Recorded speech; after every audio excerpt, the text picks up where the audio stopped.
I'm uploading copyrighted content on Patreon at Cultivation Audiobooks*.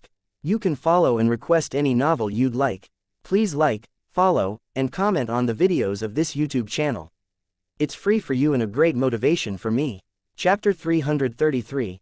To begin early with a few graceful steps, Naiad stepped onto the dock, completely undisturbed at her lack of attire. Her aura was calm, but completely dwarfed everyone else's, and even the vampires attacking Leon and the others came to a halt, stunned as they were at Naiad's arrival.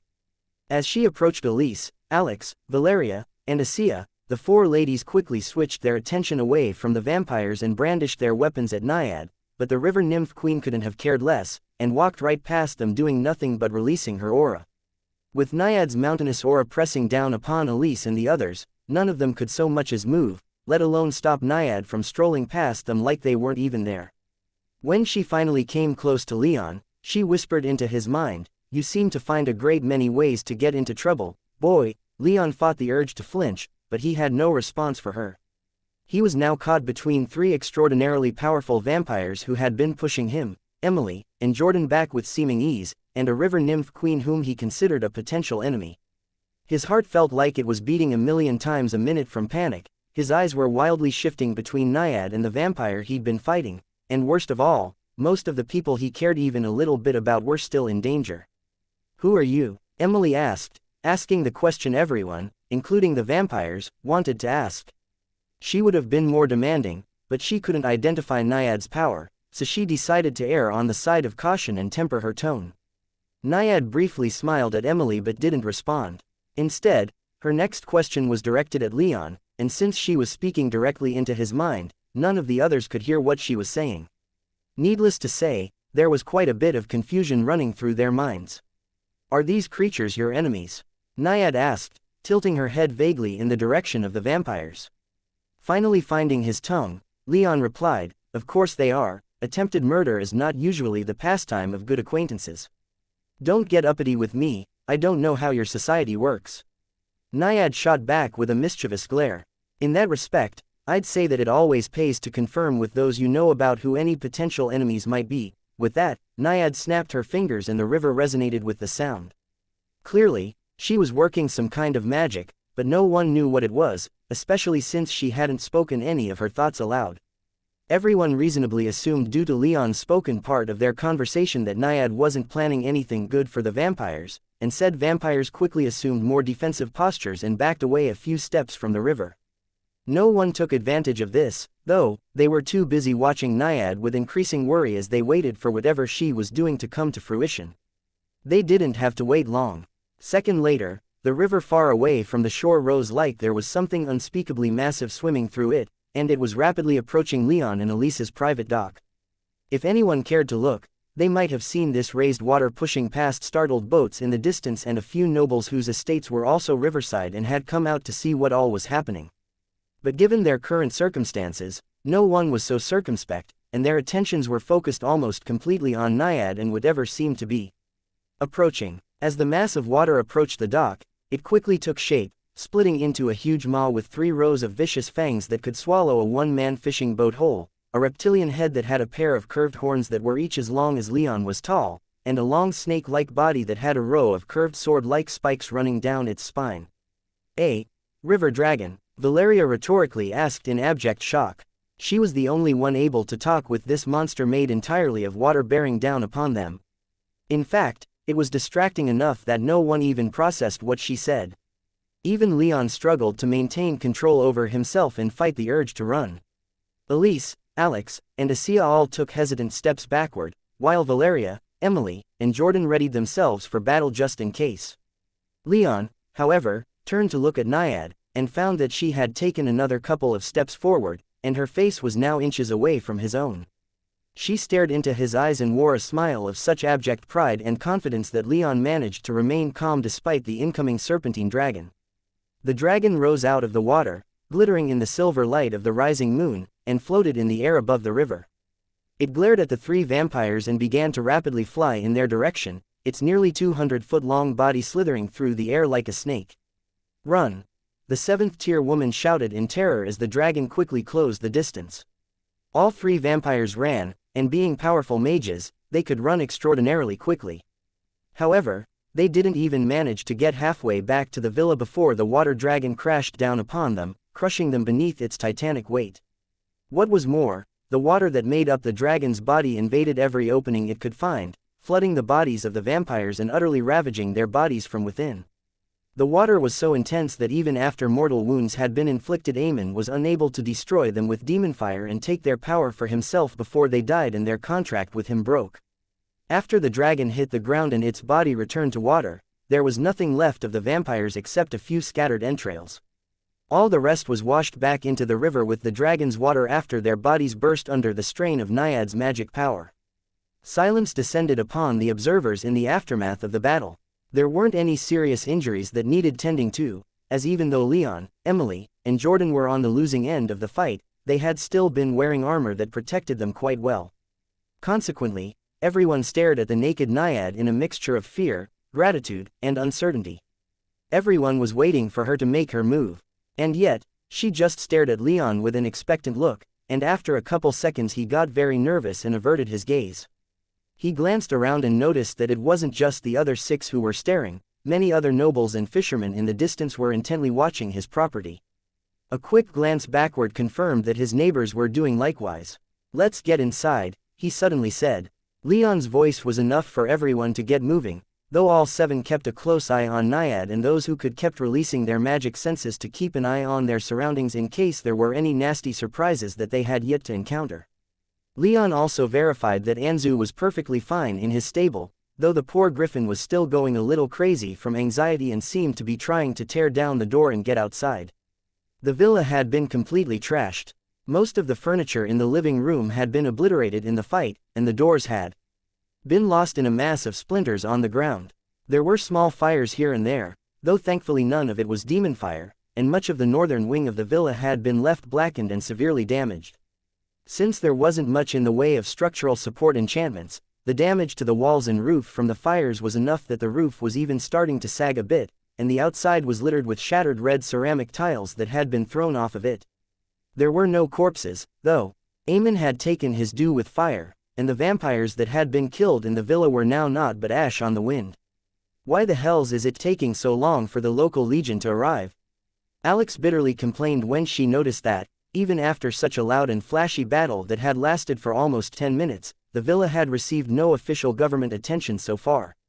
"It's assumed that the nobles in this district have their own private security," Emily answered. "There are consequently few legion patrols, so it'll be a while before they show up." Leon nodded in understanding. From what he knew, it had taken the legion more than half an hour to reach his father's villa when it had been attacked 18 years ago. He doubted that the legion had improved its response time since then, especially with men like the current consul of the Central Territories in charge. "Do we need to get them?" Valeria hesitantly asked. She didn't think it wise for anyone leaving on their own right now, given the strength of the vampires that had just attacked. "No, they'll be here eventually," Emily said. It was Elise and Leon's house, but she started taking on the responsibility of being the strongest, oldest, and highest-ranked person present, and turned to face Naiad, who continued to stare and smile at Leon. "And who are you, my lady?" Naiad ignored Emily completely, to the Tower Lord's extreme consternation. Leon, meanwhile, grabbed a tattered remnant of a black linen curtain and, after coming to the conclusion that it would sufficiently cover Naiad, tossed it at her. "Cover yourself," he gruffly said. Why are you tossing woven plant fibers at me?" she asked when the curtain hit her and slid to the floor. She made no attempt to pick it up. "Look around you," Leon said.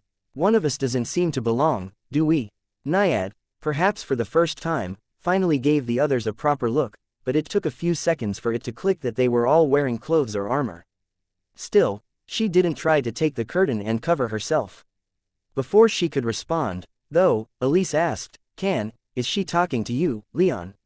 Leon nodded in confirmation. "Can you understand us?" Emily asked in another attempt to get Naiad's attention, and, fortunately for Leon's sanity, Naiad actually glanced her way and gave her a minute nod. "Can you speak?" Xianxia asked. The fight was over and it didn't seem to her like Naiad was hostile. The river nymph queen had been calm and had released no killing intent since her arrival, even when killing the vampires, so Xianxia felt this to be a safe bet, and though her body was still flushed with adrenaline, she was regaining her usual cheerful and curious demeanor. Naiad didn't respond, leaving Xianxia feeling a little dejected. In fact, she just glared at Leon, and Leon glared back. But Leon was far more patient than she was, and she finally broke down and asked a question first. Why should I wear such a disgusting thing?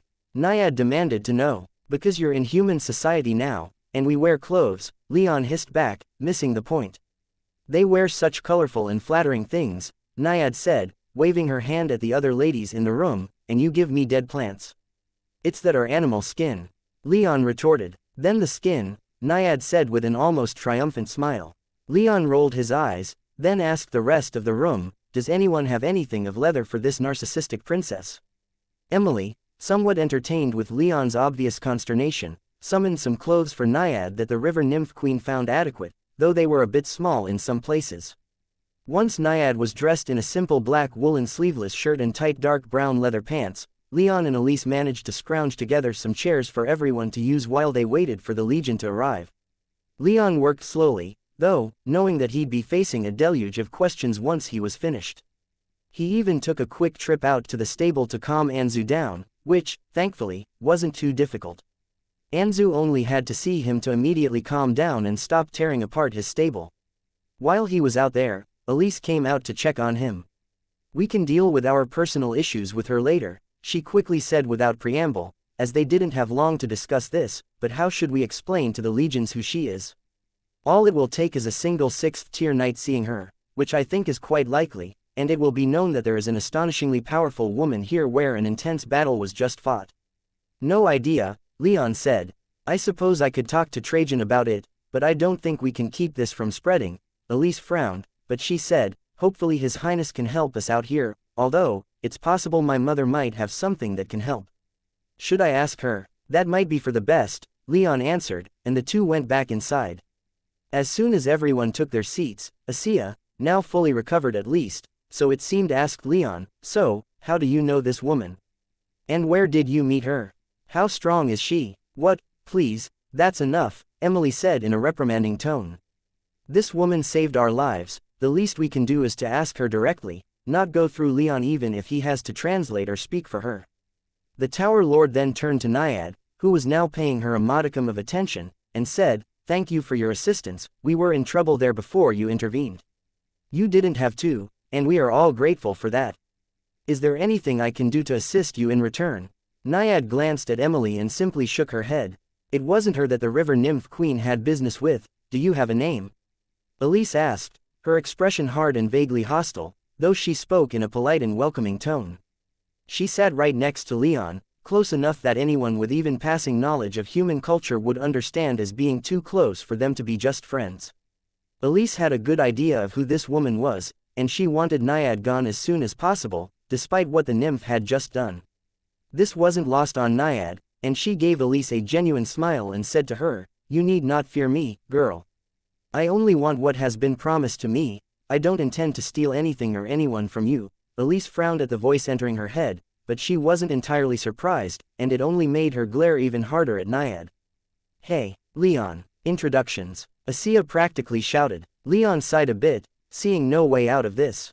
Xianxia was looking between him and Naiad with stars in her eyes, while Valeria was trying and failing to not look interested in hearing about this woman who seemed close with Leon. For their parts, both Emily and Jordan were quite interested to hear about Naiad but were much more subdued and patient about it. Alex was the calmest of the bunch and had little desire to talk right now. She just sat in her seat and watched all of this with a small smile on her face. It was a good distraction from what had just happened, and she was grateful for it. Everyone, this is Naiad, Leon reluctantly began, and he introduced all of them to Naiad as well. Is she your mate? Naiad asked as she glanced at Elise with a raised eyebrow. She said nothing to anyone else, and barely even seemed to hear any of their names. Leon nodded in response. Your only mate? Naiad asked, seeking confirmation. Again, Leon nodded. I figured a man with your blood would have been trying as hard as he could to pass it on. Inherited bloodlines don't reproduce easily, you know, and the more mates you have, the better your chances of passing on your blood. What does that mean? Leon asked with a bit more force than he intended. However, he was almost incapable of harming Naiad given their power difference, so she didn't mind. How much do you know about the reproductive process? I mean, I know you're young, but you can't be completely ignorant about these things, Naiad said as she glanced meaningfully between Leon and an increasingly irate Elise. It was clear to her, at least, that Leon and Elise had already had sex, but she wanted Leon to tell her. I know enough, Leon said. Artorias had been sure to give him some sex education, and his lessons had been about on par with what other young noblemen got in their childhoods in the Bull Kingdom. In other words, Leon was fairly familiar with the ins and outs of the reproductive act, though he was by no means an expert. Naiad responded with a teasing smile. The others could tell that the two were having a conversation, but they all simply waited patiently for Leon and Naiad to finish. River nymphs like myself have fertile periods about once a month when they're young, she explained. As we grow older, however, this time is less and less frequent. As I am now, I only become fertile once or twice a year, Leon fought the urge to groan. She was fertile when she captured him, and that was only a few months ago. As if just to add to his frustration, Naiad said, I have no idea when I'll be fertile again, it might be months, why now? Leon asked, trying to keep his side of the conversation vague so the others wouldn't pick too much up from it. As I said, people like you with inherited bloodlines have some fertility issues of your own, Naiad responded. The more I thought about this issue, the more I realized that we shouldn't wait to have you fulfill your end of the bargain, as it could potentially take a long time. Taking too long could be disastrous for me, so I came here earlier than I thought I would to begin as soon as possible. Leon hadn't the first clue what to say. It hadn't been enough time for him to look into his contract with Naiad, and Elise's own research hadn't turned up anything useful. I suppose we should just move on for now. It's not like we're going to start right now in front of everyone. I want us to start tonight, Naiad said, sending Leon's heart plummeting through his feet and deep into the ground. We can talk about that later, probably won't be tonight, we'll have some more guests in a few minutes, Leon said as he did his best to hide his frustration and anxiety. He thought he'd have much more time, years if he were lucky, but now Naiad was here before him and saying that she would probably be here for a long time. Needless to say, Leon was quite happy when Naiad simply smiled at him and said, I don't want to force this, but you did forge a contract with me, but I suppose another day or two won't matter. Leon nodded in gratitude, and Elise took the silence everyone else was stuck in to say, Mother, is there any way to hide our guest's power? Why? Emily asked. There shouldn't have been much of a reason to do so, but Elise's expression made it clear that she wasn't joking around when asking. Just to avoid any complications, I think we're all going to want to turn in early tonight, Elise replied. Emily wasn't quite convinced, but for the sake of appearances agreed, and she got to work scouring her soul realm for something suitable for Elise's request. Chapter 334. The Broken Villa. There wasn't much Emily could do to hide Naiad's colossal aura, but she did have a charging amulet, a simple gold chain with a clasp that could hold a gem of moderate size. The amulet would then use the mage's power to charge the gem with magic, reducing the amount of magic power that leaks out of their body and into their aura in the process. Emily put a sapphire, the highest grade of magic-storing gem known, into the clasp and gave it to Naiad. When the nymph queen put it on, the gem began to pulse with power, and a tiny light within its depths could be seen. Simultaneously, Naiad's aura noticeably grew dimmer, though it still hadn't fallen to the point where Leon and Jordan could really tell what it was. However, Emily could now perceive it, so Naiad at least appeared to be of the 7th tier. Still absurdly powerful for the Bull Kingdom, but it wasn't putting her mind-bendingly intense power on display. Emily appeared more than a little crestfallen at how little the amulet seemed to work. She wanted to burst out and ask just how powerful Naiad was, but given the circumstances, she didn't think she was in any position to make demands of this strange, freakishly powerful woman that appeared seemingly out of nowhere. Naiad wasn't human, though, that much was crystal clear to everyone given how she acted. She wasn't in any mood to talk, so despite everyone but Leon and Elise being quite willing to express their gratitude to her for killing those last few powerful vampires, no one was able to get her attention long enough to actually do so. And so, after Emily gave Naiad the amulet, the villa was almost completely silent until the First Legion knights arrived at the villa a few minutes later, more than half an hour after the vampires first attacked. What a terrible response time, Leon thought. 30+ minutes meant that the Legion had all but abandoned the noble district to be run exclusively by the resident nobility. How the place hadn't yet fallen into complete anarchy was beyond him. Though, I suppose since the Legion headquarters is still within the city, it might discourage the nobility from trying anything too overt. Leon's thoughts were interrupted when the 5th-tier Legion knight in charge finally made his way through the courtyard and ruined front door to emerge in the living room. What happened here? He asked in shock and disbelief as he stared at the 8 people sitting in the living room, his blade in hand and looking ready for a fight. When Trajan arrived at Leon's villa, the place was swarming with Legion soldiers. There wasn't much remaining from the vampires, but what little was left still had to be recovered and the incident analyzed and recorded. Other than that, the Legion was busy sweeping through the villa, which Leon and Elise would have both been dismayed and aggrieved by, though both had long since left the premises.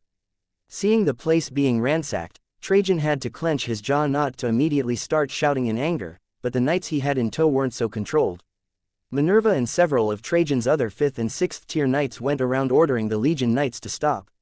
Trajan and his retinue were already upset that so many vampires had somehow infiltrated the capital, let alone assaulted one of their number, so seeing Leon's villa being taken apart by other knights wasn't something they were going to be quiet about. "Your Highness." The Legion knight in charge called out once he realized that Trajan had arrived. "What is the meaning of this?" Trajan demanded as he saw the mountain of Leon and Elise's possessions piled up in the courtyard. "Orders from the top, Your Highness," the lead knight responded. "We have to search this place for any sign of demonic activity." "Are you saying that my knight had something to do with the vampires that attacked his home?" Trajan demanded to know. "I'm not saying anything," the knight respectfully replied. "All I'm saying is that we have orders from Sir Avidius to search this place for any sign of demonic activity, Your Highness. By my authority as the consul of the East and prince of this kingdom, I order all of you to stop this instant." Trajan roared, his 6th-tier aura spiking and exerting immense pressure upon the Legion knights. Fortunately for them, these Legion knights weren't particularly enmeshed in the politics of the capital, so they all stopped, for the most part. Whether or not any more knights would arrive who were more loyal to Octavius or the central consul, Trajan couldn't say. He simply wanted to make sure that no one would go digging around in Leon and Elise's things again. If there was some genuine concern that Leon was involved, then the proper course of action would be to go through Trajan first, not ransack his home at the first opportunity. Needless to say, Trajan called bullshit on the entire thing, though he would never say it in such a manner. When Trajan saw that his order was being followed, he retracted his aura and approached the leading knight. "Where are Sir Leon and Lady Elise?" Trajan asked. Given what he'd found the knights and their soldiers doing, he was feeling extremely apprehensive about Leon's current condition. At the least, Trajan wasn't able to sense either Leon or Elise anywhere around the villa. "They gave their statements and we let them go," the knight quickly replied, not wanting to anger the prince any more than he already had. "All of the people here gave their accounts of what happened, and since we had no orders to keep them here, we allowed them to leave." Trajan didn't pursue that line of questioning. He could already guess where Leon and Elise were right now if they hadn't been detained by the Legion. Still, he wasn't about to leave their villa unattended and risk letting Avidius knights come by later to plant false evidence against one of his most trusted knights. "All of you can leave, my knights will handle this investigation from here on out," Trajan said, his tone brokering no argument. Avidius would argue that Trajan was stealing his authority, but given the prince's relationship with the high officials, he didn't foresee it being anything more than a pain in the ass. The Legion knight had the good sense to order his people to leave and not further provoke the powerful prince, while Trajan's knights began to sweep the premises for anything unusual. Trajan himself left Minerva to lock the villa down while he quickly made his way over to Emila's estate, moving through the empty midnight streets of the capital fast enough to reach the estate several miles away in less than 5 minutes. Despite the lateness of the hour, he was well received at the estate and promptly taken to Leon, Elise, Emily, and Jordan. The others who had taken part in the fight had gone home after the arrival of the Legion, and Naiad had been given a guest room to stay in while this mess was dealt with. Leon was as stoic as usual, but within his mind, he prayed to his ancestors and to every god worshipped by men for Naiad to stay in her room until Trajan left. "Leon," Trajan called out as he entered the room. Leon and the other 3 had been waiting for him in a comfortable sitting room in the main palace complex, and as soon as he looked up, Leon rose and bowed slightly in greeting. "Your Highness," Emily said with a smile. Officially, she was much higher ranked socially than Leon was, and it amused her that Trajan greeted Leon first. Trajan nodded and got the rest of the greetings out of the way. Then, he turned back to Leon and asked, "What in all the hell's happened?" "We were busy celebrating Elisa's birthday," Leon began, and he quickly summarized the vampire attack as best as he could without leaving out any crucial details. He didn't mention Naiad, he simply stated that the vampires were defeated and left it at that, implying that he, Emily, and Jordan managed to prevail in the end. Any idea why that happened? Trajan asked. You know what I think about these vampires, that they're worshipping a single demon, Leon stated. At this point, I've encountered followers of this thing twice, and come out alive both times. Maybe it's just angry and wanted some payback, no other indications of their motivations. Trajan asked with a skeptical tone. Nothing to indicate why they would attack you, of all people, instead of someone with more authority in the government. They weren't particularly chatty when they broke down my fucking door, Leon replied, his fury at being attacked in his own home while surrounded by people that he mostly cared about breaking through his usual neutral demeanor. They didn't say and I had no chance to ask. They're dead now, so why they did it is between them and their master. Trajan sighed and leaned back in his chair. He hadn't seen much of Leon since the Triumphal Games months ago, and it was only now striking Trajan just how quickly Leon was rising up the magical tiers. He was 19 in 6th tier. He had power that Trajan hadn't ever seen in anyone who hadn't taken copious amounts of potions to boost themselves up the early tiers. It seemed to Trajan that Leon was growing strong enough to more directly involve him in their affairs. He wasn't yet old enough for Trajan to trust him with leading any meaningful command, but ending his effective exile from the royal palace wasn't out of the question. Plus, it would keep him close, just in case something like this ever happened again. I understand that you think that they're all serving the same demon, but without concrete proof, there isn't much we can do about it, Trajan said as he closed his eyes and leaned his head back in exhaustion. He had been woken up after only getting a few scant minutes of sleep with this emergency, and he was truly feeling the fatigue. What are you going to do about your home? Have it rebuilt? Elise chimed in.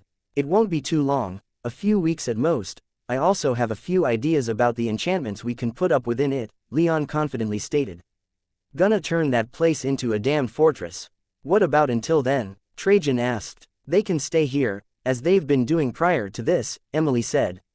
Leon and Elise had been in their villa for all of a single day, so it would hardly be that big of a deal to move back in. It would certainly inconvenience Emily's servants to buy more furniture and clothing for Elise to replace what was lost, but Emily paid them generously to deal with things like this. Trajan nodded, at least confident that they wouldn't be attacked when in the Tower Lord's own home, though a crack appeared in that confidence when he remembered that the Tower Lord had been with them when they had been attacked. Regardless, now that they had been attacked once, he trusted Leon and Emily to take the appropriate security measures for their respective homes from now on. I found the Legion going through your things, Trajan said. I'm going to have a strong conversation with Sir Ovidius tomorrow morning, as I think he might have been trying to strike at me through you, perhaps by planting evidence that you conspired with these vampires somehow, or perhaps trying to do something else nefarious. Regardless, I don't want him poking around in the home of one of my knights any more than I think you want him in your home. What? Emily asked in shock, speaking for both Leon and Elise at the same time. Her tone was one of extreme fury, and Trajan couldn't help but shiver at its sound. Emily was, after all, leagues stronger than he was, both magically and politically. He was a prince of the Bull Kingdom, but she was the highest representative of an international organization that even the four empires had to take seriously enough to consider an equal in all but name. I put a stop to it, but I figured you four should know, Trajan said, nodding to Leon, Elise, Emily, and the silent Jordan, though the latter's expression was one of abject rage. Thank you for bringing this to my attention, Your Highness, Emily said, a dangerous smile on her lips. You won't be the only person having a conversation with Sir Ovidius tomorrow. Something like this won't stand, Trajan nodded in understanding. To target Leon at this point was to indirectly target Heaven's Eye. He had no doubt that there would be repercussions for the consul later that would strongly discourage him from trying to frame Leon in the future, and most definitely make him think twice in searching through Leon and Elise's belongings. Report to my office tomorrow, Trajan said, intent on ending the conversation so he could go home and sleep. He'd touched on the critical things, and anything further could wait until the morning. Leon nodded. Anything in particular we have to do? He asked. A few updates, but other than that, nothing, Trajan said. I'm going to keep you near me for the time being, just in case. If you're right and you're being targeted, well, I'm not entirely sure what I can do about that given your circumstances, but you can trust that I'll do what I can. You needn't worry about protecting him, came a voice from a nearby doorway that caused Leon's heart to nearly stop. When Trajan turned his head to see who was talking, he saw the gorgeous figure of Naiad in the doorway staring back at him. Her aura was intense and incomprehensible to him, sending a current of shock running up his spine, and he had to fight the urge to draw a weapon from his soul realm. "Who are you?" he asked. Ignoring his question, Naiad put on the smile of a hungry shark with prey in sight and said, "You don't have to worry about Leon, because if anyone tries to harm him, I'll tear them to pieces." The first responders to Leon's villa was a squad of 10, and they had all gotten a good look at everyone in the villa when they arrived, including Naiad. For the most part, none of them thought anything of it, but one man took particular notice of everyone there. He saw Valeria, he saw Emily, and he saw Naiad. Once Trajan dismissed all of them, including those Legion Knights that arrived after the first responders, this young third-tier knight left with the others, but he remembered everything that he had seen. After his shift was over, he went directly to the home of Justin Isonos to report what he had seen. Justin knew that Valeria knew Leon in passing due to their connections with Elise, so that part didn't surprise the former exarch. What did take him by surprise was this mysterious woman who seemed to appear out of nowhere, since he was sure he already knew about the few connections Leon had in the capital. He sent one of his most trusted agents, the tall man, to get close to Emila's estate and see what he could see of Leon and Naiad. Emila's estate was within range of Justin's powerful magic senses, of course, but the place had been warded to scatter magic senses, so Justin had to send someone in person if he wanted to know what was happening within. He needed some kind of proof if he wanted to take more direct action, something that tied Leon Ursus to Leon Rame. Infiltrating the estate of the Tower Lord was risky and brazen, but he was growing firm in his belief that he was right and considered the risk necessary. When the tall man arrived so late in the night that it was early in the morning, he found the estate quiet. Leon was asleep, as was Elise, Emily, Jordan, Anzu, and just about all the others within, save for a few guards, and Naiad. She wasn't wearing the charging amulet, leaving her aura bare for the tall man to see once the estate's defenses had been penetrated if he spared her more than a cursory glance. However, once he realized that she wasn't Leon, he moved on. When the tall man's magic senses washed over her, Naiad easily noticed, and she released her own intense magic senses. She instantly found the 7th-tier tall man, hidden in a shadow in a corner of the estate close to Elise's wing.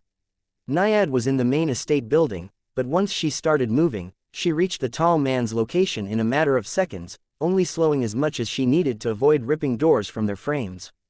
The tall man was too confident in his skills in shadow magic and too focused on assessing Leon's current condition after the vampire attack that he hadn't spared Naiad enough time to realize the difference in their power. If he had, he would have run from the estate as fast as he could, but that opportunity had passed as soon as Naiad began to move. The tall man barely had time to scream in terror as Naiad arrived before him, killing intent pouring out of her body that chilled him to his core. She reached into his shadow, grabbed him by the shirt, and pulled him out of the darkness so quickly he barely realized it was happening. Such a thing wasn't something he'd ever considered possible, but that lack of belief didn't stop Naiad. Naiad conjured a large globe of water, and as the tall man began to properly process what was happening and call upon his own magic, Naiad completely submerged him within her water. This water pressed itself deep into his body, entering any way it could. The 7th-tier tall man was killed so fast he didn't even manage to get off a single attack before Naiad annihilated his body and scattered what few entrails were left throughout the grounds of Emila's estate. He died miserable and in great pain. When he failed to return, the shocked Justin decided to play it safe and pull back his observance of Leon. The tall man was one of his best men, and if the tall man disappeared within that estate, then Justin was going to give it a wide berth until he had more information on Leon, Naiad, and the estate. His conviction that Leon Ursus was the Leon Rame he sought grew, though he hadn't yet the information he wanted in his possession, and so he could do nothing but sit back and wait for an opportunity. So long as Naiad was around Leon, he would have to act with extreme care. Chapter 335. Patience, are you sure you're ready for this? Trajan asked as he looked Leon in the eyes. I am, Leon said without hesitation. The two were in Trajan's office the day after Leon's villa was attacked discussing what could be done to keep Leon safe. Their conclusion was that there wasn't much of substance they could do, and Leon had no interest in security theater, so it was simply decided that he would spend more time in the royal palace while also being given time to devise his own security measures. Trajan simply didn't want Leon attacked again. Given they had no idea how the vampires had made it past what few defenses the city had, there were no walls around the city and the only defenses of any meaning were around the royal palace and individual estates. About the only thing they could come up with was a greater response time from the Legion, even though it wouldn't have helped much during the vampiric attack given the power of the vampire leaders. For all their discussion, though, as Trajan wasn't in charge of the local legions, this topic was little more than idle speculation that neither believed would lead anywhere meaningful. Neither could do much in practice that required them to discuss with the other. "Very well," Trajan said with a sigh. "I fully reinstate you in the legion. I grant you the rank of legate, as befits your 6th-tier power, and charge you to defend this kingdom from all threats, internal and external." Leon gave Trajan a strange look but carefully nodded anyway. It hardly mattered, though he believed in always following through on promises, but he also wasn't about to hold himself to things he said in the moment when they became untenable.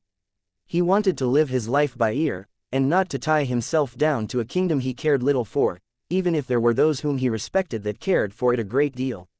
He needed to be flexible and adaptable, and he wanted to eventually look for his mother. He couldn't live the way he wanted to from under the thumb of an absent king.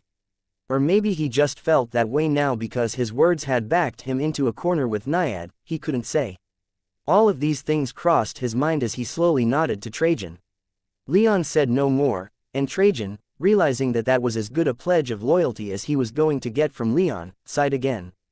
"All right, boy, I'm sure you have a lot to do after your house was wrecked, go take care of it. I'll deal with the political horseshit that's going to come of it, don't worry about any of that."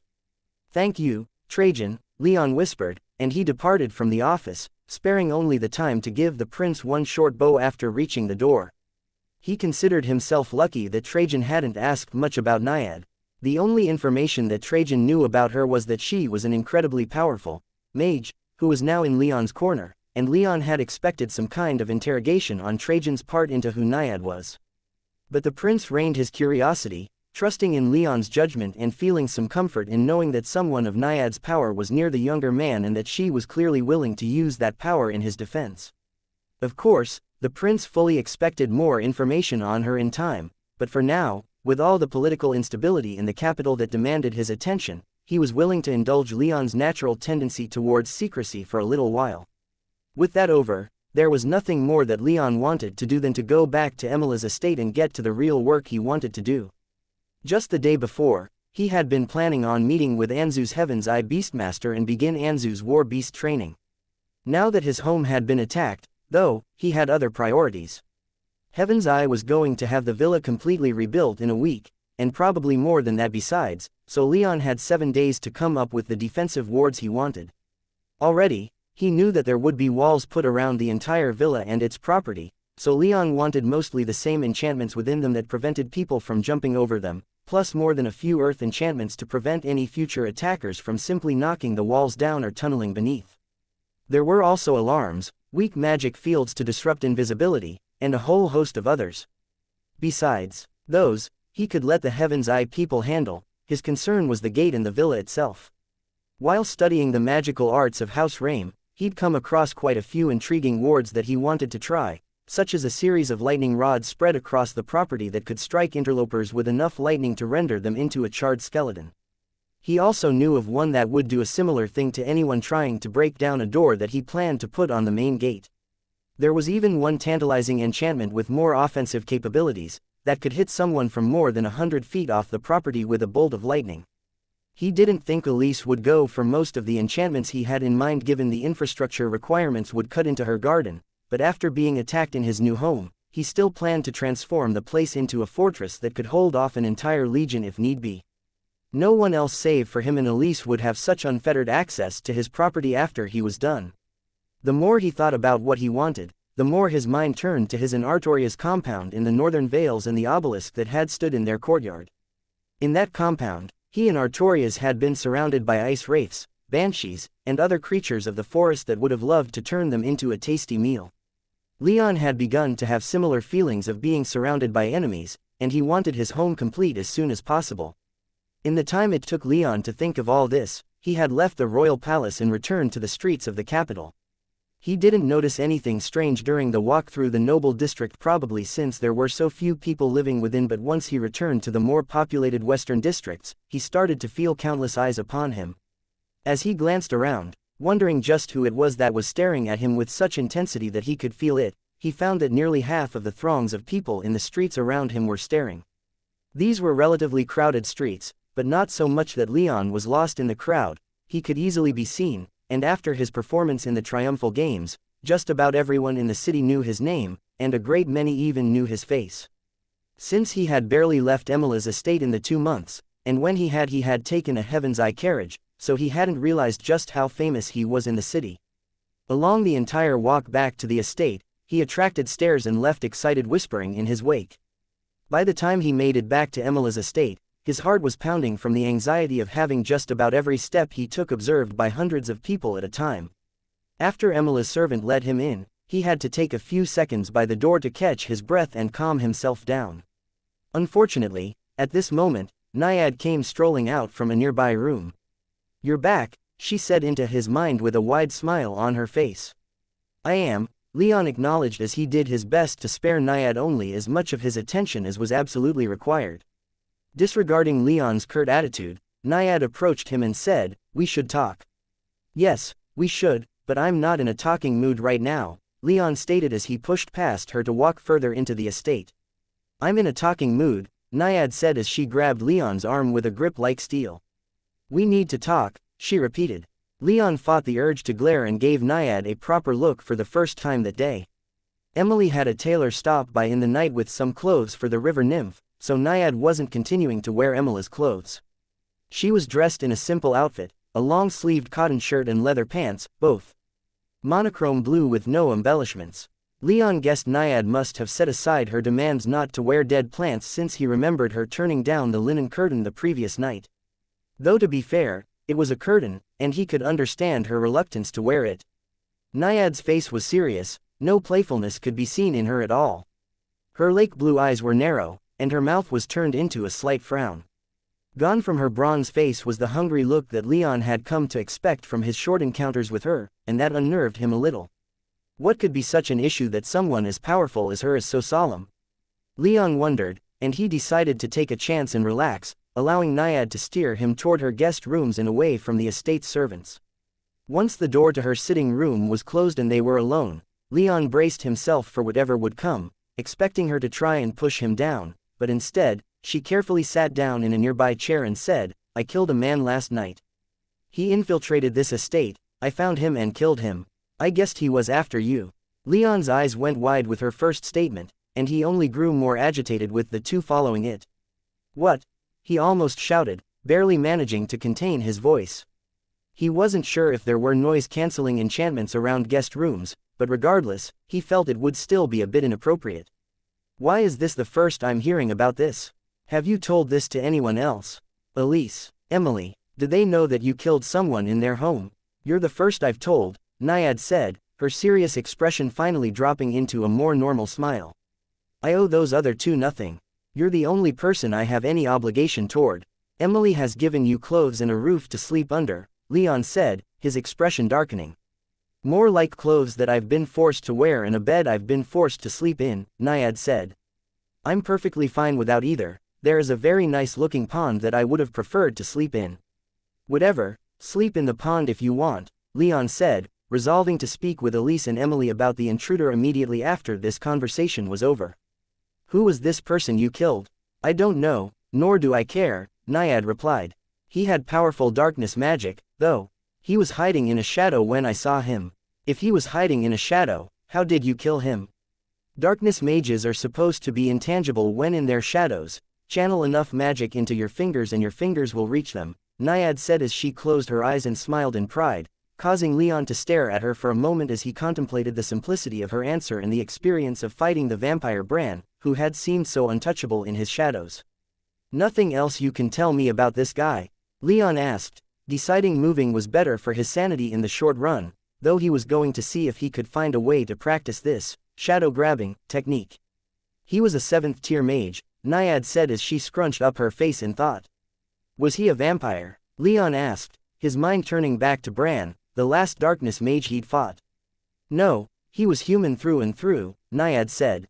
I obliterated him completely, his body burst when I invaded it with my water magic. There's nothing left to examine, I'm afraid. Wonderful, Leon sarcastically said. I've had 3 different sets of people so far attempt to kill me in my life, and now I don't know if this guy is from one of those groups, was acting on behalf of another, or was on his own. Tell me about these people who've tried to kill you, Naiad demanded, her gaze turning vicious. Why do you want to know? Leon inquired. He could feel a few ripples of killing intent emanating from Naiad, a tiny amount, but still enough to cause his legs to feel weaker than he'd ever cared to admit. If they attack my chosen mate, then they will die, Naiad stated like it was the most obvious thing in the world. Leon stared at her, his mouth opening and closing as he tried to think of some kind of response. He was flattered and insulted at the same time, happy that someone like Naiad was willing to employ violence on his behalf, but also angry because she was giving him no choice in the matter. Given what he knew about Justin Isonos, House Decimius, and Aemon, he knew that having Naiad's help would be an incredible boon. All he would need to provide in return was sex, at least according to his own understanding of their situation. Trying to look at it divorced from his feelings, Leon had to admit that it was a damn fine deal, especially given that, physically speaking, there wasn't a cell in his body that wasn't attracted to Naiad on a physical level. It was just that absolute domineering nature of hers that put him off. She didn't ask, she demanded as if she were entitled to take what she wanted from him. She had also saved his life, the life of his lover, and his lover's family and friends when the vampires attacked, not to mention how relatively reasonable she had been when they had made their first contract, at least from the perspective of a wild river nymph. She demanded, but she also relented when push came to shove, and that confused Leon to no end. He had no idea how to deal with her. Looking at Naiad, dressed in her loose-fitting low-cut shirt and tight blue pants, Leon had to admit that if he didn't have Elise, he'd have probably already slept with Naiad, regardless of the consequences. But he did have Elise, and though she gave him permission to seek other women, even insisting that he do so, he didn't get the impression from her that she wanted him to be with Naiad. A sentiment he could understand, to be fair. And Leon cared far more about Elise than he did for Naiad, no matter how many lives the river nymph queen had saved. Look, Naiad, Leon began before pausing from hesitation.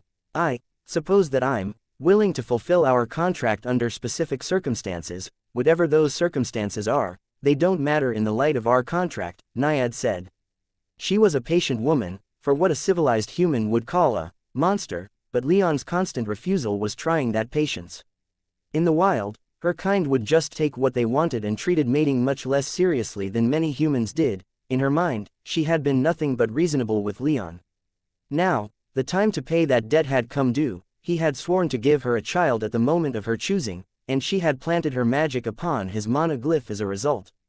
There was no getting out of this, or at least, none that either knew of.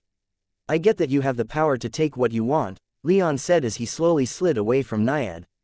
He was sitting on a sofa, though, and there wasn't much room he could maneuver to without being obvious. However, it didn't matter how far away from Naiad he slid. If she wanted to assault him, then he was still perfectly within her range. In fact, the predatory look in Naiad's face had come back, and Leon felt certain that she was only seconds away from launching herself at him.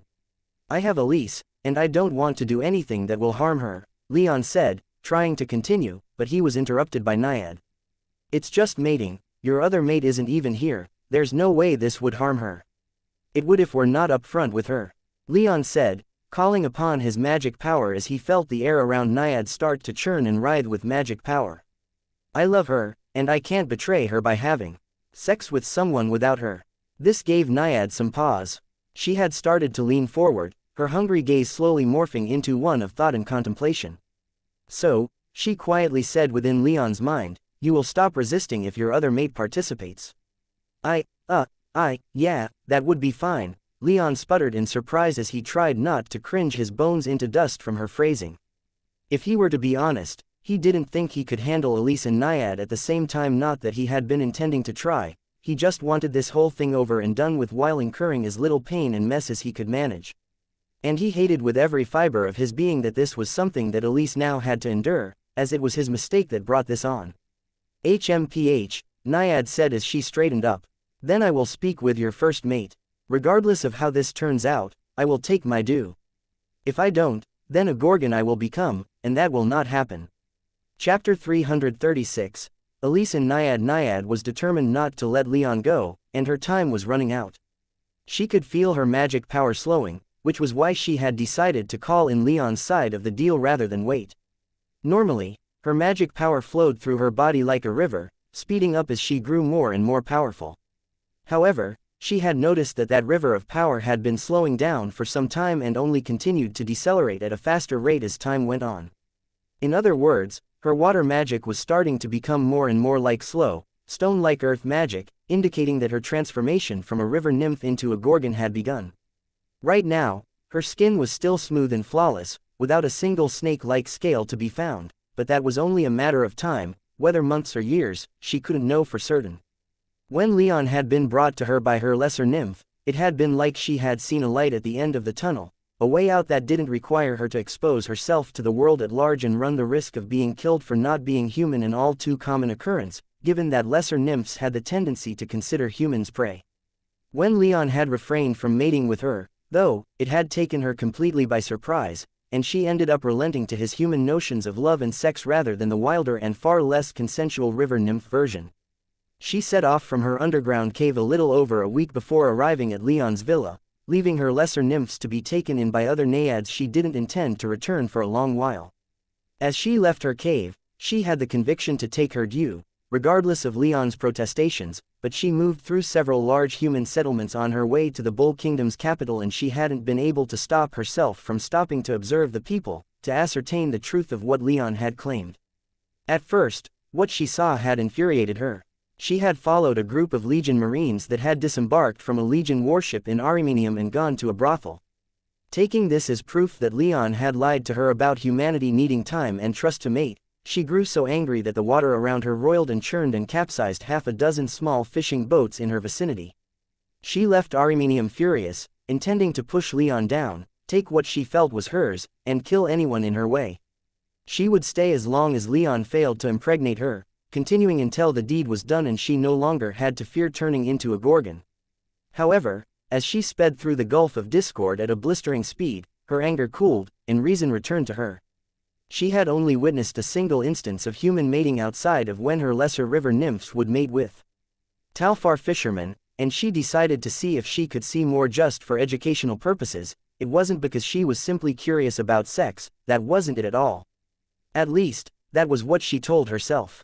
She stopped next at a small fishing village, the same one, in fact, that Leon and Alex had visited before dealing with the smugglers right before the war with Talfar. There, she saw proper human courtship, or rather, as much as was possible to see in such a small village. She spent a day observing that village with her powerful magic senses, and she saw that some of the mortals that inhabited it did have sex completely without emotion, but most of the sex these mortals had seemed to be with loving mates. Naiad saw more proof that Leon lied about being incapable of mating with her, but she also saw proof of the love and of familial loyalty that he had spoken of just before they forged their contract. She started to think that it was more complicated than she first realized. The life of a river nymph queen was simple, solitary, and rather impersonal, after all, and such complicated social ceremonies weren't something that she completely understood.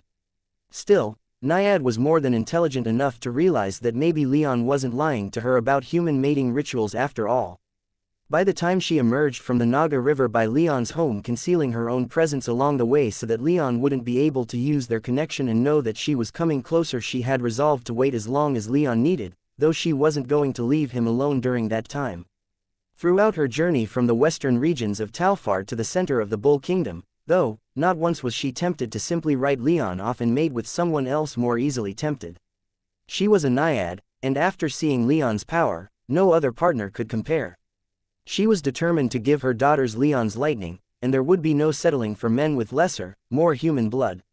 Still, when she finally met up with Leon, she found the vampires attacking him. That wouldn't do, so she killed them without hesitation. Dead men can't mate, after all. Initially, she had thought that that would have been enough for Leon to comply and fulfill his contract, and yet, when she spoke to Leon after he returned to Emila's estate the next day, he still refused. Even after revealing that she killed another potential enemy, he still refrained from giving her what she wanted. It was clear to Naiad that she had to do something about that. She had to take away Leon's trump card and get his primary mate on her side. To that end, she now walked straight to the back gardens of the estate, to where Elise was supervising the estate's servants as they put her painstakingly grown herbs into pots to transport to her in Leon's villa. When Naiad exited the estate into the expansive garden, the entire group of a dozen servants froze. Most of them were men, and she felt them staring at her with varying levels of both lust and fear of her obvious power. They were all beneath her notice, though, and she ignored them completely in favor of walking straight to Elise.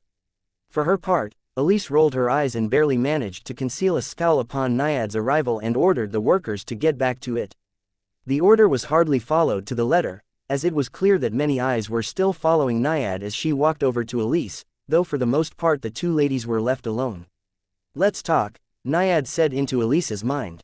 "Let's not," Elise responded, her tone a few shades more hostile than her noble upbringing would usually permit. She drew a few curious gazes since it seemed to everyone else that she was talking to herself, but no one was so rude as to actually ask what they were doing. "If you don't want to talk, then I shall simply take it as approval on your part and do what I please," Naiad said with a mischievous grin. Elise frowned, then said, "Fine." She then led Naiad back inside to her library, which was the closest unoccupied room, what with other servants taking care of other parts of her personal wing of the estate. They sat down in nearby armchairs, but Naiad didn't immediately speak. Instead, she just slowly let her eyes take stock of Elise, as the river nymph queen hadn't yet done so. The only person she had properly paid any amount of attention to since arriving at the villa was Leon. Elise, feeling uncomfortably naked under the scrutiny of such a powerful person, asked with a tone of irritation, "What do you want?" "I understand why he would take you as a primary mate," Naiad said, mostly ignoring Elise's question. "You are a stunningly beautiful example of humanity, more than a match for most Naiads of scene, decent strength, independent attitude. I get it, your point." Elise demanded. "Ah, please forgive me," Naiad said, simply spouting off some words that she'd heard many times on the way to the capital when someone had offended another, but she didn't really mean them. "I want to mate with Leon, and he won't do it without your approval. I have come for that approval." Elise's gaze grew sharper and a modicum of killing intent began to leak into her aura, but inside she was quietly proud that Leon was still resisting. "Who do you think you are?" Elise asked out loud, her voice quiet but hateful. Her killing intent grew a bit sharper, but it was so weak compared to Naiad that the river nymph queen barely even felt it. Naiad cocked an eyebrow in amusement at Elise's question, smiled, and replied, "I am the woman who saved Leon, you, and everyone else who was there last night. You didn't come here to save us. If you were pure in your intentions then I might be a bit grateful, but instead you came here to try and steal what's mine." Elise retorted, "I am trying to steal nothing," Naiad replied, unfazed by Elise's comment. "I have no intention of usurping your position as Leon's primary mate, I simply want what has been promised to me. Besides, isn't life a fitting payment for life?" "You mean about that Gorgon thing?" Elise asked as she steadied herself and got her tone back under control. "You know about that?" Naiad asked, a bit of concern entering her voice for the first time. When no answer to her implied question came, Naiad simply assumed that Leon had told her and clarified, "I suppose that, yes, I do mean the Gorgon thing, but I also mean new life we were going to make together, meaning you want to stay with him?" Elise asked in uncharacteristic alarm. She gripped the armrests of her chair so hard that they were crushed into dust under her fourth-tier strength. "Not really, but he owes me a child," Naiad replied.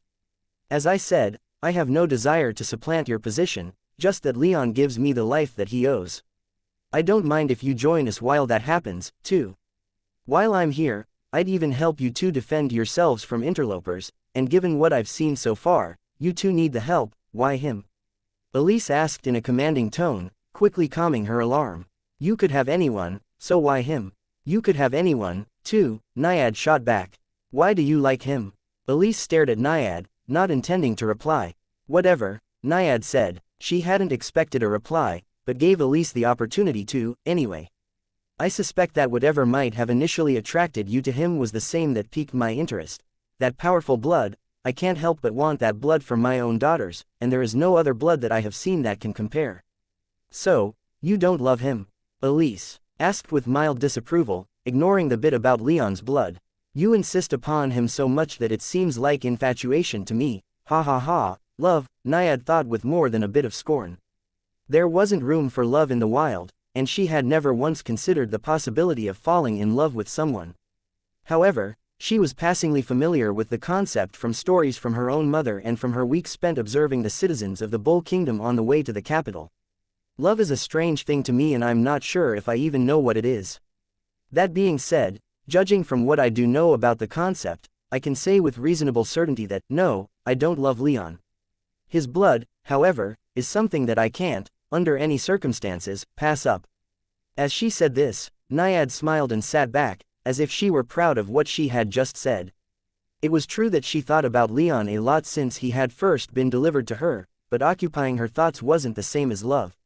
Neither was the desire to be around him, in her mind, just that his blood was that attractive. There was no doubt in her mind that that attraction would go away by the time she was with child. I'll find you someone better. Elise suddenly burst out, to Naiad's entertainment. No, you won't, not in the time I have, Naiad confidently replied. She felt it was perfectly possible for Elise to find someone more attractive than Leon if given enough time, but Naiad didn't have that time. More attractive in terms of power, at least. Naiad wasn't sure why that distinction was important to her, but it was. What about your other nymphs? The ones you command? Elise inquired. Surely you can't be away from them for very long. They'll find other naiads. There's enough of my sisters around that my girls won't be hard-pressed to find other queens, Naiad immediately replied, showing just how little it mattered to her if her other river nymphs were around. Stop trying to get out of this. I won't settle for anything less than the reproductive process. It's the only way that's guaranteed to eventually result in what I want. After all, the two stared at each other for a long while, long enough for Elise's anger and frustration to cool a bit. Long enough for Naiad to contemplate simply leaving and taking Leon with her, regardless of what he had to say on the matter. Well, then, Elise said as she rose to her feet. That's that, then. I can't stop you. I can't convince you not to follow through on this. You've completely tied my hands. I hardly have a say in this, do I? Naiad stared at Elise with a look of muted joy given where this was going, but she didn't interrupt. After what you've done for us, saving our lives, how can I stop this? Elise asked as she almost broke out into tears. She didn't want Naiad to have Leon, but she had also told Leon to start a harem. If she were to be honest with herself, then she would have to admit that from just about any practical standpoint, Naiad would be a boon, a godsend to their family. It still felt dirty, though, and all Elise wanted to do was to continue to insist that Naiad couldn't have Leon until the river nymph just went away. But Naiad clearly wasn't going anywhere, and Elise had few practical options for dealing with someone as powerful as her. Besides, the only reason that Naiad hadn't done anything so far was thanks to the restraint she had shown on her part so that Leon would willingly agree, not because of anything that Elise or Leon had done to stop her. My hands are tied, Elise repeated in frustration as she collapsed back into her chair. So, then, Naiad slowly asked since it seemed like Elise was done.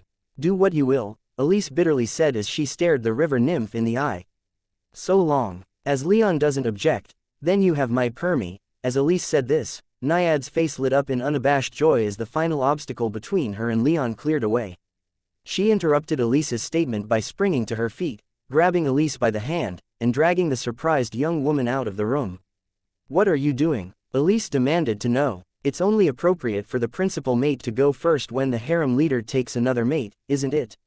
At least, that's what I've gathered so far from watching human mating rituals, and it seems to me like Leon will be a lot more willing taking you before me, Naiad replied as she all but hauled Elise through the estate at an almost blinding speed. The two quickly arrived back where Naiad had left Leon in her guest room. The river nymph almost broke the door down in her haste to tell Leon the good news, and Leon just about jumped out of his skin as the door burst open. He even had to fight the urge to draw his weapon and armor from his soul realm. What's going on?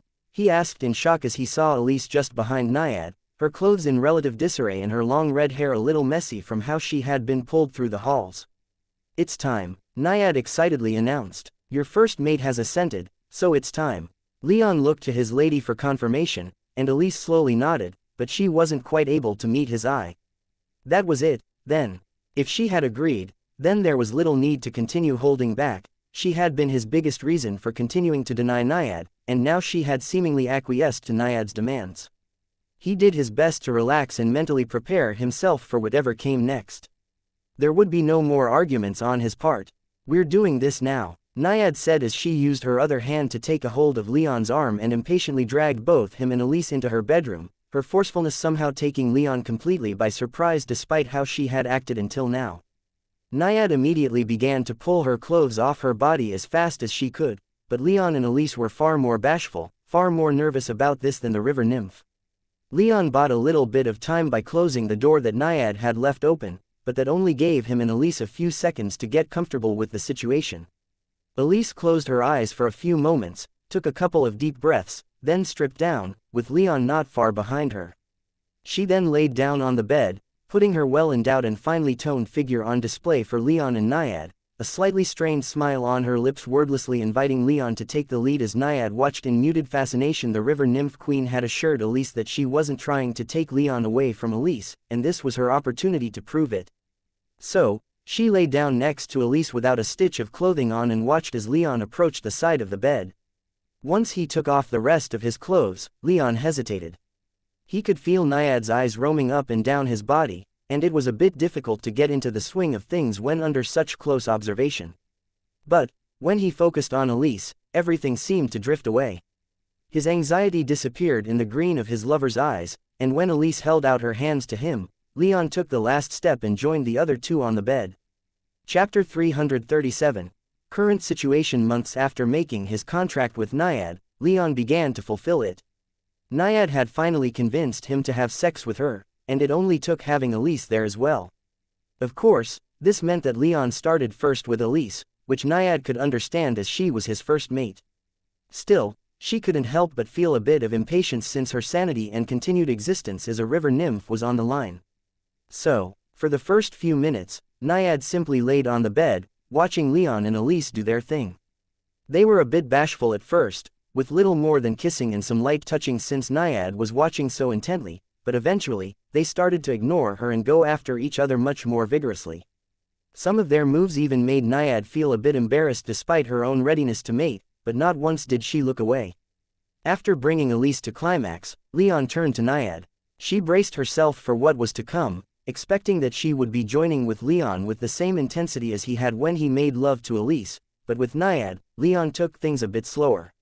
He felt he had to, for the intensity with which he and Elise had sex nearly broke the bed, and Elise had just about passed out after Leon brought her to finish, effectively leaving Leon and Naiad alone at this point. Seeing Naiad tense up in anxiety and anticipation, Leon didn't immediately get the deed over with, despite his earlier hesitation implying that he didn't want to do this. Instead, he started with light foreplay, stroking her shoulders and inching closer, getting her used to his touch. He gradually escalated as Naiad relaxed, his surprisingly eager hands moving on to more sensitive parts of her body, though he never once kissed her. Having never experienced such things before, Naiad could barely lay still by the time Leon's hands made their way up her thighs. Her entire body felt like it was on fire, being far more sensitive and excited than she had ever known it to be. Her breathing was rough and ragged, and all she could see was Leon moving into place above her. His hands roamed over her body as he maneuvered into place, first to her breasts, then to her hips, and then to her legs. This is it, Naiad thought to herself in her last moment of lucidity as she opened herself up to Leon. She barely even noticed his first thrust. The moment he entered her, her magic, which had been slowing down within her for years, seemed to suddenly explode, rushing throughout her body like it hadn't for almost a decade. It felt so good that Naiad almost screamed, her eyes instantly glazing over, and though she never turned away from Leon, she barely even knew where she was anymore. Everything that happened after was a blur. Naiad was seeing stars, and her reverie only grew more intense the more Leon moved. At the height of her pleasure, Naiad was barely even aware of herself, let alone Leon or Elise. All she could feel was her body floating in a sea of ecstasy. It wasn't until Leon pushed them both over the edge that she finally started to come back down and regain any kind of awareness of her surroundings. Even then, it took enough time that Leon had already turned away from her. As her sight returned to her, Naiad felt like she hadn't in a long time, with energy pouring out of every cell in her body. Magic flowed freely throughout her, there wasn't a single hint that her water magic had been slowing into earth magic. When her mind returned to normal and everything that had just happened came back to her, She lay by herself on one end of the large bed in her guest room. Leon had left her and returned to Elise, who had experienced pleasure similar to Naiad's, though she had completely passed out by the end. Leon had taken her into his arms, cradling her like she was the most precious thing in the world, and unconsciously, she wrapped her arms around him and entangled her legs with his. It was a scene of absolute trust and intimacy, and Naiad couldn't help but feel some type of way when she glanced over at them. She had been about to demand that they do all of that again, but looking at Leon and Elise caused the words to die in her throat. Her body began to cool, and return to normal, and she averted her eyes. She had no idea why, but there was some part of her that wanted to go over and join their embrace, but she refrained. Still, she couldn't help but momentarily glance back every now and then as everyone rested from their exertions. Elise woke up after a few minutes in an ecstatic daze. She found herself embracing with Leon, and a smile of complete joy and contentment bloomed across her face. Leon smiled back, affectionately pressed his head into hers, and held her closer, to her delight. They began to whisper to each other, ignoring Naiad entirely. The river nymph was a bit annoyed by that, but she couldn't bring herself to break that moment between the other two. So, she lay back in the bed and tried her best to ignore both of them and instead take stock of her current condition. As she had already realized, the rate that her magic flowed through her body had sped back up to levels that were more in line with other beings that used water magic. She felt like she was almost overflowing with magical power since it had been more than a decade since her mana had acted as it should. Her heart, which had been slowly calming down after being with Leon, suddenly began to exuberantly race as she realized what this probably meant. She could still feel Leon's power within her, so she knew that he had fully committed to his side of the bargain, but when she looked within herself using her magic senses, she didn't detect any signs of life beginning within her. I guess, then sex on its own can stave off Gorgonism. She wondered. Her mother had always taught her that the only way to remain a river nymph and not undergo the transformation into a Gorgon was to have children, but from her reaction to laying with Leon, she knew that the transformation that had begun to her body more than a decade ago had been completely reversed in this short time. She looked back at Leon and saw him and Elise pressing their lips together, and a jolt of something she couldn't identify ran through her mind. She felt like she wanted to be doing that with Leon, but for the life of her, she couldn't figure out why. She knew that it was something that humans did to express affection, but that couldn't be it. She was sure that she possessed no romantic feelings for Leon. Naiad rolled a little closer anyway, and she felt a strange feeling of relief, due both to getting closer to Leon and knowing that they would have to do all of this again if he wanted to fulfill his side of their contract. She wasn't pregnant yet, and the deal wasn't simply to have sex, it was to have a child. So, Naiad hesitantly began, drawing the attention of the other two. I suppose we'll have to figure something out, then. What do you mean?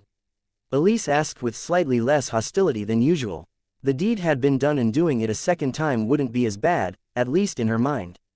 How do we proceed? Do we need some kind of schedule?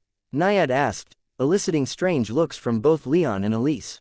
So, we're going to have to do this again? Leon asked, his tone tinged with both excitement and apprehension. No child was made just now, but I could feel that the process worked, somewhat, Naiad explained. We'll definitely need to do this again. I see, Leon muttered. For his part, he would admit that having both Elise and Naiad together had been exhilarating beyond his ability to articulate, and the primitive man within him was demanding that he continue this relationship for as long as he could, and while he would hesitantly agree, this wasn't a decision that was solely up to him. He turned his eyes to Elise, who met his gaze. He probably would have slept with Naiad long before this point if he hadn't already been with Elise, and it wasn't right to cut her out of this despite giving her consent. She smiled at him, then said out loud, if we're doing this again, it will be all of us. She looked over at Naiad, whose face was also breaking out into a smile, and continued, I still don't trust you, nor do I even like you all that much. But this was incredible, and I wouldn't mind doing this again, and I don't want to leave you alone with Leon.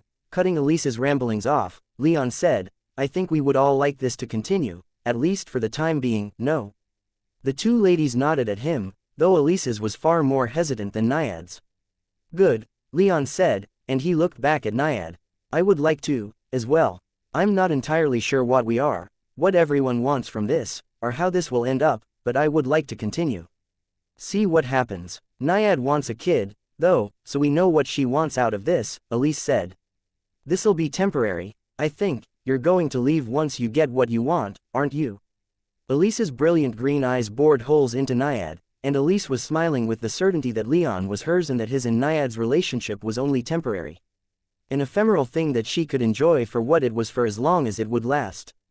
Naiad wouldn't be sticking around for long, and once the river nymph left, neither Elise nor Leon would see her ever again. However, Naiad didn't rush to confirm what Elise just said. Instead, she took a moment to think, then said, "Don't get too comfortable in thinking that I won't be around. I think this will still take a while, so I won't be going anywhere anytime soon, and who knows what the future might hold." Elise's smile faltered just a little, but overall, her confidence in the transience of their situation remained unshaken. Naiad, however, was more than a little shocked at what she had just said. Elise was right, she only wanted the child and to not turn into a gorgon, nothing more. That Naiad even floated the possibility of sticking around after that surprised no one more than Naiad herself, and her satisfied smile began to drop. "We should get going," Elise said as she struggled to get out of bed. Her legs were a bit weak from how intensely she and Leon had made love. Still, she was a fourth-tier mage, and that wasn't enough to prevent her from rising and getting dressed. Leon followed suit, leaving Naiad alone in the bed. She didn't get up, but she didn't want either of them to leave quite yet. She wanted to be treated just like Elise, but she and Leon weren't close enough for that. Naiad didn't say a word as they took their leave. When the door closed behind them, Naiad was alone, naked and colder than she had felt since she was a child, what little warmth that remained of Leon fading fast. She laid back in bed and silently stared at the side of the bed where Leon and Elise had been a moment before, her mind seeming to work both miles a minute and at a snail's pace as she tried to figure out just why she was suddenly feeling so attached to Leon. Whether this was a new feeling or just one that she was now aware of wasn't a question she considered. Once outside of Naiad's room and no longer needing to project strength and confidence, Elise sighed in exhaustion and almost collapsed. Only Leon holding out an arm for her kept her on her feet. "Ah," she sighed as she looked to her lover. "Think you could have gone any harder?" she sarcastically asked. Leon smiled in embarrassment, but he said nothing. Pushing for more than just silence, Elise asked, "So, how was that for you? You were pretty quiet after." "Honestly, I never thought it would be so intense," Leon replied, saying what was on both of their minds. "I was a bit concerned that I wouldn't be enough for the both of you, but I guess I was wrong." "You can say that again," Elise said as she stumbled a bit in the hallway.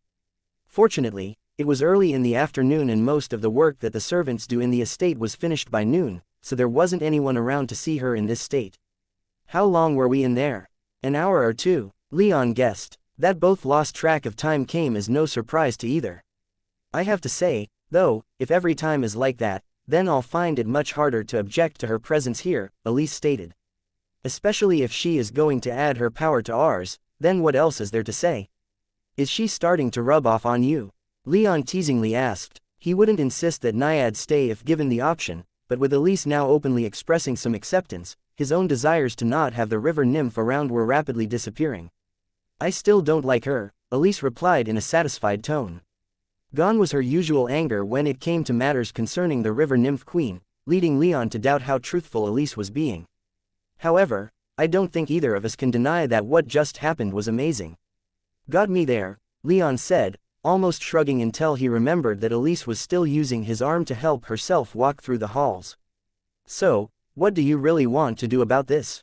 Elise asked. "At least for the time being, I don't mind if she stays, but when she goes, I expect you to start keeping an eye open for other potential wives."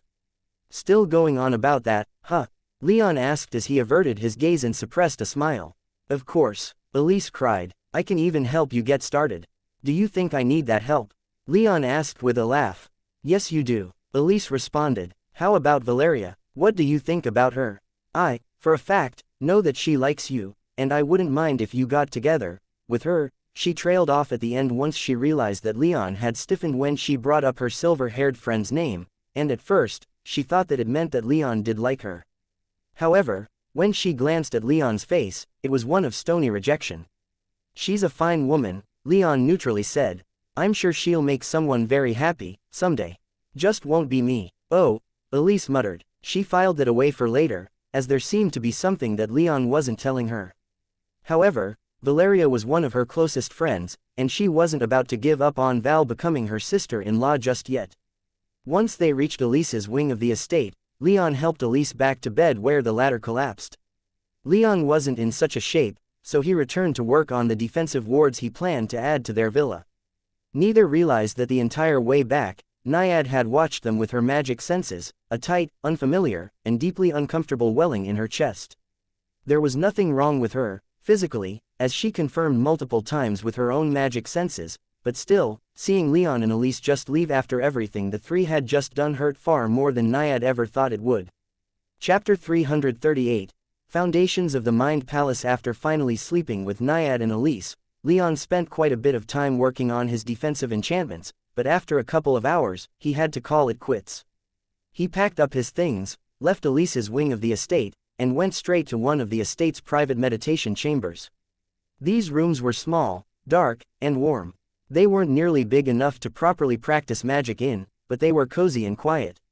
The walls were draped with thick black curtains that both blocked light and were magically soundproofed, so no one could hear what was said within, and those within could hear nothing that was happening outside. For obvious safety reasons, there were a few lights that weren't blocked by the curtains that would flash if any of the estate's alarms went off, but under normal conditions could be turned off, leaving the room in whatever state of brightness the occupant desired. It was a fantastic place for peace and quiet, and Leon wished that he had learned of the existence of these chambers before Emily had, in a flagrant display of her usual flippant attitude, only informed him about these rooms the night before he and Elise moved out. The villa's defensive wards were the first thing on his mind when it came to its rebuilding, but a meditation chamber similar to this was also on his list of additions to eventually make to the villa. Leon walked into one of the estate's half-dozen chambers and turned the lights completely off, leaving him in total darkness and total silence. He wanted peace and the feelings of isolation that came with the chamber, and that's exactly what he got. The floor was thickly carpeted, and there were a number of large pillows and ottomans in the corner, ready for whatever the occupant of the room wanted to meditate upon.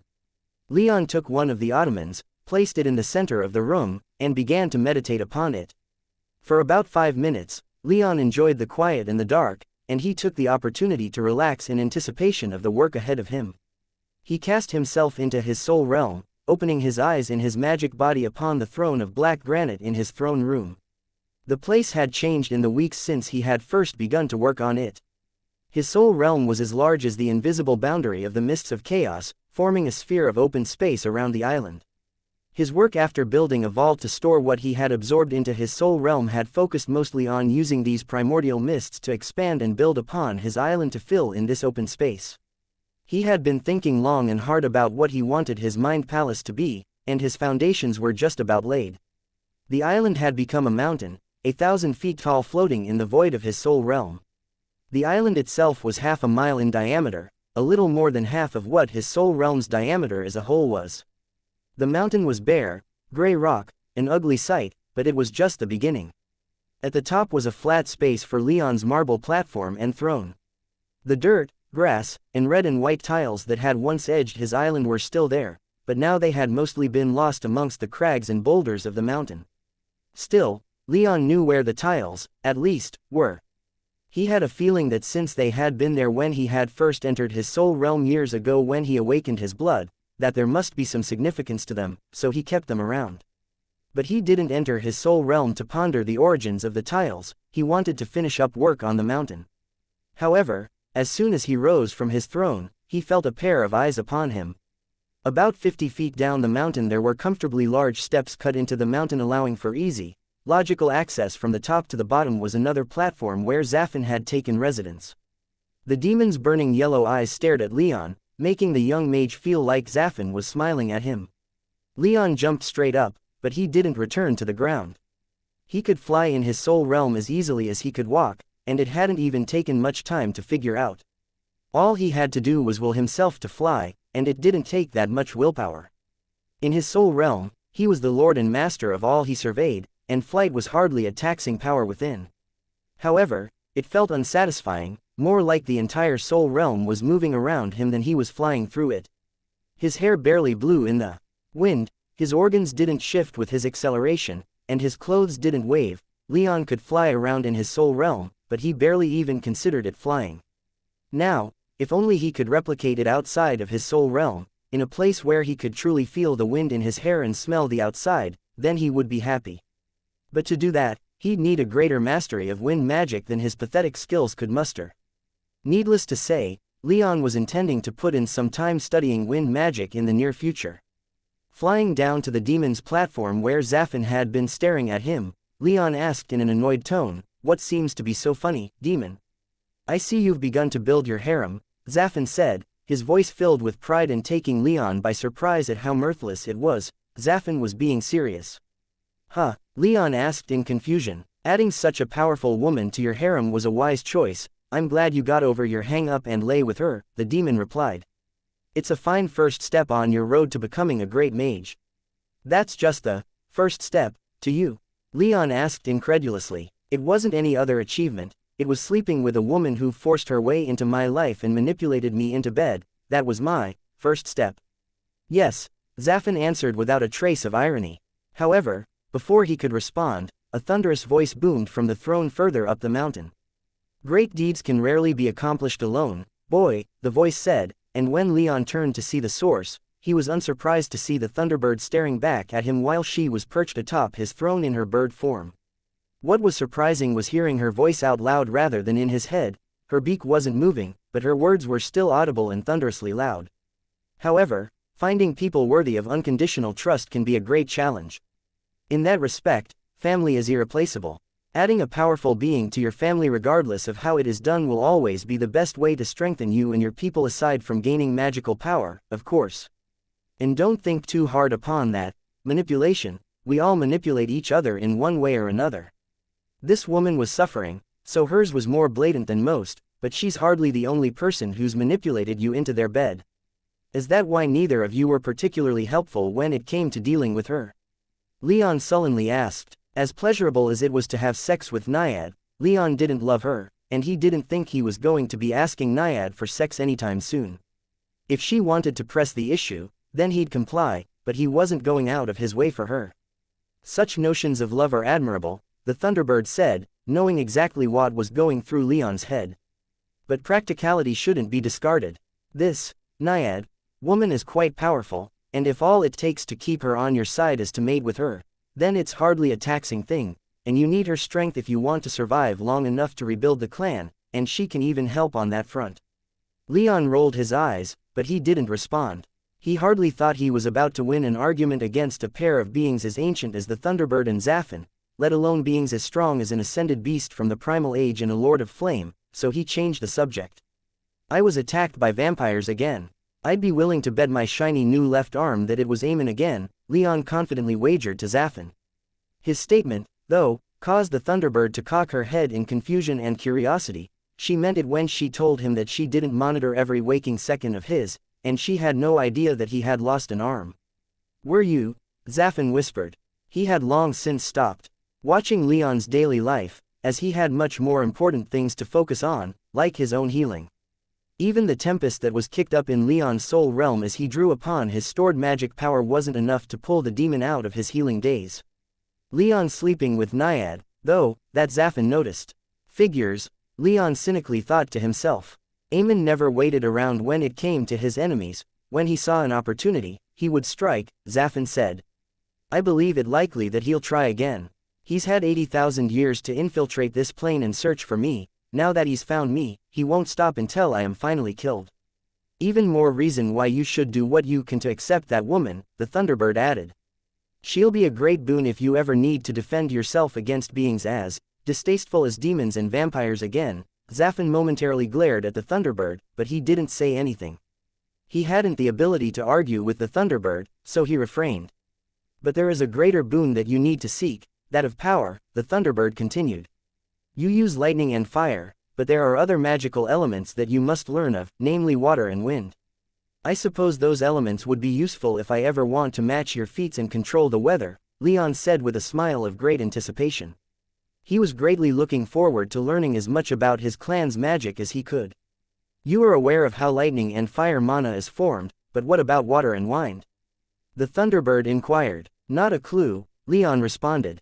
He needed to compress his magic power to form both lightning and fire, but lightning had to compress far more than fire and then allowed to arc throughout his body. Fire, on the other hand, only required moderately compressed magic power, but then Leon had to hold it in his chest and let the power slowly leak out like it was an inner fire that was spreading its heat to every corner of his body. To create water mana is very different from the two elements you're familiar with, the Thunderbird explained. You must let it flow throughout you like a river. At first, it must be gentle and slow, like a small creek, but as you get stronger, your water mana will flow through you like the wildest of rivers. It will go through each individual part of your body, then flow out and move on to the next part, all in sequence. Wind mana is similar in that it flows through your entire body without compression, but instead of a gentle river carving a path through your body, it must be a tempestuous gale within you, flowing from your head to your toes and back again. As with both lightning and fire, as you get better at forcing your magic power to move in this way, it will impart the qualities of the magical element you wish to create onto your power, thus allowing you to create that element. Makes sense. I think I got it, Leon said. The concept was easy enough to understand, but understanding and applying were two very different things. Which should I start with first? I'd recommend water, the Thunderbird said. Given that your most prominent recent enemies used fire, I'd say water will come in handy. Damn, Leon whispered. He'd hoped for wind magic. As if reading his mind, the Thunderbird said, wind magic is relatively weak, offensively speaking, but water magic will be a great help to your combat potential. I suppose, Leon said. And water magic would be pretty useful when it comes to combating fire magic, too. Not as much as you might think, the Thunderbird said with a cautious tone. Many believe that water is like an elemental counterbalance to fire, but such things do not exist. There are no opposites when it comes to the magical elements. Water can put out fire, to be sure, but just as easily can fire vaporize water. Magical flame burns hot, and when supplied with as much magic power as magical water, then neither can be definitively stated as stronger. Huh, Leon grunted. I've read a lot of texts and stories that claim the opposite. Your texts are wrong and stories are just that, stories, the Thunderbird said. When it comes to magic, all that counts are skill and power. There are no shortcuts worth taking and no easy advantages. Take, for instance, light and dark. They seem like opposites, do they not? Leon nodded in agreement. Dark couldn't exist without light, and light would be meaningless without dark, after all. They are not, at least when it comes to magic, the Thunderbird stated. Both can be used for offensive, defensive, and movement purposes, but light's greatest strength is in the arts of healing. Darkness magic, on the other hand, is best at creating illusions and manipulating the mind. Healing and illusions are hardly opposites, so there would be no benefit to using light magic specifically to counter darkness or the other way around. Leon asked. The Thunderbird took a minute to think, then said, no. As I said before, it all comes down to skill and power. There are no specific qualities about light that would make it more effective at dealing with darkness, and the opposite is also true. Similarly, water and fire are hardly opposites, even though fire produces heat and water magic can produce ice. Leon nodded again, deciding to agree with the Thunderbird. It seemed a bit off to him, but he was but a 19-year-old boy, essentially nothing compared to the Thunderbird, who had lived for so long that Leon was honestly scared to ask after her age. The Thunderbird murmured, staring down at Leon. Perhaps you need some brushing up on the fundamentals, then. I think I've got them down pat, but if I make a mistake then feel free to correct me, Leon said. The Thunderbird rolled her eyes, then countered with, let's go over some things first, just to be safe. What is ice magic? A derivation of water magic, Leon immediately answered with absolute confidence. Very good, you at least know about derivations, the Thunderbird said. Ice magic wasn't an element on its own, it was derived from water magic and proved so useful that it was given its own term. Thus, it was called a derivation. It wasn't a new element, it was just a highly specialized application of that element that happened to have its own term. Similar to ice magic was shadow magic, which was a branch of darkness magic that was so popular and widespread that people would focus on it specifically, ignoring, for the most part, much of the rest of the applications of darkness magic in the process. Leon wasn't aware of it, but Justin Isonos and his subordinates had studied shadow magic, allowing them to move in their own shadows. They wouldn't claim to be darkness mages, though, because they couldn't manipulate the mind or conjure illusions. They simply hadn't focused on those aspects of darkness magic. Those were the two most popular derivations of elemental magic. There were other forms, of course, but few were so widespread or well-known as to be given their own terms. For instance, there was a derivation of earth magic that allowed blacksmiths to manipulate metal without heating it, and derivations of fire magic to produce heat, or to produce light without heat. I do have a question, though, Leon said. What is it? The Thunderbird asked, her tone softening and quieting down quite a bit. It was almost grandmotherly, though Leon would hesitate to say that out loud. Why are the 7 magical elements broken up into 2 categories? I assume you're talking about the primal elements and the heavenly elements. The Thunderbird asked, seeking confirmation. Leon nodded, and she explained, no real reason, I suppose.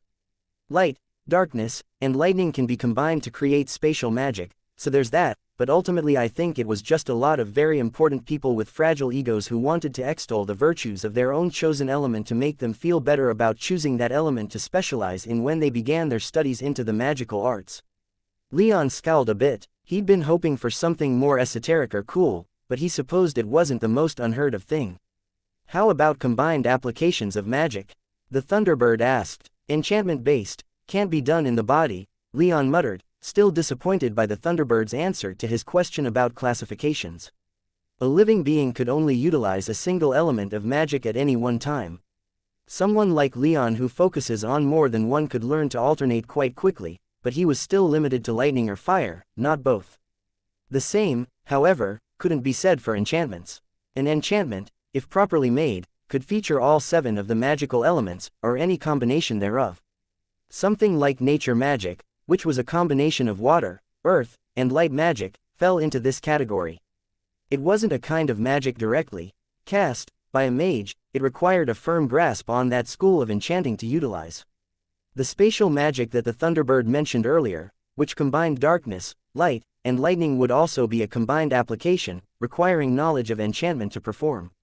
Alchemy could also be categorized as a combined application of magic, but Leon knew virtually nothing about the art, so he couldn't speak authoritatively on it.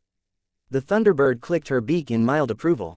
Leon knew the basics well enough even if he was misguided on some things. Those could be corrected in time, but not if he was dead, so she figured it was best to get started.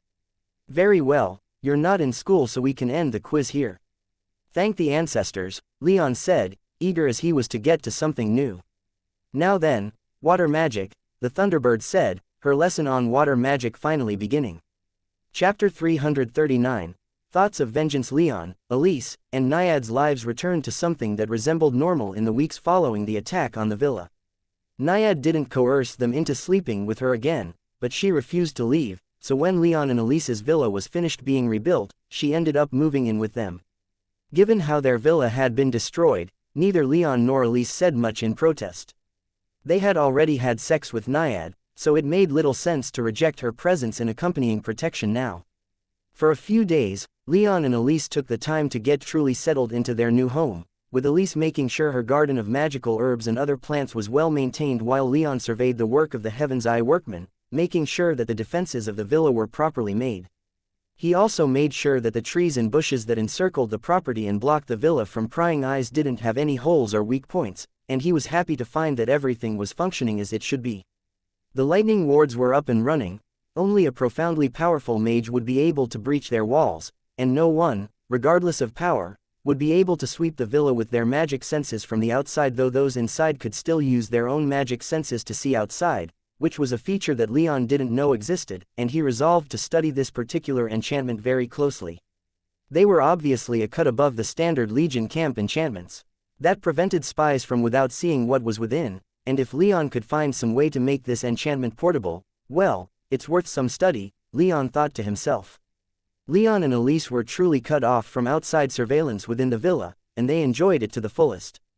After sleeping with Naiad once, they thought little of having sex wherever they wanted. They knew that Naiad could watch them wherever and whenever they got down and dirty anyway, so they figured that it was best to simply not think about it and do what they wanted. Naiad barely spoke to either of them during these first few days, so it was impossible to know if she did or didn't watch them. Of course, Naiad did watch them, and quite intently, fascinated as she had now become after experiencing human mating firsthand. Every display of affection, every move they made toward and to the other was observed by the river nymph, and she enjoyed every second. She wanted to go and join the other two many times, but always refrained when she thought about how tenderly Leon would treat Elise afterward, and about how coldly he would treat her. Most times, he would barely even acknowledge her presence within the villa, and that brought more sadness to Naiad than she ever would have thought. To a degree, she could understand. Human interaction was still new to her, and time spent together was important. However, her river nymph instincts were telling her that since they were now mates, then they should be accepting of each other, and the fact that Leon wasn't was distressing. Even after several weeks, though, Naiad hadn't made a move to put a stop to this. She wanted to let Leon make the next move now that she had gotten him to sleep with her once, and since her magic power still coursed through her with all the speed that it should, she figured she had time. She didn't want to force things again, but this involved her squirreling herself away in her guest rooms and not giving Leon the opportunity to make a move. For Leon's part, after surveying the rebuilt villa, he was far more interested in spending time with Elise and training his magic to worry much about Naiad. His training with the Thunderbird in his soul realm had paid off in a big way, and he was making progress with water and wind magic far quicker than he had. Fire lightning was essentially instant after absorbing all of that lightning from the cradle, so Leon refrained from comparing his current efforts with that. During this time, he also put in some time in the royal palace. Trajan had assigned him to check in with Lapis every day, which Leon was happy to do since it gave him plenty of time to talk about the stone giants, and he also helped the prince's assistants collate the data they received about the Legion's attempts to subjugate the vampires that had infiltrated the kingdom. At this point, no one could deny that there was a serious problem, especially when one of Trajan's own knights was attacked in the very heart of the kingdom. Of course, the consul of the Central Territories was livid about what he perceived as Trajan overstepping his bounds and ordering around legions that weren't assigned to him, but in just a few months more than 100 vampires had been found and slain, so he had little ground to stand on and was forced to hold his tongue. This threat had grown right under his nose. After all. All in all, Leon had to say that things were quiet, peaceful, and relaxing. His problems seemed far away. He was with the woman he loved, and his friends were due to arrive in the capital in just a few weeks in anticipation of their knighting ceremony at the Knight Academy. Life was good. He had no idea that his villa was under constant surveillance by subordinates of Justin Isonos. When the tall man was killed in Emila's estate, Justin had been alarmed, to say the least. He'd lost another 7th-tier mage, a man who was impossible to replace in such a remote land as the Bull Kingdom. His certainty grew that Leon was the boy he was searching for, but he decided to take things much slower and more carefully from now on. A month after his villa was attacked, Leon walked into the royal palace as he had done dozens of times before.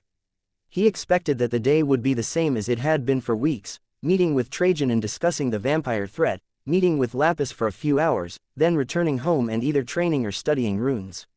He was in for a shock, however, for as he walked through the halls of the palace, he happened to pass by the offices of the officials who supervised taxation of the nobility on his way to meet with Prince Trajan.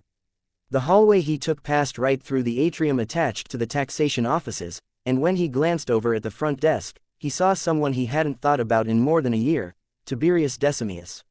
He had first met Tiberius around the same time he had started in the Knight Academy. The noble had been in the Heaven's Eye Tower looking for Elise and taken issue with Leon's friendly relationship with her.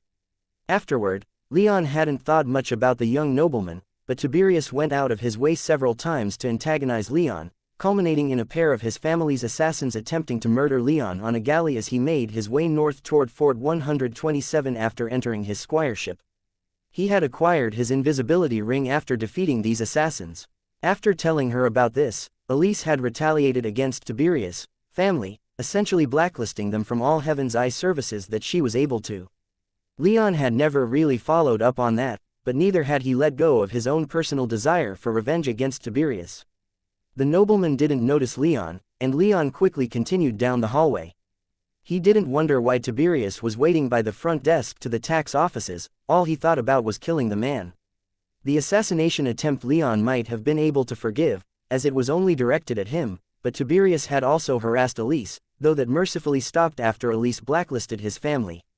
Still, the simple fact that the nobleman hadn't been able to take no for an answer and kept trying to court Elise was reason enough for Leon to hate his guts, and that combined with the assassination attempt was enough for Leon to mentally sign Tiberius' death warrant. Of course, Right there in the middle of the royal palace was no place for that sort of business, so Leon put it out of his mind for the time being. There would be other chances, and his work with Trajan took priority right now, especially since the enemies they were dealing with were far more important and dangerous than House Decimus. By the time he arrived at the prince's part of the palace, Leon had wiped away any fury and anger that might have appeared on his face. As a stoic person by nature, no one had even the slightest clue that Leon had been thinking about murdering the son of one of the most powerful nobles in the realm. When one of Trajan's assistants opened the door for the young knight, Leon found Trajan quietly working behind his desk, just as he had been for months. "Your Highness," Leon said as he gave the prince a short bow. "Sir Leon," Trajan said, only smiling at the younger man once the door had closed. "Please, come in, I'd like to talk." Trajan led the two over to the chairs and sofas by the hearth, completely abandoning whatever it was that he was doing. "Isn't that stuff more important?" Leon asked with an eyebrow raised in curiosity, his golden eyes boring into Trajan's in both amusement and accusation. "It's fine," Trajan said with a dismissive hand wave. "I was just looking over one of August's proposals. It's quite well thought out, to the point that I feel that I don't really have to look it over." "What does His Highness want to do?" Leon curiously asked. Trajan's chiseled face twisted in a smile and he said, "Perhaps one of the best thought-out proposals he's had in a while. He's mostly let me take charge since we came back from the Horns, but ever since that unfortunate business in the arena, he's been trying to take charge a bit more. He realized that I'm not enough backing for him and that he needs to make his own moves, just as he had been doing before asking for my help, and that proposal?" Leon asked again. Trajan quietly laughed at himself. He'd let his pride in his nephew get the better of him. "A reassignment of legions. He wants to get as many legion soldiers out of the hands of his brother as he can, and his reasoning is quite sound. Those legions in the west, south, and center led by common legates he wants to move to the north or to the east, reasoning that those are the places that have received the vast majority of foreign incursions of late." "Only those led by commoners?" Leon asked. "I assume that he assumes those led by nobles or corrupt are already in Octavius' pocket." "He does," Trajan confirmed. "Can this be pulled off?" Leon asked. "It can," Trajan said. "They haven't declared for either of the princes, but if I ask the Chancellor, Chief Steward, and Spymaster to allow this, then there won't be much that Octavius can do. He can't have them removed from their offices without August's consent, just as August can't remove any of the nobles or knights on Octavius' side from their positions without Octavius' agreement. This is probably the only thing keeping the peace right now, not to mention we have other plans in the works to take care of things that need to get done regardless of who's in charge." Leon nodded, fully willing to let the prince rant a bit more, but as he trailed off, Trajan seemed to remember what he actually wanted to talk to Leon about and change the subject. "I did some digging into the city's defenses," Trajan began with a solemn tone. "I wanted to know exactly how so many powerful vampires made it so far into the city with no one the wiser." "Find anything of note?" Leon asked, his own interest piqued at what the prince just said. Trajan paused for a moment, then sighed in dejection. "None," he said. "The city has no walls, no real defenses to speak of. It's never really needed such defenses, save for around the royal palace. Our rituals to detect demonic power should have found something, but it seems that the vampires must have hidden themselves well, for nothing was detected." Leon breathed a secret sigh of relief at his own demonic affiliation continuing to go unnoticed, but he was a bit concerned about these rituals. And now he had a perfect opportunity to dig for more information. "What exactly do these rituals entail?" "I'm not too familiar with them," Leon asked. "They're mostly just a collection of knights with great experience in dealing with and identifying demonic activity, specialists in demonology, in other words taking a few potions or other consumables that can enhance magic senses, and then they simply look for sources of demonic power." "That's it?" Leon asked in disbelief. "Most rituals are just that simple," Trajan said. "But, like I said, there are potions to aid in the detection of very specific things, and demonic power can be easily detected by those who know what they're looking for. To be more specific, it takes a group of a dozen or so powerful 6th-tier mages taking these potions to perform this ritual with any reliability, and it's quite draining from what I understand, so there's some time for rest needed afterward before those who perform the ritual can repeat the process, perhaps as long as week even. So, if it's a magic senses-based ritual, it could potentially be subverted by the standard enchantments on many villas that disperse magic senses. The same ones that are put on just about every legion encampment that gets built. Leon asked. Yes, Trajan said, pleased that Leon understood the complexity of the problem they faced. We do our best, but the Bull Kingdom is large and possesses complex infrastructure. Nothing we do is ever going to be adequate, and that's why, even now, after weeks of searching, we're still finding the holes that these leeches have hidden in. I'm not even confident that we'll ever find them all, especially if there are more of similar power to those you've encountered as of late. Leon frowned. So far, he'd been attacked by 2 7th-tier vampires.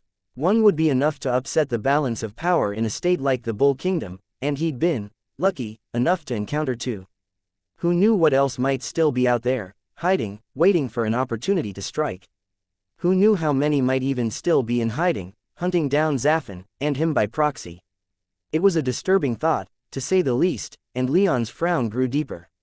By the way, Leon, you never did tell me who that woman was who helped you with those vampires. She seemed incredibly powerful and confident that she could protect you from any future attacks, and you seemed to agree, so I let it be. However, I think I've been more than patient, and I would very much like to know who she is. Leon slowly nodded and averted his gaze as he thought about what he should and shouldn't say. If he couldn't trust Trajan, then there was just about no one he could trust, so he was inclined to tell Trajan the truth. However, he couldn't be completely certain that Trajan wouldn't let this secret slip, as he did with his identity to the Paladins. In the end, though, he knew that he couldn't keep everything a secret, but he decided to be a bit judicious with what he said. I met her in the wilderness when Leon paused, momentarily at a loss for how to describe this without using the term deserted. When I attacked the Talfar forces that one time. I see, Trajan said, narrowing his eyes at this reminder of Leon's foolish recklessness. She had no love for the Talfar forces, so she gave me shelter for a little while. I suppose you could say we kind of hit it off, and she eventually decided to come find me after the war ended. Trajan stared at Leon in disbelief, both in the story and in that Leon hadn't told him before this point. Really? The incredulous prince asked, not quite believing that Leon happened to run into an incredibly powerful mage after going AWOL. Really? Leon definitively affirmed. How strong is she? Trajan asked. He was at the peak of 6th-tier power, but he couldn't make heads or tails of her aura, indicating a minimum of 7th-tier strength. He wanted to know just who she was and the limits of her strength, just in case. Early 7th tier, Leon lied without hesitation. Naiad hadn't been completely upfront with him about the power she possessed, but it was easy enough for him to see from her handling of the vampires that she was likely in the 8th tier, if not higher. But he wasn't going to tell Trajan the truth and further complicate these matters. 7th tier, Trajan mumbled. Incredibly strong, to be sure, but not unreasonably so. He decided that, for the time being, at least, to take Leon at face value and not to press for further details. The woman was on Leon's side and quite powerful, so it was always better to be overcautious than reckless and risk offending them, especially since this woman didn't seem aligned with any organized power. Normally, though, he would have wanted to meet her more formally and try to entice her to join the Bull Kingdom, but since she was going to defend Leon, then Trajan let it slide. Need anything else? Leon asked, eager as he was to move on from the topic of Naiad. Just one more thing about her, Trajan began, causing Leon's heart to sink into his feet. What, specifically, is your relationship with her? Leon blinked, not quite sure how to respond. He could say they were lovers, but that was hardly true. He could say that he was indebted to her, but that would cause confusion and more questions. If he said they were just friends, then he doubted that Trajan would believe him. In the end, with only a second or two to think, Leon went with the answer he thought would lead to the least amount of questions and help to move them on as quickly as possible. She's my girl. Trajan's eyes nearly popped out of his skull in shock. No one in their right mind would ever say that Leon wasn't good-looking, but with his misanthropy, unfriendly demeanor, and solitary nature, a lady killer he was not. In fact, Trajan was already quite amazed that he was with Elise, but he simply chalked it up to eccentricity on Elise's part. Now that he was told that Leon had a second lover, though, it just about shook Trajan's entire view of Leon.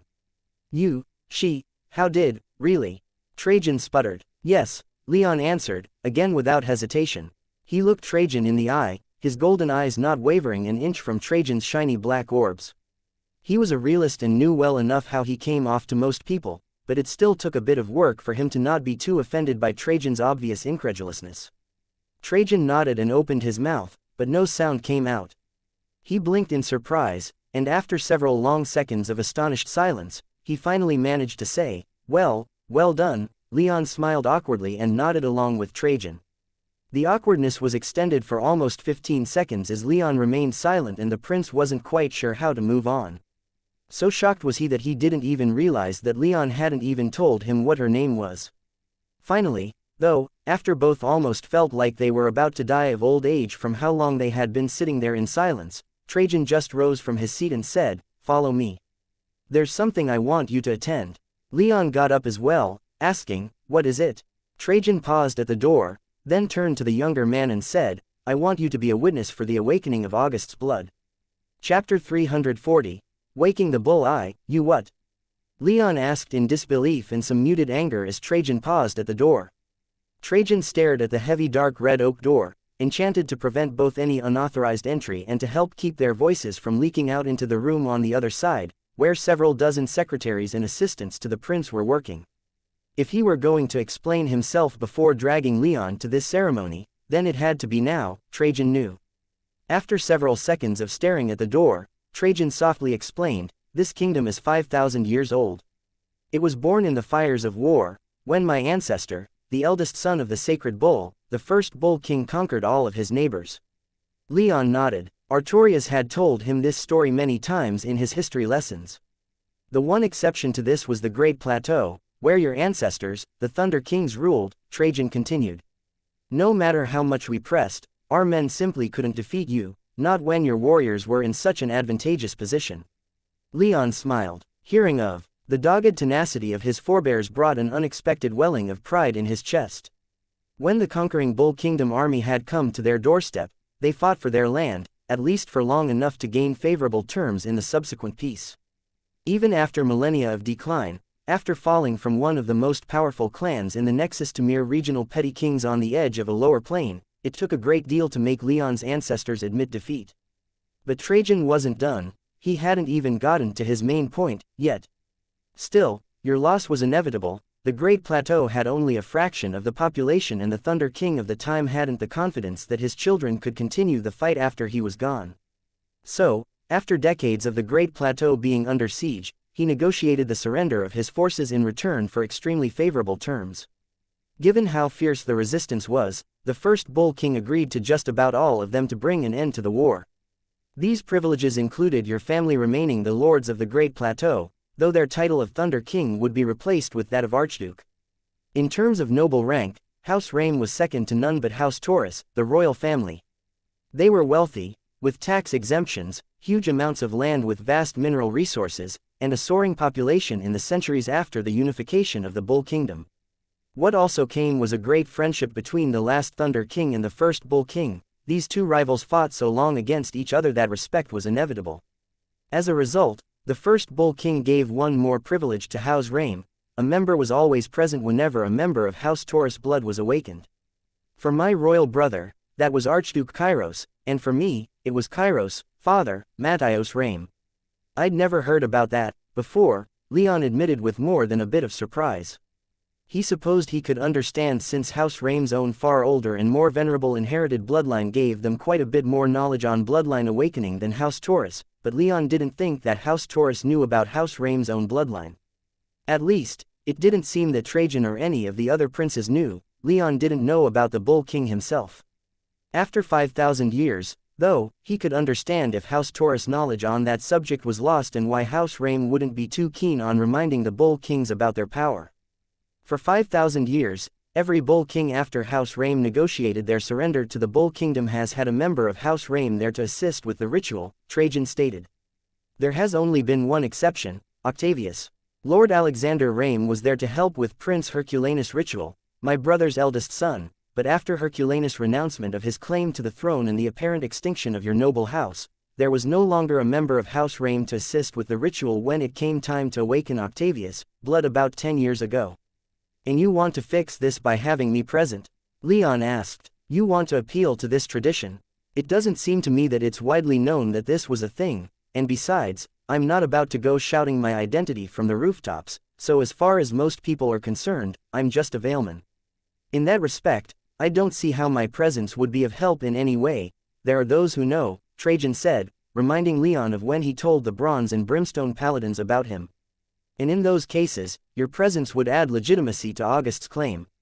I still do not like this, Leon said with a deep frown. He didn't like it when Trajan revealed his identity, either, but the man was a prince and there wasn't much Leon could do to refuse, especially since Trajan had kept him away from the palace for so long. However, Leon's patience with Trajan dragging him into these political games was wearing thin. His appearance in the royal court, his presence at the triumphal games, and now this.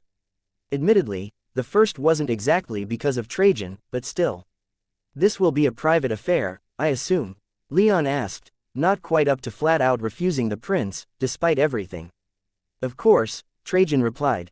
Just August, the two of us, and the bronze paladin to act as a neutral witness. Leon clicked his tongue in displeasure, but he said no more. Since he'd never heard of something like this, he assumed that most people didn't know that this was a tradition, but the things that were well known that he had no clue about were legion. At the very least, Leon began to periodically emit his magic senses and kept a close eye on everything around them as Trajan led him out of his office and through the palace. Of course, the palace was enchanted to prevent this kind of spying, so Leon didn't see much until they left the palace itself and began to walk through the grounds and warren of administrative buildings. They weren't followed by anyone save for about a dozen of Trajan's assistants, at least as far as Leon could tell. After leaving the administrative buildings, the two walked alone, as the prince ordered the assistants to wait on the outskirts of the palace complex for them to return. They kept walking until they reached the seldom used northern side of the palatial island. Here could be found the forest that shrouded the king's private villa, the old assembly chamber that Lapis had taken up residence within, as well as Leon and Trajan's destination, a shallow stone dome built over a round pit about 100 feet in diameter. Inside, the place was nothing special, essentially just a staircase leading about 20 feet down to the bare stone floor. The entire place lacked any furnishings or decorations. It was an almost harshly stark and Spartan place, lit only by a hole in the center of the dome. Not that that darkness really meant much to mages as powerful as Leon and Trajan, though. Neither of the two men descended the stairs. The room was empty, they were the first to arrive, so there was no point in waiting in the dark when the outside was warm and only a little bit cloudy. Seeking to make some kind of small talk to help the obviously tense Leon relax, Trajan said, "You know, the current palace complex used to just be a castle that protected these northern buildings. There are a bunch more buildings just like this ceremonial hall on this side of the island, old places where court was held, and the early bull kings lived. They were scattered all over the island and were much smaller than the buildings we use now." "Were they?" Leon muttered neutrally. "Yes," Trajan answered, a little disheartened at Leon's lack of enthusiasm. Trajan would have honestly preferred to leave Leon out of this matter, but this was also for the sake of preserving peace within the kingdom, and August needed something to go in favor for once if he wanted to survive what was seeming more and more inevitable. Not that Ursus would appreciate the distinction, I still insisted that he be here, Trajan bitterly thought to himself, and he could only comfort his anxious and guilty mind by repeating to himself that this was all for the kingdom. The old castle was later torn down to make room for the current palace, Trajan continued. It wasn't easy, given how warded the prince suddenly stopped, as he could see a pair of figures approaching in the distance. From their auras alone, one 5th tier and the other 7th tier, he knew that. It was August and Bronze. August was dressed quite simply, in a plain gray long-sleeve shirt and loose black pants, while Bronze was clad in his omnipresent bronze armor. "Trajan," Bronze called out as he and August hurried forward when they realized that Trajan and Leon had arrived before them. "Titus," Trajan shouted as he went forward to welcome his old friend and nephew. Leon remained quiet and stood by the door while the others made their greetings. "Sir Ursus," Bronze tactfully said to Leon as the paladin approached the door. "Sir Bronze," Leon replied, not feeling like he was familiar enough with the man to use the Bronze paladin's actual name, but apparently that was enough as neither Bronze himself, nor August, nor Trajan made any attempts to correct him. The four men, their brief greetings over, stepped inside the building. Trajan and August walked right down the stairs, while Leon and Bronze lagged behind a bit. Trajan walked with purpose, his every step taken with intent. August, however, was sweating, his eyes darted around, he nervously kept trying to crack his knuckles, and the only reason he kept walking down the steps was that Trajan was right beside him. Nervous, Trajan asked him, "How could I not be?" August replied, "What we're about to do will be one of the defining moments in my life, as well as being not sanctioned by my father. He could technically charge us both with treason for this if when he wakes up, there must always be two who bear the blood," Trajan said. Herculanus had his blood awakened years ago, but since he joined the blood priests, he won't ever have children or a landed title. We need another person who can awaken the blood of the sacred bull, just in case something unexpected happens to Octavius. Will father see it that way? August asked as they reached the floor of the pit beneath the dome. He'll understand, Trajan said with a confident nod, though he felt much more unsure inside. But this wasn't the time to be speaking of uncertainties. He needed to project confidence to assure his nephew that everything was fine. "For what it's worth," Bronze said as he and Leon reached the floor just a few steps behind the two princes, "I believe His Majesty would agree with Prince Trajan. Of course, if His Majesty does charge both of your highnesses with treason, then I would be honor-bound to arrest you, but I do not believe that His Majesty will do that. If Prince Herculanus had made his intentions known decades ago, then it would never have been in question if your blood would be awakened, since both Princess Stephania and Prince Antonius have bowed out of the running for the throne." "Thanks," August said, his fears not particularly mollified. Leon was, as usual, silent. He was curious about this awakening ritual, and now that he was here, he wanted to see it in action, to compare it to his own. To awaken his blood, Artorias had drawn runes upon his body with some kind of herbal paste, then fed him a potion to prepare his body, gave him the snow lion mana to drink after that, and then had Leon stay in a runic glyph drawn upon the ground while lightning spells powered by an ice wraith core channeled lightning magic into his body. The strain of lightning tearing him apart on the outside and the lion's mana ravaging him from the inside was exactly the kind of catalyst that Leon's body needed to draw out the latent blood of the Thunderbird, and the power that flooded through Leon at the time was enough to push him from the first tier to the second. Perhaps more important than that, though, was the vision that Leon received. He was pulled by his connection to the Thunderbird into his soul realm, 4 tiers before he was powerful enough to do so, and there he saw the Thunderbird for the first time. Now, Leon was about to bear witness to another person awakening their inherited bloodline, and despite his initial extreme reluctance to attend, he was almost as excited to see the awakening process from a different angle as August was to undergo it. "All right, then let's begin," Trajan said. Chapter 341. Waking the Bull 2. "All right, then let's begin," Trajan said, and August knelt in the center of the stone floor. Leon watched in fascination, but so far, he was a little disappointed. It didn't seem like the same kind of runic glyph that Artorias had used for Leon's awakening was going to be used for August's. Leon's hopes for something spectacular were rekindled when Trajan reached into his soul realm and retrieved a few pouches of herbs and a glowing red potion in an index finger-sized clear glass vial. If Leon's previous experience in this regard could be applied, then he figured the potion was likely mostly some kind of mana from a powerful beast. He couldn't do much more than guess, though, as he figured it would be rude to ask. Fortunately, it seemed that August wasn't quite up to speed on this process, so he didn't have the same reticence to ask questions as Leon. "What is all that?" the younger prince inquired. "Some herbs for you to smoke to prepare your body, and a potion to wake the sleeping bull within you," Trajan responded. He reached into his soul realm again, this time retrieving a shallow bowl. The elder prince conjured a table from the stone beneath his feet with earth magic and began to grind up the herbs and mix them into the bowl. "What's in the potion?" August asked with trepidation. "The mana of a 6th-tier bull, plus a few other things to tame it a bit so you don't explode as soon as you drink it," Trajan said with a teasing smile, and August's face went pale. Listening to this, Leon couldn't help but frown. He figured that August would have known all of this beforehand, but it seemed like the ceremony was a mystery to him. Leon, himself, didn't know about his own awakening process until Artorias had him undergo it, so he could understand a bit. It was natural that families with this kind of inherited power would want to control it, to keep it from spreading outside the house, but that also meant that they ran the risk of one day forgetting the process. In fact, Leon had been quietly concerned about that, himself. He knew the rough details of his own awakening, but he didn't know the exact details, like the runes that Artorias painted on his body or the glyph that Artorias had carved into the mountain that Leon knelt in, and the books that Leon retrieved from his family's library beneath Argent Palace hadn't been nearly so helpful in figuring all of that out. He'd been worried that he would have to pay those archives another visit one day to truly have the details he wanted, but now that Leon could consult with the Thunderbird, he wasn't too concerned about that matter anymore. Not that Leon was foregoing his plans to return to his family's archives, of course. Still, Leon filed it away for later that he needed to speak with the Thunderbird about the awakening process. Better to learn it sooner rather than later, he never knew when he might need it.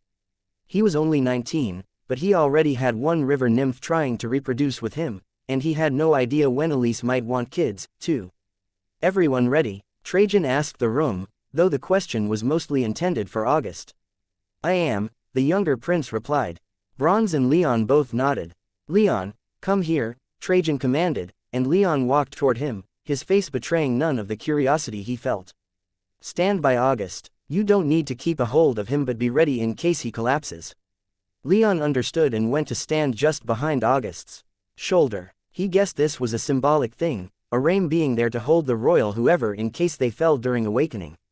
He didn't appreciate it much, thinking that it symbolized House Rame being subservient to House Taurus as much as it was an expression of the friendship between their houses and of House Rame's privileges, but he did as Trajan asked anyway. His loyalty to Trajan was personal, he possessed none of House Rame's traditional loyalty to House Taurus. Trajan lay the bowl of crushed herbs at August's knees, then pulled out a lighter, a thumb-sized metal rod with a rune of fire inscribed upon it, and set the herbs alight. Immediately a cloud of smoke rose from the bowl and straight into August's face, and Trajan said to August, "Breathe deep." There was no time for August to hesitate. He took a deep breath, taking in as much of the herbal smoke as he could. His vision blurred, the color growing more and more vivid even as details bled into each other. He began to sway a bit, even in his kneeling position, and Leon placed his hand upon the thin prince's shoulder to steady him. "Now, drink this," Trajan said as he held out the vial. August blinked a few times at him and made to take the vial, but with his blurred vision, he missed by several inches. He tried again, and again, missed, so Trajan simply took a step forward, held his breath to not inhale any of the smoke, and brought the vial to August's lips. The shining red liquid slid down August's throat in an instant, and Trajan stepped back. A shudder went through August's entire body as the potion settled in his stomach. A violent aura erupted from his body, and his upper body began to shake. Leon held the prince tighter, keeping him upright. There was still some time left before this ceremony was over, but Leon's disappointment had returned. The aura coming from August's body was chaotic and wild, but it paled in comparison to the storm that Leon's awakening summoned. Lightning had shattered the peak of the mountain upon which Leon underwent his awakening, and even Artorias had been shocked at the strength and violence of the summoned storm. During the process, enough magic flowed through Leon that the serious injuries he sustained fighting the snow lion he killed were healed, he was knocked completely unconscious, and he was brought face to face with the Thunderbird. None of that seemed to be happening to August. The prince was awake, though not lucid, and while the magic that Leon could sense flowing through him was hardly something to scoff at, it wasn't nearly as much as Leon expected from the bloodline that had subjugated his own. As he thought about this, something occurred to Leon. His father had told him that awakening bloodlines had been discovered with a lot of trial and error after strong ascended beasts had been disappointed in their inability to pass their power on to their human children. That much was plausible enough, but what Leon wondered was how the Bull Kingdom had managed to figure out how to do it. Thinking on it as he stared down at August with his hand grasped tightly upon the prince's shoulder, Leon found himself starting to be consumed by the thought of who might have taught the Bull Kingdom how to do this. It seemed to him like the first Bull King had his blood awakened before beginning his conquests, otherwise, he might have thought that his ancestor, the last Thunder King, might have had something to do with it after House Rame had been subjugated. Maybe they learned how from some leftover materials from the Thunderbird clan's occupation of this plane. Leon thought to himself, or maybe the sacred bull just figured it out on its own. The latter was certainly possible, but his impression of what he knew about the history of bloodline awakening was that even beasts that had achieved divinity, such as the Thunderbird, struggled to figure this out, and if the sacred bull were so powerful and wise to have done so on its own, then Leon questioned why it took the bull's son to unify the region and not the bull itself. Leon couldn't help but wonder how involved his own family had been in these matters, how much the Bull Kingdom had been built upon the legacy of the Thunderbird clan, and how much that contributed to House Rame's surrender to the first Bull King. After several minutes, Leon sensed the aura emanating from August begin to die down, so he turned his thoughts away from the past. How a bunch of people thousands of years ago conducted themselves or found the information they had was hardly something that mattered much to him. What mattered now was finding out who knows what, not necessarily how they know. Besides, it wasn't like Leon was particularly broken up about how things turned out. He'd long ago learned from Artorias to accept life as it was and not to waste time mourning what could have been. August gasped, his hazy eyes clearing. Were it not for Leon's iron grip upon his shoulder, he would have collapsed, despite the entire experience lasting a scant few minutes. Fortunately, his aura had changed quite a bit. August didn't rise to the 6th tier, but his aura was far denser and more stable than it had been. He was still pale and very thin, but his aura now radiated from his body with a strength and vigor that it hadn't before. It seemed like the ceremony was a success, despite Leon's own dashed hopes to see something more spectacular. It took August a couple more minutes to really realize where he was and what he was doing, but once his mind cleared, he immediately stood up and Leon happily took his hand off August's shoulder. "How are you feeling?" Trajan asked the younger prince. August took a moment to answer, and he used that moment to stretch a bit, clench and unclench his hands a few times, and call upon some of his magic. When he was ready to answer, August said, "I feel incredible. I feel like energy is just pouring out of me." "That's good," Trajan said with a wide smile. "You'll probably find yourself so bursting with energy that you'll be unable to sit still for a while, and you're going to rapidly gain muscle, so don't worry about that. Once your body gets used to your awakened blood, you'll calm down. Shouldn't take longer than a couple of weeks." "Thank you, Uncle," August said, his eyes tearing up a bit. "And thank you, Sir Leon and Sir Titus." "Thank you." August was being completely sincere, but his earnestness was a bit embarrassing for Leon. He didn't really do much, so the prince's gratitude was hardly something he felt he deserved. All they wanted was some small grant of legitimacy that his name could provide, and Leon greatly hoped that a time would never come when they would be forced to reveal that fact. Of course, Leon could hardly blame the prince for excitedly thanking him, Trajan, and Bronze so profusely, especially Bronze, since he made a rare exception and left the king's side. This moment was an important step in legitimizing his claim to the throne, and more importantly, was something that his brother would no longer be able to hold over him. Until the ceremony began, Octavius could have and frequently did when bringing nobles over to his faction said that he was the only true heir of the sacred bull, even if August was still King Julius's legitimate child. "Please, August, that's not necessary," Trajan said. "Agreed, Your Highness, this is nothing more than our duty," Bronze added.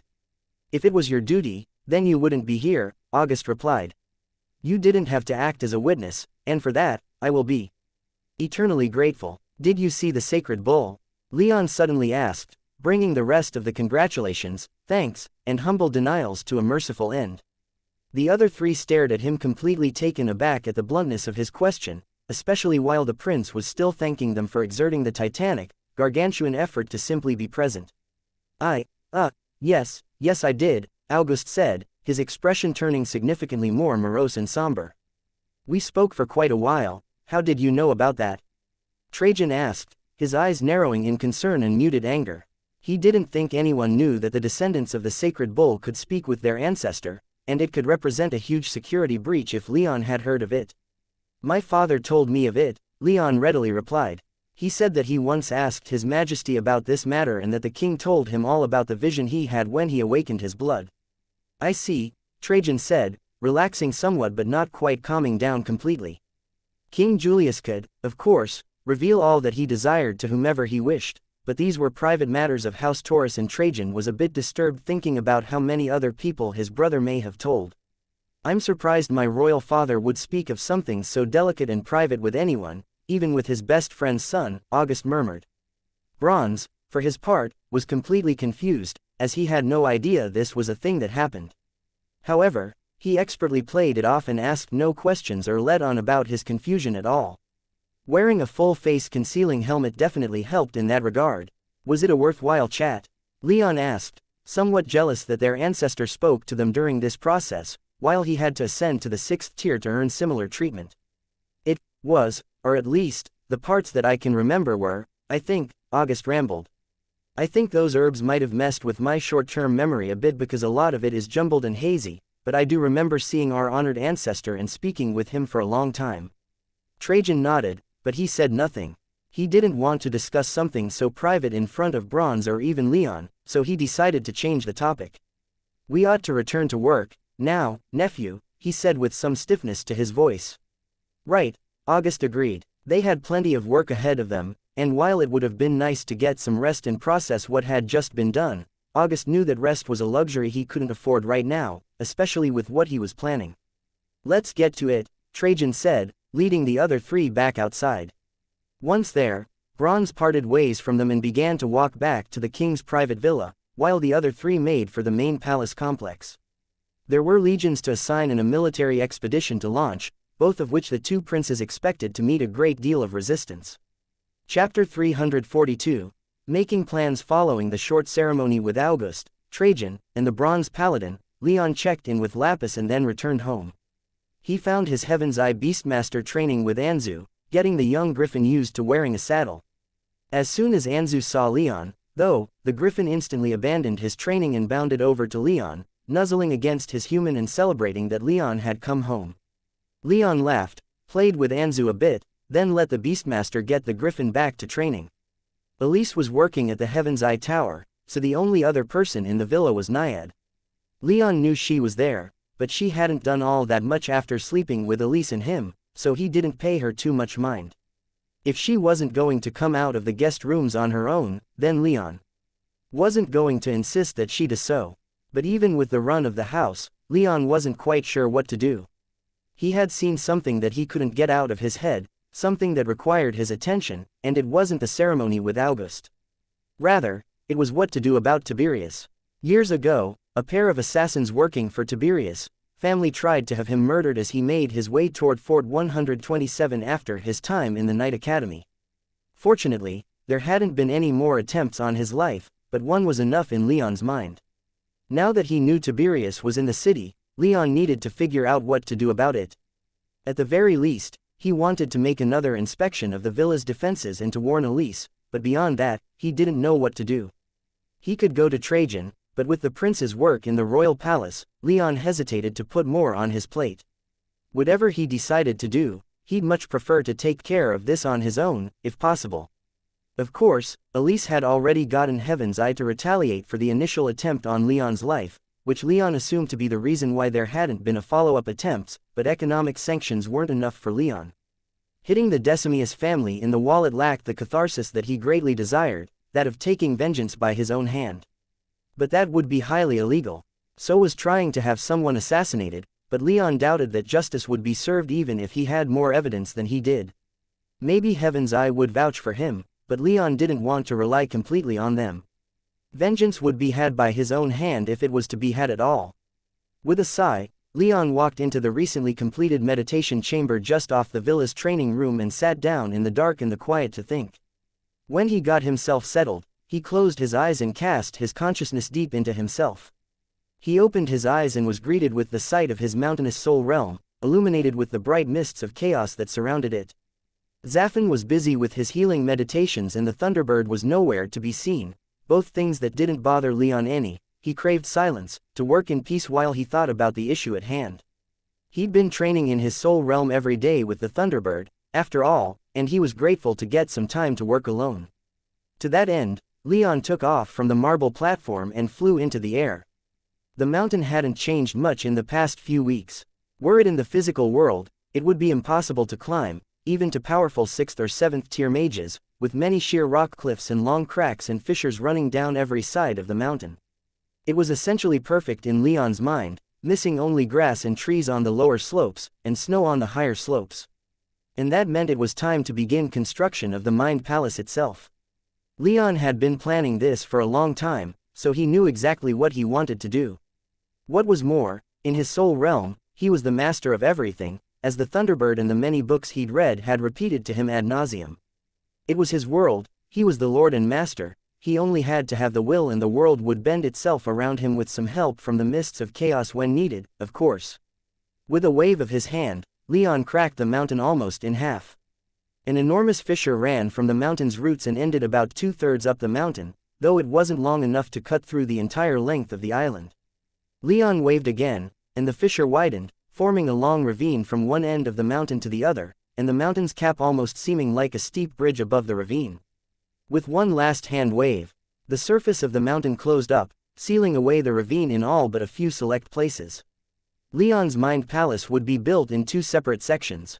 The first would be more conventional, a palace upon the mountain's peak, built in the white marble style that was so prevalent in the Bull Kingdom, and at its peak would be a small lantern chamber with his throne. The second part would be built into this covered ravine, an underground construct in the style of his family's architecture: trapezoidal hallways, light projections in place of painted or tiled murals, and long multi-leveled galleries. In the center of the underground section would be a large open-air courtyard, with both paved and wild areas and lit by the few parts of the ravine that had been left open to the air, turning them into skylights. Leon could see it so clearly that he felt like he could finish it in a matter of days. Plus, he felt it fit him to a facade of the Bull Kingdom covering the true Mind Palace, that of an underground, hidden palace built in a style reminiscent of House Raim and Thunderbird clan architecture. All this shaking of the island as Leon carved out a huge underground space woke Zafin from his healing trance, and the demon watched with a quiet seriousness that was quite unlike the demon. With some small insight into what Leon was doing, the demon watched everything that Leon did, but he made no attempts to speak with the young human or to give voice to what was on his mind. Suddenly, without warning and without announcement, the Thunderbird appeared right beside him. Zafin's omnipresent fires instantly died down in the Thunderbird's presence, but the monstrous bird was as quiet as Zafin. Neither acknowledged each other's presence for the longest time, not until long after Leon had descended into the new ravine to begin work on the foundations of the actual palace part of his Mind Palace. "We're just going to let him continue like this? No warnings or anything?" Zafin asked. "If he succeeds, then he ascends to the 7th tier. If he fails, then he will learn from this.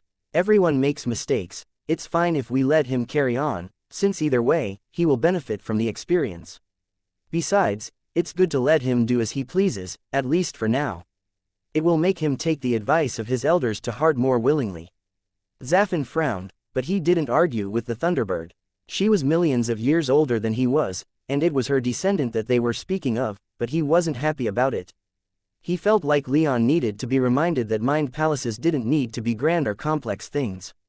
They needed to reflect who Leon was, to represent him in as true a way as was possible. He quietly, reluctantly returned to his healing trance, though, putting all of this out of his mind. The Thunderbird was largely in charge of Leon's training, so he'd leave any explanations to her if Leon failed in his endeavor. Besides, Zafin didn't know for certain whether or not Leon would fail. The boy could always surprise him. When Leon finally resurfaced several hours after beginning, he found the Thunderbird waiting for him at the peak of the mountain, with Zafin continuing to focus on his recovery. Leon swiftly flew back up to his throne to meet with his ancestor.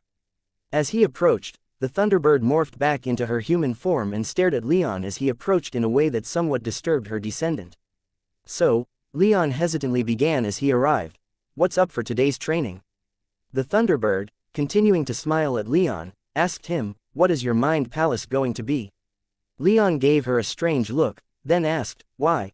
"A mage's soul realm is an expression of who they are," the Thunderbird said. "Is what you're building appropriate for you?" Leon was quite confident that it was, but with a being as powerful and venerable as the Thunderbird asking him this question, he couldn't help but pause and take a moment to think about it. After that moment was over, though, his answer was no different. "I do," Leon replied. The Thunderbird cast her piercing gaze around the mountain, at all of Leon's work during the past few weeks. "I suppose if that's how you feel, then there's nothing more to say, is there?" Leon frowned, his own golden eyes surveying the mountain he'd built. He did genuinely feel it was appropriate, but he wondered what gave the Thunderbird the impression that it wasn't. It was a question worth pondering if the Thunderbird thought it worth bringing up. "Weapons training for today," the Thunderbird said, conjuring a blade made of light.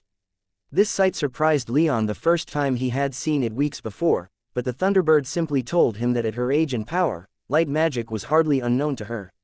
Lightning was her focus, with wind and water coming in close second, but she had passable knowledge in every magical element. Leon called upon one of his training swords, causing it to burst from his vault and rocket through the air and into his hand. Given the Thunderbird's power, he could have used a regular sword, but he didn't have one of those. At least, he hadn't any that weren't made from the Thunderbird's own mana and thus, useless for their current purpose. They squared off, each unarmored and armed with a sword long enough to be used with either one hand or two. The Thunderbird smiled confidently at Leon, then slightly dropped her guard. Leon wasn't going to miss this opportunity, so he charged as fast as his lightning magic-enhanced legs would allow.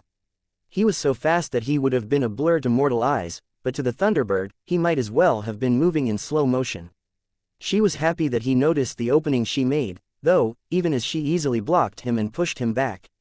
The two continued like this for about an hour, with the Thunderbird giving occasional instruction to help Leon refine his family's hyper-aggressive fighting style, helping Leon to integrate some moves to take advantage of his power and preference for armor, essentially letting Leon forego defense even more since his armor and magic power could handle his defense. By the end of it all, Leon felt dead tired, something he never would have thought possible to experience with his magic body until their training had begun. Despite this, if the Thunderbird had wanted them to continue, Leon would have gleefully done so. He loved sparring and learning new magics. But they were still over, and Leon had to fight to not collapse in front of his own throne. Instead, he took a seat on the first step leading down the mountain. "What's troubling you?" the Thunderbird asked. "Nothing," Leon instantly replied. "It's not nothing, I could sense some uncertainty in your blade. Your mind wasn't entirely here." Leon sighed. Hiding something from his own ancestor was hardly a good idea, and besides, she could probably give him some good advice. "Is it about that river nymph?" the Thunderbird asked with a smirk. "No," Leon almost shouted, before repeating much quieter, "No. I've made my peace with her, at least, as much as I think I can right now. She's not been bothering me or Elise, so I think we're good on that front. She came to you demanding a child, then after mating with you once, she stopped talking to you completely?" the Thunderbird asked, seeking confirmation. Yes," Leon confirmed, though with it framed like that, he immediately saw what the Thunderbird was pointing out. "If you think that you're good on that front, then you're in for a world of pain," the Thunderbird said as she rolled her eyes. "You know, I thought you would have been better with women since you had at least one of them who could stand to be with you, but I guess I was mistaken." Leon almost cringed his bones into dust. He knew the Thunderbird was right in her own mocking way. He had little idea what went on in the minds of most women. Taking Elise as an example of him having a way with women would be misleading, since Elise had been the primary instigator of their relationship, something which did bring Leon no small amount of shame and regret. He wished he could be more assertive so that their relationship could feel more equal to him. But he could ruminate on that later. Right now, he had something else to ask the Thunderbird. "If someone tried to kill you," Leon began, getting the Thunderbird's attention and successfully changing the subject, "what would you do?" "I'd obliterate them," the Thunderbird quickly answered. "No ifs, ands, or buts. If they tried to kill me once, then they'd most certainly try to do so again. Kill them immediately and be done with it." "I understand," Leon replied, nodding his head. It was a sentiment he agreed with, though the reason he was hesitating with Tiberius was that if he were caught, he could very well be imprisoned, if not executed, for attempting to murder a member of the highest level of nobility, only a single rank below that of royalty. Even though Leon didn't much care for the laws of the Bull Kingdom, having been raised in a place with only his father as an authority figure, he still balked at violating the law so blatantly. Law and order was something that Leon agreed with on an intellectual level, but he had no great love for the Bull Kingdom or House Taurus which ruled it. In fact, he actually felt some small amount of resentment towards them for subjugating his family, despite his own personal loyalty to Trajan. As a result, Leon's respect for their laws went only so far as he was willing to agree with them. He supported laws that kept the peace, but his desire for personal vengeance greatly conflicted with that, and he didn't know what to do. "Who are you speaking of, specifically?"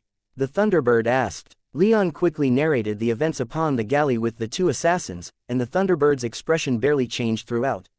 After finishing with the discovery by Heaven's Eye that the invisibility ring Leon had looted from the assassins had been commissioned by Tiberius' father, Leon added, "I honestly don't care that much that they tried to kill me.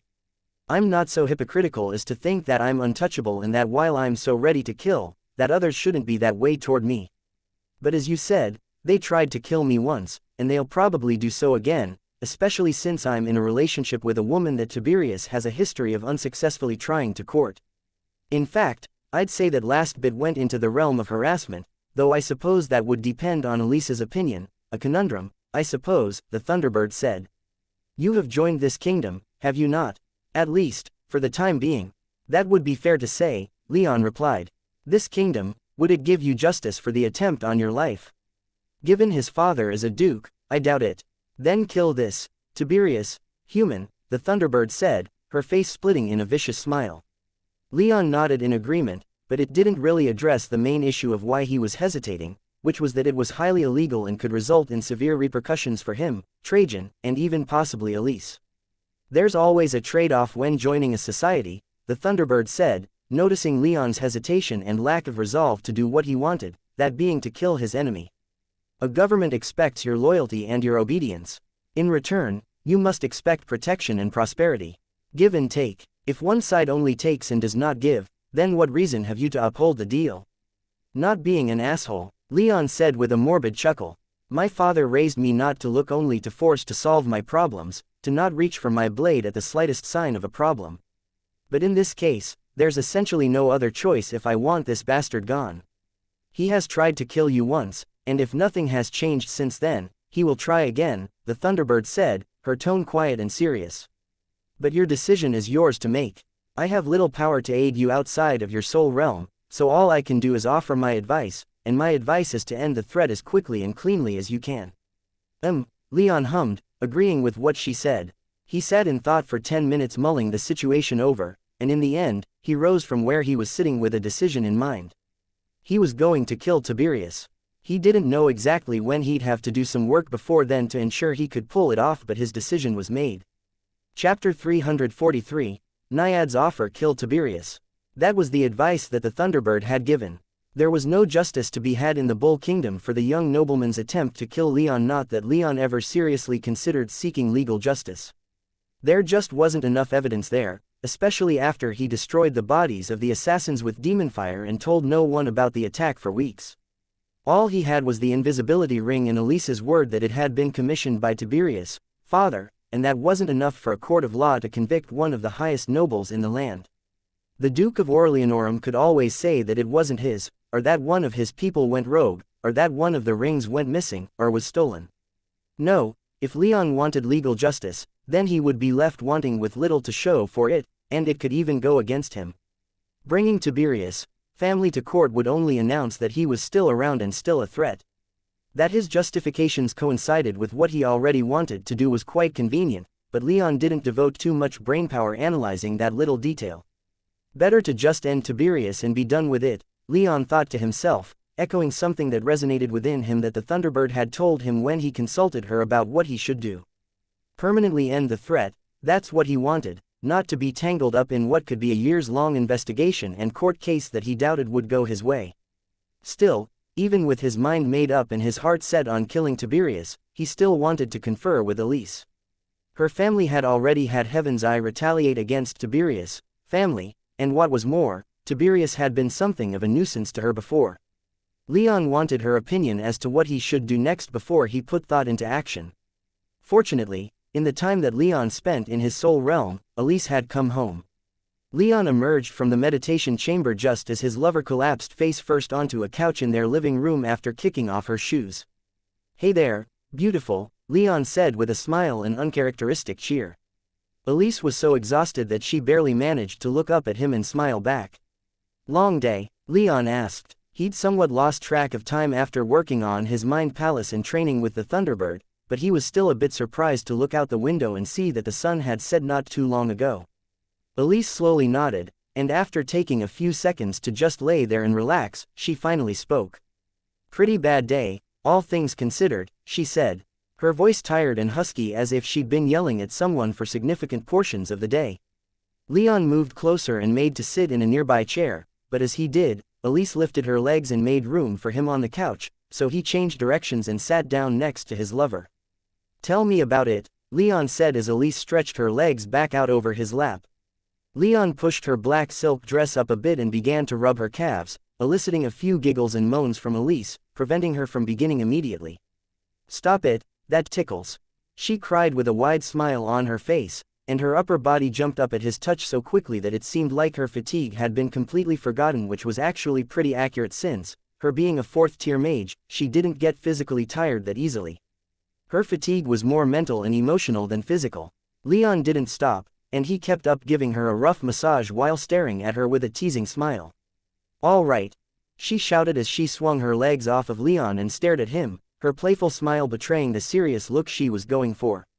"So, what's up?" Leon asked. Elise then proceeded to vent about her day, about the boring meetings with prideful nobles that she had to attend, how she had to manage a number of new attendants including one particular braggart who had been giving the rest of the new attendants trouble who had come in after some of the older and more experienced attendants entered noble households as spouses and concubines, and worst of all, how she had to see to the needs of a couple of high nobles who, while otherwise polite, didn't stop staring at her in ways that made her uncomfortable.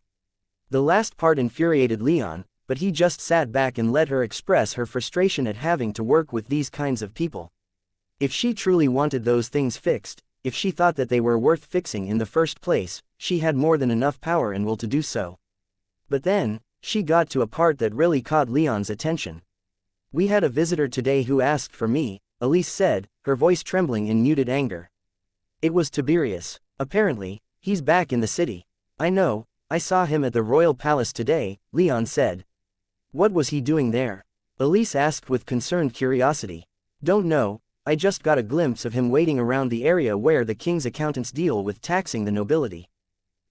Elise hummed in thought.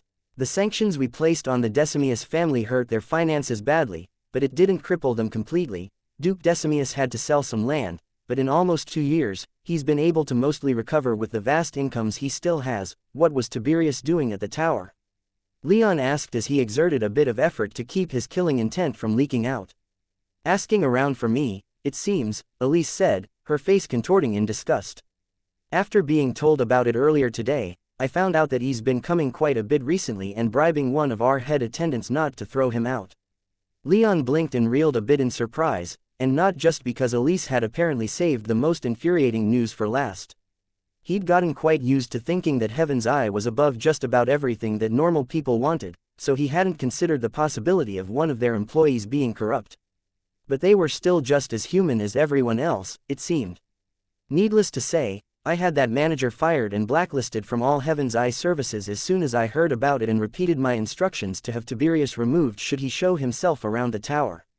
Still, it was hardly the best way to end the day. I can empathize," Leon said as he pulled Elise closer to him. It took her by surprise, as Leon was hardly the most physically intimate person unless she took the initiative to touch him.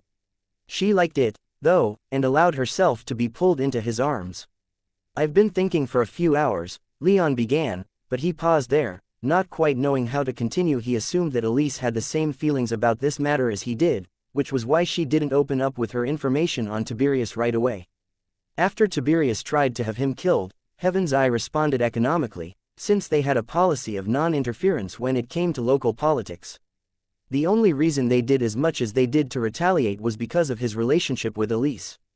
In other words, he knew that he would receive no support from Heaven's Eye to kill Tiberius, but it wasn't their support he was after. He just didn't know if Elise would approve of his determination to kill the other noble, and that was what gave him pause. "You're going to kill that man?" asked a voice in their heads that seemed to be coming from the other side of the room. When Leon and Elise looked over, they saw a naiad with their own eyes for the first time in days. The river nymph looked perfectly fine, fully dressed and presentable, none the worse for wear despite her relatively long seclusion. Her attitude, however, was far calmer and more laid back than either Leon or Elise were used to. She didn't have a hungry look in her eyes, her attitude was calm and curious, and with her eyes, she acknowledged both Leon and Elise. She seemed almost human, rather than the staggeringly arrogant demigod she had been before. "This man that tried to kill you, you're going to kill him?" Naiad repeated after a period of shocked silence. "That's the plan," Leon muttered, and Elise looked at him in shock. "You what?" Elise demanded. "I'm going to kill Tiberius Decimus," Leon said, confirming what Elise feared she'd heard. "Things haven't changed since the last time we talked about this," Elise protested. "I get why you want to kill him, but think about this first." "I have thought about it," Leon said. "I've been thinking about it for the past 2 years. The plan was always to kill Tiberius, but it was just a matter of when, not if. He tried to kill me once, I can almost guarantee that he'll try again." Elise stared at her lover, but she couldn't deny that she wouldn't be at all grieved if Tiberius vanished from the face of the plain. Still, She didn't want Leon taking unnecessary risks. Naiad's face broke out into the familiar smile of a predator who had just caught sight of a juicy snack. When you go, I will accompany you. No harm will come to you. Silence fell upon the room as Leon and Elise blankly stared at Naiad, then at each other. Huh? Leon asked in surprise and confusion. I said that I would accompany you when you go to kill your enemy, Naiad repeated. My power reaches what you would call the 8th tier, so I can't imagine there's anyone around here who could pose much of a threat to me or to you. Should I go with you? For a moment, both Elise and Leon reeled from Naiad's reveal of her power. However, they quickly recovered. It wasn't the largest surprise since they'd already seen her utterly thrash a 7th tier vampire. It was still a terrifying reveal, conceptually speaking, but both Leon and Elise decided to concentrate on the matter at hand and revisit the matter of Naiad's power later. Why? Elise asked once she managed to recover from her surprise at Naiad's power, her confusion rivaling Leon's as to why Naiad would offer, though inside, her heart began to beat in excitement. With an 8th tier equivalent being like Naiad present and covering for Leon, then there was hardly a need for her to be concerned for his safety. Does it matter? Naiad countered. If someone is going to accompany me to kill someone, then trust is a necessary part of the deal, otherwise it would be best if you didn't, Leon explained. No it isn't, Naiad disagreed. You have enemies. We are now mates, at least for the time being, so it's only natural for us to kill those enemies together. After repressing a retort about not really being mates, Leon's thoughts ended up about in sync with Elise's, that it was best to have Naiad along if she was offering to go, just in case. Didn't make him happy, though, just because they had sex once didn't mean that Leon fully trusted Naiad. Still, though, she saved us from those vampires, but that was mostly out of convenience, I'd say, Leon thought to himself. Leon hesitated to give an answer and thought about this long enough that Elise spoke before him. You should go with him. Leon stared at his lover in as much shock as he felt when Naiad revealed her power. Those were words that he never thought he'd hear fall from Elise's mouth. Huh, Leon repeated. Thank you, Naiad simply replied. I will keep Leon alive and kill your enemies. Leon, please tell me when it's time, and I will join you. With that, Naiad turned around and returned to her rooms, leaving a slightly somber Elise and a very confused Leon in her wake. Seeing Leon slowly turning back to her, Elise preempted him by saying, I don't want you to come back to me injured again. I don't think I can handle that. Besides, I have no more limb regenerating herbs, so if you're so injured again, you'll be taking the long road to healing. I honestly can't argue with taking her along given her power and what I'm planning to do, Leon reluctantly muttered. Loath as I am to leave you alone with her, I also know that she won't harm you. How can you be so certain? Leon asked. Woman's intuition, Elise replied, smiling for the first time since Naiad appeared. She's had many opportunities to bring harm to you before, and she hasn't taken them. Instead, she's done what she had to in order to survive, and I can't blame her for that, though not for lack of trying. Sounds like you're coming to like her, Leon said, cocking an eyebrow in surprise and intrigue. Not really, Elise replied, though she did take a moment to stop and think before saying so. You're going to take her along. I suppose I will, Leon half-heartedly said. If an 8th tier being is willing to come with when I'm planning to do something violent, who am I to tell them no? If things go sideways, it would be better if she were both willing to assist and in a position to do so. She seems willing, so I suppose nothing more needs to be said. When do you want to do this, then? Elise asked with utter seriousness, giving this small conspiracy to murder one of the highest nobles in the land all the weight it deserved. Don't know, yet. I'm going to have to do some scouting, probably figure out where Tiberius rests his head, then the defenses of that place and how to get around them, then the actual plan of attack. Could take weeks to work out the details. I almost thought you intended to go out the instant it was decided upon, Elise stated in mild amusement. She was happy that Leon wasn't taking this too quickly. I almost thought you would refuse to let me go, Leon shot back. I was going to, but Naiad changes things, Elise explained. Getting rid of Tiberius has been something I've longed to do for years, and now that we're both seriously thinking about this, I can't help but feel excited and look forward to its completion. Besides, what can the Bull Kingdom do to me if we fail? Her last sentence came with a vicious smile and slight current of killing intent that Leon had rarely seen on Elise's face, not even when they had been attacked by vampires. He honestly appreciated it when Elise showed her ruthless side. made him feel better about how quickly he decided on the violent option. "Good to see we're on the same page," Leon said, wrapping his hands around Elise's waist and pulling her closer on the couch. "Then let's get to work," Elise said, her smile turning more loving and supportive. It was a smile that also possessed the absolute confidence of someone with the backing of a being with 8th-tier power and the single largest economic superpower on the plane. "Your wish is my command," Leon replied as he leaned down and sealed Elise's lips with his own. Chapter 344. The ceremony. 4.5 months had passed since Leon returned to the capital. It had been 2 years since he had left the Knight Academy, and it was time for the strongest of the trainees from his cycle to graduate and become full-fledged knights. This year's graduation was unusually large, with all of the usual high nobles from his year who were already 3rd tier coming back for their knighting ceremony, plus a number of trainees from other years who finally managed to reach the required 3rd tier, and a handful of common-born trainees from Leon's year who did the same. 3rd tier power and 2 years serving as a squire were the minimum requirements to graduate from the Knight Academy, but Leon actually hadn't met these requirements. He'd been knighted mere weeks after leaving, after all. Still, to prevent this from becoming an issue, the legate of the Knight Academy had asked Trajan to have Leon participate in the ceremony, to pay some lip service to the academy he'd come from. While it hadn't been against any official regulations, when the consul of the North knighted Leon, it had been an insult to the Knight Academy, and it soothed some ruffled feathers to have Leon show up for the ceremony. Leon was happy to do so, as several of his friends were there as well. Charles, Henry, and Alon had arrived in the capital about a week before the ceremony began, but without a way to get in touch with Leon. The four had yet to reunite. There had been rehearsals, but Leon hadn't gone to those. As a knight of Prince Trajan and a 6th-tier mage, he was only required to be on stage and be honored, not do anything involved enough that it needed to be rehearsed. And so, decked out in the same black and silver ensemble that Elise had picked out for him and that he'd worn to the royal court with his snow lion coat, of course Leon arrived at the Knight Academy parade grounds accompanying Prince Trajan and his royal entourage. Elise had gone ahead of him with a retinue from Heaven's Eye. When Leon stepped out of Trajan's wheel-less carriage, he found the parade grounds packed. They were in the southwest part of the city, in the same field where Leon had first taken the entrance test to join the Knight Academy, but even with that in mind, Leon hadn't realized the grounds would be so crowded.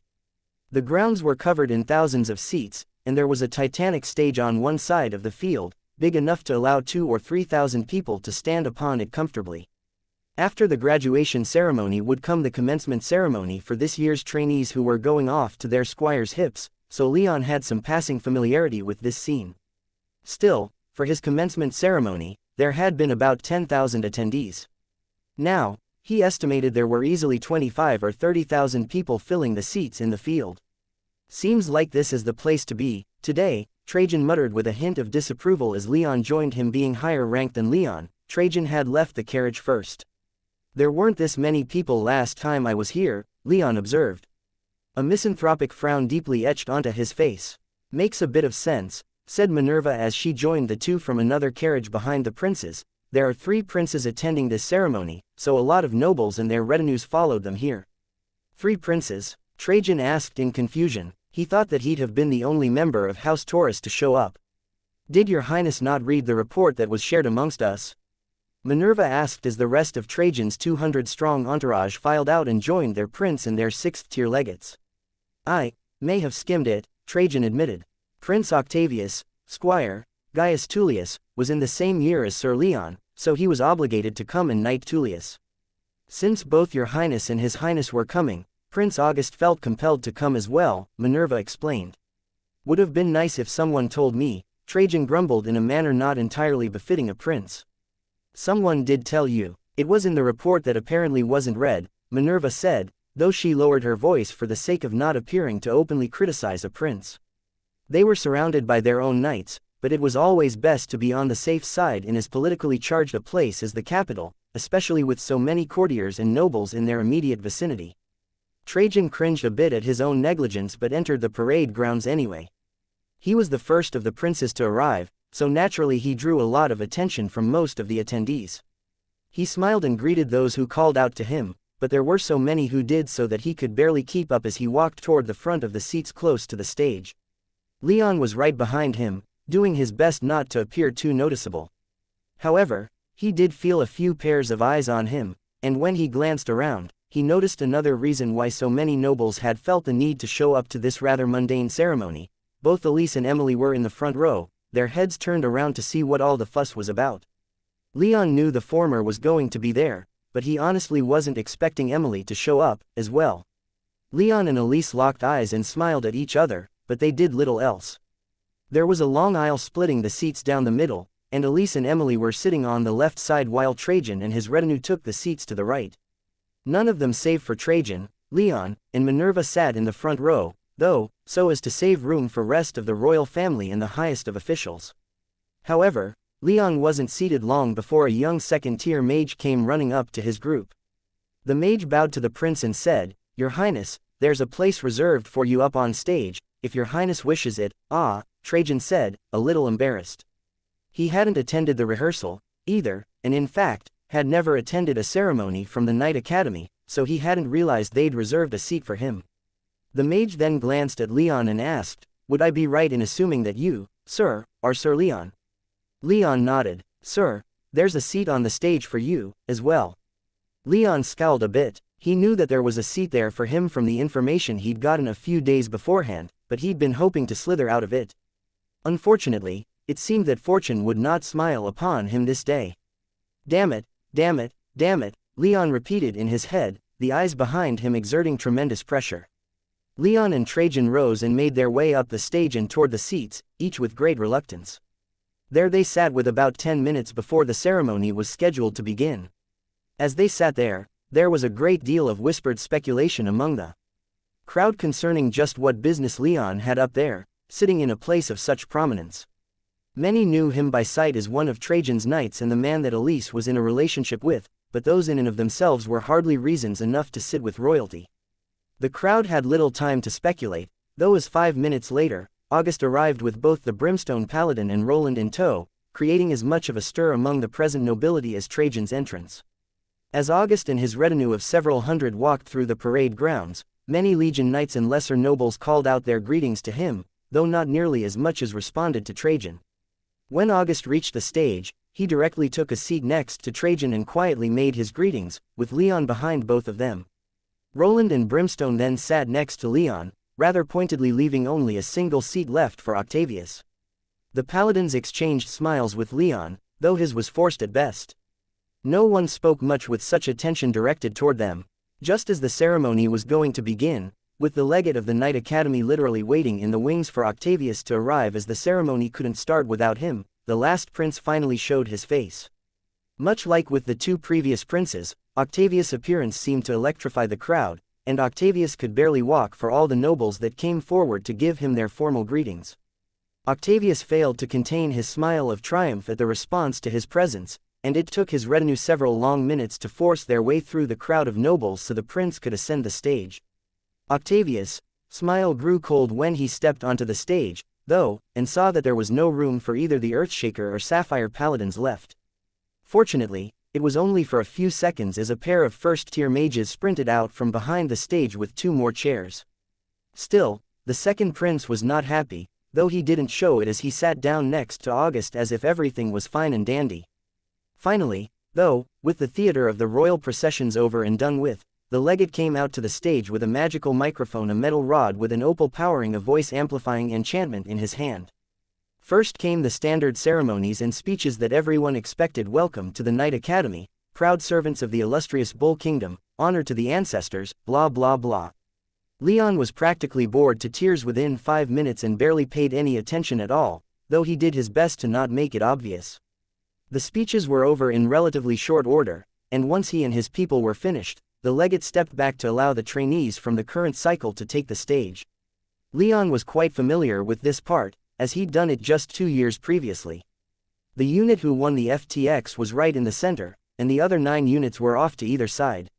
Unfortunately, it seemed that it was the Obsidian Cataphracts who'd won this year, and not the Snow Lions. Following the commencement ceremony came the actual knighting ceremony for the returning squires. The trainees who were moving on to their squires' hips stepped off the stage and it was time for the returning squires to take the stage. Almost 1,000 people emerged from the building behind the stage that the trainees had appeared from and began to make their way toward the stage with practiced efficiency.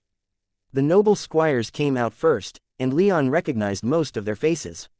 Most of them recognized his, as well, and there were quite a few looks of confusion and some of understanding as the squires advanced toward the stage. Leon didn't know it, but his absence from the rehearsals had been noted by many of the returning squires. Leading the pack were the most noble of the squires, those being the children of dukes. Tiberius and Gaius were the only two whose names Leon actually remembered, and while he had few antagonistic thoughts left about Gaius, he had more than a few toward Tiberius. He expertly reined in his killing intent, though, and watched impassively as they led the group toward the stairs at the front of the stage, practically parading the graduating squires before the immense crowd. Following them came the children of lower nobles in descending order, from marquis all the way down to hereditary knight. Most of the nobles whose faces and names Leon bothered to memorize were in the count's group, namely his two fellows who led the Snow Lions, Castor and Alphonsus. Marcus and Alcander, who led the Steel Century, the men behind the alliance that tried to take down the Snow Lions at the end of the FTX, were also faces that Leon recognized, and who clearly recognized him in turn from the way they stared in shock at where Leon was sitting. Leon also found a few other faces in that group familiar, especially the two who led the Deathbringers along with Gaius, but for the life of him, he couldn't recall their names. As they walked past, Valeria and Acia both smiled at him, though the latter was far more cheerful about it, even giving him a short wave. They were in the group of children of hereditary knights as their parents were foreign to the Bull Kingdom and held no landed titles, though they were still of noble blood. Behind the children of the nobility came the commoners who were graduating. Leon's friends were in this group as were a couple other Snow Lions that Leon recognized, and they all exchanged proud smiles and nods as they took their places upon the enormous stage.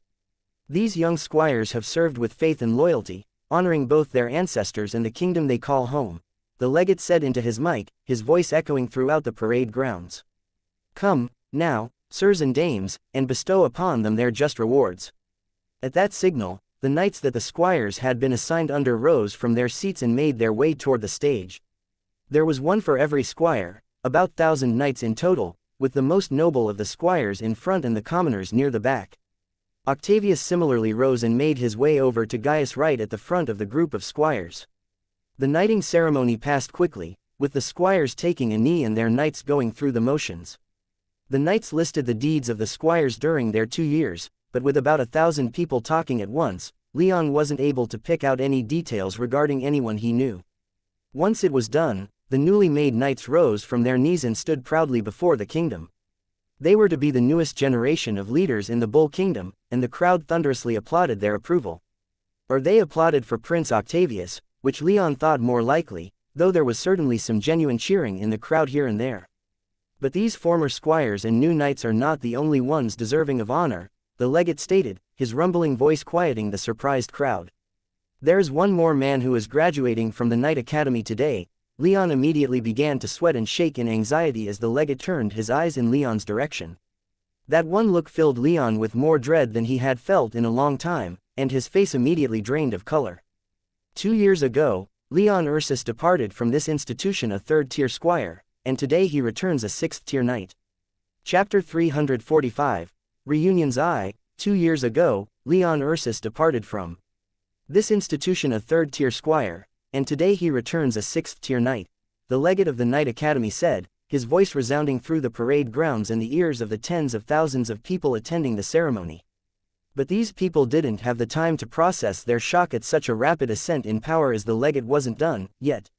Not only that, he comes back to us a veteran of the short war with the Vailmen 2 years ago as well as the war with the Talfar kingdom just a few months ago. In the service of His Highness, Prince Trajan, Sir Leon Ursus has performed his duties admirably in the service of this kingdom. Leon wished he could just disappear. He'd had many an eye upon him before, but he didn't think he'd ever be the center of attention for so many. Even when taking the stage, he'd attracted some curious glances from people who'd seen him at the royal court or had heard about his relationship with Elise in Heaven's Eye, but Trajan had still been the center of most people's attention. And now all that attention was fixed firmly upon him. What was more, he could feel the thousands of stares from the knights and former squires on the stage, and since he personally knew many of those people, the weight of their stares almost exerted more pressure than that of the rest of the crowd. Fortunately, Leon wasn't expected to do much other than suffer under this pressure, and after pointing him out, the legate moved on. Still, those few seconds felt like an eternity to Leon, and he could still feel a great deal of attention on him after the legate continued with the ceremony, which mostly consisted of dismissing the kingdom's newest knights and their mentors from the stage, and then giving some closing remarks about the glory of the Bull Kingdom, House Taurus, and the ancestors. After that, the ceremony was over. The trainees moved on to their squires' hips, the returning squires had been knighted, and Leon had been thoroughly embarrassed in front of the whole kingdom. On top of his performance in the arena just a couple months before, Leon couldn't even imagine how the people of the capital were going to talk about him now. Not that he had much intent to actually find out, he'd rather never know for certain. Of course, he understood why the legate would elucidate his accomplishments, even if he hated the result. Since Leon was knighted without the Knight Academy's permission, the legate had to stress what Leon had accomplished, and in doing so would also stress that Leon's knighting wasn't something to be done under normal circumstances. In effect, the legate said that Leon had ascended to the 6th tier, had been taken into the service of the most prestigious and respected prince in the kingdom, and was a veteran of 2 wars. It was a little misleading of the legate to do that, as when Leon was knighted, he was only of the 4th tier and had just survived the Valeman attack in the Northern Territories. Misleading though it was, the legate also said that only those Knight Academy trainees who could match what Leon had done would be allowed to be knighted outside of the Academy's knighting ceremony without repercussions. Whether it would work or not wasn't Leon's concern, though.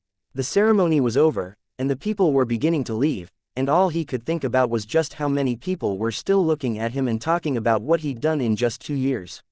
Sensing Leon's anxiety, Trajan said, "Ursus, the rest of the day is yours." Leon gratefully said, "Yes, Your Highness," and hightailed it off the stage as quickly as he could while maintaining his dignity. Once he was mostly out of sight, though, he had to figure out what to do. Before leaving home for the ceremony, he'd told Elise not to wait up for him as he wanted to catch up with his friends and exchange contact information while they were still in the city. Now, however, he knew they were going to be around all the other people from the Knight Academy that Leon had known, and he wanted to avoid too many questions after the legate's reveal of his career history. In the end, Leon grit his teeth and made his way back toward the building his friends and all the other former squires had returned to after leaving the stage. For their part, the paladins and the princes took their time, pausing to mingle with the nobility before leaving the parade grounds. Trajan had to fight off or otherwise placate nosy people who wanted to know more about Leon, which he was happy enough to do for his young protege, but he shared similar feelings with Leon about wanting to leave and get back to work. Leave the glad-handing and political dance to Julius and August. "I fucking hate this shit," the prince bitterly thought even as he plastered a smile on his face for the benefit of the nobles who were pestering him. Leon was undergoing something similar, for as soon as he entered the building by the parade grounds, he found himself practically face to face with his old comrades from the Knight Academy. "Leon," Castor shouted. The brown-haired and blue-eyed noble was the first to greet him upon his arrival. He'd been the leader of the Snow Lions during Leon's time in the academy, and it seemed he'd grown a bit in the 2 years since Leon had seen him last. He was now about as tall as Leon was, but his aura indicated he was still a 3rd-tier mage. In fact, from what Leon could tell, none of the other nobles who had gone to the Knight Academy along with him had ascended past the 3rd tier, with the sole exception of Valeria, who had made it to the 4th tier. Still, though, most of their auras were more stable than they had been, and Leon could tell that there were a few who were close to ascension. Case in point, Castor. "Castor," Leon shouted as he walked forward with an arm extended. "Or, should I be saying Sir Castor, now?" "Ah, that's right, we're both knights, aren't we?" Castor responded, his face splitting open in a wide smile. "It's fine, you can just call me by my name."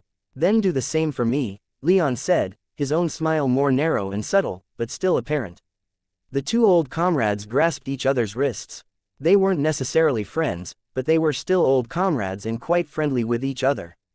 The man that Castor had been speaking with, however, wasn't quite at that level with Leon. Alphonsus stepped forward, his brown hair a bit darker and his pretty boy looks having hardened a bit into a more rugged handsomeness. "Sir Leon, it's good to see you," the young nobleman said, his tone almost neutral save for a slight undercurrent of uncertainty. His and Leon's relationship was amicable enough by the end of their cycle in the Knight Academy, but he, after 2 years of having discipline drilled into him by his assigned knight, could readily admit that he had been an unfriendly jerk to Leon back then, and that would be putting it charitably. "And you," Leon said, holding his arm out to the other man, showing that no hard feelings were felt.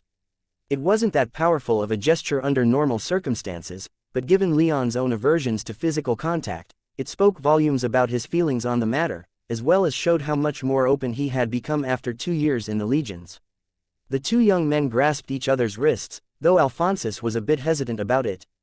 Looking around, Leon could see a few more familiar faces from the Snow Lions, mostly those lesser nobles who had been second tier at the time, and he gave them all polite nods, which were returned. He hadn't been that close to any of them, whether professionally or personally, but they all could respect each other's abilities and status as knights.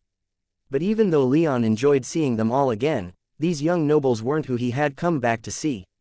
"Leon," came another voice booming from the crowd of new knights who were getting ready to be released in the wake of the ceremony.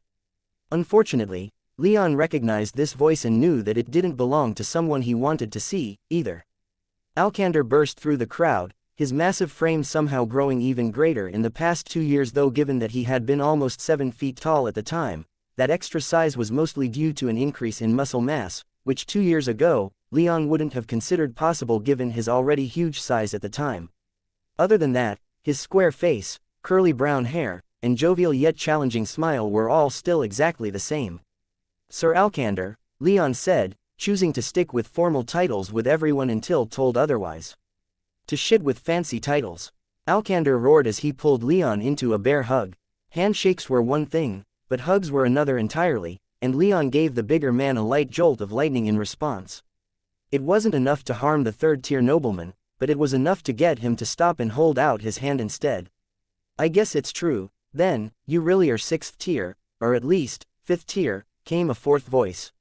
Marcus walked out of the crowd to give his greetings, a sly smile on his lips and his sharp gaze trained on Leon. His change was, perhaps, the last drastic out of all the people Leon knew back in their days in the Knight Academy.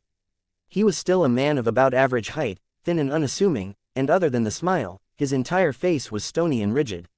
He wasn't a man that smiled too often, at least, not unless he was having fun with some kind of overly complicated scheme or battle plan. "Had some doubts?" Leon asked, holding out his arm for a fourth time, which Marcus gladly grasped. "You have to admit, it's quite the exciting tale that my uncle told out there, about your power and what you've done in these 2 short years," Marcus said, reminding Leon that he and the legate were related.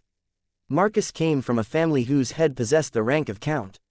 They were based in the Eastern Territories, and their struggles against their enemies, and in particular, the northern tribes of stone giants, entirely separate and more disunited than the southern tribes which Lapis had come from, had given them enough experience in war that they had essentially written the book on warfare in the Bull Kingdom.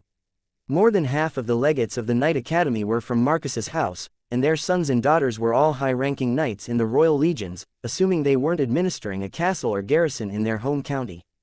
That being said, Marcus continued as he stared at Leon, "I received word from my family about the stone giants being a bit more docile over the past few months. Apparently, the diplomatic corps managed to clinch a non-aggression pact with the southern stone giants thanks to some young knight, and this has even extended to some of the northern tribes of giants. There haven't been nearly so many raids lately for my family to fight off in recent months." "Good to hear that," Leon said, a dangerous smile plastered on his face. "Whoever that young knight was, I'm sure he'd be happy with your gratitude. No need to step around the issue," Marcus said, not caring at all that Leon didn't want to reveal yet one more thing that he did during his time at the Bull's Horns. "I know that you were that knight. You've brought my family and their soldiers some respite from the stone giants' raids, and for that, I both thank you, and hold no doubt about what we've been told that you've done or that you deserve it." Leon stared at the man in embarrassment, though there wasn't any anger in his gaze, either. It was embarrassing, but Leon wasn't particularly ashamed of what he'd done in the cradle, as it had worked out for everyone involved. "Wait, what happened?" Alcander asked, and his inquiring gaze was mirrored in the faces of both Castor and Alphonsus. Before any explanations could be had, however, Leon finally saw 3 young men and 2 women forcing their way through the crowds. His friends, Charles, Henry, and Alon, along with Valeria and Asia, were here. Chapter 346. Reunions. 2 Leon and his friends briefly grasped wrists in greeting, smiles on all their faces. It had been a little less than 5 months since they had last seen each other, but it was still a joy to see each other again. "Good to see you, my friend," Charles said. "And you?" Leon replied. "Indeed, It's been too long, Henry added. We were talking about trying to find you or Alex while we were here, but we only got into town a few days ago, so we figured we could just wait until the ceremony and see if you were going to be here. Maybe next time we get separated, we should exchange contact information, Alon suggested. Sounds like a plan, Leon agreed. It's better than hoping you were going to be at a ceremony you didn't necessarily have to go to, Charles stated. Yeah, since you were a knight already, we weren't sure if you were going to show up, Henry said. In fact, I thought it more likely that you would skip it. I was personally invited by Sir Aeneas, Leon said, referring to the legate of the Knight Academy. Though, it was through Prince Trajan that the invitation was made, not to me directly. Regardless, it wasn't something I could easily skip. And for the record, it's Dame Alex now. She was knighted after we arrived in the capital. That's wonderful, Alon said with a joyful smile on his face, and Henry and Charles expressed similar sentiments. Hey, Leon, Asia said, drawing Leon's attention to both her and Valeria, both of whom had pushed their way through the crowd of new knights waiting to be dismissed. They'd actually come over at the same time as Leon's friends, but Leon had yet to acknowledge their presence. Dame Asia, Leon replied, smiling at the bubbly Samaritan girl. His eyes then turned to Valeria. As much as he didn't want to spend time with her given her familial connections, he couldn't just ignore her, especially since she was such good friends with Elise. Dame Valeria, he said in greeting, keeping it simple. He didn't want to encourage Elise to get them together, as she'd suggested after they slept with Naiad. Sir Leon, Valeria stoically replied, though Asia could see Valeria's eyes narrow and dart around in the telltale sign that she was struggling not to smile. Still keeping up on your studies into enchantment? She asked. The two had interacted a couple times since Leon's arrival in the capital, but it was only now, when so many people were around, that Valeria was able to ask him a question. Even then, it was out of her mouth before she could think about stopping it. I am, Leon tersely admitted. The two had shared an enchanting class in the Knight Academy, and both knew that the other was quite skilled in the art, at least compared to others their age. An awkward silence followed as the onlookers stared at the two who didn't quite know what to say to each other. Leon's friends watched in fascination as he interacted with someone as quiet as he was. Asia fought off a fit of giggles as her own silver-haired friend floundered a bit in trying to talk to Leon. While the others that Leon knew from the Knight Academy stared at the two in disbelief that the two strongest members of their year were so hopeless in this situation. Marcus was unable to stand the silence for more than a few seconds. Didn't know the two of you were so friendly, the young nobleman said. However, he didn't give either Leon or Valeria the chance to respond, as he immediately asked, maybe you could tell us, Dame Valeria, how true my uncle's claims about Sir Leon's record are. Marcus, of course, knew that at least what the legate claimed Leon had done after his transfer to the Bull's Horns was accurate, but he didn't know the finer details about Leon's actions. When Marcus asked this, many others around fell silent, even those who didn't know Leon and were simply observing out of curiosity. The legate called him out, indicating just how young Leon was despite his accomplishments, and they all wanted to know more about what he'd done to earn such praise, power, and high station. Far as I know, Asia said, helping her taciturn friend out by speaking up first, what was told about Leon was all true.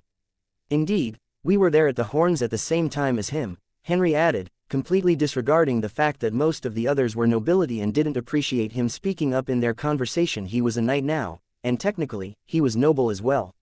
I, for one, would love to hear about some of it, Alcander said with an almost challenging smile directed toward Leon. The last time they had fought, Alcander had come away from it the loser.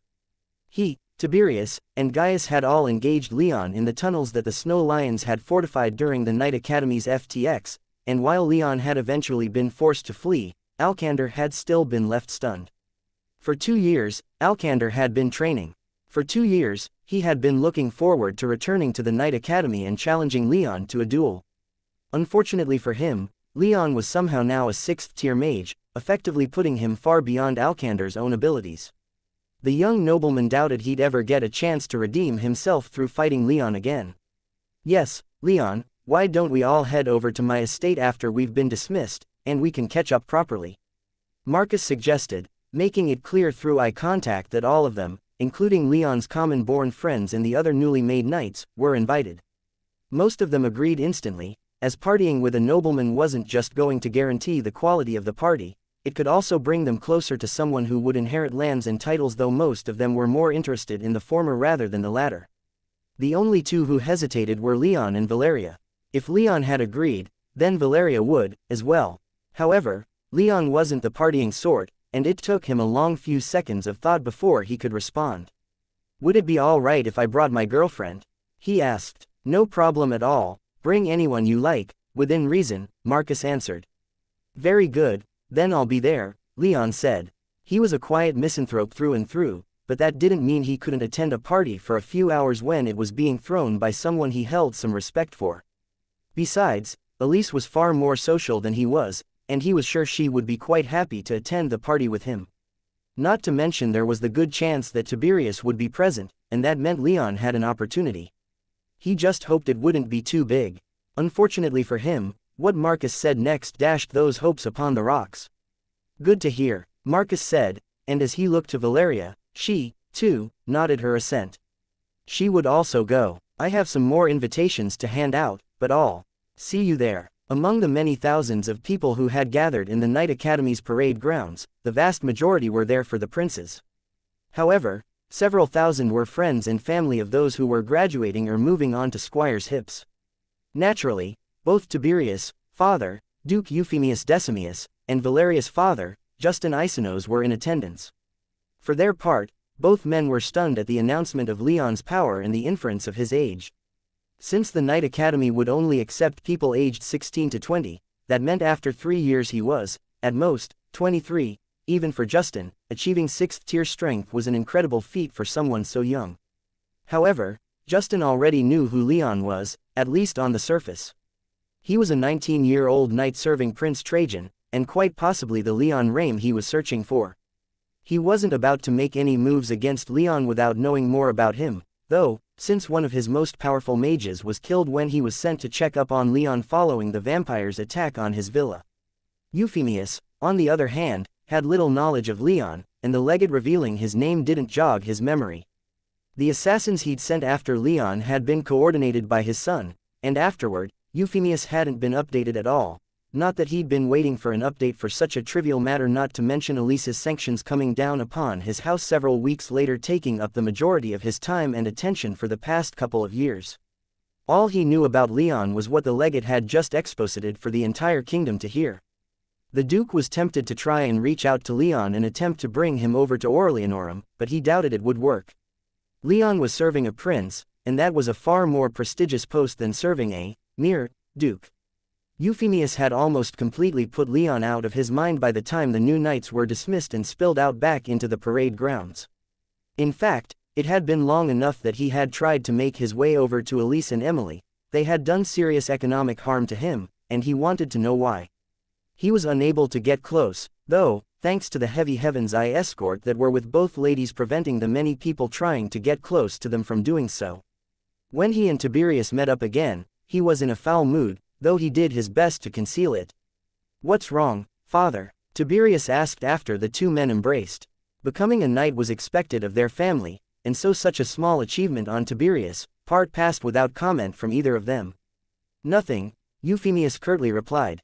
"Let's be on our way, too many damned peasants walking around here." Tiberius had to agree, there had been far more commoners who were knight today than nobles, and so with the departure of the nobles who were there for the princes, the parade grounds were mostly filled with commoner families. "Yes, let's go home," Tiberius replied, though he paused for a moment when he spotted Elise. He made no moves toward her, but his eyes narrowed as he thought about the best way to get closer to her, especially after the sanctions levied against them by Heaven's Eye. "By the way, father, I'll be heading over to the Aeneas estate in a couple of hours. There's going to be a party there to celebrate our graduation, and there's someone who will be going there who I thought long dead." "Who?" his father asked, Euphemius' eyebrow cocking in curiosity. "Leon Ursus," Tiberius answered, his mask of affability and noble dignity giving way to hate and anger as they stepped into Euphemius' wheelless carriage. "How's it going, kiddo?" Justin asked his daughter once Valeria and the rest of the new knights had been dismissed. "Well enough," she answered. She quickly informed her father about the party that Marcus was throwing to celebrate their graduation. "And you want to go?" Justin asked. She was an adult and had been for 3 years now. He had no place to tell her she couldn't. and he knew that, but he was curious after what he'd learned since the triumphal games.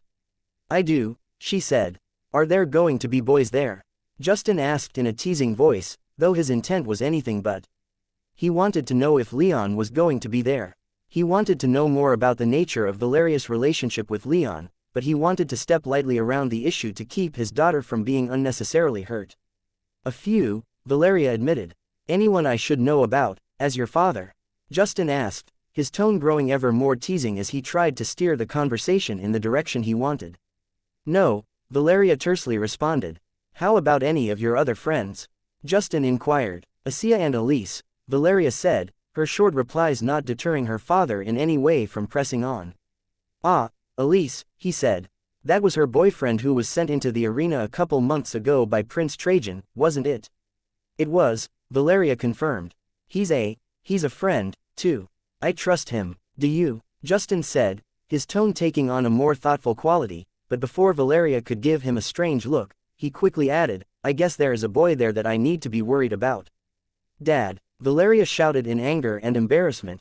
They were still out on the parade grounds, leisurely making their way back to Justin's own carriage. "Oh, don't worry, little one," Justin said, his face breaking out into a wide smile.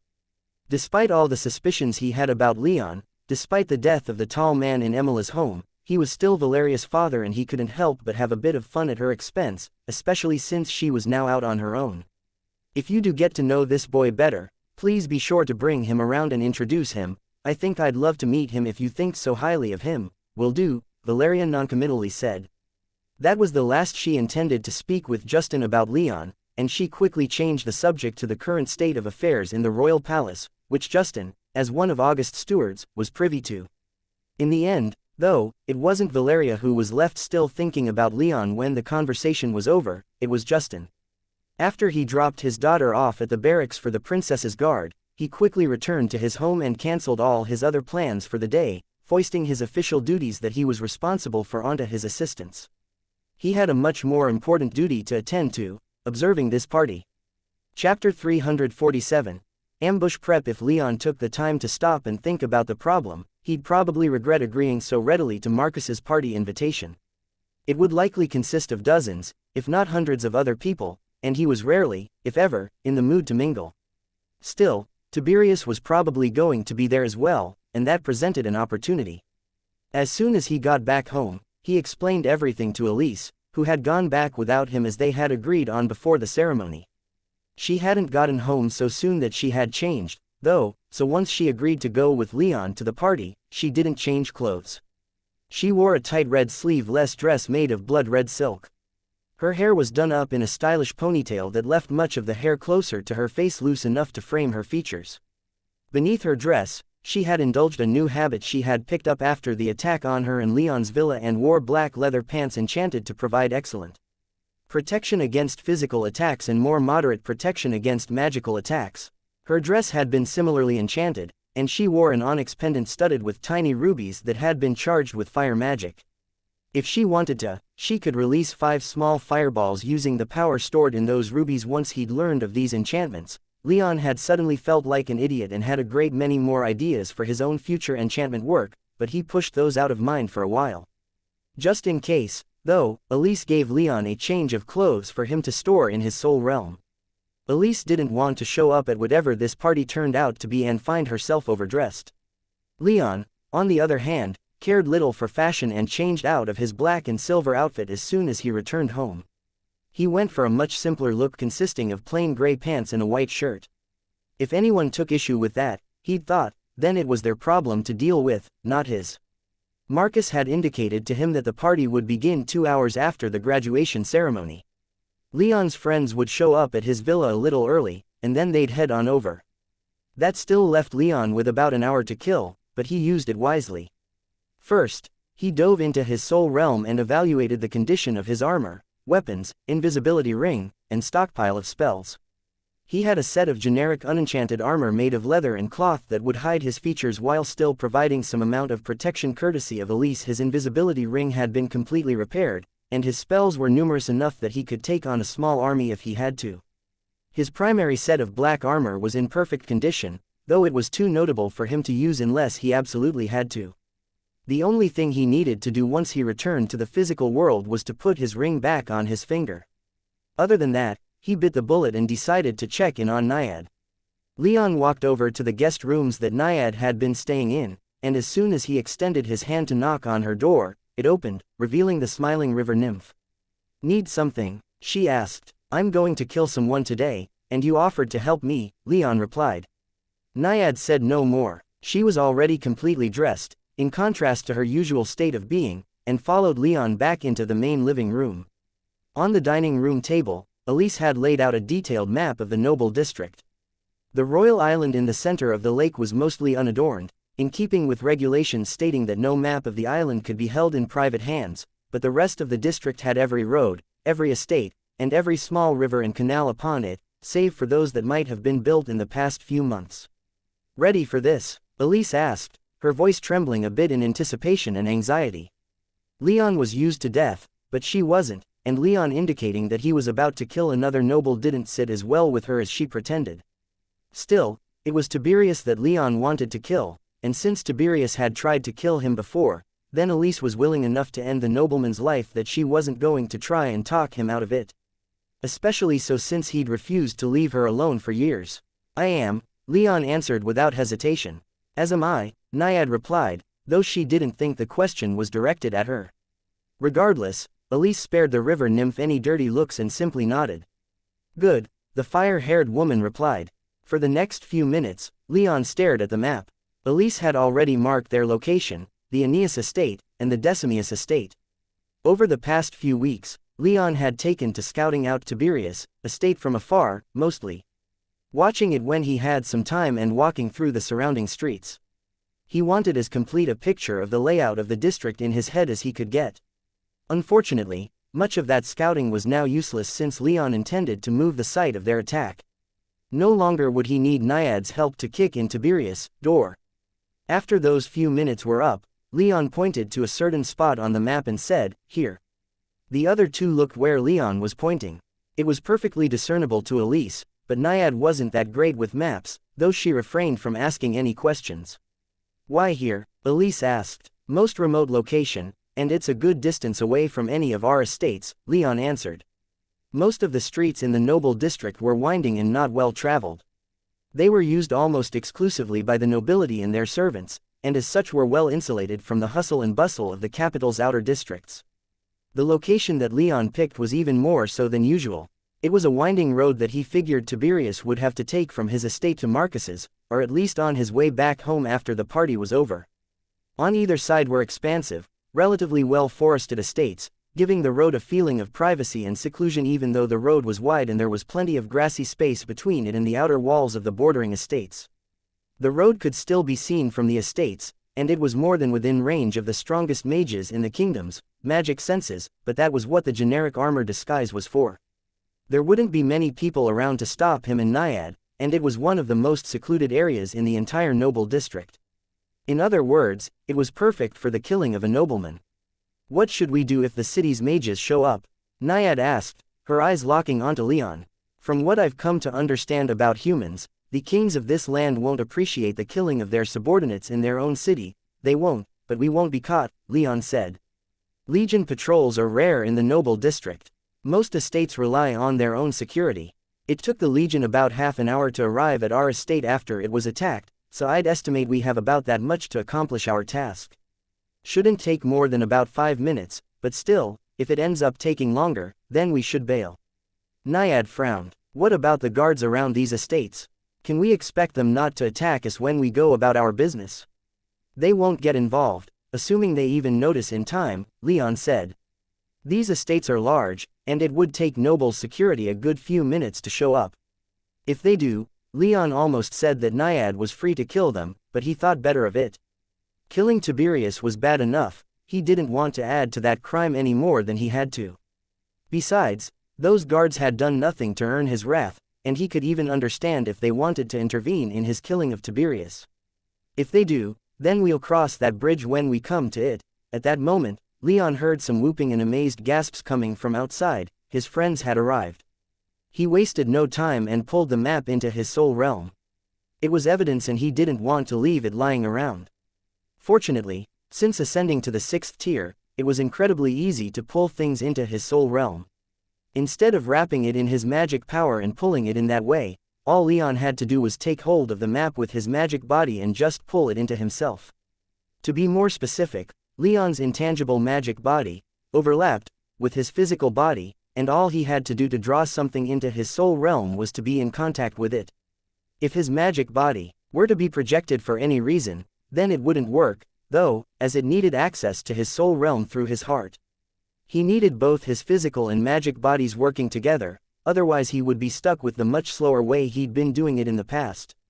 The map vanished into his soul realm in less than a second, whereas if he were of the 5th tier, then it might have taken a couple of minutes.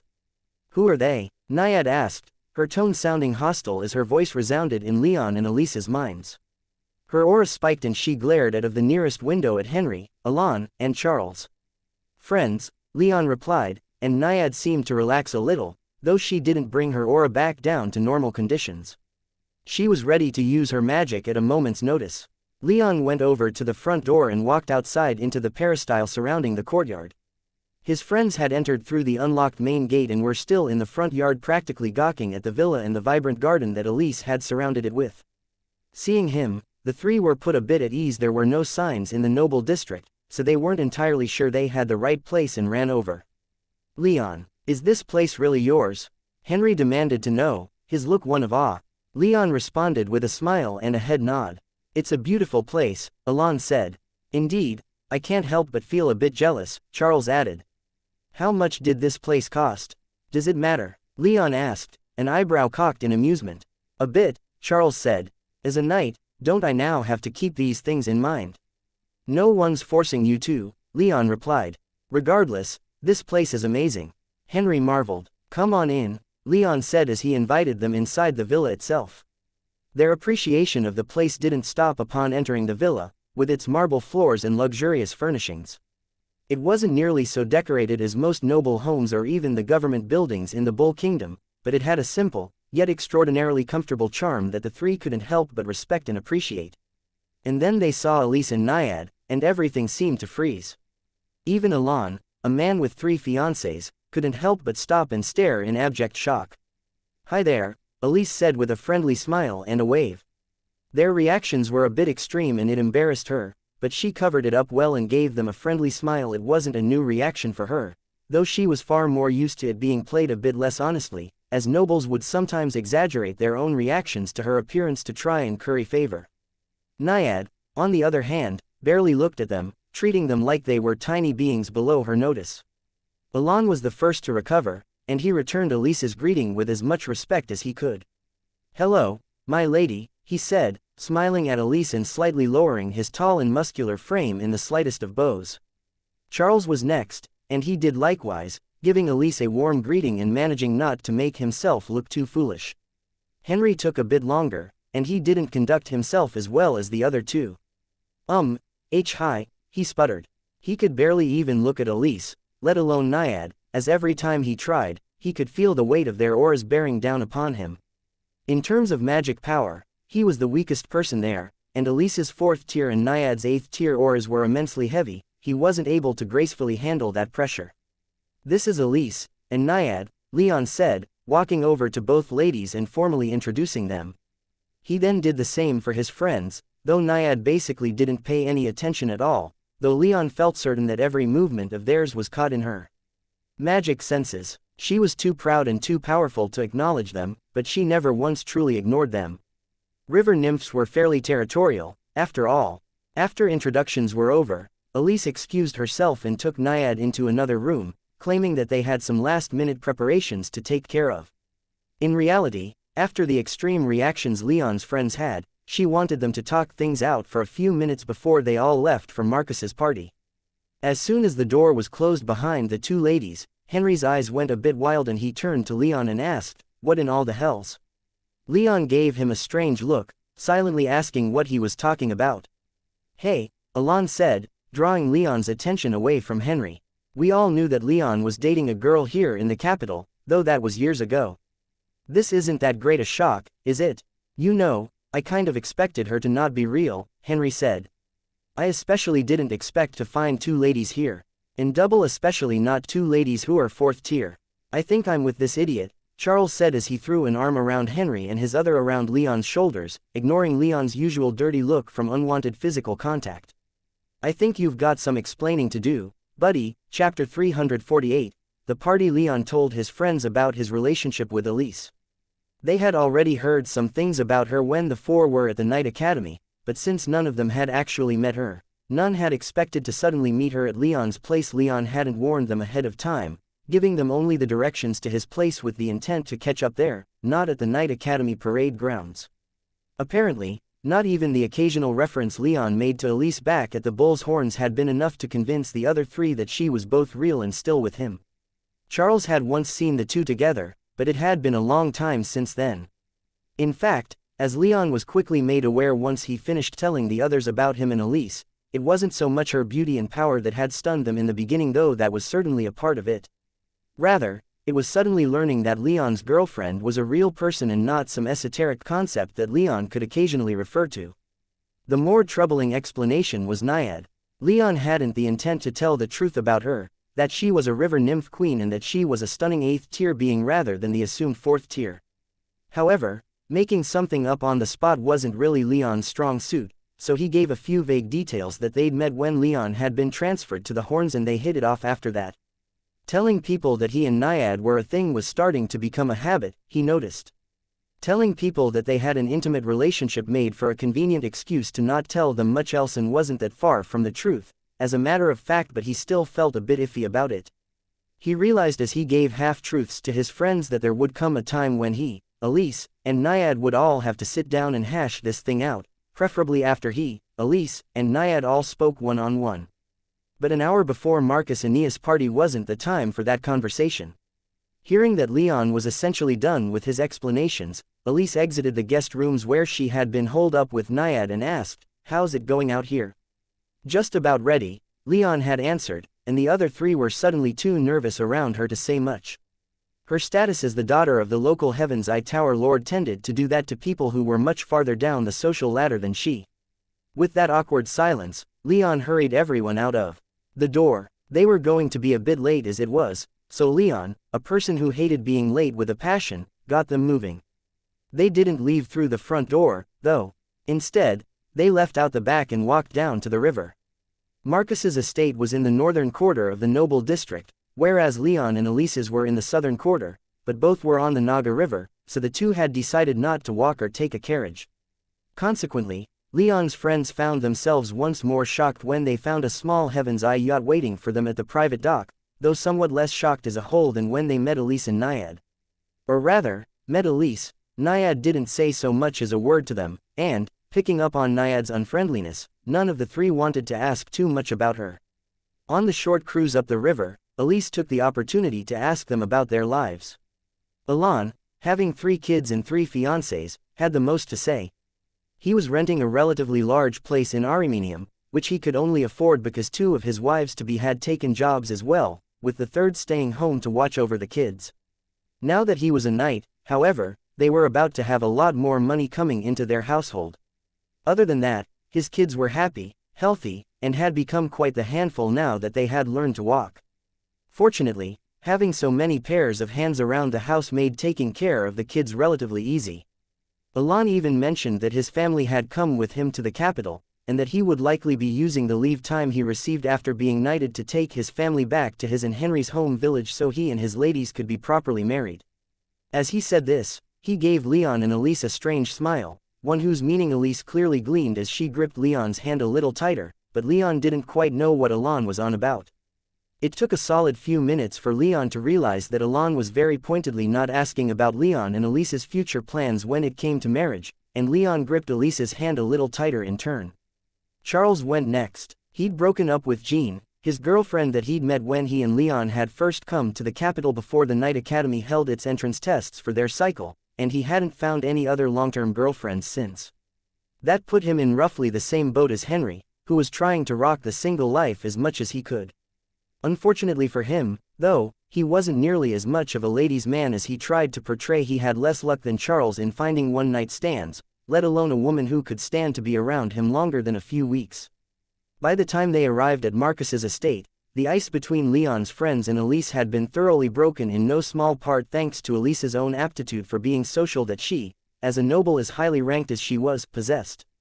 Leon was mostly silent during the entire conversation, but no one really expected him to talk all that much anyway. Marcus's servants, stewards, and estate attendants were ready to receive visitors from the river, and there was already another yacht parked in the Aeneas, significantly more expansive private docks despite the earliness of Leon's party's arrival. It had been stamped with the crest of some noble house or other, but Leon didn't care enough to closely scrutinize it. The only noble he cared about who was going to attend was Tiberius, and he was about 99% certain that Tiberius would be arriving by carriage since the Decimius estate had no access to the river. The group was shown inside and taken to the wing of the estate where the party was located. It was an extremely expansive estate, so it took a few minutes of walking to reach it, but when they did, they found it practically jumping off the ground. Dozens of relatively young and strong mages were in the roughly 15-room wing of the estate, and with their recent knighting, they were going wild. Marcus had a local band playing, and the smallish crowd was getting rowdy enough that a mosh pit was all but certain in the near future. But that was in the case of the common-born knights. Marcus had truly invited everyone who had been knighted along with them, Leon realized, though there weren't even 100 people there, yet, despite it being past the time for the party to start. In fact, Marcus, Alcander, Leon, and Elise were the only nobles who had arrived so far, and the rest of the 60 or 70 other people were common-born. Perhaps because of this, Marcus gave Leon and Elise a very enthusiastic greeting and invited them over to the corner where an Alcander had been spending their time. To Leon's friends, though, Marcus gave only the most obligatory of greetings, though he at least did so with all the enthusiasm and energy he gave to Leon and Elise. The three then went and joined the rest of the common-born knights while Leon and Elise led Marcus steer them away from where the party itself was happening. Leon honestly couldn't tell if he liked this or not. On the one hand, being away from the crowds was exactly what he wanted, but being in a place where Marcus and Alcander could grill him for more than the cursory details of his previous 2 years was hardly the most enticing replacement. Still, Elise was there, and she effortlessly did the lion's share of the talking, letting Leon be his usual quiet and introverted self. This, of course, didn't stop Alcander and Marcus, but it did take quite a bit of the pressure to be social off of Leon's decidedly more untamed shoulders. He'd been in the Bull Kingdom for more than 3 years, now, but in his heart of hearts, he was still a man of the wilds, a person born and raised as far away from government and societal structures as was possible. In other words, even in his time in the Bull Kingdom rubbing shoulders with high nobles and royalty, he still had little patience for gatherings such as these. Still, he endured as best as he could, since he knew that Elise had more of a taste than he did for these sorts of social functions. Over the course of the next hour, a couple hundred more people showed up at Marcus's estate. Leon and Elise had been fairly early, relatively speaking, so plenty of common-born knights arrived after them, while the nobles tended to be fashionably late so they could make grander entrances. As per his usual attitude, Leon barely even acknowledged their presence. Elise, however, was very conscious of greeting these nobles and made note of their attire, and when it became clear that they were treating this as a more casual get-together, she dragged Leon over to a bathroom so she could retrieve her clothes from his soul realm and change. When they got back to the party, Leon felt a hint of killing intent wash over him, as well as the attention of almost every noble in the room. They had been gone a long enough time that all but the truly late nobles had arrived, and more than 300 common-born knights had, as well. However, his senses were sharp enough that he knew exactly where that killing intent had come from. The tall, black-haired and black-eyed boy sitting next to a few other nobles whose names Leon didn't know. Tiberius Decimius had arrived, and despite how cheerful and happy he appeared to everyone else around him, Leon could tell that the nobleman was infuriated at him. Knowing what was to come, Leon let his stoicism drop just enough for the tiniest hint of a smile to appear on his lips, though it was essentially imperceptible to everyone else. He kept his emotions under control, though, and betrayed none of the killing intent he held for Tiberius.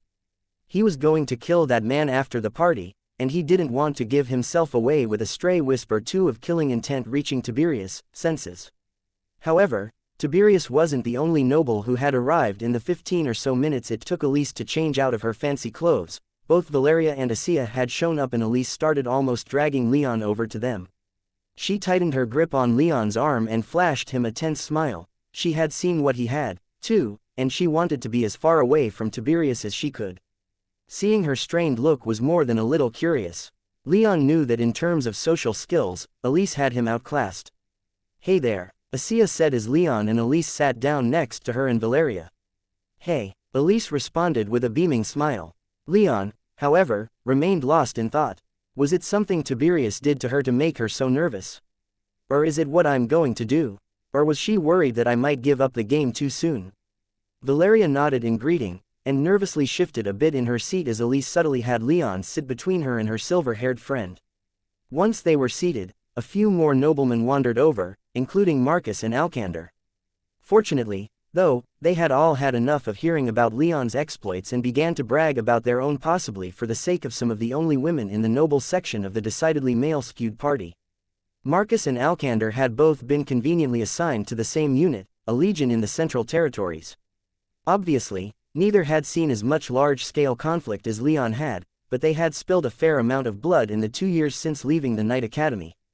Notably, a rural guild had been extorting small villages for silver and livestock, robbing travelers on the road, and in general acting more like bandits than the usual magical handymen they were supposed to be. Marcus and Alcander's unit had been sent to arrest the perpetrators and bring peace back to the area. Things didn't go so well, and in the end, the guild hall had to be taken by force at great cost to the guild mages.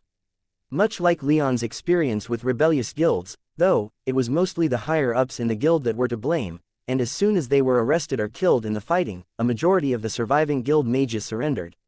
Other than that, their time was mostly taken up by additional training, drilling with their legion and familiarizing themselves with the way that they would be expected to conduct themselves once they were knighted. Leon barely paid attention. His interest was piqued a bit when Alcander mentioned that they had been sent out on a vampire hunt once, but his interest was quickly lost when it was revealed that the two vampires Marcus and Alcander apparently killed were wind users and thus most likely not a part of Amon's schemes. At the very least, though, he was glad that Alcander wasn't pestering him for a duel like he used to in their Knight Academy days. Thank the ancestors for small mercies, Leon thought to himself as he did his best to not make it obvious that he wasn't paying much attention to what the others were saying. Even more, he did his best to ignore Valeria's presence, especially after Elise floated the idea of him becoming romantically involved with her after sleeping with Naiad. Throughout all of this, Leon felt Tiberius occasionally give him a wrathful look, though it never lasted long enough to count as staring. It never even lasted long enough for anyone else to notice. In fact, Leon only noticed because he was keeping his magic senses projected so that he could monitor the nobleman, just in case. On occasion, he saw Tiberius' gaze shift from him to Elise, and it lost none of its wrath. If Leon had to guess, it would be because Tiberius was furious that Elise chose Leon over him, though Leon would readily admit that he had no evidence for that guess. It made sense to him, though. It seemed that Tiberius wasn't all that into the party after seeing Leon and Elise come back. He was there for a grand total of about an hour before he made his excuses and left. Leon watched him intently until he left the wing of the estate where the party was happening. Leon waited only a few more minutes before he, too, rose from his seat, startling the other nobles around him. He'd noticed several other people coming and going, so he didn't think it would be too suspicious if he were to leave right now, even if it was quite abrupt. "I'm afraid I have to go," he said. He almost left right then without offering any further explanation, but he paused when he realized that that would mean dumping the explanation into Elise's lap, and he refused to do that. He then added, "I have a bit of extra work I have to take care of back home training my griffin with his beastmaster, I apologize." With that, Leon turned and left, pausing only one more time to smile and wave at Elise as she and the others, including a slightly put-off Valeria, said their own goodbyes to him. In a way, he was somewhat grateful to Tiberius. Now, Leon could both kill him and ditch the party.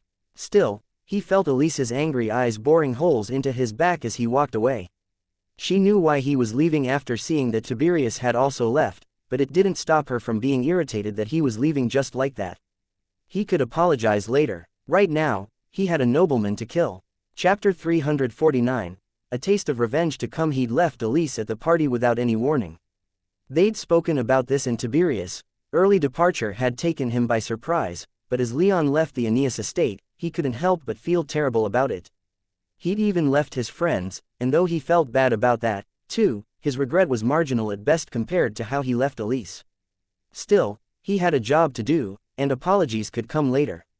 Fortunately, the party was large enough that people were still arriving, and others were leaving just as Leon was, so it was hardly a thing of note that he was leaving at the same time as Tiberius. Should any investigations take place, then he was just one of several people leaving around the same time. Leon kept an eye on Tiberius as much as he could. In his lessons with the Thunderbird, it had been revealed to him that once his magic body had been completed, the range of his magic senses had been extended to the limits of his soul realm. The more his soul realm grew, the farther he could see with his magic senses as a result. Over the course of laying the groundwork for his mind palace, his soul realm had grown to about a mile in radius from his throne, so that was the limit of his magic senses. Of course, a circle with a 2-mile diameter meant that enough fell into his senses that he simply couldn't make sense of it all, even with the mental enhancements that came with adapting his brain to magic to reach the 4th tier. Leon still needed time and a great deal of magic to assist his brain in processing such a vast amount of information. Tracking Tiberius, however, didn't require such an unfocused use of Leon's magic senses. Rather, Leon could keep projecting his magic senses in a significantly more directed way. Instead of a circle with a 2-mile diameter, Leon only released his magic senses in Tiberius' direction and only far enough to keep the nobleman in his sight. There were a few hiccups since in the noble district more than half of the villas were inhabited by people with enough financial or magical resources to ward their homes against magic senses, but Tiberius never left Leon's sight for long. Even when the nobleman got into his wheel-less carriage, Leon was able to track him with relative ease. It seemed even the Decimus family couldn't ward their carriages against magic senses, or at least, Tiberius' carriage wasn't deemed at a sufficient enough risk to warrant the expense. They were in the capital. After all, there was little to no chance that there would have been anyone with a deep enough grudge against their family to break the peace in the city. However, they had attempted to murder just one such person. Leon had little care or respect for the Bull King's authority, even if he largely agreed with the need for law and order. As a result, it was with no hesitation that he ran as fast as his powerful lightning magic could propel him while still keeping Tiberius in range of his magic senses. Fortunately, Leon's invisibility ring had long been fixed and Tiberius didn't seem to be in any great hurry, so Leon was able to both remain unnoticed and rapidly outpace the carriage. Leon only let his invisibility lapse once he reached the place where he and Naiad were planning on ambushing Tiberius. However, Leon didn't see the river nymph waiting for him as he approached. He wasn't concerned, though. Naiad had offered to help him, so he had no doubt that she would be there. She was simply an 8th-tier equivalent being, and he assumed she had some method of hiding from his senses that he didn't know about. Upon arrival, Leon immediately double-checked Tiberius' position, and after ensuring that his ring would have the 5 minutes it would need to cool down and be ready for when he next needed it, Leon let his invisibility drop. Instantly, a small muddy puddle, otherwise innocuous and beneath just about anyone's notice, began to ripple and rise from the ground. In seconds, Leon found himself staring at Naiad, who had emerged from the puddle. He almost expected her to be angry that she had to wait in such an undignified way, but she seemed fine. He guessed that since she lived in an underground lake, she wasn't too concerned about such trivialities as a muddy puddle. She didn't even seem dirty, so he figured he was overthinking things and put it out of his mind. If she wasn't upset, he wasn't going to be upset on her behalf. "You ready?" Leon asked once it became clear that Naiad was more interested in staring at him than she was in any greetings. "I am," Naiad replied. "No one saw you come here?" Leon asked just to be sure. "I can move with impunity through these lands unnoticed," Naiad stated matter-of-factly. "Good to hear," Leon responded. He might have asked a few more questions, but Tiberius' carriage was approaching, and he wasn't of a mind to start any long conversations until after they'd assassinated the nobleman. It seemed Naiad didn't share that mindset, though, for as soon as Leon replied to her, she asked, "I can see him coming, but what if he doesn't come this way?" That map had several different routes to take for him to go home from that estate you two were just at, some that are still open to him. Leon nodded, sharing her slight apprehension at how easily Tiberius could disrupt their plans by simply taking a longer way home. The noble district had been built on a hilly plain surrounding the lake in the center of the capital, and roads wound all over and between the district's estates. Tiberius was spoiled for choice as to the routes he could take, assuming he was even going home in the first place.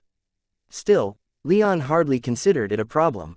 If he takes another way, then we'll simply wait until night falls and hit his estate, as we planned to do from the start, Leon said like it was the easiest thing in the world.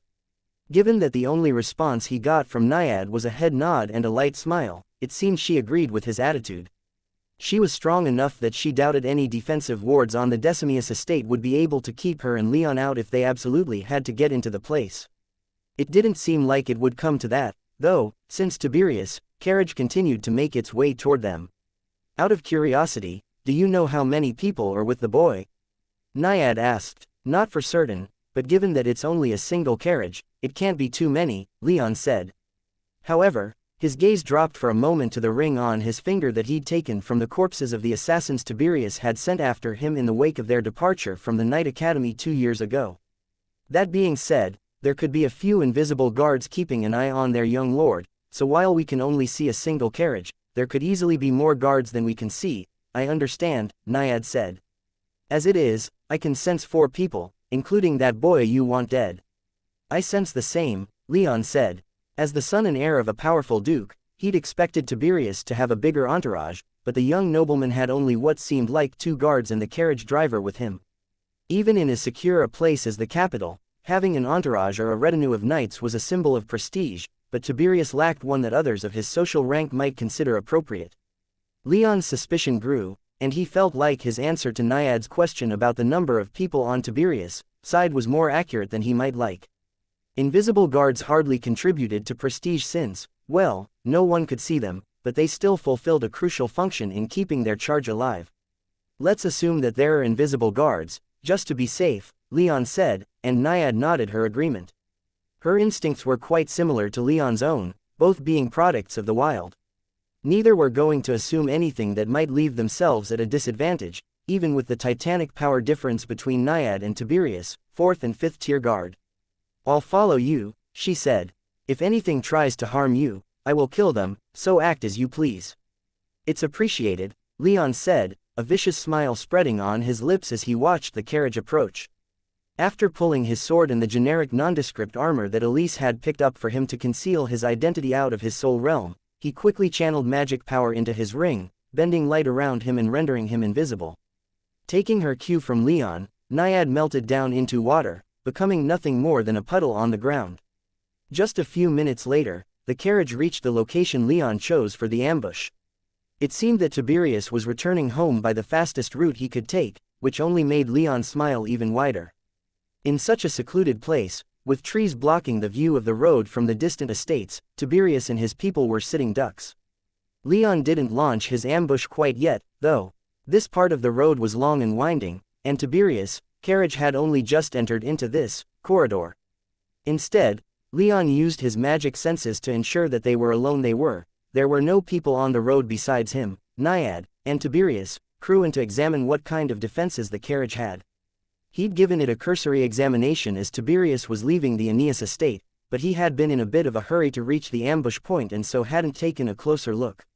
Now that he had a few minutes to spare as Tiberius' carriage approached, Leon decided to take that closer look. The carriage was heavily warded against physical attacks. In other words, it would take serious force to damage it. However, it wasn't nearly so warded against magical attacks, with the only serious element that the carriage's makers seemed to focus on being fire. The wards were well put together, worthy of being on the vehicle of the son of a powerful duke, but Leon couldn't help but shake his head at the lack of thoroughness. His own skills in enchanting had come a long way in these 3 years, and he already felt like he could do a better job of it than whoever designed this carriage's defenses. Of course, he wasn't privy to their material and educational restrictions, what with the Thunderbird and Zaffin in his soul realm and his girlfriend being the daughter of the Heaven's Eye Tower Lord, but he couldn't help but feel confident and a bit cocky about his skills. As the carriage approached, Leon found that it wasn't warded to keep sound in the carriage from leaking out, which was just one more oversight that he rolled his eyes at. The carriage was about to enter the range of his magic, but he decided to take a moment to listen. "Young lord," began the 5th tier guard in the carriage, "it wouldn't be wise to antagonize Heaven's Eye right now. His Grace has only recently gotten the house's financial situation stabilized, but it wouldn't be difficult for Heaven's Eye to cause additional harm if they so desired." "Fucking cowards, fucking pieces of shit," Tiberius cursed, his mask of noble serenity dropped completely now that he wasn't in public. "Who do they think they are? Blacklisting us, and not once telling us why. It is a dishonorable act, indeed, to not even tell us why they did what they did, the guard said, his tone more exasperated than sycophantic or conciliatory. Leon figured his role in House Decimus was probably more than he assumed, given how casually he was speaking with Tiberius. However, it doesn't change the fact that this plan of yours involving Lady Elise will not end well. Heaven's Eye will retaliate if you try and kidnap the daughter of the Tower Lord from her home and murder her lover. Leon's vision went red. He didn't hear Tiberius, entitled an indignant response, his mind cleared of everything except killing the nobleman. Magic power flooded from Leon's soul realm, rushed down his right arm, and formed a brilliant spear of golden lightning. This broke Leon's invisibility, but Leon didn't care. As soon as the spear had formed itself, he hurled it with as much force as he could manage, aiming for the driver of the carriage.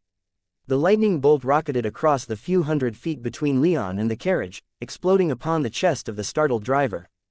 The poor man didn't even have time to scream before lightning ripped his body to shreds. The guard beside him didn't come off any better. The carriage was wreathed in lightning from that single bolt, hurling him out of his seat and searing his flesh. Thunder resounded in his ears so powerfully that his eardrums tore, leaving him deaf and bleeding from his ears. He was effectively incapacitated, but that wasn't enough for Leon. Another bolt of lightning hit the fourth-tier guard a moment later, shredding what little armor he had left and leaving him little more than a charred corpse on the ground. The carriage itself was almost shaken apart. Both the front and back axles snapped, the wooden frame warped and burned in the lightning's heat, and the two inside were thrown around and smashed into the carriage walls hard enough for a few of Tiberius' bones to break, despite the cushy padding within. Additionally, the harness tying the two horses to the carriage was obliterated, and the terrified beasts immediately took off away from Leon as fast as their legs could carry them. With that, Leon's mind began to clear. He looked around at the damage he'd done, but he barely cared. His left shoulder ached as mana rushed through his body, but as Leon rested his left hand upon the handle of his sword, he felt the smallest of shocks that instantly relieved the pain. Leon smiled. He didn't know the adamant weapon could do that, but he couldn't stick around to properly appreciate this happy development. The thunder summoned with his lightning had likely alerted the entire noble district to what was happening, so he had to move quickly. Even after the attack on his home shocking the entire noble district, the Legion wouldn't reach this location for at least 10 or 15 minutes, and Leon wanted to be long gone by the time they did. Legion response times wouldn't change much after a single incident, no matter how shocking it was. The nobles in the district were loath to accept the Legion's messing around in what they thought of as their domain. He strode confidently forward, moving fast enough to not be taking his time, but slowly enough to ensure that he wasn't rushing into a trap. His magic senses remained locked on the two inhabitants of the carriage, but he also widened the area to keep an eye on his surroundings just in case there were a few invisible surprises. No one revealed themselves, so Leon gradually picked up the pace. He knew that the fifth-tier mage within the carriage had seen him and was already trying to get Tiberius out of the carriage, and he wasn't going to let that happen. Leon reached the carriage in seconds. With a swift kick, he snapped the door off its hinges. His earlier lightning bolt had shredded much of the wards securing the carriage, so the wards against physical attacks were largely useless now. Before Leon could enter the carriage, a gout of fire erupted from the carriage, enveloping him in its entirety. And Leon couldn't have cared less. He was a skilled fire mage himself, and even if he was of the same magical tier as the guard inside the carriage, he doubted this one blast would have harmed him. Leon tanked the blast, coming out none the worse for wear once it died down. He took a moment to savor the fear he could see in the eyes of the fifth-tier guard before answering the man with a fire attack of his own. However, Leon's own attack was far more contained. It wasn't an undirected blast of fire, it was more like a beam of fire that blasted a hole in the man's chest, annihilating his internal organs as well as punching a hole through the carriage and leaving a small crater in the paved road beneath it. He then turned his attention to Tiberius. The nobleman seemed like he wanted to say something, but Leon gave him no opportunity. He raised his hand and let loose with a blast of lightning. He didn't bother forming a lightning spear from it, he simply let golden lightning flow from his fingers and into the other man. Forming lightning into his spears increased the potency of the magic, essentially compressing the magic into a smaller, more contained form. The more the lightning was condensed, the more powerful it became, and it was an exponential growth rather than linear. As far as Leon knew, only his family possessed the skill in lightning magic to consistently create such bolts. All others who used lightning magic at least, in his limited experience in the Bull Kingdom, could only reliably do what he was doing now, namely releasing their lightning in uncontrolled blasts. A few talented individuals figured out how to do similar things, creating less compressed, less powerful lightning bolts, but none had been able to replicate the feats of House Raim, even with what had been left behind by the Thunderbird clan. Lightning coursed through Tiberius, slowly tearing him apart. It wasn't a controlled bolt of lightning, but it was still magic power from a 6th-tier mage, and Tiberius was only of the 3rd tier. The nobleman tried to scream for help, but his body seized up as he opened his mouth. He couldn't move a muscle as lightning ravaged his body. He felt his circulatory system burst, his organs fry in his torso, and his muscles lock. Lightning destroyed everything it came across, but Leon made sure it was relatively slow. Tiberius' eyes popped in his skull, his tongue was fried, his teeth shattered. His heart was saved for last, and Leon took great pleasure in its destruction. The final burst of lightning liquefied Tiberius' brain. If Leon left right after destroying the nobleman's heart, Tiberius still would have died in seconds, but Leon wasn't going to leave the job unfinished. Lightning coursed through Tiberius' brain, finally killing the young man who, if Leon were to be honest, probably couldn't even feel it at that point. In the end, Tiberius wasn't able to say a single word. He died miserably in his carriage without even knowing his killer's name. There was an instinct to incinerate Tiberius' corpse, but at this point, there would be little point. The assault was flashy enough that it had likely caught the attention of many powerful mages. Besides, there was a small part of Leon that wanted people to see what he had done, like it was some kind of message. A message of what? Leon didn't know, but it felt good to leave Tiberius' fried body there, still identifiable despite the plentiful lightning burns. Leon turned away from the carriage, his job complete. He had been so into killing Tiberius that seeing the corpses of 2 more guards on the ground around the carriage was the first moment that he realized that he and Naiad had been correct to be cautious. Both had been killed with an ice spike through the throat, but when Leon looked around, he couldn't see Naiad. The ice spikes were her handiwork, of that he had no doubt, but the river nymph was nowhere to be seen. Chapter 350. Surprising power. The river nymph was nowhere to be seen, not that he had been expecting her to be, given her skill in concealment. 2 guards equipped with invisibility rings had been killed with ice magic behind Leon, so he knew that she was still around, but now that Tiberius and his guards were dead, she had seemingly vanished, leaving not even a puddle by the road. With a sigh, Leon set about looting the bodies for anything that could be taken. He trusted that the 8th-tier Naiad was fine, and he had little time besides. His lightning magic was bright and loud, the entire noble district probably heard what he had just done. To that end, he figured that looting the bodies would make this seem like a robbery. He doubted anyone would seriously believe that, given that this was the middle of the noble district and Tiberius had some powerful guards, 1 5th tier and 3 4th tier, including the 2 invisible guards, but he wasn't going to make it easy. Plus, he wanted the rings or whatever made those 2 guards invisible, which he assured himself wasn't the real reason he was digging around in their pockets. He figured he had 10 minutes before the Legion could arrive. The real time was probably closer to 20, but he wanted to leave as soon as possible, so he erred on the side of caution. Besides, he couldn't guarantee a paladin or someone else of that caliber wouldn't come down and complicate this. No one had for the vampire attack on his home, though, so he was confident that he still had a few minutes to spare. Leon scoured the dead in the carriage for whatever could be taken, and he was pleasantly surprised by what he found. 2 more invisibility rings, several thousand silver coins, and 4 expensive-looking swords from the guards all went into his soul realm, and Leon stuck around no longer. However, just as he was about to activate his own invisibility ring, he saw in the estate right next to the ambush point a great pillar of ice erupt from the villa's roof, while a huge serpentine dragon made of water wrapped itself around it and carried someone to its peak. Naiad watched Leon dispatch the carriage driver and the first guard with great interest from her puddle. His lightning was potent, and there was a strength in it that sent a shiver running down her spine. Whether that was fear or something else entirely she didn't know, but it was captivating. Her decision to have Leon as her mate was reinforced in her mind, as there was no way she was ever going to let that power go. Despite her seeming inattention, though, Naiad kept a close eye on the surroundings. When Leon kicked in the door of the carriage, Naiad saw a pair of guards appear behind him, revealed from a few stray sparks that bounced off his armor when the guard in the carriage tried to hit Leon with fire magic, so she instantly fired a pair of ice spikes that hit the guards in their necks, severing their spinal cords and killing them both before they could so much as widen their eyes in surprise, let alone do something to Leon with their drawn blades. Naiad rarely used ice magic. It was derived from water magic, but Naiad greatly preferred using actual water when she used her power. Given that she was a creature of the water, that was natural, as solid objects like ice were much less effective in the deep underground lakes and rivers of her home, at least compared to using the water itself. Still, when above ground and out of the water, she could fire off a couple of ice spikes in an instant, whereas any equivalent water magic might take a fraction of a second or two longer. Naiad wasn't particularly sentimental, and when it came to killing her enemies, she didn't play around. She used the fastest, most efficient method she had available.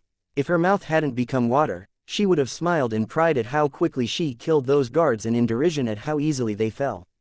It might have even been comical if anyone had been there to see it, since a pair of ice spikes had seemingly appeared out of nowhere above her puddle by the side of the road and so quickly killed a pair of fourth-tier mages. It had been a long time since she had to seriously fight, perhaps even as much as a few decades since her last battle, until her aiding Leon's return to the Bull's Horns and again at his villa during the vampire attack. It was exhilarating to once again use her magic in such ways, especially so since her magic flowed through her body with little effort. Even weeks after finally sleeping with Leon, her magic didn't seem to be slowing back down.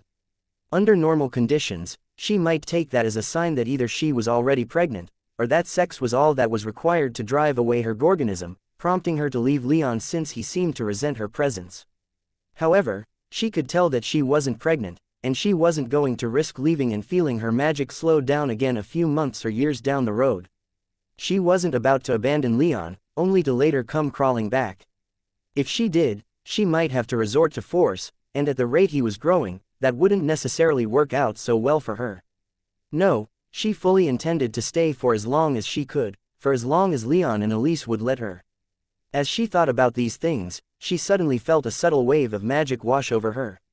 She was still in her puddle form, but she knew exactly what that was: magic senses, and from a powerful mage, stronger at least than the paladins she was keeping an eye on. Naiad released her own magic senses back in the direction the wave had come from, noticing a suspicious man on the roof of one of the nearby estates watching what was happening. He was cloaked in shadow, but she saw him all the same, her eyes piercing through the inky black veil of darkness like it wasn't even there. He was clad all in black, had his face concealed, and his 8th-tier aura towered over all those she had seen so far in the Bull Kingdom. In fact, to her knowledge, the only other aura that she had ever felt that could exceed his was that of her own mother back in Saren. Needless to say, her guard immediately went up. They were of similar power, and that meant he was a grave threat, especially to the weaker Leon.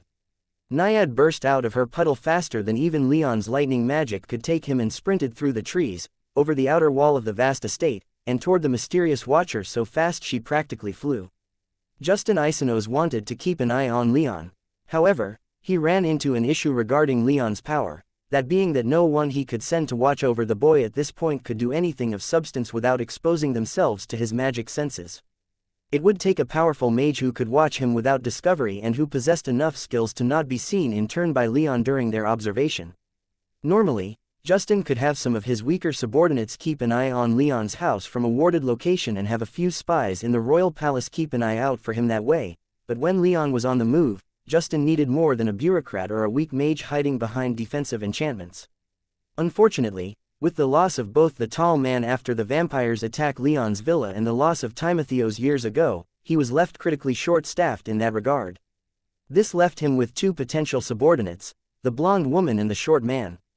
The blonde woman, Rhea, was coordinating his spies in the kingdom, so she hadn't the time to spare for such a task.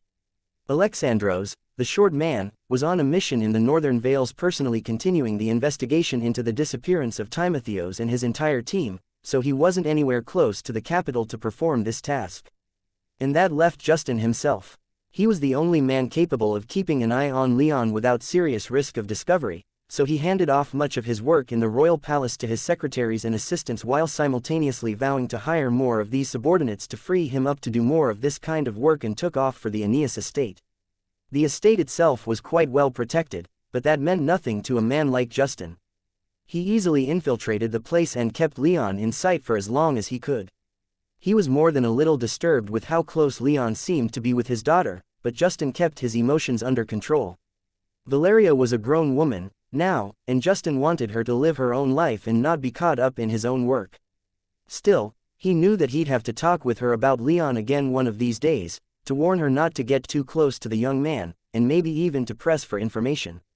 But that could wait until he at least had more information, more confidence that Leon was his target. Justin occupied himself with simply observing Leon's behavior during the party while wishing he was more skilled in darkness magic. He could avoid detection with his shadows and move extraordinarily quickly with just his meager skills with the element, but stealth and speed were not the main draws of darkness. At its core, darkness magic manipulated the mind, creating illusions and trapping people in their own heads, among other things. Justin had heard that at more advanced levels, it was even possible to read people's minds, control them like puppets, or even force knowledge into someone else's head. Of course, Justin knew that if he wasn't mistaken about Leon's ancestry, then it would hardly help in this matter. The Thunderbirds, holy, lightning was famed in the Nexus for its ability to scatter darkness magic and power in defending the mind. Justin followed Leon when the latter left the party. He passed no judgments on the younger man for his abrupt and curt departure, and he kept a healthy distance between them, ensuring that Leon wouldn't realize his presence. Like this, Justin saw Leon hightail it to the ambush point and wait with Naiad. Naiad's emergence from her puddle took Justin completely by surprise. He could see that she was an 8th-tier equivalent being, just like him, so he immediately put more distance between himself and her. He didn't think she'd be able to see him, though. Still, her aura was magnificent to behold, her power was clearly potent and a major threat to Justin. He immediately understood why the tall man disappeared. If Leon had a woman like this on his side, then there wasn't much Justin could do to harm him without bringing every ounce of power he could possibly muster down upon Leon, likely destroying any standing he had with the powers that be in the Bull Kingdom in the process. Justin had known that Naiad had appeared seemingly out of nowhere, but to be told of her power from his weaker subordinates and to see it with his own eyes were two very different things. It made him contemplate retreating and relying on more conventional and riskier, given how many people he'd have to hire ways to keep an eye on Leon. Additionally, it called into question much of his current information network if this woman could pop into existence like she seemingly had. There had been no warning, no possible clue of which Justin was aware that this woman had been around before the recent vampire attack on Leon's estate. Although, now that Justin was thinking about it, depending on how long she had been watching Leon's back, it might explain Timotheo's disappearance in the Northern Vales. Timotheo's team would have been largely untouchable by most people in these parts, but if they had encountered the woman up there, then they likely would have met their deaths at her hands. Justin gritted his teeth in frustration, knowing that things were far more complicated than they seemed. If Leon Ursus was Leon Rame, then it would take a serious operation to take him down, especially in light of Justin's recent losses and his unwillingness to recruit and curry favor with the stronger members of the local elites. It would likely take every person he had left that he trusted to do the job of killing the boy. Making matters worse was Leon's relationship with Valeria, which Justin wasn't privy to. Justin had no idea how to deal with that. As he thought about these things, Leon began his ambush using magic that, while admittedly surprisingly powerful, wasn't too remarkable from that of an average lightning mage. Naiad killed the invisible guards, and then noticed him. So wrapped up in his own thoughts was he that he didn't even notice Naiad's speed toward him, passing through the trees on the side of the road and over the walls of the estate that Justin had been watching from.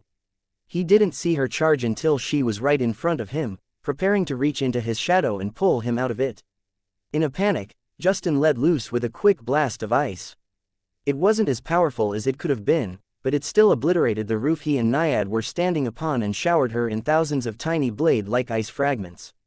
Naiad was too powerful for this attack to harm her in any meaningful way, but she was still sent reeling due to the speed with which Justin was able to respond to her appearance. She didn't retreat, but her stagger bought Justin enough time to let loose with another attack. He sent his magic power coursing down his legs and into the ground, creating a platform of ice upon which sat his shadow. This platform then burst out of the ground and carried his shadow 100 feet into the air. Without additional information, Justin hesitated to fully commit to fighting Naiad, so his immediate concern was to escape. With his darkness magic, he was confident that he could retreat unseen, even with this massive monument to their blisteringly quick engagement. In fact, He was hoping that Naiad would hesitate to close with him with such an obvious symbol of their battle now rising into the air. However, this wasn't enough to stop Naiad. She knew that this pillar of ice wouldn't draw any more attention than Leon's thunderous lightning, so she instantly responded with something eye-catching of her own. She raised her left arm, transforming it into water. This water then fell upon the ground, where it exploded into the form of a great serpentine water dragon.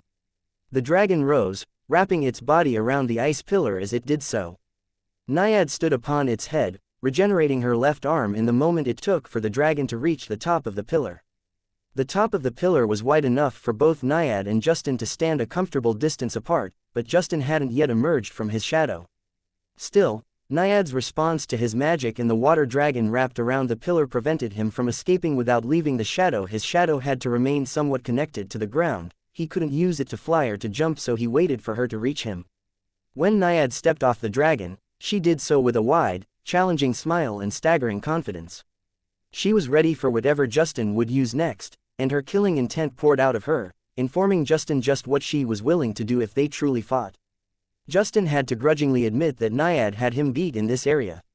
His aura had spiked, his magic power flooded his body, but Naiad's killing intent still hit him like a brick wall. His hands began to shake, and his magic power noticeably slowed within him. Before Naiad could continue and attack him first, Justin suddenly asked, "Who are you, and why are you attacking me?" Intrigued, Naiad raised an eyebrow and said directly into Justin's mind, though at this point Justin was about all out of shock, "I could ask you the same. Why are you watching me and my mate kill our enemies?" If it weren't already apparent, Justin now knew without a shadow of a doubt that Naiad was firmly on Leon's side, and he knew that her power easily rivaled his own, if it didn't outright exceed his. He couldn't help but sigh, both due to her power making it prohibitively difficult to reach Leon and because of Valerius' apparently close relationship with him.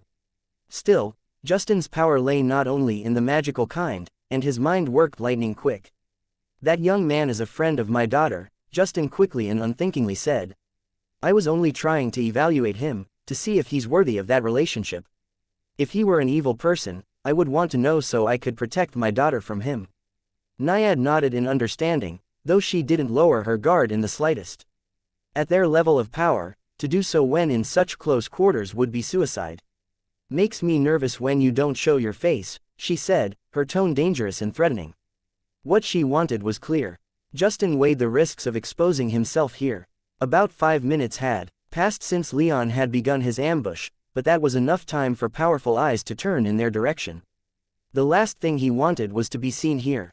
If he absolutely had to fight, though, he was certain he could take Naiad in a straight fight, but it would be flashy and destructive, and there'd be no way he could maintain his cover if he went all out.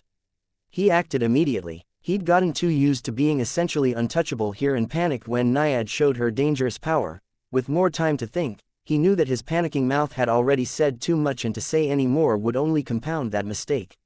However, permanently silencing Naiad wasn't a guaranteed or even feasible option, so his priority was to escape as quickly and painlessly as he could. To that end, a pair of ice spikes about 3 feet long burst out of his shadow toward Naiad, one aimed at her head and the other at her heart. Naiad simply held up her hand, stopping both ice spikes in the air with a dismissive smile. However, both ice spikes then exploded and vaporized, bathing the top of the ice pillar in thick, light obscuring mist. Naiad dissipated this cloud of mist almost as soon as it appeared, but that most brief moment of time was enough for Justin's shadow to slip over the edge of the platform and blast a hole in Naiad's water dragon with a blast of ice from the pillar they stood upon. Justin's shadow slipped down through this hole, back down to the remnants of the estate's roof, and disappear into the city. Even with Naiad's powerful magic senses, Justin seemed to vanish. Darkness magic was the best option for mages seeking stealth, and Justin showed this trait off quite well. Naiad scowled as she waved her hand once more, shattering the pillar of ice into millions of pieces that further disintegrated as they fell. The pillar of ice seemed to collapse into snow and melt away into the wind. Naiad herself didn't fall to the ground. Instead, her water dragon repaired itself almost as soon as it was destroyed and got under her feet to gently lower her back down. She momentarily considered trying to track Justin down, but since he was far more preoccupied with escape than with battle, she decided to play it safe and link back up with Leon instead. She guessed that he would want to know what had just happened. Chapter 351. Elise's frustration. The man hidden in shadow was gone, his pillar of ice shattered. Naiad's water dragon lowered her to the ground and she took off back toward the ambush point. It was lucky that the owners of the villa that she and the darkness mage had been standing atop of didn't seem to be home, but there was little sense in sticking around. From their brief clash alone, Naiad could tell that he was extremely powerful, easily able to stand against her if they truly fought. In the back of her mind, she was a bit grateful that the man had run away, as she never would have done so, and she could easily see herself losing that fight. She could also see herself winning, but she guessed that their fight would be closer than she would have ever liked. No, it was better that the man ran, and Naiad didn't pursue. She knew that it was safer and smarter to link back up with Leon and tell him about what just happened. Leon didn't mince words when Naiad reappeared through the trees and approached him looking like she wanted to talk. "Not here, we have to leave," Leon curtly stated, the wrecked carriage behind him surrounded by bodies. He hadn't sensed any magic senses washing over them, but there was always the possibility that he and Naiad had been seen, and his armor at least was quite distinctive. "You're just going to leave all of that behind?" Naiad asked, nodding in the direction of the bodies. Some of them had caught fire from both Leon and the 5th tier guard's use of fire magic, but it wasn't enough to destroy much of the evidence of what had just happened.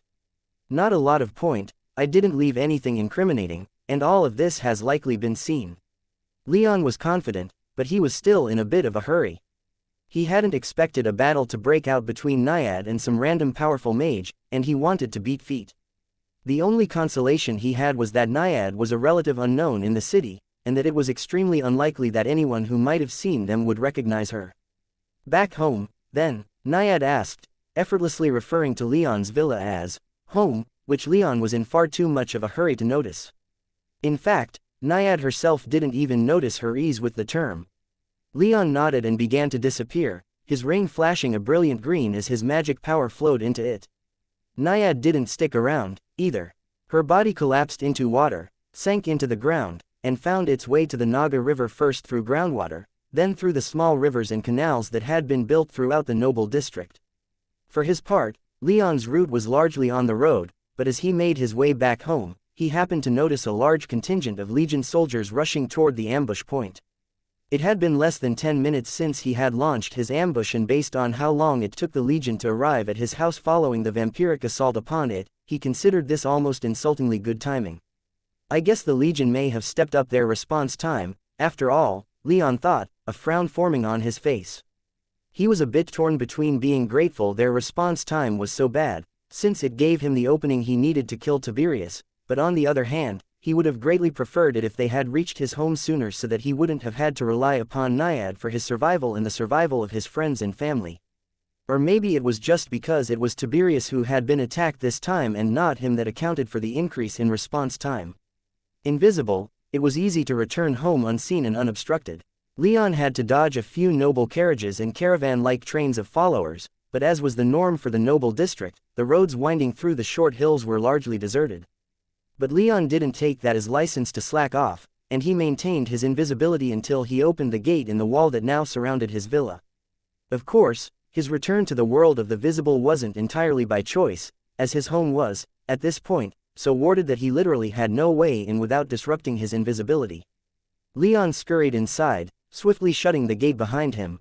After the knighting ceremony at the Knight Academy parade grounds, the party at Marcus's estate, and his murder of Tiberius, Leon was mentally exhausted. It wasn't time to rest, though, as there were a few more matters he had to attend to while he bunkered down at home for the inevitable fallout from what he had just done to both arrive and clear, first and foremost being the Heaven's Eye Beastmaster who was training Anzu in the front yard of his estate. Elise hadn't started on expanding her herb garden yet, so there was plenty of room for the Beastmaster to get Anzu used to running around with weight on his back. It wasn't much longer before Leon would have to participate in the young Griffin's training once more, as Anzu was steadily approaching the 5th tier. At the 5th tier, Anzu was all but guaranteed to gain access to powerful wind magic which would allow him to fly, and would then be strong enough for Leon to start using the Griffin as a war mount. He might have to hold off on wearing armor for a while, but the Beastmaster estimated that in 6 months, Leon would have his own flying mount. Leon couldn't wait, both for the training, and for its result. Anzu had long since grown large enough that he had to stay home and not follow Leon around everywhere, which the young Griffin hadn't taken well, at first. Fortunately, He was now relatively used to not being around Leon anymore, though he still went absolutely insane with joy whenever Leon returned home. Case in point, as soon as the Griffin saw his human walk in through the gate, he completely abandoned training with the Beastmaster in favor of charging at Leon, waving his wings and chirping with happiness. Leon was almost knocked right over. Anzu was quite large now, probably weighing 3 or 4 times as much as a full-grown man, if not more. Leon spent a few minutes with his griffin before letting the Beastmaster, who was mercifully unperturbed at the sight of Leon in strangely nondescript armor with a few spatterings of blood scattered over him, have him back to continue the training, and when he walked inside the villa, he found that Naiad was already there waiting for him. "Have any trouble getting back?" Leon asked as he pulled his armor back into his soul realm, only now realizing how strange he must have looked to the Beastmaster. He didn't think the Beastmaster would do anything about how suspicious he looked, though, given that he worked for Heaven's Eye, which, as a neutral and international party, wasn't subject to the same laws and restrictions as most citizens.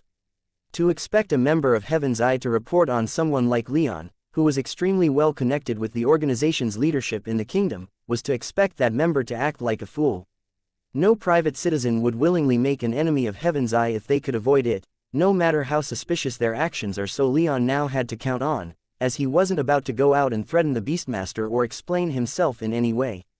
"None," Naiad whispered into his mind. She stood by the back door and watched Leon walk over to a couch and collapse into it. She then moved over and took a seat right next to Leon, practically right up on him. Leon was far too tired to care, though, and he simply muttered, "Good, about that darkness mage, though," Naiad said, and she recounted for Leon her brief exchange and fight with the mage hidden in shadow. She made sure to emphasize his power and how much trouble she thought she'd have with him if they got into a proper battle. "Did you get a good look at him?" Leon asked, his face changing from one of shock into muted anger as her story continued. "I did not, he remained in his shadow the entire time," Naiad said. "But I thought you said you could see him?" Leon asked. "I was using my magic senses," Naiad explained. "I could see his shadow and his form within. I couldn't get enough detail to pick him out of a crowd, though." Leon clicked his tongue in annoyance at the whole situation, simply saying, "A shame, a man who possessed enough power to survive an encounter with Naiad wasn't someone Leon could afford to ignore, and he was fairly certain he already knew who that man was, or at least, who he was probably connected to, Justin Isanos. It was possible that he had yet another powerful enemy out there who possessed darkness magic, but the line about him being a concerned father looking out for his daughter stood out to Leon. He didn't know too many people that well, and Justin Isanos was the only one who seemed to have enough power in the connection to someone Leon knew to fit the person who Naiad described. Leon briefly contemplated telling Naiad about Justin, but after a couple seconds of thought, he decided against it. He still didn't fully trust Naiad with that kind of information, even though he could trust her motives were straightforward. She wanted his child, and after that, he figured she'd leave. He didn't want her running around with sensitive information, at least until he got to know her better. Besides, if what she said was true, then she wasn't strong enough to kill Justin on her own, at least, not without exposing both of them to immense risk of death. And speaking of child-making, Naiad had been subtly inching closer to him on the couch during their entire exchange, and Leon was so lost in thought that he didn't notice until he turned back to look at her and found her face mere inches away from his. He jerked back in surprise, but he was already at the edge of the couch, so he couldn't get much distance from her without getting up.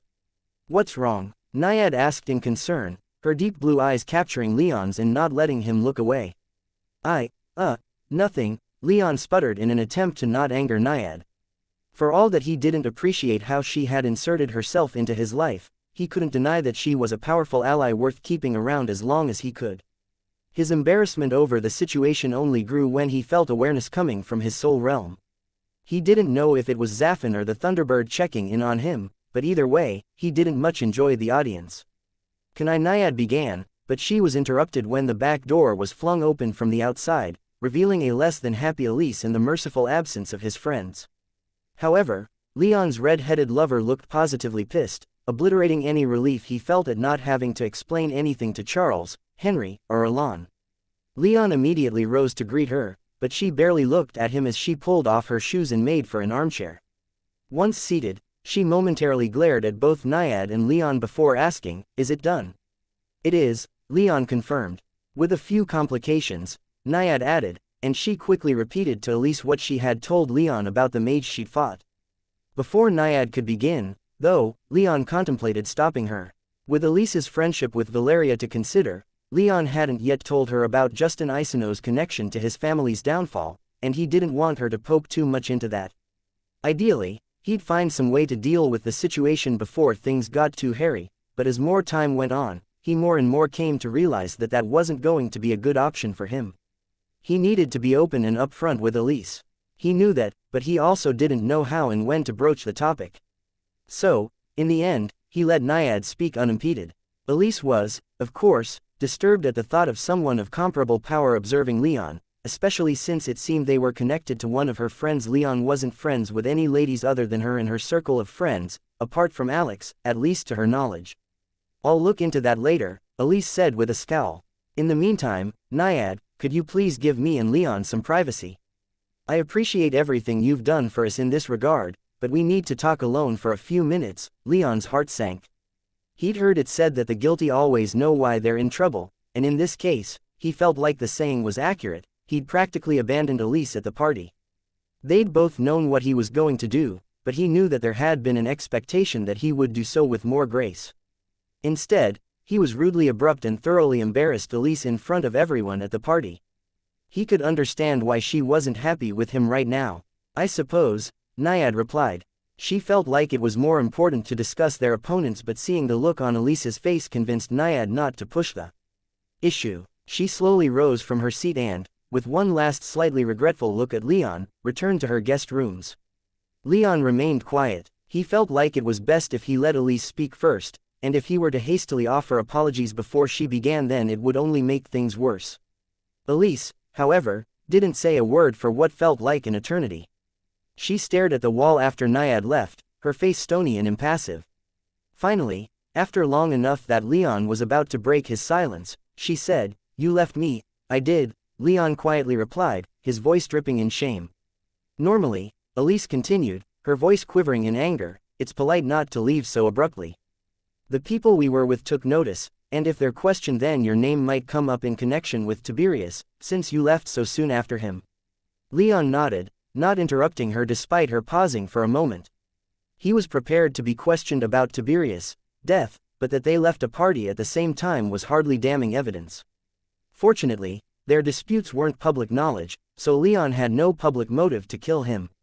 "There are apologies to be had, people to explain yourself to," Elise continued, moving on from that topic and seeming as confident as Leon was in dismissing any investigations given how little evidence there was that any of them were involved.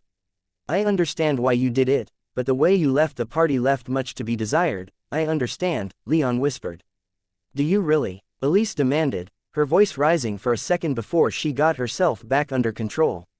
"I understand why you left. I know that Tiberius had to be taken care of, that you had to leave to do that. I understand that, I do. But it still sucked," Leon finished for her, and she nodded in agreement. "I could have picked a better way to do that, perhaps telling Marcus that I couldn't stay for too long or coming up with a better explanation.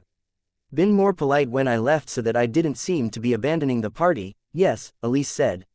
"I had to stick around and got questioned a lot about you after you were gone, mostly about what you were in such a hurry for and why you left like that. Fortunately, most people understood when I repeated that you had to be here for Anzu's war beast training, but I still had to deflect a lot of very insistent and probably judgmental people, and I hated every moment of it." Leon could understand that perfectly well. He hated interacting with people in general, and that was something he had to do for himself. Having to explain and make excuses for someone else would be the worst. "I don't want that to happen again," Elise said, her tone still angry and frustrated. "I get enough of that at work, I don't want that to slip into our time, as well." "Then I'll never do it again," Leon said. "Shouldn't be too hard, so long as I never get invited to another party again. There'll be invitations," Elise said with more than a little bit of depression leaking into her angry tone. "I've had to live with invitations as a fact of life since the day I was born.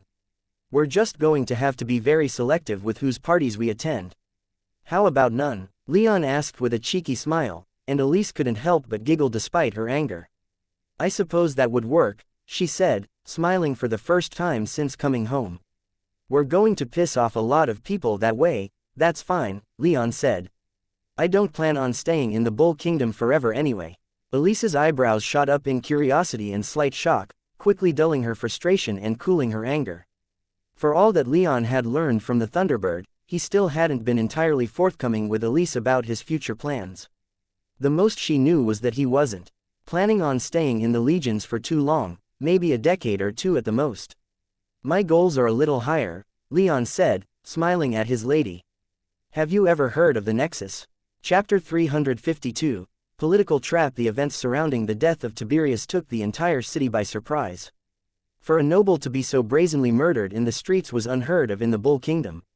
It had happened before, but not in living memory. These days, most nobles kept their business out of the public eye. If assassins were to be involved, they wouldn't strike out in the open. Of course, Tiberius hadn't been exactly killed in the open, he'd been killed on a deserted road in the noble district. Still, that hardly made much of a difference. At the end of the day, the son of a powerful duke was still dead, killed in a place that should have been safe. What was more, Tiberius' death was immediately overshadowed by a duel between a pair of freakishly powerful mages in the city, and there were far more people talking about it than about the death of a nobleman too young to have earned much name recognition. Duke Euphemius Decimus' rage was immense, though. When he arrived at the ambush point and collected his son's body, he was inconsolable and alternated between hysterical weeping over Tiberius' body and spitting fiery wrath practically second to second. With Tiberius dead in his arms, Euphemius had completely abandoned his noble demeanor. This wasn't unexpected, of course. Euphemius had other children, but Tiberius was his oldest son and his heir. His wives, for the most part, raised his children, but Tiberius was the one he had spent the most amount of time personally raising. In the weeks that followed, no one connected either Leon or Naiad to the ambush. No one even showed up at Leon's villa asking for an interview, even though he and Tiberius had been at the same party less than an hour before Tiberius' murder and had left at about the same time. Leon suspected that that was because he was a knight in the service of Prince Trajan, but as the man who killed Tiberius, he wasn't about to complain. There was most certainly an investigation, of course, but it didn't seem to touch Leon, and he wasn't going to rock the boat on that front. If the investigators didn't suspect him, then asking questions about it would be the worst thing he could possibly do. There were a few unintended consequences to Leon's actions, though few of them actually impacted him in any meaningful way. However, they greatly impacted Trajan and the king's advisory council. I want whoever murdered my son found and executed. Duke Euphemius raged, his normally handsome and chiseled features marred by 3 weeks of mourning and lack of care. In fact, this meeting was the first time since he'd gone to collect his son's body from the ambush site that the Duke of Orleanorum had been seen outside of his estate. I assure you, Your Grace, that we are doing everything, the consul of the Central Territories began, attempting to soothe the Duke's wrath and bring some patience back to him. The legions had little power to question the landed class, which made finding leads on Tiberius' killer difficult since the young man was killed in the noble district after coming home from a party filled with nobility. Unfortunately, that meant that the investigators couldn't even get a guest list for the party to speak with the commoners there, and all other leads into the matter had turned up empty. However, after almost 2 years of economic setbacks from Heaven's Eye and no answers to his multiple attempts to figure out why they had done something like that, along with the perceived insult of more resources going to finding out the identities of the 2 8th-tier mages who got into a duel practically right next to the place where Tiberius had been killed, Euphemius' patience wasn't what it once was, as was plain to see for the members of the advisory council. If the central consul were to try and explain why this was important to the investigation, the 2 8th-tier mages fighting right next to where Tiberius had been killed were almost certainly related, despite those few mages who witnessed the latter parts of the ambush through their magic senses not supporting that theory, and besides, it was effectively the only lead that they truly had right now. Euphemius would only grow angrier and perhaps even reach the point of violence if the consul were to try and explain that to him. The Duke was a smart and rational man. Of course, he already knew everything that the consul would try and explain. He didn't need to be talked down to like an emotional child, he needed those base and foul assassins that murdered his son to be made a head shorter. You're not doing enough, Euphemius shouted. I want heads on fucking spikes. His behavior, while incredibly rude and uncouth, was understandable, and few tried to calm him down. Of course, it was one thing for him to act like this in the advisory council, surrounded by peers and men and women of similar rank. It would be another thing if he were to behave like this in public. Still, while most people present were willing to forgive the grieving father a few harsh words, Trajan was not. Duke Decimus, the immense prince began, his deep resonant voice echoing throughout the chamber and carrying a hint of killing intent that sent a chill down Euphemius' spine that quite effectively cooled his anger. Please remember that you are before royalty. Trajan needed to say no more.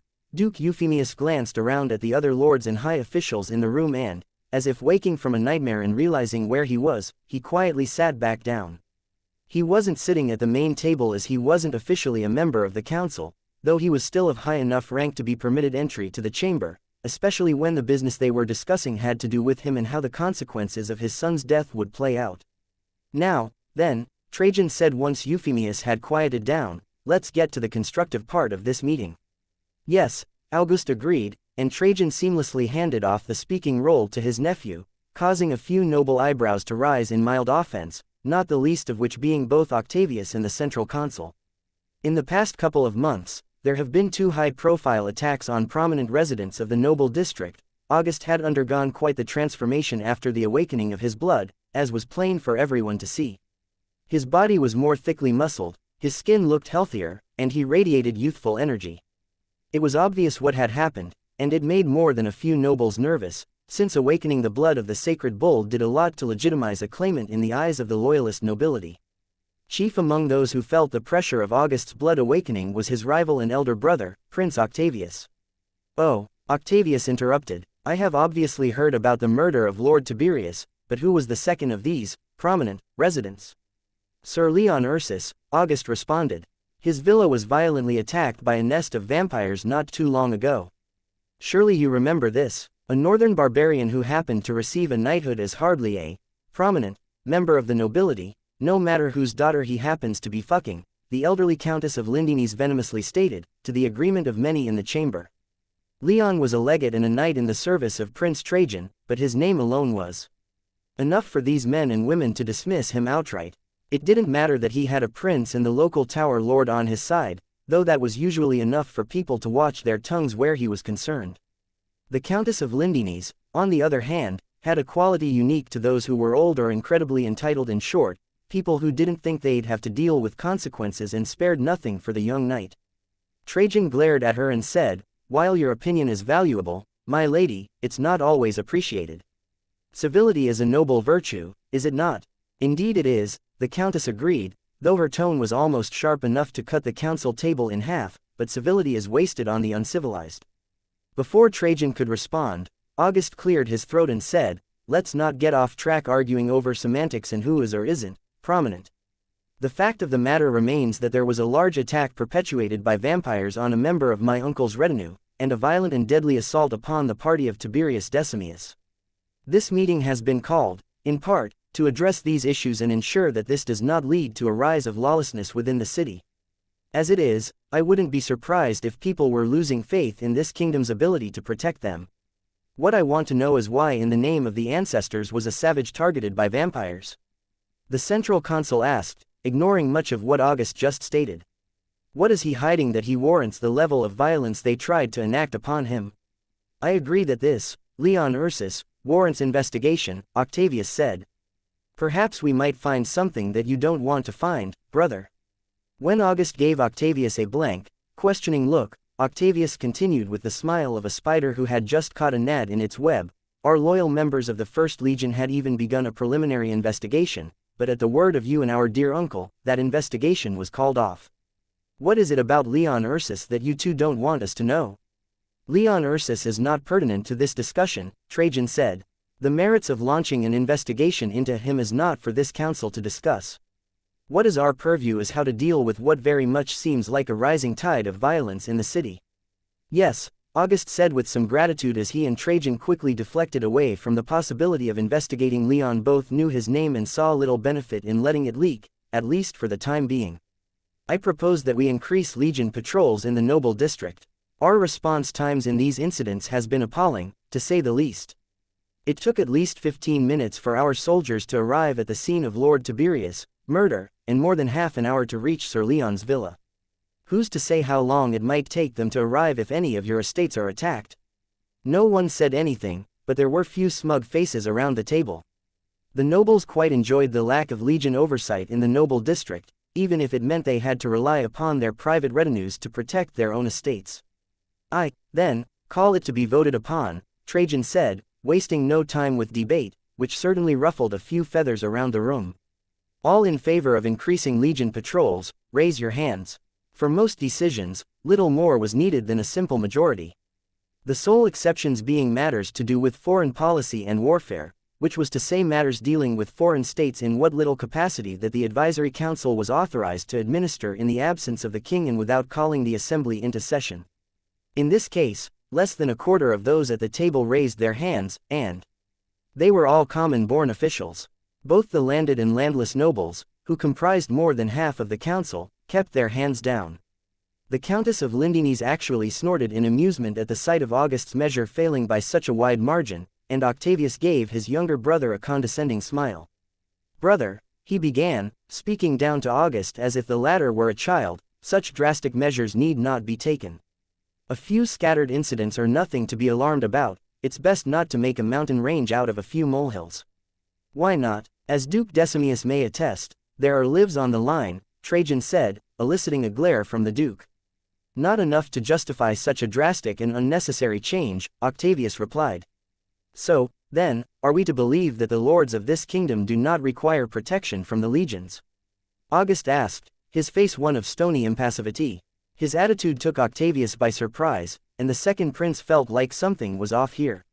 However, before he could say anything, the Countess of Lindines said what was on the mind of most of the other nobles present. "Of course we don't need the protection of the legions," she vehemently insisted. "What happened to Lord Tiberius was a tragedy, but such an overcorrection is hardly needed." "In that case," August said as a slight smile momentarily graced his lips and he gestured to one of his assistants, "you wouldn't mind we made a few adjustments to the current legion deployments?" August's assistant quickly passed out a sheet of paper to the voting members of the council, upon which were a pair of simplistic maps of the Bull Kingdom divided into its 5 territories. On the first map they recognized the current legion deployment. There had already been a temporary redeployment recently due to the vampiric threat, leaving the current legion count at 6 legions in the west, 6 in the south, 8 in the center, 8 more in the north, and 12 in the east. Below that map was what August was proposing, a permanent redeployment to last beyond the end of the vampiric threat, whenever that might be. August's proposal was to leave the west and south with a mere 4 legions apiece and reduce the central territories to a paltry 5 legions. Still enough for the royal domain in all 3 regions to remain fully patrolled and defended, but it took away 120,000 professional soldiers from lands that seemed to every day fall more and more under Octavius' sway. Octavius had already essentially won over the nobles in these territories, and August didn't want to give him half of the legions in the kingdom, too. To that end, the final count of legions in the second map was 4 in the west, 4 in the south, 5 in the center, 12 in the north, and a staggering 15 legions in the east. Many of the nobles in the room, including both Octavius and the central consul, stared blankly at the second map, unsure what to make of it. August wasn't going to wait for their response, though, and pressed onward with his pitch. "Since all of you profess that you do not require the legions to remain safe, I did a little digging and came to the conclusion that you all, in fact, are correct.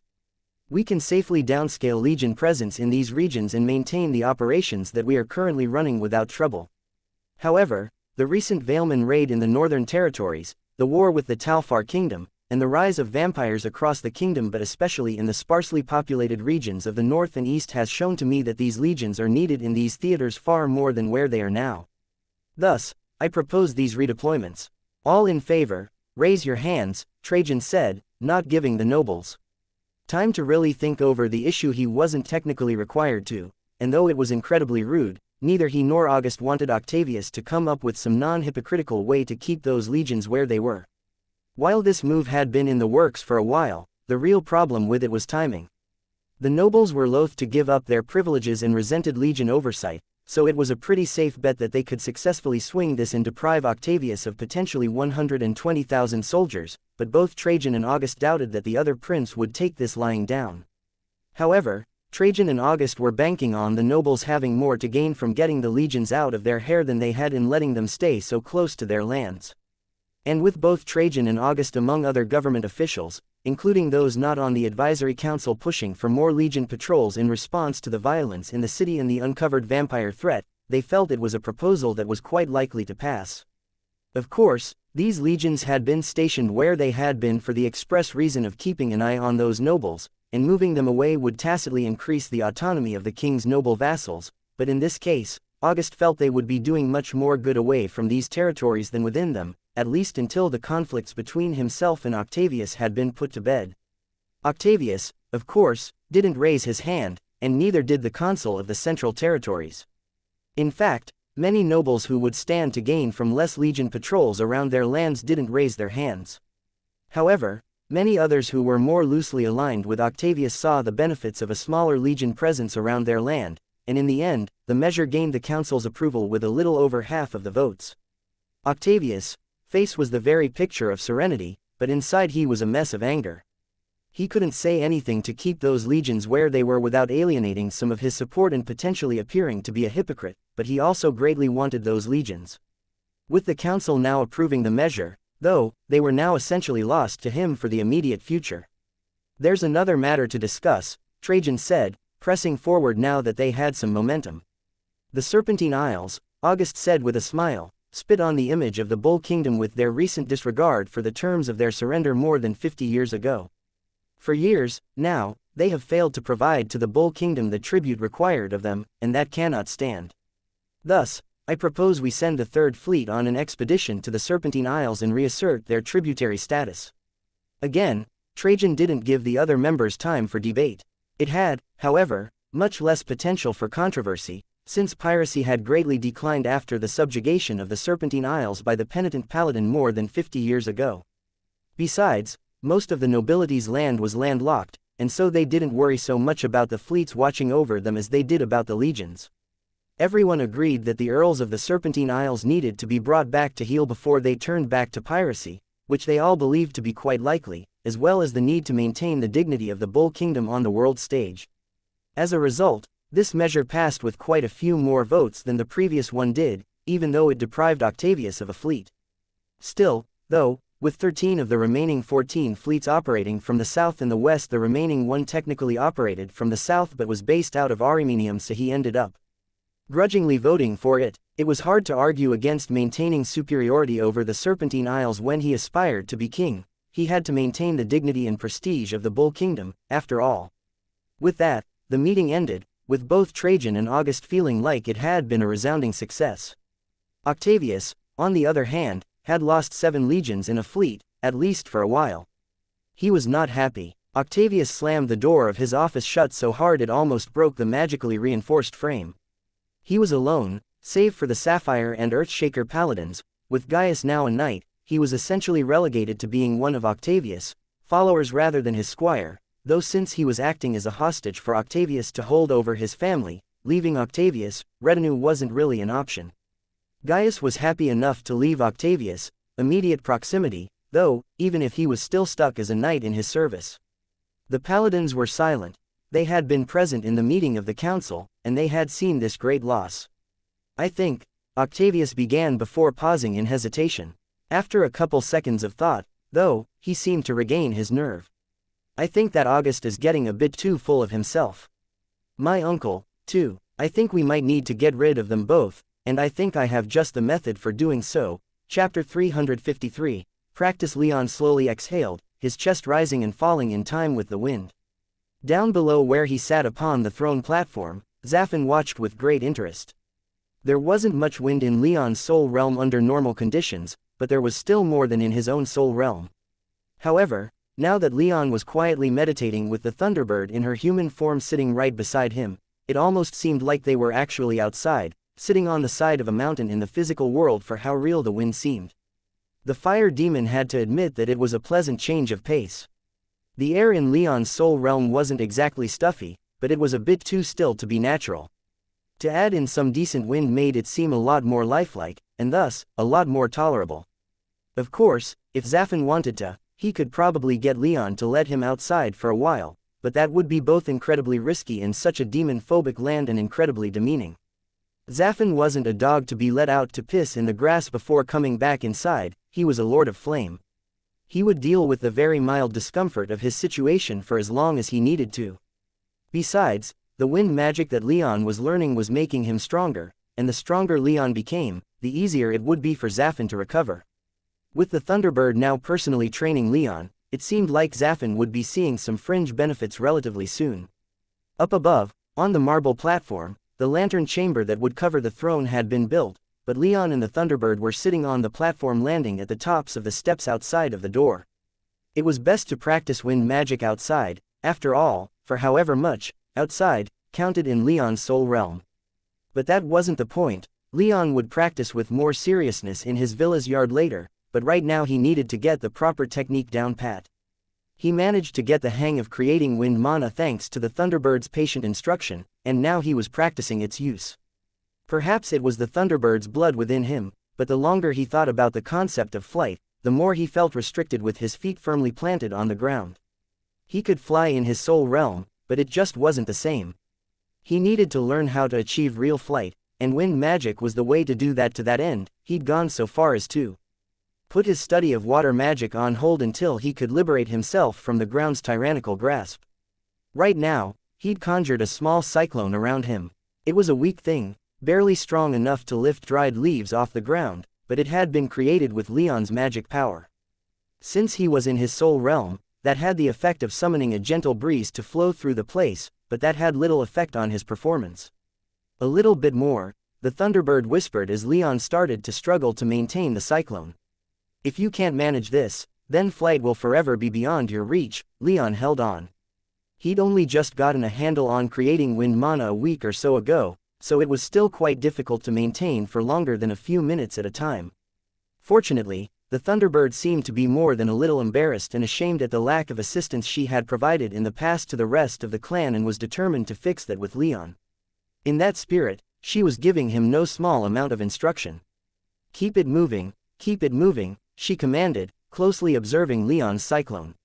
She made no comment about how weak it was, nor did she make any onerous demands of him.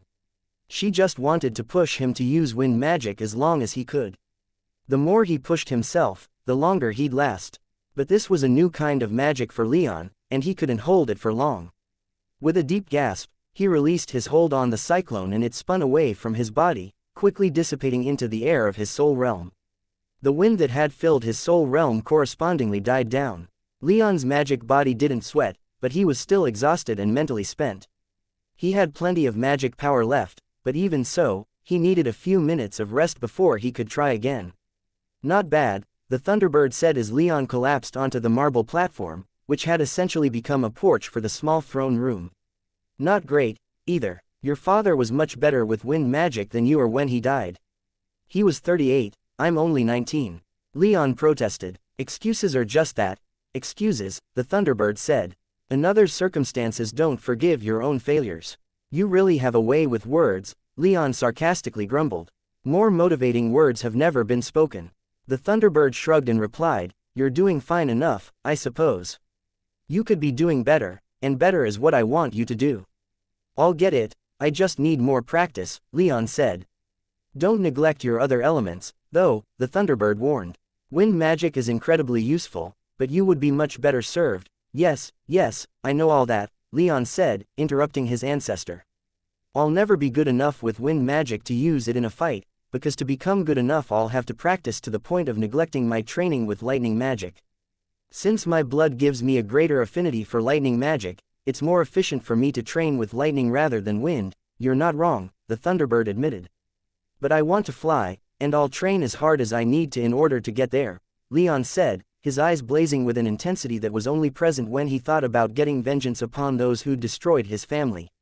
Speaking of, any progress with that transformation stuff? None to share with you, the Thunderbird said. As I told you previously, my descendants never managed to transform into more Thunderbirds, or even take on any of my physical traits.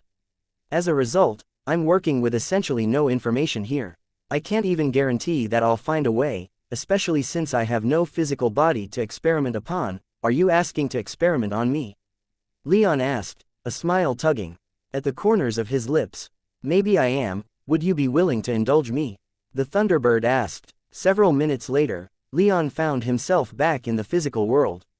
He stood alone in his expansive backyard. Elise was at the Heaven's Eye Tower, Naiad was doing whatever she filled her days with, and Anzu was training with the Beastmaster in the front yard. Good, the Thunderbird gently whispered into his mind. Leon had raised his arms above his head and began to channel his power, but he didn't change its element type, it was just his regular old mana flowing through his veins. Walk forward, the Thunderbird commanded, and Leon complied, walking across his yard all the way to the dock. He paused there, waiting for further instruction. He didn't care what the Thunderbird demanded. If it meant he gained transformation powers, even if that transformation was limited, then he would do whatever was needed. Within reason, call upon lightning, but don't actually use any of it, the Thunderbird ordered. Leon quickly compressed his magic power and let it flood his body with lightning magic, though he restricted it enough to hide its power from anyone who might be watching. A few arcs of lightning escaped his body despite his greatly increased control over his power due to the Thunderbird's lessons, causing his body to spark and crackle with golden lightning. Now wind, the Thunderbird said. Again, Leon changed his mana type to wind, but it wasn't nearly so smooth a transition as it was from element-less mana to lightning mana. Water. This part wasn't so easy. Leon had only the barest grasp of water magic, but he managed to form some water mana anyway. It seemed to be enough for the Thunderbird because she gave him no more commands. That's all I need, continue to practice as you see fit, she said, and like that, she was gone. Leon briefly considered making some kind of sarcastic quip about her lack of goodbye, but given what she was doing for him, he held his tongue. She could be as rude as she wanted and he would take it, because she was training him, she was his ancestor, and she was looking into transformation for him. Well, maybe he wouldn't take it entirely lying down, but the Thunderbird's pride wasn't so fragile that she'd fly off the handle over a few sarcastic retorts. Fortunately, Zafin wasn't so restrained. Look at that, the demon said, finally gaining the license to speak again with the Thunderbird gone, flying away like she owns the place. Got something to add, demon? Leon asked as he sat down upon his throne, returning to the physical world. Like, say, that mental communication technique. I noticed that Naiad uses something similar. Maybe I should just ask her for instructions. Oh, please do, I don't mind sharing responsibilities, Zafin lazily replied. I get it, you know, Leon said, his tone turning far too reassuring for Zafin's tastes. I get why you don't want to teach me. It's that you can't, you're too much of a failure to do so. I don't pretend to know your problems, but there's clearly something preventing you from fulfilling your side of our bargain. You're obviously not all you're cracked up to be, so all those fire enchantments I've taught you, those don't count for anything. Zafin testily asked. Nope, Leon cheerfully replied. Compared to psychic communication, a few new ways to set things on fire are nothing. It takes a true uncultured cretin like you to boil all I've shown you into a few new ways to set things on fire, Zafin growled. Prove me wrong, demon, Leon shot back, reveling in Zafin's slowly rising anger. I could, there's nothing technically keeping me here in your soul realm, Zafin said. Wait, what? Leon asked. If I wanted to, I could come and play a little bit, Zafin said with a strange and uncanny air of playfulness. So, if need be, I wouldn't need to call upon your power, you could actually come out to fight. Leon demanded to know. Potentially, Zafin answered. Doing so would doubtlessly out you as being associated with a demon and likely land you a one-way trip to the headsman's block if I were to be seen, but if things were to be dire enough, I could come out and fight. If need be, if I must. Why am I only hearing about this now? I might have an answer for you, but it seems you have an audience that you should probably take care of first, Zafin said with the smile on his face evident in his tone. Leon scowled, chalking this up to the demon being his usual lazy self. It wasn't the first time that Zafin had omitted a few details about their relationship, and Leon suspected that Zafin had more capabilities that he wasn't letting Leon know about. To an extent, Leon understood, since Zafin claimed to be much weaker now than when he was at his prime and coming out of a safe place to fight in a largely strange and unknown place wasn't the smartest of ideas. Still, there were plenty of times when Leon would have liked to know that Zafin wasn't stuck in his soul realm and could have helped more than he did. But Leon didn't dwell on it for longer than a couple of seconds. He was used to the demon acting purposefully and almost spitefully mysterious, and it was always better to act like it didn't get to him rather than giving the demon the satisfaction of seeing him getting upset over the matter. Leon turned to see what Zafin meant by an audience, and found Naiad standing on the back porch watching him. She didn't have any smile on her face, she wasn't even staring at him like she wanted to devour him whole as she often did, she was just calmly watching him train. It was actually a little more disturbing than her usual behavior. Leon was a bit apprehensive about what this change might mean. He cocked an eyebrow in curiosity and began to hesitantly walk back to the villa from the dock. "What's up?" he asked Naiad once he drew close enough to comfortably speak. "Thinking," she said. "What about?" I would like to continue working on fulfilling our contract," Naiad gently whispered into Leon's mind. She didn't make eye contact with him, as if she were embarrassed at the admission, and her uncertain tone lent to that impression. Leon nodded. They'd already had sex once, but that had been weeks ago. Still, his reluctance to do so again wasn't that high, he'd just been waiting for Naiad to make her own move. "Let's wait for Elise to get home," Leon said, not wanting to do anything with Naiad without his more official lover there with him. After all this time, while Naiad wasn't accepted as anything more than a guest, Elise hadn't treated her with outright hostility or like she was imposing upon them by staying in their villa. It was a cordial relationship, but that didn't mean it wouldn't be cheating if Leon and Naiad did something sexual together without Elise's knowledge. Naiad nodded her acceptance of that, and the two walked back inside to wait for Elise to come home. Chapter 354. A kiss. Leon and Naiad walked back inside the villa. Leon was done with training for the rest of the day, not that he much wanted to anyway after Naiad indicated she wanted to sleep with him again. The memory of their first time together was still quite potent. Leon wasn't sure why, but when he, Elise, and Naiad all lay together that time, it had been one of the most intense and passionate experiences of his short life. As a result, while his brain was telling him to not go too far, to keep in mind exactly what Naiad was and what she wanted, his body was screaming at him to go all in, to drag Naiad straight to the bedroom and get to work making babies. But Leon was quite in control of himself, there would be no dragging of Naiad to bed in his future. Or at least, in his near future. Or maybe just my immediate future, at least not until Elise gets home, Leon couldn't help but think as he followed Naiad back inside, his eyes drifting downward in appreciation for the tailor who made Naiad's pants so tight. Hesitating to take this woman, came a scornful voice from Leon's soul realm. "Shut up, demon," Leon venomously replied. "How I conduct myself in regard to the women I am involved with is not your concern." "All right, no need to be so prickly," Zaffin said, his amusement plain for Leon to hear. "There's a need to be prickly, if I'm not, you'll never shut up." Leon silently bellowed at Zaffin, but he made sure not to share it with the demon. It was fortunate that only the thoughts that he specifically directed at the demon and willed for Zaffin to hear reached the demon's ears. He oftentimes enjoyed bantering with Zaffin, but when it came to more serious things like his and Naiad's relationship, Leon didn't want to hear any sarcastic quips from the demon, he just wanted to focus on the task at hand. Leon and Naiad sat down in the living room, Leon in an armchair and Naiad on the couch. Leon sat in silence while Naiad stared at him, her deep blue eyes never wavering from his. This led Leon to feel more than a little awkward, and after just a few minutes of silence, he was all but begging in his mind for an end to it. "Sue," Leon said, drawing the word out because he didn't have anything to say, he was just making noise to try and alleviate his awkwardness and get Naiad to stop staring so intently at him. She hadn't stared at him like this before, and he very much wished that she would go back to that habit, though it seemed like his wish was in vain. "I have to ask, what's bringing this on?" "What do you mean?" Naiad asked, tilting her head in curiosity. "We've been living together for weeks, and yet you're only now coming to me with this now, I can't help but wonder why." "I see," Naiad whispered, and her eyes mercifully slid from Leon as she leaned back on the couch to think. "Given how much you resisted fulfilling our contract, I figured you would need some time to adjust to our new circumstances. It helped, I think, that first time, but it wasn't enough. But we've still been wasting time and I don't know how much time I have or how much time that first mating might buy me. I felt so much better afterward, but I have a dreadful feeling that that relief's only going to be temporary. Whether it's weeks or months or years, I don't know, but I do know that I shouldn't wait now that I have a mate. I've already waited too long, we should be doing this a lot more than we have been, I've given you time, and I think we should get back to it." Leon pursed his lips a bit and he nodded in understanding.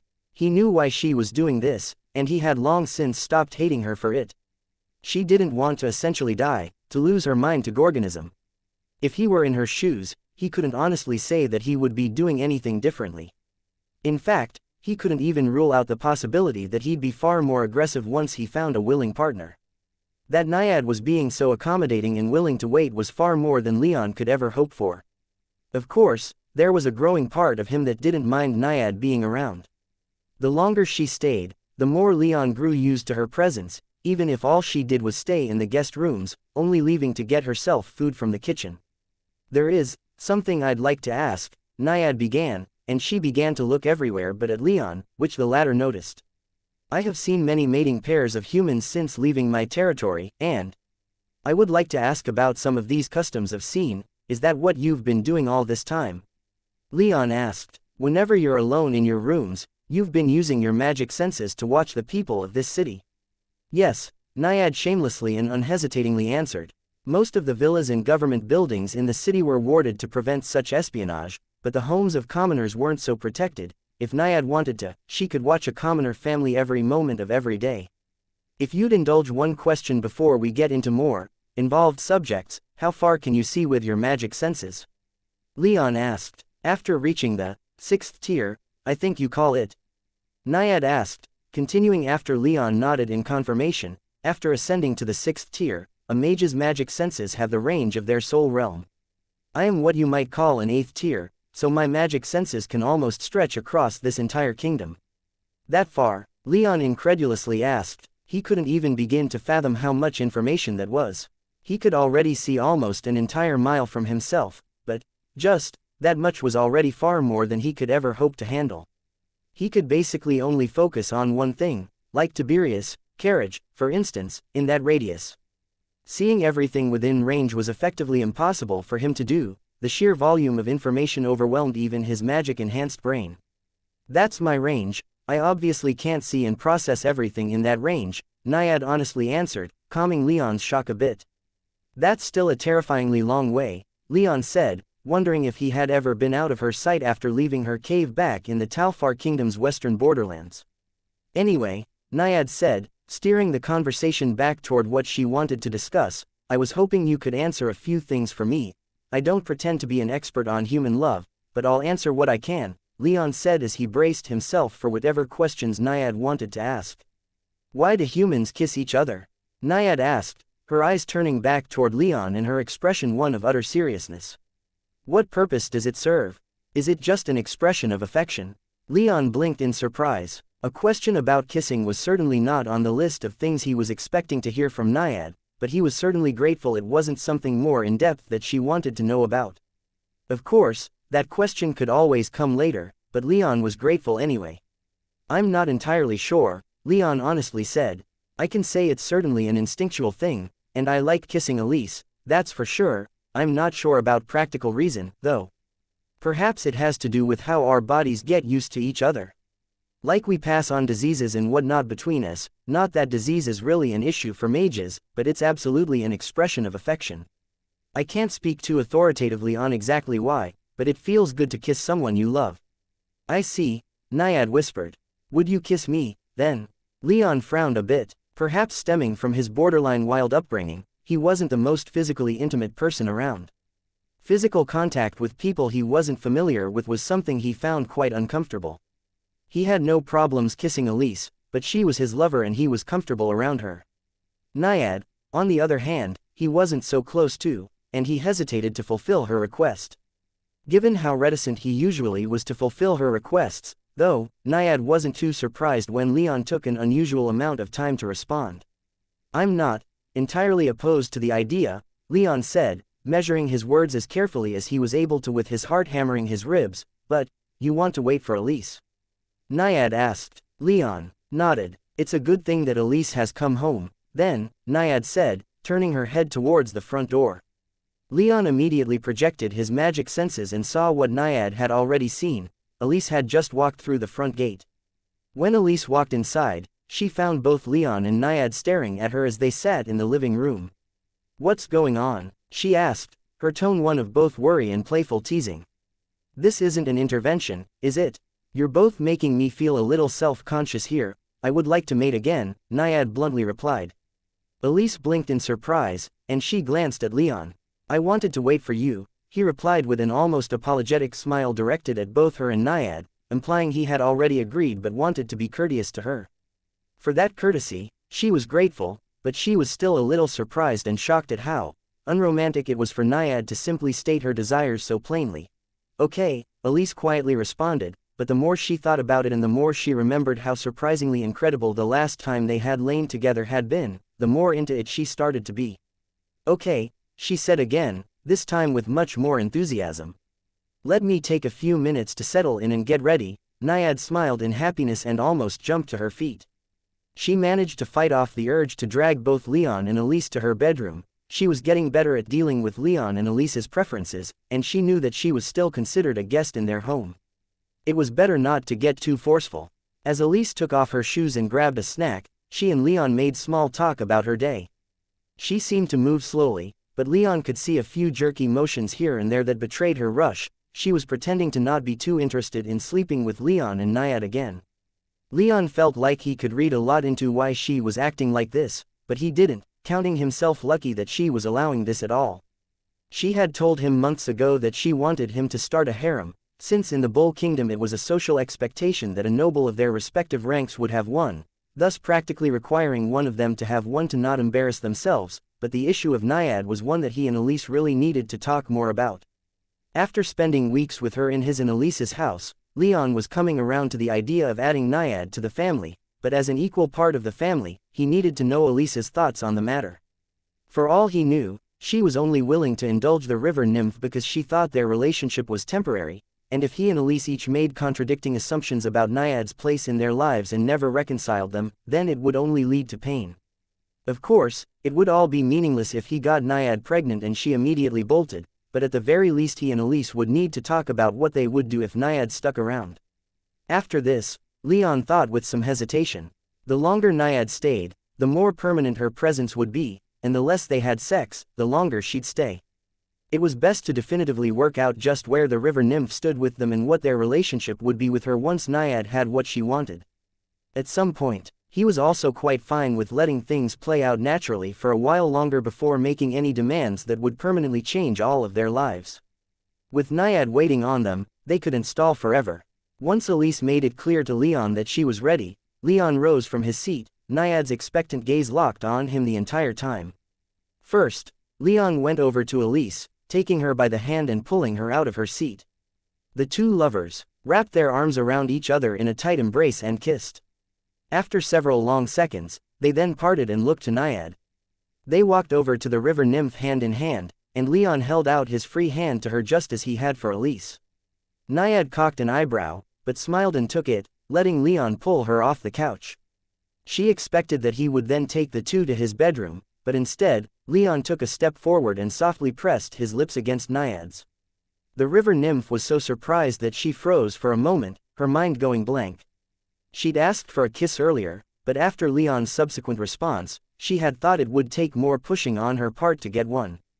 The kiss didn't last long. Leon didn't do much more than press his lips against Naiad's, but when he pulled away, he stared into her eyes and gave her a wily smile. That smile lit something in Naiad, and she decided that she wasn't going to wait any longer. However, Leon moved first. Holding both Elise's and Naiad's hand, he steered them both towards the bedroom, all three with bashful but eager smiles on their faces. As soon as they were in the bedroom and the curtains were drawn, it was like an explosion of clothes. All three were more than ready, and they wanted to get down to business. Unlike last time, though, Naiad wasn't going to be an idle participant. She didn't wait for Leon to go to Elise first, instead she practically charged at Leon, tackling him into the bed and pressing her lips against his, though she accidentally bumped her nose against his as she went in. With a few minutes to think about it, she decided that she had liked it when he'd kissed her, and now she wanted to do it more. It felt similar to when she and Leon first had sex. Their magic power was intertwining and connecting them on more than a physical level, and her magic power started to go wild in her body in response. When Leon kissed her, he hadn't exerted too much pressure. He was relatively tender and gave Naiad plenty of room to pull back if she had wanted to. Naiad, however, was far more intense, pressing her lips against Leon's like she was trying to fuse them into a single set. It was clumsy, but electric for her.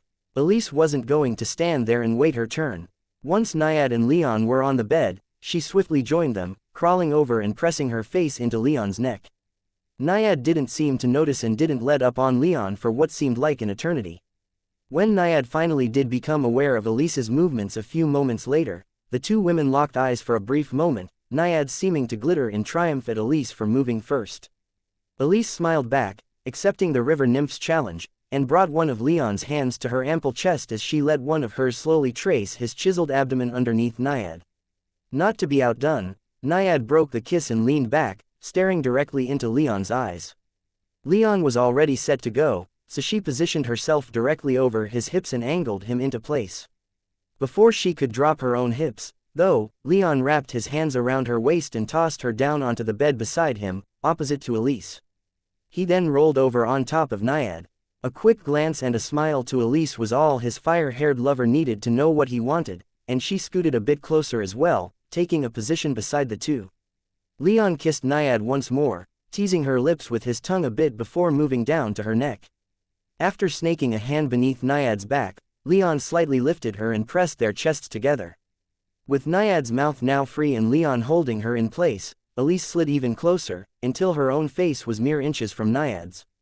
The river nymph's eyes seemed almost glazed over at this point despite Leon not even entering her yet, and for all her power, she could barely muster the strength to turn her head to see what Elise was doing.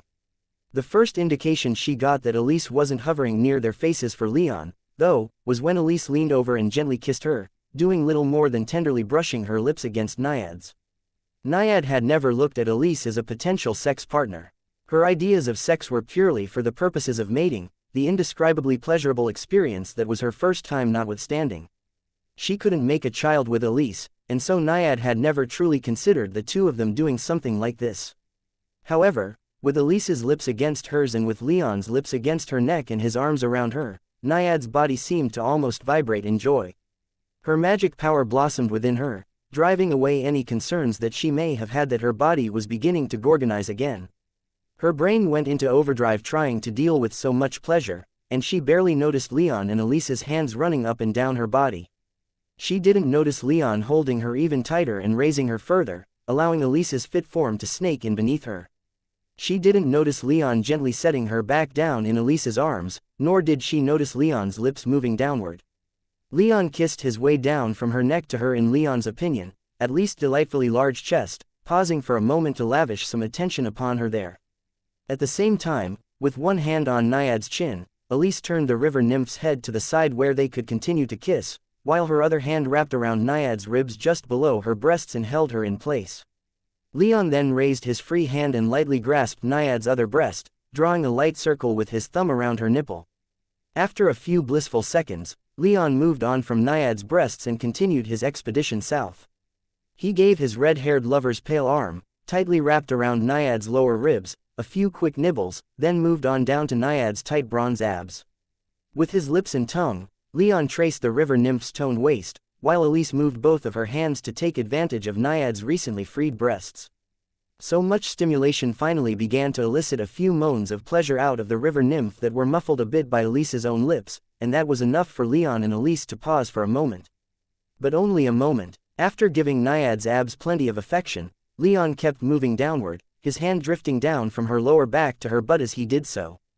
Upon reaching Naiad's hairless lower lips, Leon gave the tanned river nymph a few more kisses, though not the type that Naiad had earlier demanded of him. She savored them all the same, especially when he focused on the aroused nub at the top of her slit.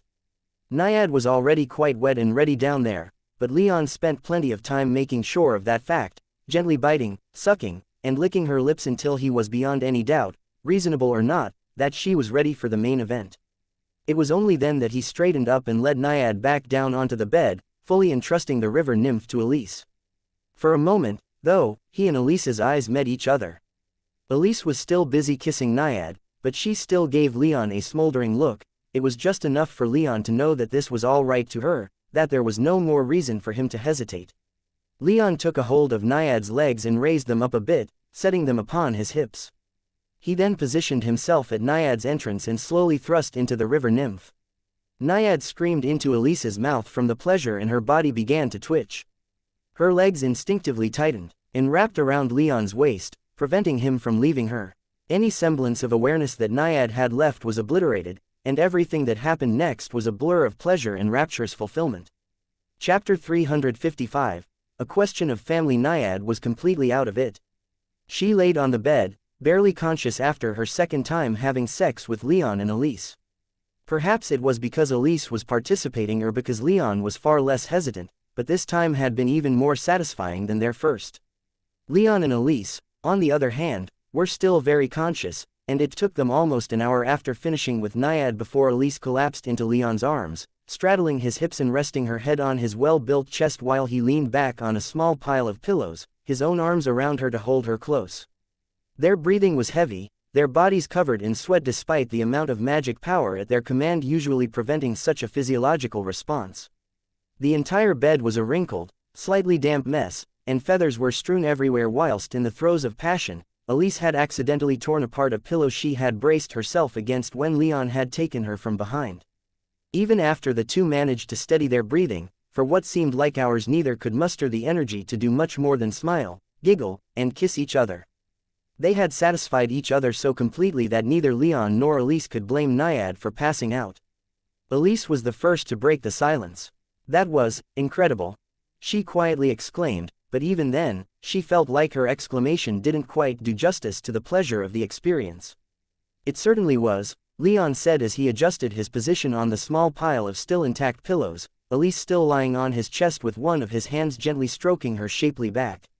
He glanced over at Naiad on the other side of the large bed and, after seeing that the river nymph was still essentially unconscious, she was still breathing and her aura was quite vigorous, so he wasn't worried that she was somehow seriously injured. He realized that this was probably going to be the best time to talk about her, oddly enough.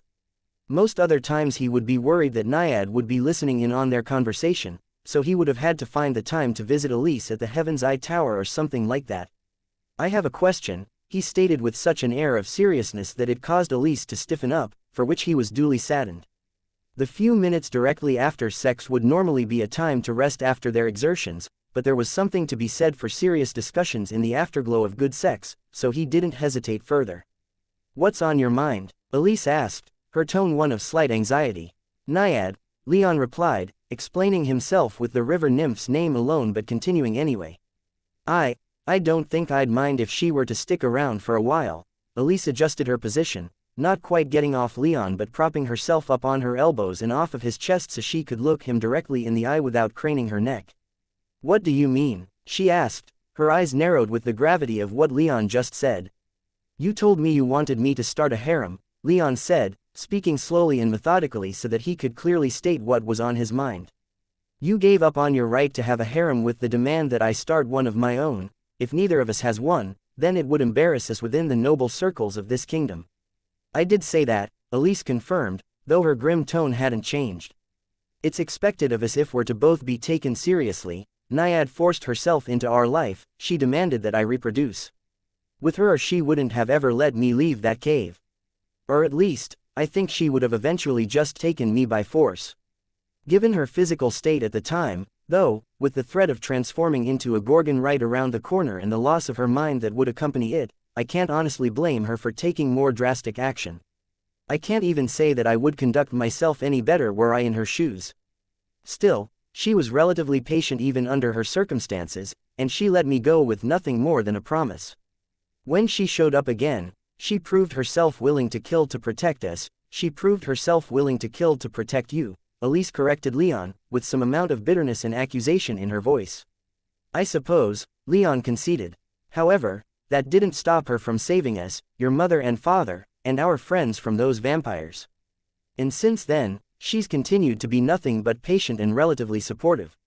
She even proved herself willing to kill again for us when she accompanied me when I took care of Tiberius.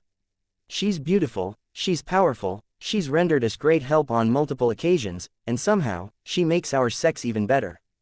"Do you love her?" Elise suddenly asked with suspicion. "I'm not sure," Leon honestly responded. "I think that could come in time, but she's not going to stop until she's pregnant with my child, so we're always going to be connected in at least that way. We're going to be family in one way or another, so I think it's best if we make it official, if we make it a little more formal. If you want me to start a harem, I want to start with Naiad. I want her to be my second lover." Elise stared into Leon's eyes looking for any sign of hesitation, for any sign that he didn't quite mean what he said, but she saw nothing but an earnest conviction that told her he was deadly serious. He genuinely wanted Naiad to join their family. If Elise were honest, the rational part of her mind told her that this was a fantastic idea. It would essentially make their family untouchable with such a powerful being on their side. However, the emotional part of her was still angry at Naiad for the contract she made with Leon, for forcing him to take responsibility for her condition just because he had the blood of the Thunderbird. And then Elise thought about Valeria. She'd known Valeria for years now, and the silver-haired woman was one of the few people that Elise was actually close to. Elise didn't know many people well enough to consider them friends, and when she learned that Valeria did like Leon in a romantic way, she was ecstatic. It meant that one of the people she considered herself closest to in this world could become her bona fide relative, technically her sister-in-law, if they were to both marry Leon. To Elise, the best option for Leon's second lover was Valeria, though she hadn't yet gotten around to broaching the issue with Leon again after his first, almost brutal, rejection of the idea. She'd tried to get them closer, to bridge the gap between them somehow, but the two were so quiet that her subtle touches hadn't had any effect, yet. Elise sighed, then lowered herself back down onto Leon's chest to think. The emotional part of her that was still angry at Naiad had been weakened greatly by how much having Naiad in her and Leon's bed had improved their sex life, and she would be lying if she said she would be happy to see Naiad leave them, if only for that reason. Still, having been so forceful with Leon when she and Leon had first met was a grave offense in Elise's book. Of course, how was I any different? Elise asked herself, remembering how shamelessly she had acted when she had first met Leon. She had been acting as an attendant at that time, and though she had gotten a bit handsy with some of the other attractive and powerful nobles who used the Heaven's Eye Tower in Tira in the course of her duties as was expected of Heaven's Eye attendants, never had she been as forward with them as she had been with Leon. None of those other people meant anything to Elise, though, and she had never let them touch her back. None of them had lit such a fire in her as Leon had with his power compared to his youth, his gold card, and his adorable lack of social experience. Ultimately, when she had learned that Leon was coming to the capital to join the Knight Academy, Elise had decided to come home, following him to the capital. She hadn't forced him into a magically binding contract, but how different were her actions to Naiad's on a fundamental level?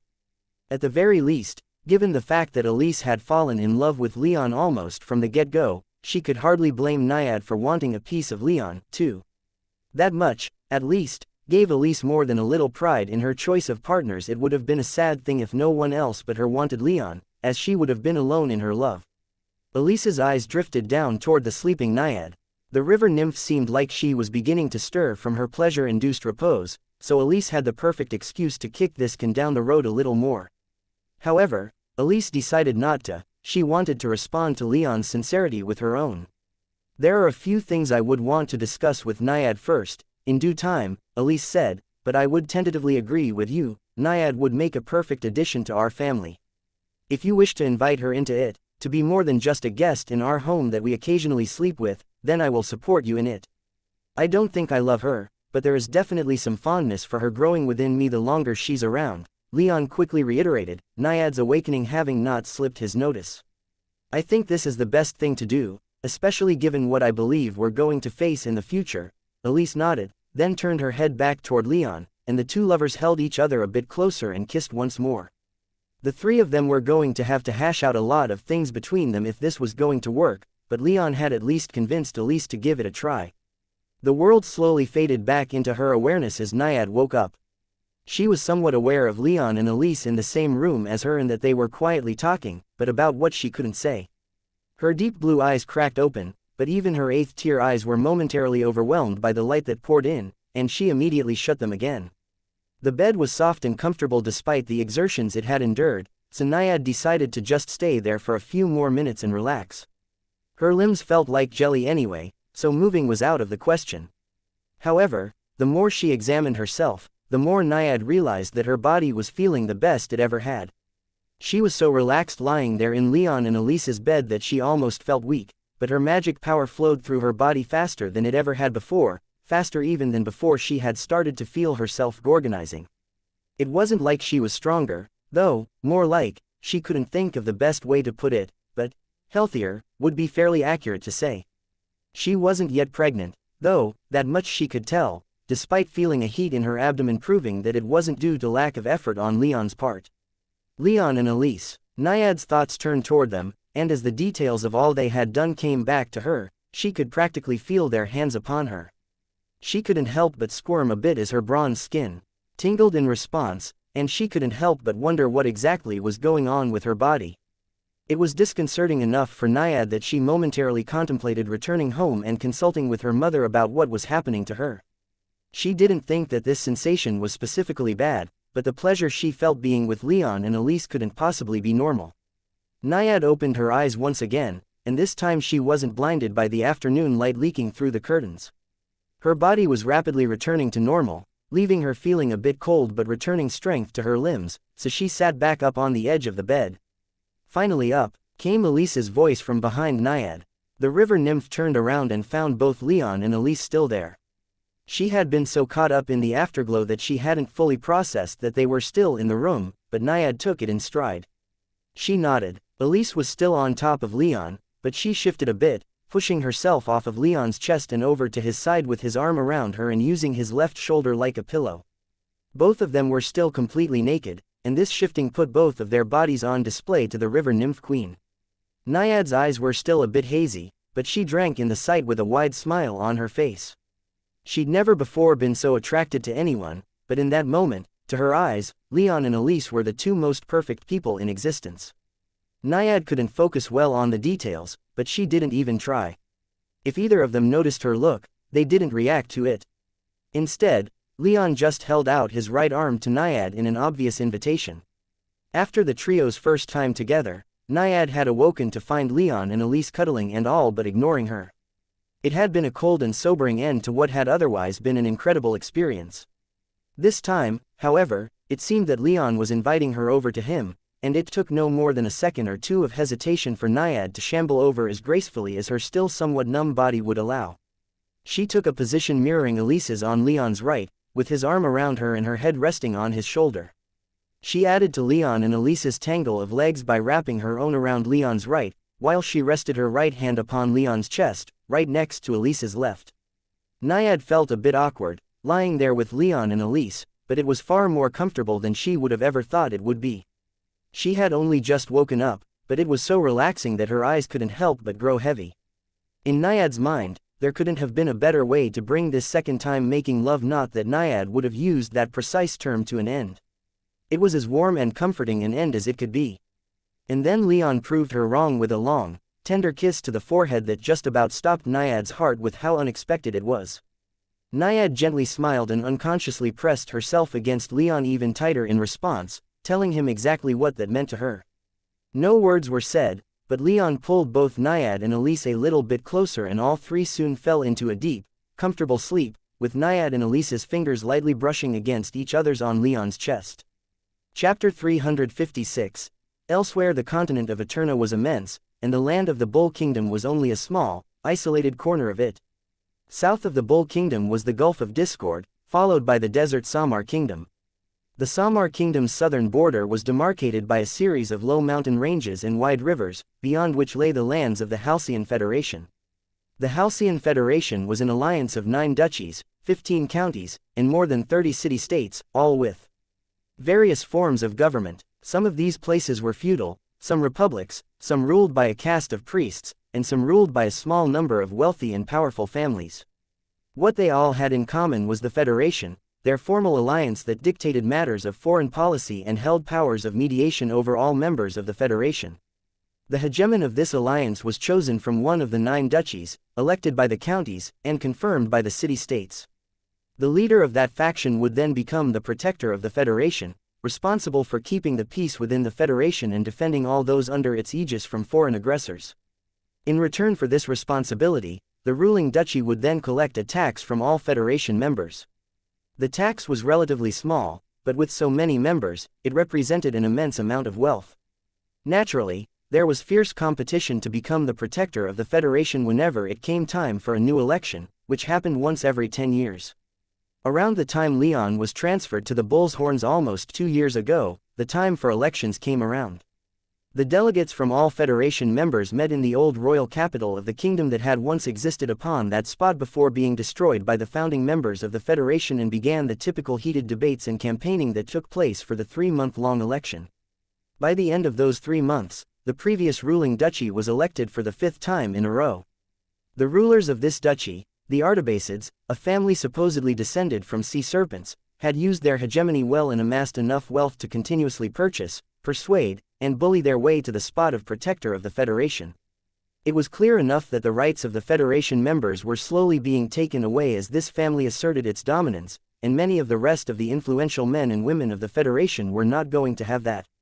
The city-states vetoed the election and, after almost half a year of intense planning, the family of the ruling duchy was massacred in a single bloody night as they attempted to hold on to power. Only a single member of the Artabasid family survived, and that was only because he was a mere 8 years old and had been given to the grand temple of a neighboring city-state to be trained as a priest in their religion. Regardless, this duchy was quickly handed over to a rival family from within its borders, a new election was held, and the Federation's status quo was tentatively restored, though it would take a few more elections for that to be sorted out. None of that was the business of the surviving member of the Artabasid family, though. The city the young Artabasid boy resided in was on the western coast of the continent, at the tip of a small inlet that served as a fantastic natural harbor that also possessed no less than 3 rivers that led further into Federation territory that fed into it. The theocratic city was a hub of commerce, with great wealth passing through its walls every single day. Perhaps the Artabasid family had originally sent him off as a long ploy that would see one of their own gain influence and a powerful position in this rich city, but of course, it was all for naught in the end. The boy was little more than a child and his family had been broken. Of course, this essentially gave this theocratic city a strong claimant to the Artabasid's former duchy, and there were a great many ambitious priests who hoped to one day press that claim and expand their own influence into one of the strongest partners in the Federation. However, this ambition would never be realized. It was a beautiful day. The sun was shining, a pleasant breeze blew in from the sea, and the air was neither too warm nor too cold. The sea itself was almost uncharacteristically calm, and the fish were out in force, to the delight of the fishermen. However, there was something wrong, something at odds with this picture of an idyllic port city.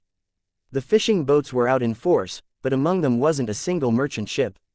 Under normal conditions, 3 or 4 merchant ships would arrive daily, while as many would depart. However, there hadn't been a single ship that sailed into the harbor in almost a week, while the docked ships had recently departed with alarming speed, leaving the port empty.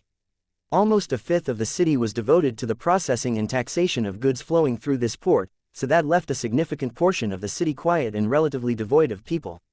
Needless to say, many in the city were growing worried. But then, at about noon, ships were finally seen appearing through the mist and the haze of the great distance one could see over the seas of the plain. They were ships of decent size, most not as big as warships, but certainly large enough to be merchants. For a moment, many in the city calmed their anxiety and began to prepare to receive these ships as well as they could. But the ships kept appearing. At first, it was only a small handful, maybe 4 or 5, but they just kept sailing out of the mists of the endless ocean, bound for the city's harbor. This was a bit much, so a few light signals from the lighthouses were sent to this approaching fleet telling them to slow down, to wait for a little while and that the city officials would meet them out at sea, but they neither slowed down nor changed their trajectory. They were still a great distance away, though, giving the city more than enough time to raise the alarm and prepare the city for a fight even without raised colors. Their refusal to slow down made obvious this fleet's hostile intent. The civilians started to be evacuated to nearby fortified hills, the local officials notified the ruling Grand Temple of the Eagle of Rain, and the militia was called upon. It was almost beyond a shadow of a doubt that these were pirates. The fleet was great, but the city had fought off pirates before and they had every confidence in doing so again. Their own war galleys were deployed in the small gulf their harbor occupied, the militia of 10,000 assembled in the streets and manned the walls of the forts, and the magical defenses of the Grand Temple were raised. The city was as ready for the pirates as they'd ever be. Jorman breathed deeply, savoring the salty sea air as it whipped through his short black hair and brushed past his smooth, clean-shaven face.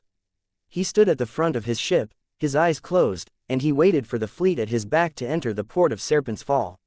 He didn't usually bring his ships this far north, far too close to the Bull Kingdom, but the Halcyonid city was a ripe target. Serpent's Fall's port was relatively unguarded, relying exclusively on galleys and coastal defenses without a single defensive ward in the mouth of the inlet in sight.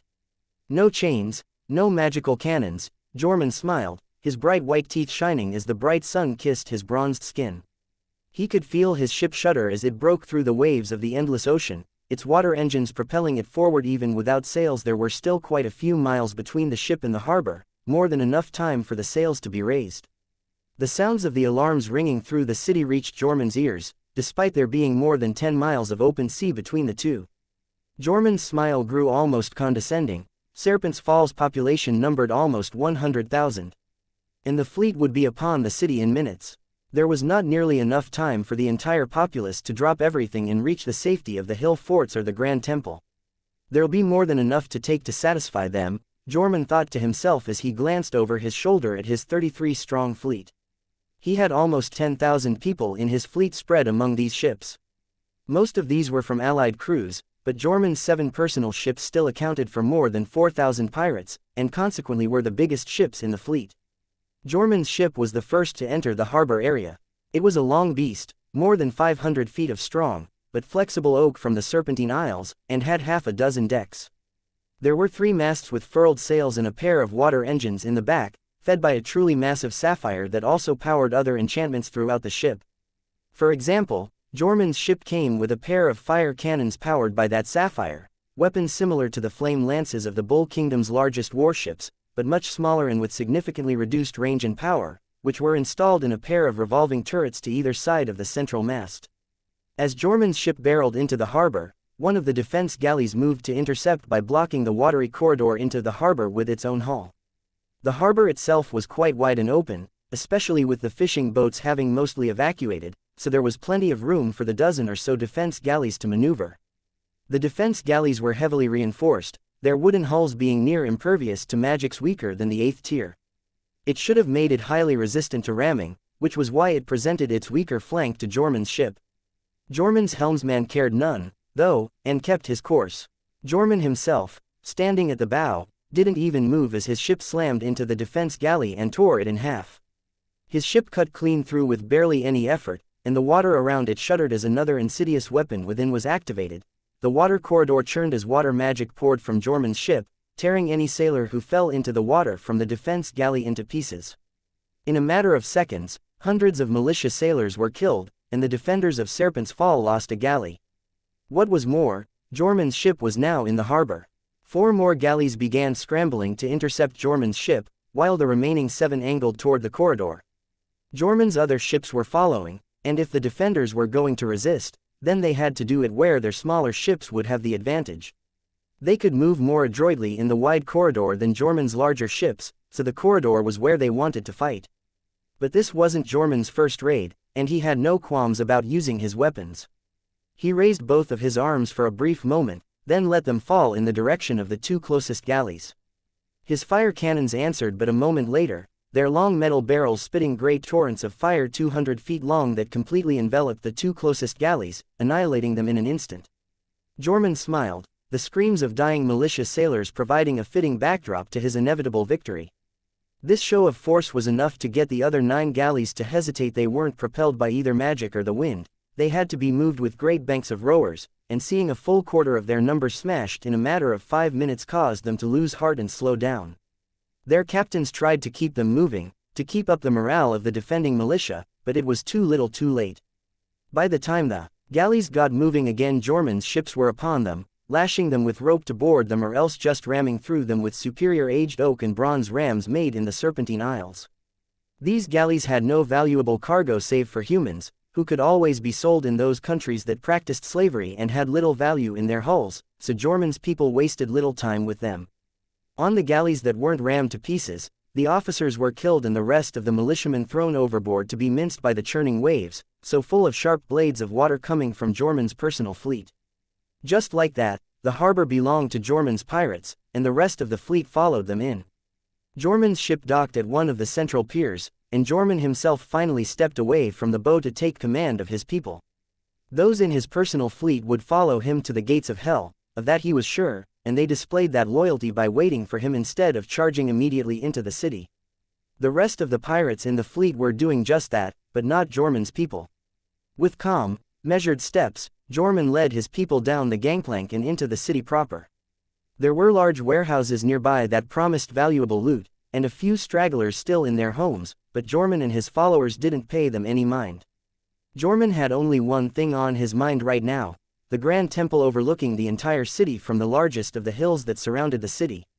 It was an impressive building, to be sure, shaped like a drum and encircled with a blind arcade upon every one of its 6 floors.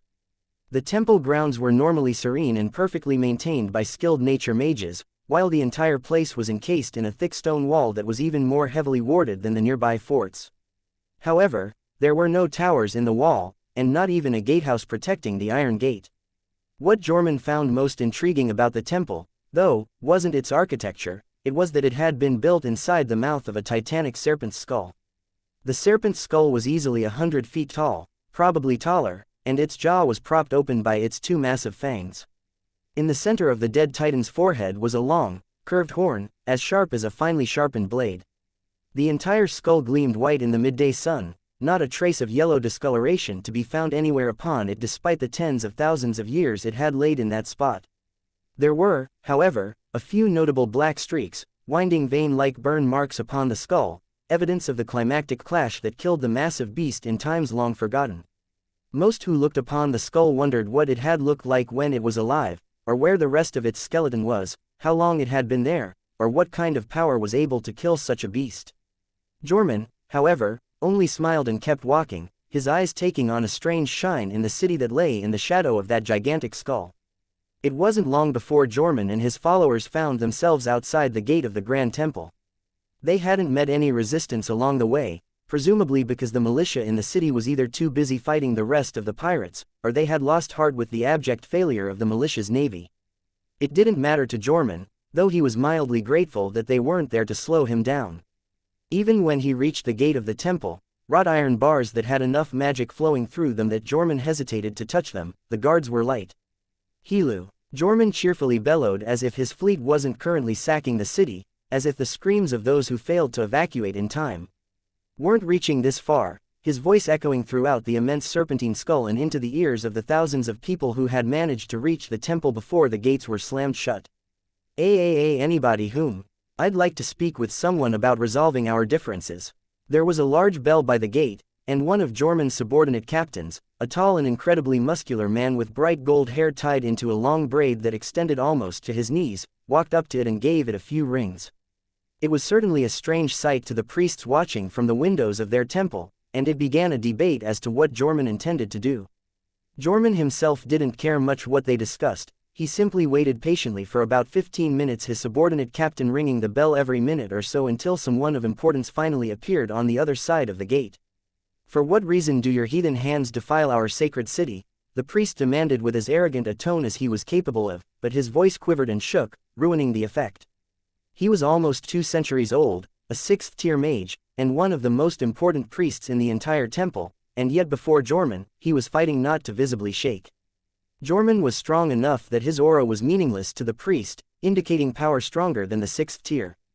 Jorman would be able to break down their gate, given enough time, the priest realized, and that terrified him. For all his power, he and the other priests had little to no experience in fighting, and if the gate were to fall, then everyone inside would be massacred, enslaved, or worse. "Save the rhetoric, I'm here for the Artibacid boy," Jorman said with the sly smile of a man who held all the cards. "Give him to me and I won't destroy your city. Choose to refuse me, and I will tear down every stone in this city and raise every piece of timber to ash. Your people will be raped and sold in the south, your city robbed of every shiny piece of metal it has, and your precious temple will be obliterated. If you do not bring me that boy, then your city will cease to exist. If you bring him to me, however, I will turn around, return to my ship, and you will never see me again." Backing up his words was an undercurrent of killing intent that sent chills down the spine of the listening priest. Jorman had lived for more than 60 years and had spent nearly all of that time raiding, pillaging, and killing. His killing intent was potent, to put it mildly, and even the small amount he let the priest feel was enough to make the godly man turn around and return to the temple without a word. It took a while, but Jorman was a patient man. He generously gave the priest no time limit, so he allowed the priests of the temple to talk things over amongst themselves for as long as they wanted. All the while, though, the rest of the pirates were doing what pirates do to the city, raping, pillaging, and burning. The cries of the people and the sounds of the city on fire carried to the temple, and Jorman knew that was enough to motivate the priests. He needed to do nothing more. Eerily enough, the thousands of pirates behind him patiently waited as well, with not a thought in any of their heads to turn to the city and join their fellows in stealing everything and everyone that wasn't nailed down. In the end, though, Jorman only had to wait at the gate for a little under an hour before the priest reappeared, the 8-year-old Artibacid boy in tow. "Take him, he's yours," the priest mumbled as he cracked open the gate and tossed the boy outside. Jorman caught the boy with a warm smile, then conjured a pillar of ice from the ground beneath his feet that slammed into the gate and prevented the priest from closing it. The priest was thrown back a bit, his eyes wide with terror and confusion, but before he could ask any questions, Jorman summoned a small glass orb from within his soul realm.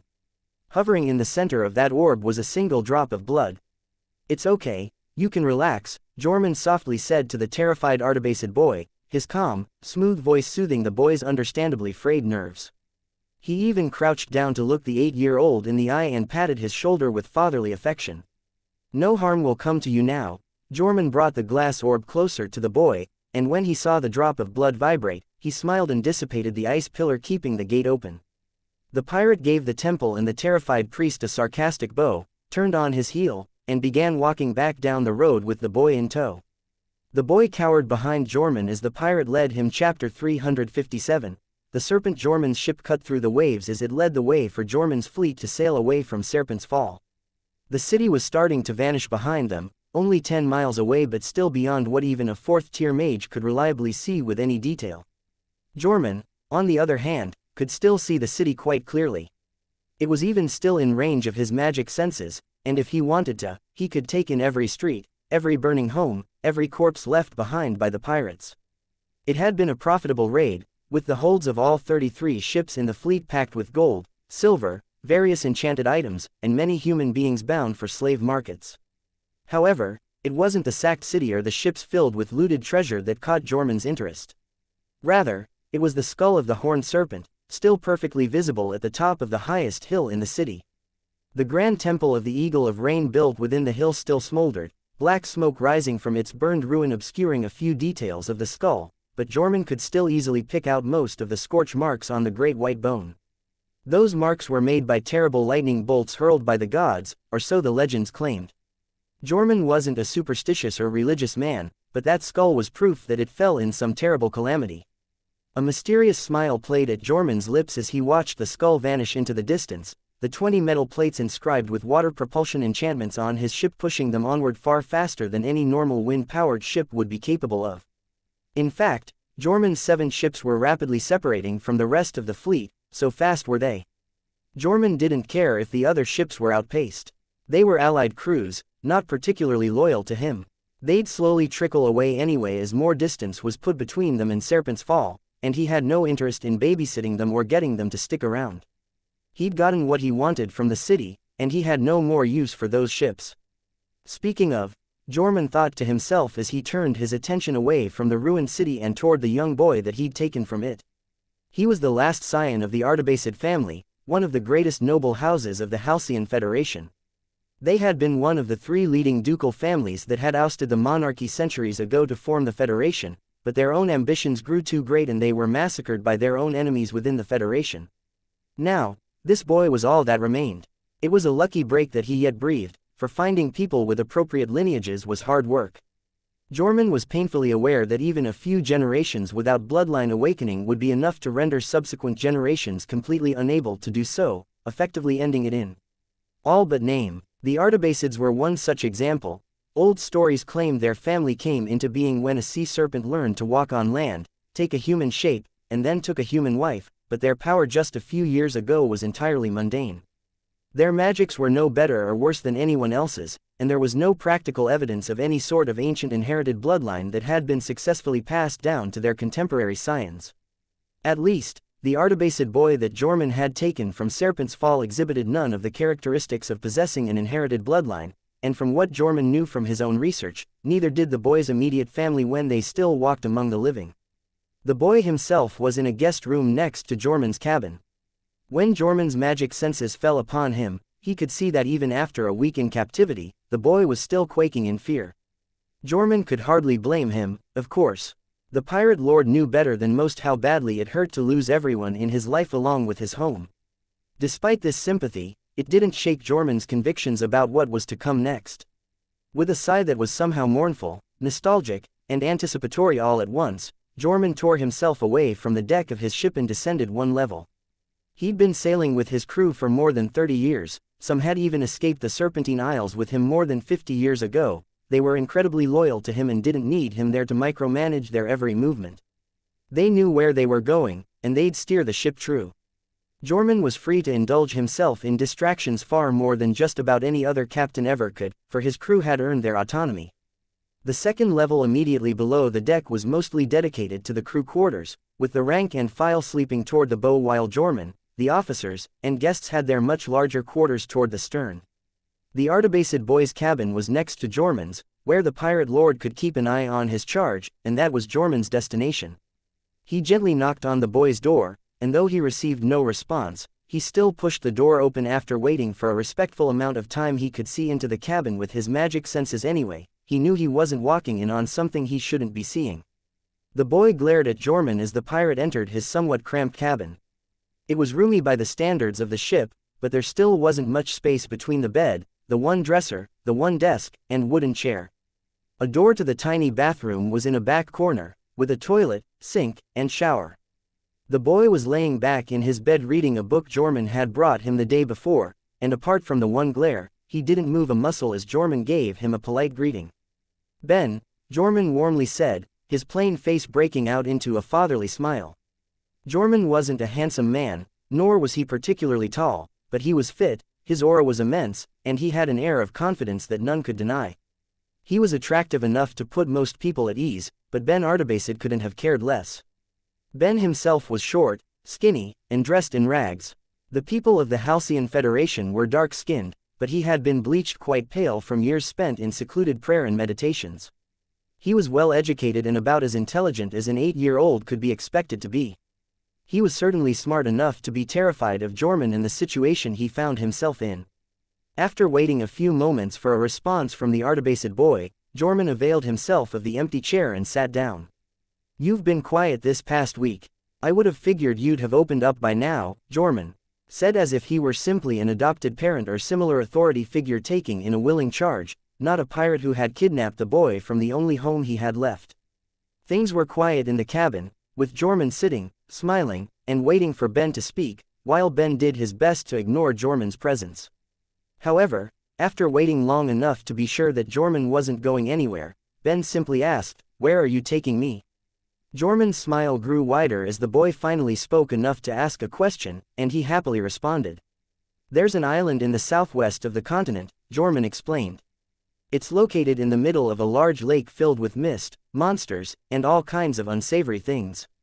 Despite this, it's a warm place, filled with light, clean air, and very few people. To call it a paradise wouldn't quite do it justice." "Why?" Ben asked. "That, I'm afraid, we'll have to wait until we arrive," Jorman answered with a mysterious tone. "There's something there that I think you can help me with, something I think only you can help me with." Ben frowned. He didn't think anything Jorman could want would be good, nor would it be worth the amount of blood he'd spilled in the raid on Serpent's Fall, but he had no way to articulate that sentiment, so he simply glared at Jorman again and went silent. "I understand what you're going through, you know," Jorman said, sensing that Ben wasn't going to speak again. At the boy's doubting look, Jorman continued, "I grew up in the Serpentine Isles. Have you ever heard of them?" Despite himself, Ben shook his head. "I didn't think so," Jorman said with an almost wistful tone. "The Serpentine Isles are a group of islands to the west, perhaps a bit southwest of the Bull Kingdom. I assume you've heard of that place." Ben nodded. "Good. Well, the Isles were a beautiful place, and the island I grew up on, in particular, was known for its gorgeous beaches, sturdy trees, and tough sailors. We lived on the shores, for the mountains and jungles further inland were too dangerous for our people to live, too many monsters and beasts that we couldn't deal with. We were weak, and poor. The best land on the islands was essentially ceded to the wilds, for we lacked the strength to claim it, leaving us with naught but the shores. Our land was too poor for our people, We couldn't farm it well with what few nature mages we could entice to our cities, and to survive, the jarls that ruled us had little choice but to use the one thing that we had that we could afford to lose in order to put food on the table: our ships. So far, Jorman's smooth, nasally voice had the airy and nostalgic tone expected of one recalling fond memories of home, but that quickly changed. His smile turned bitter and his voice grew sharper. He stared out the window of the cabin, his eyes glazed over, glaring at something he could only see in his memories. We raided up and down every coast on the continent. Wherever our sails were seen, people prayed to their gods for salvation. We took what we did not have with blood, steel, and fire. Obviously, the nations on the receiving end of this treatment tried to take the fight to us to put an end to it, to protect themselves from our mighty and fearsome sailors, but our ships were too fast and our people too determined, and all attempts to conquer our islands failed. A few fleets were burned, but we always recovered and the Serpentine Isles themselves remained safe. Until, that is, the Bull Kingdom finally got its act together and built up a proper navy. They sent more than 200 ships to our homeland and burned everything they found to the ground. Our people were subjugated, and those that resisted were massacred. Suddenly, Jorman's darker tone lightened and he began to smile again, but the shift was so abrupt that Ben couldn't help but feel some discomfort. My father was a jarl, did you know that? Jorman stared at Ben so hard that the boy couldn't help but shake his head, if only to relieve the pressure put upon him by the gaze of someone so much stronger than him. Ben was mortal, not even a first-tier mage, and Jorman might as well have been a god as far as the boy was concerned given the power difference. As I said before, our islands were ruled by the 8 jarls. We had 8 islands, so 1 jarl per island, or so it was supposed to be. A few jarls in our history had tried to become high kings by conquering the other islands, but 1 jarl per island tended to be our norm, and that was what we had when the Bull Kingdom arrived. My father was the jarl of the island furthest from the shores of the Bull Kingdom. We fought as well as we could for our land, but our fleets were burned and our hardened sailors slaughtered. We had little to fight back with after that defeat, and of our 8 islands, 5 submitted. My father and 2 other jarls, however, did not. Jorman's tone darkened once more, and his eyes darted back to the window. However, Ben was starting to get into what Jorman was saying, and he was no longer pretending not to pay attention. He wanted to know where all of this was going. For almost a year, my father resisted those that had come to enslave us, those that had come to subjugate our ancient homeland. The fighting was so intense that the other 2 jarls were killed, and their islands obliterated by some fell weapon devised by the Bull Kingdom. And then the bull came from my island. I remember the day that they came like it was only yesterday. So many red sails appeared from the haze of light and distance that it seemed like the sea itself was birthing ships to punish us for our crimes. We had no more ships to defend ourselves, so my father took all who were willing to continue to fight and shuffled us inland, away from the safety of the shore and into the jungles of the inner island. Still, the bull came for us. Those we left behind in our cities and towns were murdered by the bull's legions, and those who fled fared little better. However, we fought well enough that it seemed the bull decided to turn its island-destroying weapon upon us. Jorman paused for a moment, seeming to search for the proper words to say at this moment. He wasn't the most articulate of men, and describing the absolute destruction of his home wasn't something he was equipped to do, even more than 5 decades after the fact. Still, Ben remained silent, finally seeing what it was that Jorman believed made them so similar. The ground opened beneath my feet, Jorman said, finally finding the words necessary to continue.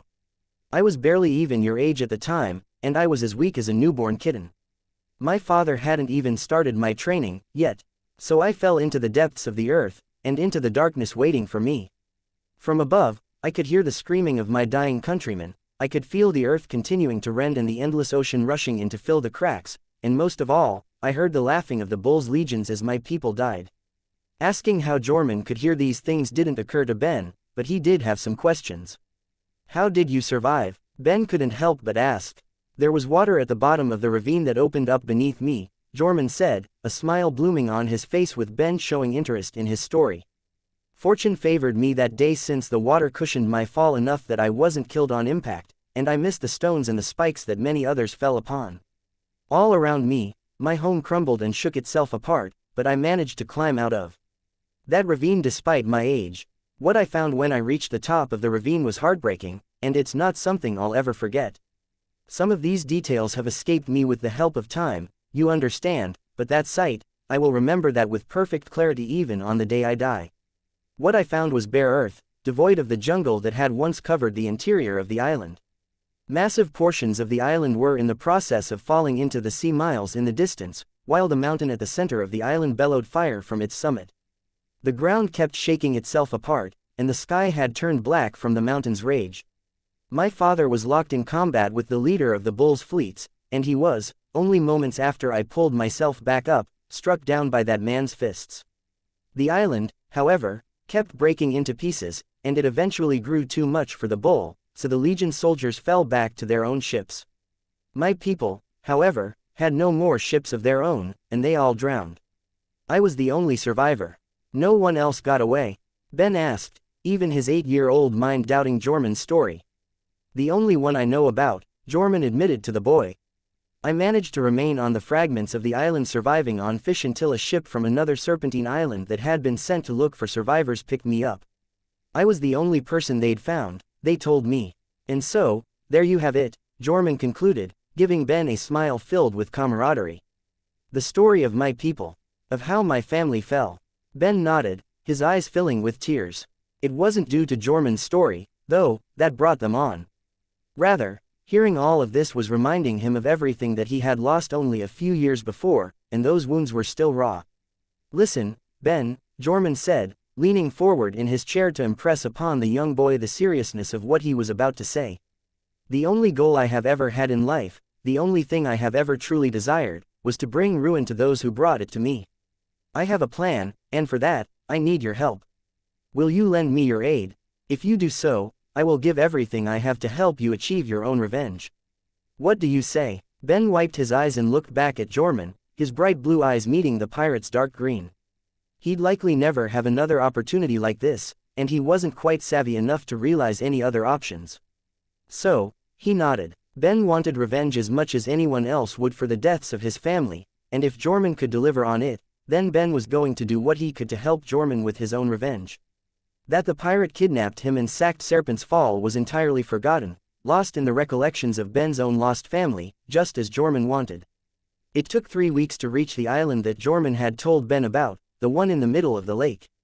Jorman's ships were fast and made great time, but it was still just barely this side of eternity for the young boy, and he was excited to reach their destination. In those 3 weeks, Jorman made sure to speak with him at least once a day, and they would swap stories about home. Jorman talking about how his father would leave on raids and return half a year later with some gold or silver trinkets for him and his mother, while Ben would just babble a few barely coherent stories about how nice his mother was.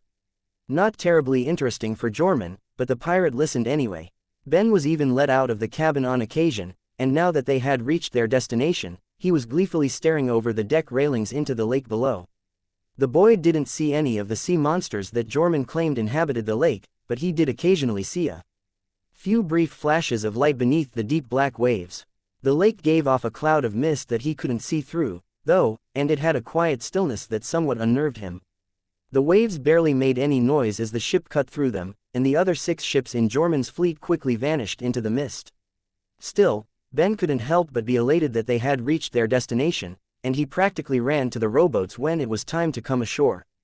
It was about noon, but the mist covered the island and gave it an eerie darkness that began to weigh on Ben as they reached the shore, blunting his joy, somewhat. Something wrong, Ben? Jorman asked, noticing the young boy's subdued behavior. This place is scary, Ben said, the forest just beyond the sandy beach is dark as night. Oh, it's not that bad, Jorman said with a hearty laugh. I'm sure it'll be no problem for a brave young man such as yourself. Ben nodded, grateful for the compliment, but his attention was fixed upon the dark forest on the island, not on Jorman, so he missed the pirate's brief, avaricious smile directed his way as the rowboat reached the shore. Let's go, then, Jorman said, and he and Ben got out of the boat. There had been about half a dozen others in the boat, but none of them got out, and Ben's heart began to race as Jorman took his arm and began to steer him towards the trees. Isn't anyone else coming? Ben asked in panic, but Jorman just smiled at him and kept leading him onward. The pirate was so confident and Ben so scared that he didn't press for an answer, and he just concentrated on putting one foot in front of the other.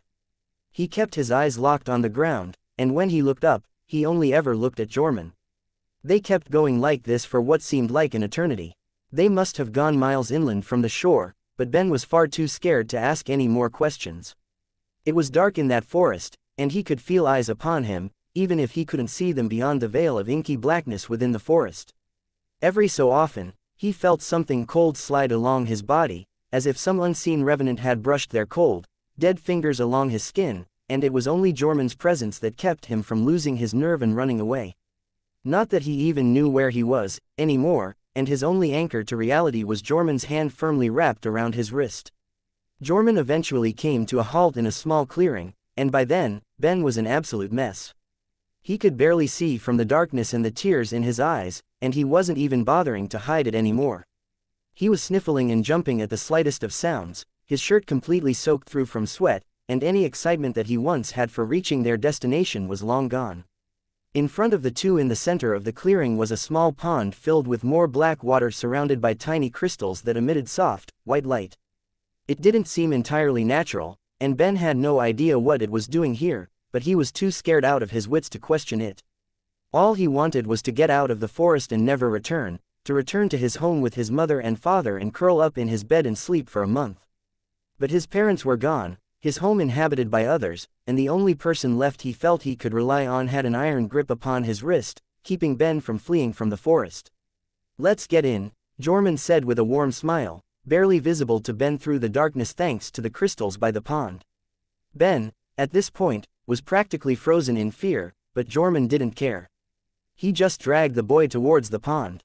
Ben began to resist as they approached the pond, but Jormun was so much stronger than he was that he might as well have been trying to stop the tides from receding. Ben's feet entered the pond, the water so cold that his feet, already cold from his sweat and the trek through the cold, damp forest, began to stiffen. Ben tried pulling away one last time as Jormun pulled him into the center of the pond, but again, he couldn't get away from the pirate. His heart racing, his blood thundering through his ears, Ben couldn't hear what Jormun said next. However, he saw a quick flash of something in Jormun's other hand, and when he glanced over to see what it was, he felt something sharp slide into his throat.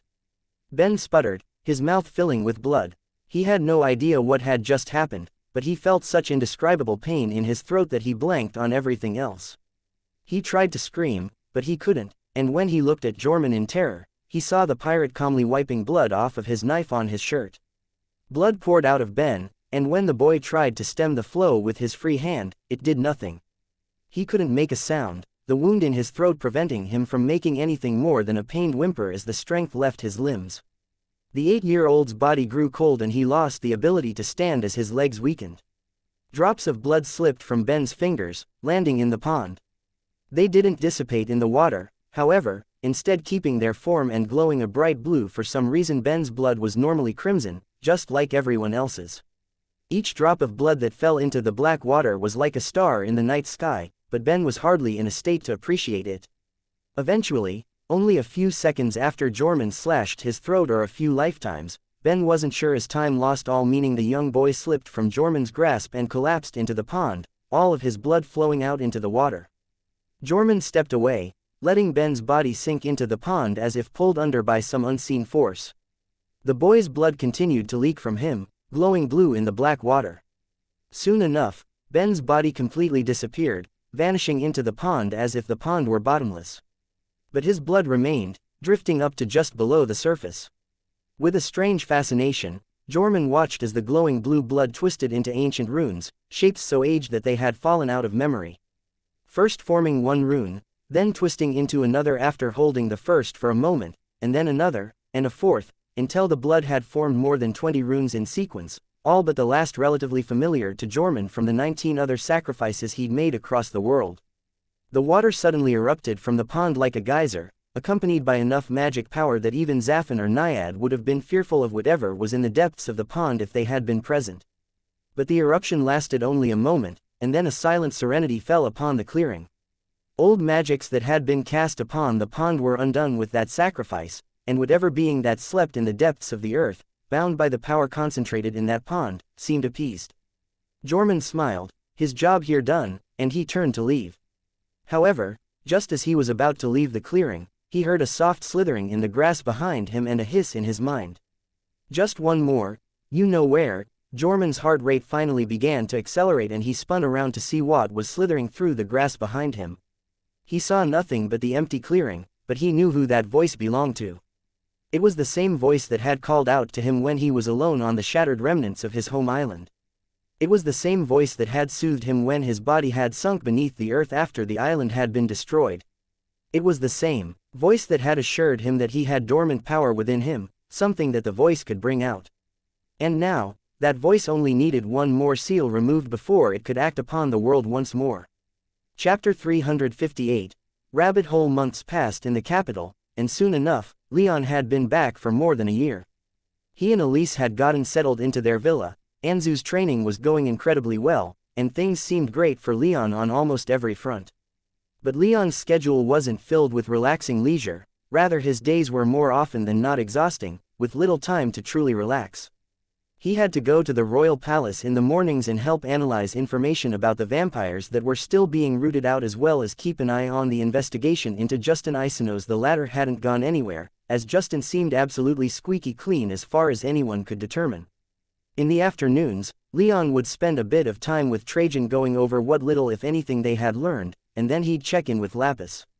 Once he got home, he'd spend an hour or two with Anzu and the Beastmaster, and it was time to train. Leon would spend a few hours every day working on his mind palace or receiving instruction from the Thunderbird. He did his best to follow his ancestors' recommendation to focus on water magic, but the possibilities of flight were just too tantalizing, so he found himself practicing wind more than water. What little time he had left in the day was spent on enchanting practice and study. He had all of his enchanting supplies from his vault in Tira brought down to him in the capital in case he needed them, and he threw himself completely into his studies. After seeing the necklace Elise had worn to Marcus's party, Leon realized that he'd been quite limited in his thoughts about enchantments, in that he'd focused almost entirely on defensive enchantments. He was ignoring so many other possibilities that when they occurred to him, he suddenly felt overwhelmed with how much he was missing out on, especially since so much of it was staring at him right in the face. He wanted to completely overhaul his armor.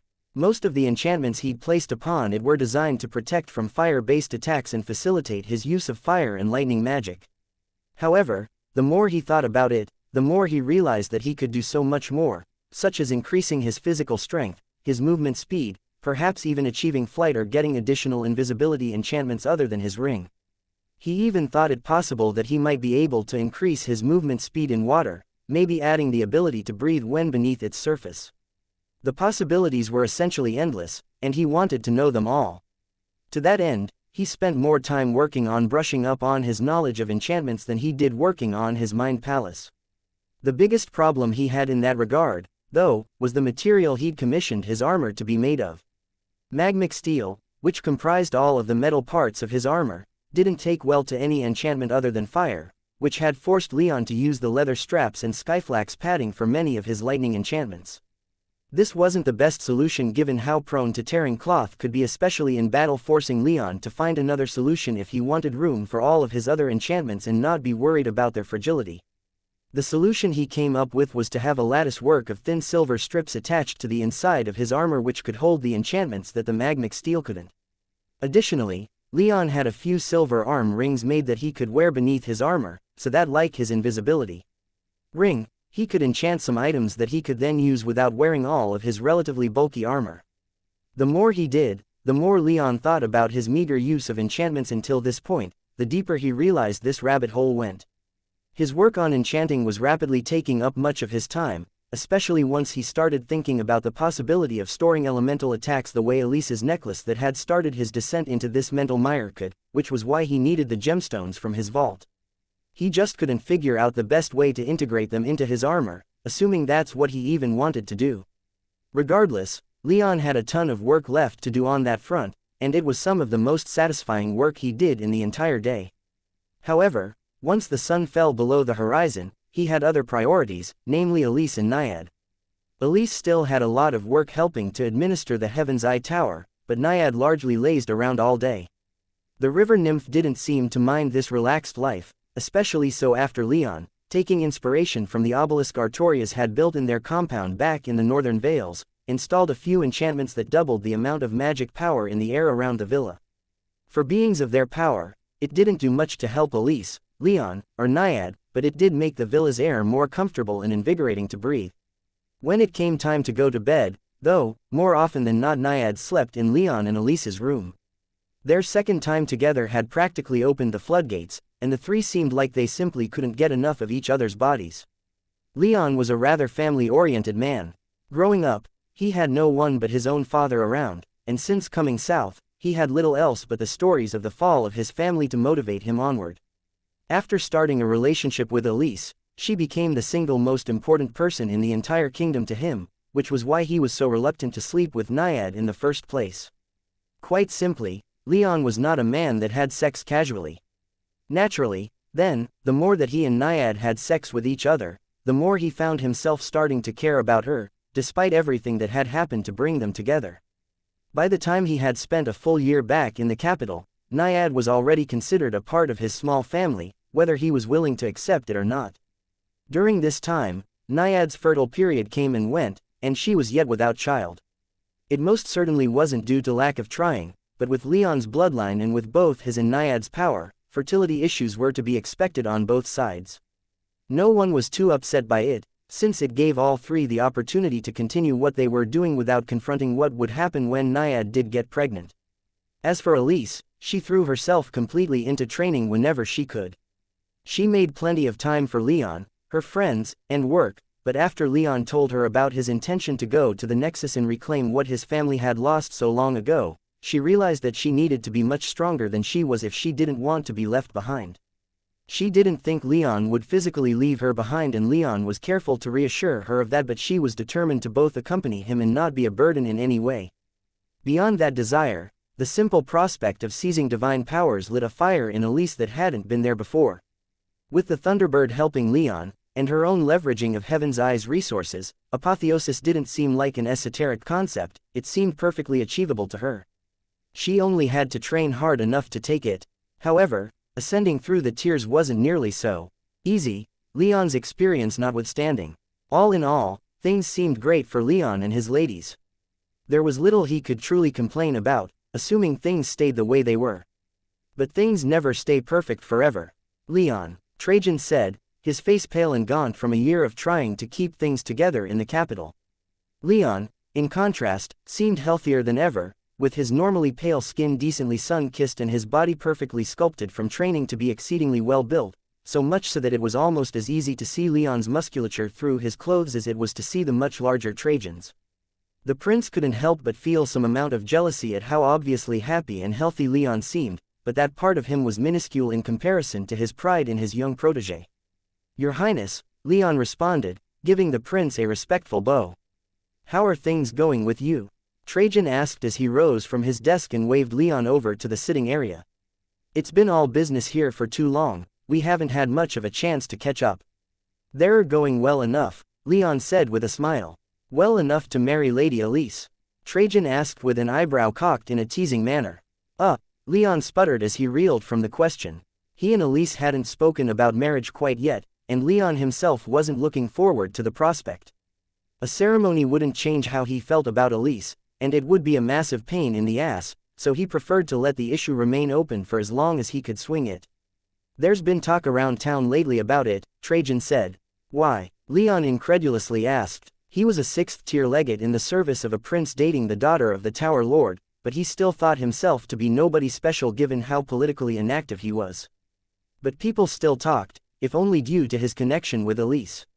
"I believe Lady Emily has been dropping hints that you two are quite committed to each other," Trajan said. "Naturally, there are quite a few people who would love to deepen relations with Heaven's Eye, and a marriage ceremony would be the perfect time to make that happen." "Well, they're going to be a bit disappointed. Elise and I haven't thought much about such an arrangement quite yet," Leon said, quickly regaining control over his surprise. "Not too shocking," Trajan said with some disappointment, his excitement dying down a bit. With his work, he had few outlets for his stress and disillusionment with politics, and talking with Leon about the younger man's life was one of them. There are quite a few people who stay with each other for a long time before getting married, if they ever do so at all, but such a long courtship is quite rare for nobility. We're hardly nobility, though, are we?" Leon asked with a half-smile that was at once dangerous and self-deprecating. "That would depend on who you ask," Trajan said. We have no lands that our children will inherit, and we don't have any plans for children in the near future, anyway. Since we don't have to worry about the legal hurdles of inheritance and bastardy, why rush? Leon explained with surprising comfort. Trajan sighed in response, and replied, if only we could all be so lucky to have so few problems. Leon's half-smile turned to a frown. He was hardly without his own problems, with Justin Isonos and the vampires still remaining quite the threat, but neither were trying to break down his front door, so he could with some difficulty forgive Trajan for not considering them immediate threats. Trajan did renounce his claim to the throne for a reason, Leon thought to himself, at this point used to Trajan's general blunt and sometimes oblivious attitude when he was in private company with only a few people that he trusted. There happens to be a fantastic solution to that, Leon said as he regained his smile. You need only get married. I'm sure that would grab the attention of all those gossip mongers. Trajan began to laugh so hard that he was left a bit out of breath when he was done. No, he said as he took a few deep breaths. My problems are numerous enough without adding another person into my life. Do tell, what's going on? Leon asked, offering his ear. He essentially already knew due to his own work in the palace, but that wasn't the point. He wanted to give Trajan some time to vent, even if that venting was about things he already knew about. Most of it's nothing of consequence, but there's still a lot that's been keeping me up at night, Trajan said with deep fatigue etching dark lines into his face. The investigation into Tiberius Decimus' assassin has been called off due to lack of evidence, and his father's apoplectic over it. Duke Decimus has even threatened to have his troops march on the capital if the investigation isn't reopened. Leon nodded, wisely keeping his mouth shut about this matter and doing his best to keep a straight face. Inside, though, the mention of Tiberius' killing still filled him with more than a bit of pride. He had a long list of enemies and it was beyond gratifying to scratch even one relatively insignificant name off of it. The vampire menace seems to be in hand, I suppose, Trajan continued. Attacks are down by more than 75% compared to last year, so I'd say we've been making some good progress. The investigation into Justin Isonos, on the other hand, has gone exactly nowhere. That's surprising, Leon humorlessly said. Trajan had the spymaster assisting him in this endeavor, and though Leon knew that there had been no results, he wasn't privy to the daily goings-on of the investigation. There've been no leads at all, Trajan said. We have someone in Lord Justin's household reporting his movements to us, but Justin's done nothing particularly noteworthy. We have to assume that he's working through his 3 powerful subordinates, since they're seen so infrequently these days. Hells, one of them hasn't even been seen in months. Leon nodded. The one who hadn't been seen in a while had been killed in Emila's estate by Naiad, and he debated with himself for a moment about whether or not to tell that to Trajan. He hadn't at the time as he didn't want to put Naiad in an awkward position, and he figured that telling Trajan now wouldn't do him any favors, so he kept his peace. What about the other 2?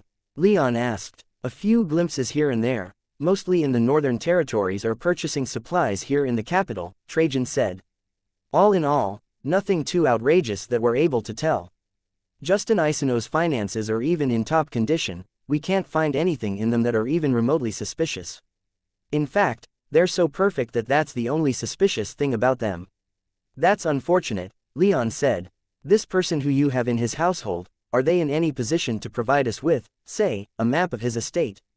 Why, looking to infiltrate the Isonos place yourself? Trajan asked in an almost mocking tone. But after remembering Leon's past actions, he decided to take the question completely seriously. I figure, it's just best to have a plan for everything, Leon said. I'll see what I can do, Trajan said, not dismissing the idea out of hand. He would never let Leon anywhere near the Isonos household, though. It's just, I trust your word when you say Justin Isonos is related to the fall of House Rame, I do, but others are not so convinced. Especially after spending almost an entire year looking into this man's history and yet finding nothing. Leon nodded. He wasn't particularly surprised, but there was still some disappointment there. He was grateful that Trajan started the investigation, of course, but he had never relied on it finding anything of substance. No, Leon was mostly relying upon himself for that, and for the moment, with his own rise in power, Naiad at his side, and Zaphon in his pocket just in case the demon truly needed to make an appearance, Leon felt like he was ready for anything. He just wasn't ready to destroy everything he had invested in the Bull Kingdom by making the first move. Besides, if he were to act against the man who probably destroyed his family, one of the most powerful noble families in the Bull Kingdom, if not the entire continent, then he wanted every ounce of power he could scrape together at his fingertips before doing so. Beyond that, we've just got a huge pile of political shit to dig through, and it seems like this pile is only getting bigger with time, no matter how much we shovel. How so? Leon asked. We lost contact with the expedition sent to the Serpentine Isles. Octavius has been absent from a lot of advisory council meetings lately. My gut is telling me that he's up to something big, and there's been some troubling reports of nobles who've declared their support for him hiring mercenaries and running their knights and men at arms through large-scale battle drills. I can't help but be afraid that at least the last two are related. Additionally, Aquilius over at the Horns has opened trade negotiations with Talfar and the Samar Kingdom at August's request, and we're trying to shore up support for him in the eastern and northern territories, but we're not going great on those fronts. I can understand the northern territories not jumping straight into August's camp. They've little practical reason to, Leon said with a thoughtful expression. Why not the east, though? I would have figured having you on his side plus his taking the initiative to help defeat the Talfar Kingdom would have endeared him some to the eastern lords. You're not wrong, and the eastern territories is without a doubt where August's strongest support lies, but it's not the nobles we're having trouble with, it's the blasted furnace. Leon nodded again. The blasted furnace was the largest weapons and armor manufacturer in the Bull Kingdom. Heaven's Eye made better quality goods, of course, but since they were supposed to be politically neutral, they didn't provide military gear in the quantities that kingdoms needed to supply their armies. A legion at the most could be equipped by Heaven's Eye, if what Leon had picked up from Elise was anything to go by. The blasted furnace filled that gap, providing not only most of the weapons and armor for the legions that Heaven's Eye did not, but also affordable weapons and armor to less well-off knights and private citizens. Leon hadn't really had to deal with them much given his connections with Heaven's Eye, so he wasn't entirely familiar with them. He had always wanted to see their foundries in the eastern territories, though, as Artorias had told him that the blasted furnace's headquarters was like a city with so many forges that they would turn the night sky orange. Whatever, they'll come around eventually, I'm sure of it, Trajan continued. The political situation is relatively stable, with the west, south, and center in Octavius' hands. The north is still relatively undecided, while the east can be said to belong to August, despite our own troubles there. But still, Trajan suddenly sat forward, and his tone and posture turned deadly serious. There's probably going to be some shit happening in the next few months, I can feel it in my bones. One way or another, if my royal brother doesn't wake soon, things will come to a head. I want you to be ready when that time comes, understand? I do, Leon said, answering Trajan's seriousness with his own.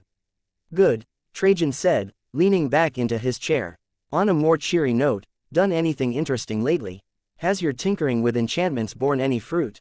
Leon raised an eyebrow in interest, then nodded. Just a few days ago, I managed to make something fairly interesting, he said, reaching into his soul realm to procure a thin, plain silver bracelet. It had no decorations, save for a single bright purple amethyst set in the center. What is it? Trajan asked, sensing a moderate amount of power within. Suddenly, one of Trajan's pockets began to glow red, and noticing it, Trajan reached into it and retrieved something that Leon hadn't seen in a chapter 359. Yearning for the sky. Leon's mind palace was coming along quite well, with much its skeleton already in place. The Thunderbird had asked him a question before that had sent a tiny sliver of doubt worming into his mind about what he was doing, but overall, he still thought he was on the right track. And so, after getting home from speaking with Trajan, Leon put the finishing touches on the first of many halls that would soon surround the mountain in his soul realm. Not bad, it's actually looking pretty good so far, Zafin observed as he looked down at the hall Leon had constructed. It was made almost entirely out of gleaming white marble, capped with 3 ruby-red domes, and had 3 terraces built into its outer wall held up by thick intricately carved columns. The hall within was even more ornate, gilded in many places and with stylized mosaics of thunderbirds, mountains, and storm clouds. The thunderbirds had topaz for eyes, the rain falling from the storm clouds were tiny sapphires, and in the center of the floor was a ruby mosaic with the sigil that Leon had found in the records of Artorias and Serana's villa. There were long galleries on either side of the hall 4 levels high, each opening into the great hall on the inner side with balconies, while the outer side had dozens of rooms per floor much like the arms of the cross-shaped cradle. Leon wasn't entirely sure what he was going to fill those rooms with, though, so for now, they were empty. He hadn't a need for offices and guest rooms, so for now, at least, the rooms would serve as storage for items that he didn't feel like storing in his vault closer to the lantern throne room at the top of the mountain. Not that he really had so much stuff that all that space was needed, of course, but space was there just in case. I'm glad to have your approval, Leon replied to the demon with far less sarcasm than he'd intended. How many more halls like this are you intending to build? Zafin asked. Perhaps 5 or 6 more, enough to circle the mountain that far down, Leon answered. That would still leave a significant gap of space between their upper floors and the lantern, though, which Leon was planning to fill with his own living quarters. No palace was complete without a proper residence for its owner, and just for the hell of it, Leon figured he might even add additional living spaces, just to complete the palatial feel of the place. But that was only half of the palace.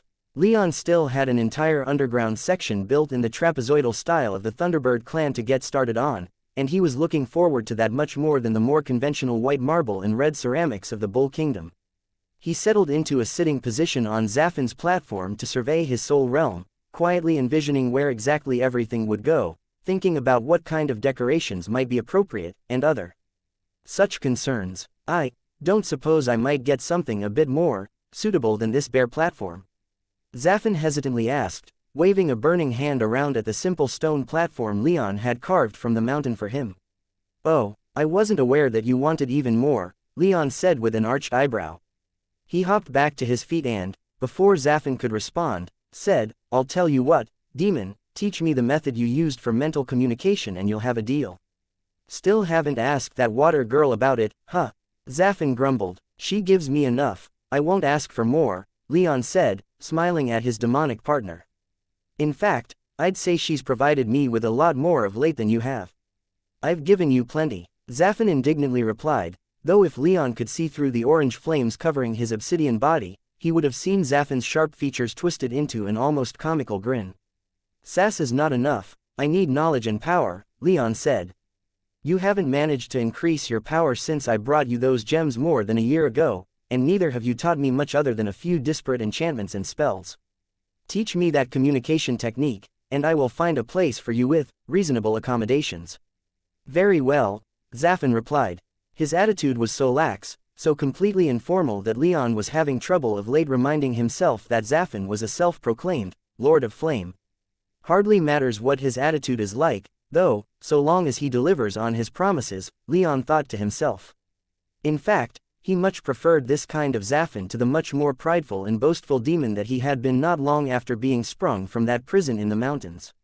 Leon wasn't sure how long he could have tolerated a dry, boring, wizened old sage of a partner. The casual, somewhat lecherous, teasing Zafin was far more to his liking, despite Leon's own penchant for stoicism. Unfortunately, the Thunderbird chose this moment to fly out of the mists of chaos for Leon's daily training, so he and Zafin were forced to postpone their lessons until the next day. The rest of the time Leon allotted to himself for training was devoted to practicing with lightning magic. For all that he wanted to learn how to fly, keeping his combat skills sharp was far more important. When Leon emerged from his soul realm, his body a bit sweaty from the exertions of training despite only performing them in his soul realm, he felt as energetic as ever. It was like he hadn't just spent a couple of hours depleting his reserves of magic power with the Thunderbird, for he had something far more interesting to capture his attention. Leon swiftly made his way out of the villa. He had only a few more hours left before Elise would come home, so that was how long he had to devote to his work with enchantments. A large building built of the typical white stone seen in noble estates had been constructed in the backyard, within which were all of the tools and supplies that Leon needed for his enchanting work, all sealing behind a series of very sophisticated magical locks. The workshop itself had been divided into 2 halves. The northern half was Leon's research area, with a large drawing board, mountains of cheap spell paper, various pens, styluses, and other tools useful for the precise, intricate drawing required of enchanters, and enough ink to fill a pond. The southern half was more akin to an armory than an enchanter's workshop, with racks of every kind of armor that Leon was interested in, as well as weapons, arrows, and rudimentary accessories, all of it save for the arrows made from the cheapest materials that could hold an enchantment of reasonable power, all of it there for Leon to practice inscribing the enchantments he created onto for rigorous testing. In the center of the workshop was a long table usually covered in the work that had captured Leon's attention most recently in this case, the wind enchantments and their corresponding pieces of test armor that he hoped would allow for independent flight. Specifically, they were relatively powerful wind enchantments designed to be placed upon boots to get him off the ground and provide propulsion, along with a number of stabilizing enchantments scattered over the rest of his test armor so that he could keep his balance while the enchantments on the boots did most of the work keeping him aloft. He also kept in mind the need for brakes, but for the time being, he was concerned with simply getting off the ground and keeping his balance rather than going so fast that brakes were needed.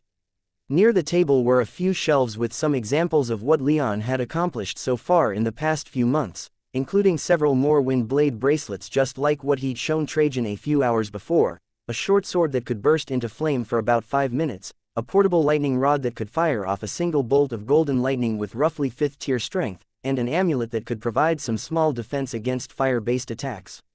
None of these items were particularly practical, but they were only proof of concept models, and Leon had every intention of refining their design to become much more powerful, cost-effective, and magically efficient. But that was for the future. Right now Leon's focus was flight, and then probably some looking into light magic for passive healing. Leon had been injured enough times to greatly desire something that could increase his natural abilities to heal as a 6th tier mage. He could probably heal a broken arm in a matter of days if not quicker, but even that stellar speed of healing wasn't enough to be useful in combat where life and death could be decided in seconds.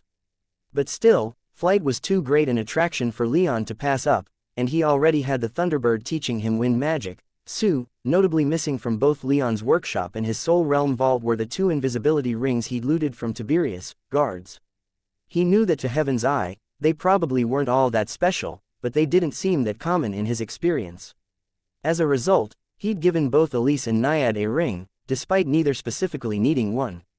They had both happily accepted, though Naiad's joy was more subdued than Elise's, who practically jumped into Leon's arms and attached herself to him at the lips for a considerable amount of time afterward.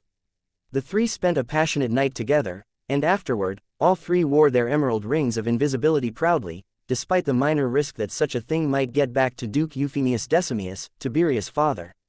Leon pushed all that out of his mind for now. His priority was flight, and he felt like he was extremely close to achieving it, not that he'd tell anyone. He had to save a bit of face just in case he failed. For an hour, Leon looked over the enchantments he'd made, confirming everything and making sure every rune was inscribed perfectly upon the equipment he'd chosen. Then, satisfied that he'd done all he could, he began to get dressed. First and most importantly was the leather vest. This part of the armor set had the most stabilization enchantments out of all the pieces he'd chosen for this test, and it would be critical for maintaining balance. He'd already tried to fly with little more than a few propulsion enchantments on his boots and he'd almost broken his neck. Test dummies were suggested by Elise, but they couldn't control the enchantments like Leon could, and he wasn't going to test on anyone else but himself, so onto his body went the untested armor. Next came leather gloves and bracers, which would be his primary means of steering once airborne. Then came his helmet, which had no real enchantments but he wisely donned anyway, just in case. The propulsion boots came last, a pair of leather boots with soles as thick as his thumb was long. He had no gems attached to these pieces of armor, so he'd have to power all of the enchantments with his own magic power. No need to waste perfectly good gems when his own magic would suffice, or so he thought. Besides, he'd have better control this way, and the gems could be saved for other, more proven enchantments. Leon took a deep breath, then walked outside. The incredibly spacious backyard was still devoid of any real landscaping, as most of the work that had been done had been concentrated in the front yard where Elise's herb garden was flourishing. There was even a pond and plenty of space for Anzu to run around and play in, even with as large as he'd gotten. This also meant that Leon was essentially alone, though he was sure that Naiad could probably see him. He put that out of his mind as he'd done several times by now and slowly began to activate the wind enchantments one by one. First came the enchantments on his vest, and he slowly began to feel like a mortal would in a stiff breeze, not quite like he was in danger of being pushed over, but there was a noticeable push on all sides of his upper body. Then, he activated his gloves, but there wasn't enough wind being generated by the gloves for them to be in anything more than standby mode. The boots came last, and Leon tried to bring them up as slowly as possible. He'd gotten this far only twice before, and the first time he'd tried to activate his boots too quickly, sending him flying about 40 feet into the air. He'd managed to land his own feet at that time, but the second time he wasn't so lucky. He tried going a bit slower then, but he'd still lost his balance due to wearing nothing more than boots and gloves, and he'd practically plowed a ditch worthy of an experienced farmer into his backyard after his boots sent him ass over head and pushed his face through the dirt. When he rose, he saw that the ditch his face had made was an impressive 70 feet long. That wouldn't happen this time, he was sure of it. Keeping a tight control over the amount of magic power he supplied the enchantments in his boots, Leon slowly began to feel himself rising up off the ground, and it took every fiber of his being to use his hands to keep himself righted, and not to flail his legs as his sense of balance started to freak out. He increased the power just a bit, and his feet fully left the grass. Leon rose up about 4 feet from the ground, then tried to hold himself there. It seemed similar to a wheelless cart, but the enchantments Leon had were completely different. Wheelless vehicles generated pockets of air strong enough for the vehicle to almost weightlessly sit upon.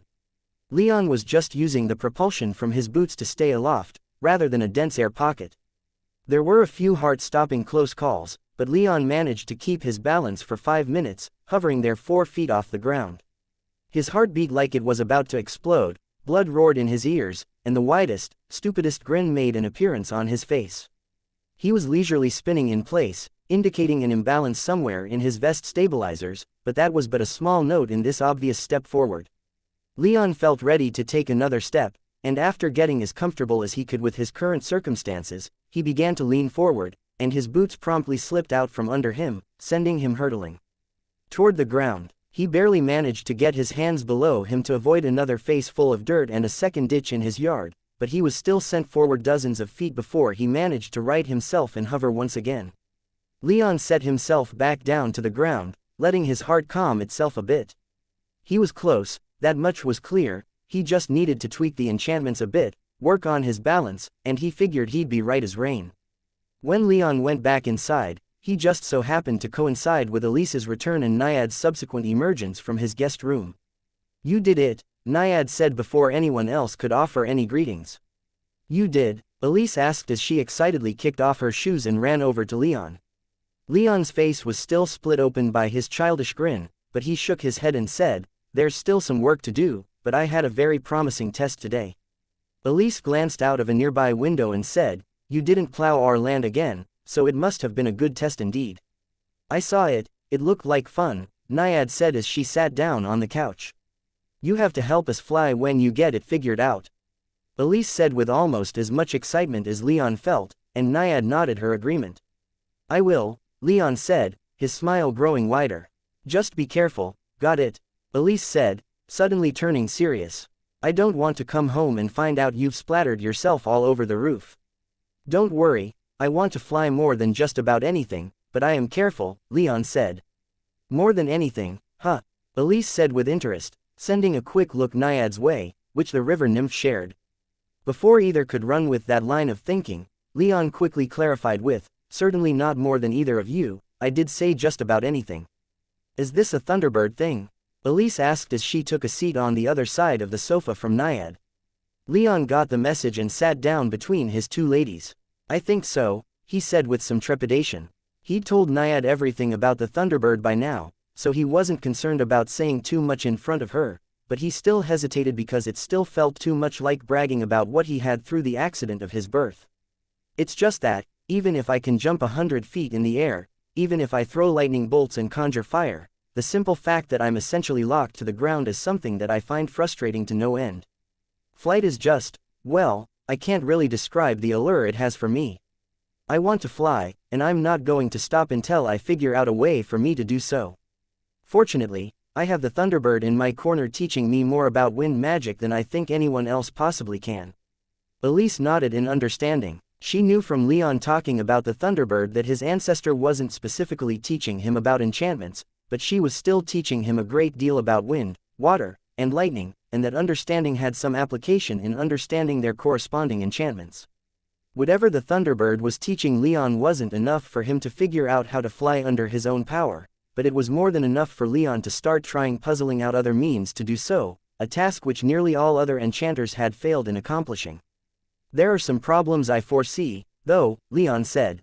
If I get the current configuration to work, I won't be able to apply it to my regular armor. It simply takes up too much space. Even if the magmic steel could take the wind enchantments which it can't, there wouldn't be nearly enough room left on the armor for other enchantments of significant size or scale. So, I think I'll be restricted to my boring, stuck to the ground armor for certain circumstances, and some kind of flight suit for others. I'll look into finding something more suitable for wind enchantments tomorrow. I can't have you wearing a flight suit made of nothing but a few pieces of leather, Elise said with a smile.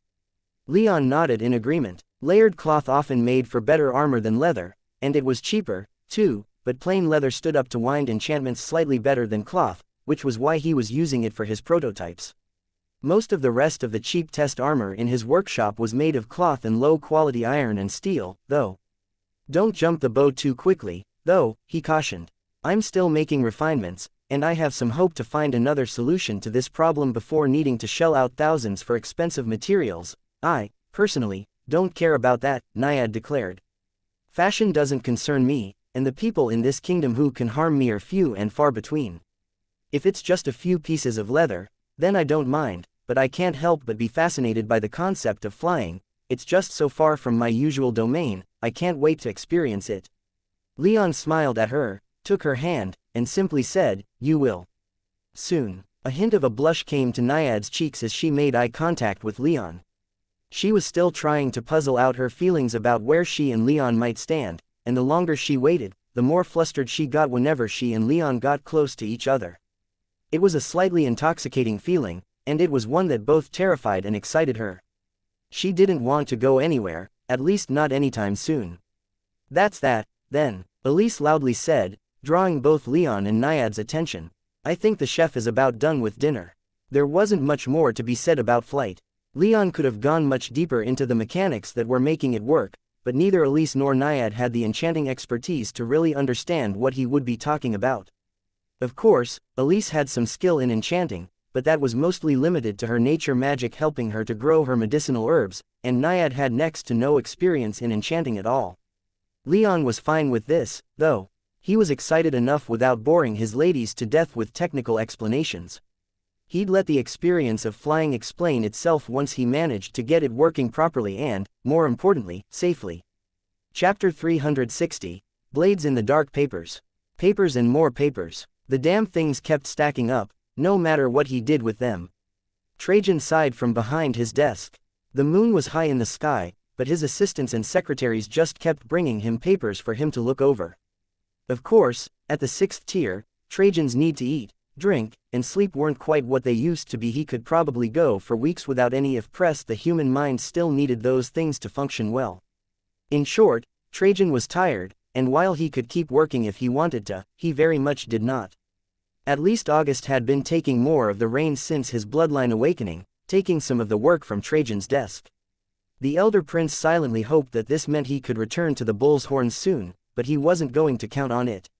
There was a tension in the air, an almost terrifying silence to the royal palace that gave him the creeps.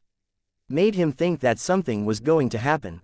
There hadn't been any serious concerns brought before the advisory council, no changes in the king's condition, no public quarrels between August and Octavius. Both princes seemed to be actively avoiding each other whenever possible, which Trajan believed was for the best, but Trajan still couldn't shake the feeling of dread he felt as he continued to read through his papers.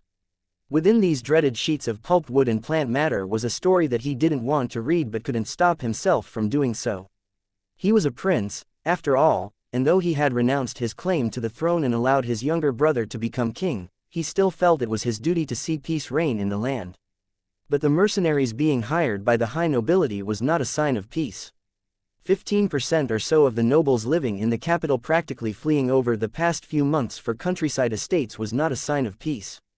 The recent sharp spike in the price of weapons and armor indicating an increase in demand for such things was not a sign of peace.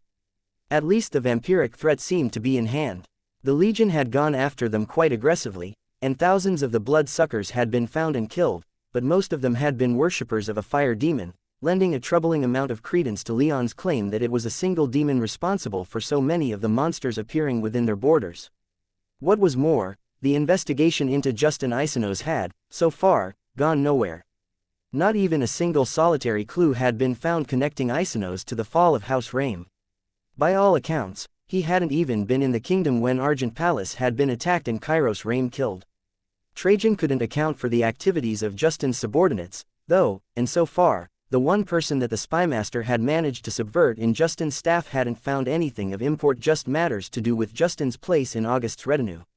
There were no indications that Justin and his people were doing anything nefarious. The investigation had gone on for a year with little to show for it. The end of the report that Trajan quickly finished reading concerning these matters ended with a recommendation to end the investigation by the woman that the spymaster had appointed to spearhead the investigation. Perhaps her recommendation might have been different if she had known that Prince Trajan himself had ordered Justin Isonos to be looked into, but without his word, there was no evidence that Justin was anything but a steward with great diligence toward magical training. In fact, the only thing truly worthy of noting about Justin other than his being a capable manager and administrator was that his power was still unknown. There were no records of what magical tier he had reached, and no one who had personally interacted with him knew what tier he stood at, though the 7th seemed most likely. Perhaps Julius would know. He appointed Isonos as an exarch in the first place, but my brother is hardly in a position to divulge anyone's secrets, Trajan bitterly thought, praying to the ancestors with all that he had that Julius would soon wake. He momentarily played with the idea of bringing Cecilius back out to chat. The Bluefire Guild founder wasn't that talkative or even useful when it came to navigating politics, but he could hold a conversation quite well. The ruby was nearly always in Trajan's pocket, but as he was still thinking about taking a short break to talk to an old, long-dead mage, his door burst open. Just behind the door came a knight practically falling into Trajan's office. He was sweaty. His clothes were in relative disarray as if he had just run a marathon to reach Trajan's office, and on his face was an expression of pure terror. Trajan recognized the young man. He served as a squire to one of Trajan's lower-ranked knights and had been recently knighted for his part in killing a small group of bandits along the Gold Road. He had then transitioned into a full-fledged member of Trajan's retinue. "Your Highness!" the knight shouted in panic before Trajan could say so much as a single word. "Sir Leon Ursus has been found dead, killed by vampiric assassins." Trajan's vision went red just as his heart seemed to stop. His instinct to act from 2 centuries of preparing for war kicked in, and without even asking for details, he said to the young knight, "Take me there." "Now." "Yes, Your Highness," the knight replied, hurriedly turning around and wasting no time running out of the office. Trajan had a large retinue, and because of this, he could afford to have a relatively significant amount of force waiting just in case situations such as these came up. When Trajan came barreling out of his office with soaring killing intent, his 24th to 6th tier knights waiting in the wings leapt to their feet and joined their prince without a word. They didn't need orders to move when the prince was so clearly agitated. As they ran after the messenger knight, those who weren't already armed and armored retrieved their accoutrements from their soul realms, with Trajan, in particular, pulling out a massive war hammer that seemed to vibrate with earth magic as Trajan's magic power flowed into it, and a suit of thick plate armor made mostly out of wyvern scales and rare manticore leather. It was expensive, destructive equipment, and Trajan could sense that he'd need it if Leon had been so quickly killed without alerting half the city to the battle.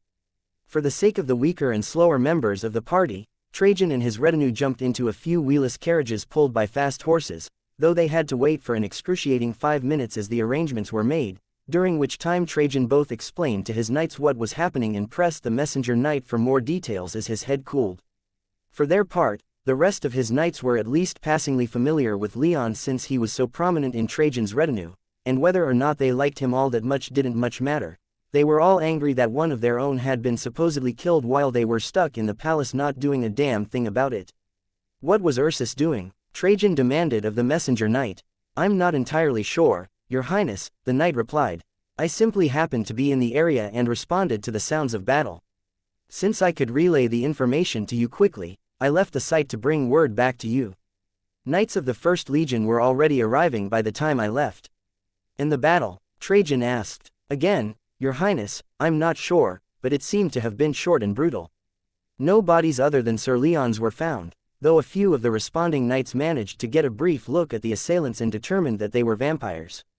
Trajan frowned, clarity returning to his mind with the cool night air, and along with that clarity, he started noticing strange things about the night. The young man seemed nervous, understandably so, but Trajan was still bothered by it and he was being quite vague in his answers. However, Leon's possible death wasn't something Trajan was going to take any chances with. Something was clearly going on and he wanted to investigate it, so he only had one more question. Where did this take place? A deserted part of the market district, Your Highness, the knight hastily replied, quickly furnishing Trajan with all the details that the prince wanted. The area was en route to the Heaven's Eye Tower from Leon's villa, but the zone was commercial and thus devoid of people when it was so late. As the wheelless carriages pulled up in front of the palace's main building, Trajan momentarily glanced back over his shoulder. The palace was in a bit of an uproar over one of the princes sprinting through it fully armed and armored with 20 knights of his retinue in a similar state of agitation, but he wasn't going to stop and explain himself, even as he saw a number of other knights starting to trickle outside either to watch or to ask him questions. However, he did glance at the weakest member of his party aside from the messenger knight and growled, "Stay here. Find Minerva and tell her what's happening." "Yes, Your Highness," the middle-aged fourth-tier knight unhappily replied. He was a strong warrior and had earned his place in Trajan's retinue. If the prince was going to battle, then he wanted to be there with Trajan, not looking for Minerva like a lowly courier. Still, if Trajan was asking that of him, then perform that duty he would. Trajan, his 19 knights, and the messenger packed themselves into 3 carriages and they sped off, the messenger guiding them along the way. They didn't encounter much traffic this late, so the going was quick, and they arrived close to the location before too much longer. When they arrived, they were ushered in through a cordon of legion soldiers that had secured the entire zone of the district. The presence of these soldiers quieted some of Trajan's doubts about what had happened, but in doing so increased his fears that Leon was truly dead. Whether or not that was the case, something had clearly gone down here just based on the legion presence alone. The prince's heart madly beat and there was a lump in his throat. It was hard for him to fathom that this was happening, but as the messenger led them further into the locked-off part of the zone and they passed more legion knights, burn marks started to appear on the ground and walls. Marks reminiscent of lightning magic could be seen on nearby walls, and the air itself seemed choked with lightning magic, the stench of ozone permeating through the nearby buildings. "In here, Your Highness," the messenger said, bringing Trajan's group to the door of a warehouse guarded by 4 legion knights who bowed on Trajan's approach. The warehouse itself was clearly in shambles, even from the outside. The door was barely hanging on its hinges, the glass in all of the windows had been recently shattered, and Trajan could see broken furniture inside. Trajan projected his magic senses in an attempt to survey the battlefield where Leon had supposedly fallen, but when his magic senses touched the building, they were immediately scattered. The entire building had been warded against magic senses. With a deepening frown, Trajan gave a few practiced hand signals to his knights, and most of them stopped outside the warehouse while only 4 accompanied Trajan inside. Trajan himself was suddenly aware of just how many knights from the First Legion were around. He and his knights were outnumbered by a good 3 to 1. What was Ursus doing in here? Trajan wondered out loud, hoping to get the messenger talking. He knew the place was between the Heaven's Eye Tower and Leon's villa, and if Leon did get ambushed here, then he was probably only passing through on the way to either his home or the tower. "I couldn't say, Your Highness," the messenger smoothly replied. The warehouse offices that they stepped into were certainly trashed, like there had been an intense fight inside, with hardly an intact chair or desk to be seen and papers covering the floor, but Trajan was starting to look more and more to the messenger rather than to the rest of the building. To his credit, the messenger didn't bat an eye under Trajan's scrutinizing gaze and simply led the group on through the offices to the warehouse proper. Stepping out onto the warehouse floor, Trajan found the place as dark as a moonless night, but he and his knights could still see perfectly fine. The warehouse was relatively large, but not overly so. Large enough that the shelves of goods created a maze that would take a few minutes to search through, even if most of the shelves hadn't been knocked over, spilling the goods stored on them all over the ground. "Where is H?" Trajan began as he turned his attention from the warehouse to the messenger, but a spear came hurtling out of the darkness and pierced right through his armor, soundly interrupting him. Trajan was hurled into the wall by the force of the blow, while the stone floor of the warehouse erupted into spikes, instantly impaling the 4 knights accompanying Trajan, killing the 2 5th-tier knights instantly and mortally wounding the 2 6th-tier knights. Trajan groaned in pain, the spear biting deep into his chest and blood rapidly soaking into the gambeson padding beneath his armor, but he was still alive. Using as much strength as he could, he looked up, and in his darkening gaze, he saw the proud, handsome features of the Earthshaker Paladin stepping out of the shadows. Chapter 361, Blood of House Taurus. Searing pain filled Trajan's mind. He wasn't dead, but the spear in his chest had done extreme amounts of damage. His armor and ribcage had kept him alive, despite the titanic power packed into that attack, diverting the tip of the spear away from his heart and into a lung instead. It was still a serious injury and he was in danger of bleeding out if he wasn't given time to administer first aid, but Trajan could still fight, at least for a little while. In an instant, Trajan suppressed the pain he was feeling with a swift application of magic power, while also kickstarting the healing process. He could vaguely hear the sounds of screaming and fighting from outside and knew that the 15 knights he'd left outside were in just as bad a situation as he was, so he had no time to lose. He had no time to dig around in his soul realm and apply a healing spell or drink a healing potion, either. Struggling back to his feet, Trajan glared at the Earthshaker Paladin, the man who had thrown the spear and killed the other 4 knights Trajan had taken into the warehouse. The Paladin himself stood there, watching Trajan summon the strength to stand. "Come on, old man," the Paladin taunted, "that's not all the fight that the great and mighty Consul of the East possesses, is it?" "Petrus Duronius," Trajan growled with as much disgust as he could express. "The bait with Leon Ursus, that was false, wasn't it?" Trajan asked, his tone low and dangerous. He ripped the spear out of his chest and stood upright, the blood flowing from his wound already beginning to slow. If he could keep the Paladin talking for just a few more minutes, Trajan would be in a much better position to fight. He needed every moment to prepare himself that he could get if he was going to win in a duel with a 7th tier mage. Of course it was, no one seriously cares about some savage from the Northern Vales, the Paladin said. But his name had a surprising use. It was already known that you would do just about anything for a knight under your command, but when it comes to that boy, it seems you have a particular soft spot. That made it easy enough to lure you out here with minimal guards. Trajan breathed a silent sigh of relief. He didn't think that anyone would willingly go after Leon and risk provoking Heaven's Eye, but such a threat hardly mattered much to vampires who weren't an active part of society to begin with. Now that he knew that his enemies were a part of the kingdom, it meant that Leon was about as safe as he could reasonably be under these circumstances. Still, they used his name, and that brought Trajan here. Normally, in a situation like this, Trajan would have wanted at least a few hours to prepare. He'd have needed overwhelming force to take down a 7th tier mage, as most had enough power that pinning them down and bringing that force to bear upon them was quite difficult. Rare was the mage who made it to the 7th tier without damn fine skills in battle, though as the Bluefire Guild founder proved, not unheard of. The Earthshaker Paladin was most definitely a 7th tier mage who had reached his position through training in battle, though Trajan knew for a fact that there was more to the story than that. Regardless of how he got the power, though, to Trajan it only mattered that Earthshaker had the power and the skill to use it. He prepared himself as best as he could, hardening his skin into stone and letting the power of the sacred bull flow through him. Trajan felt his muscles inflate and energy course through his body, his strength surged with the power of the sacred bull, and his already incredibly impressive musculature became even bigger.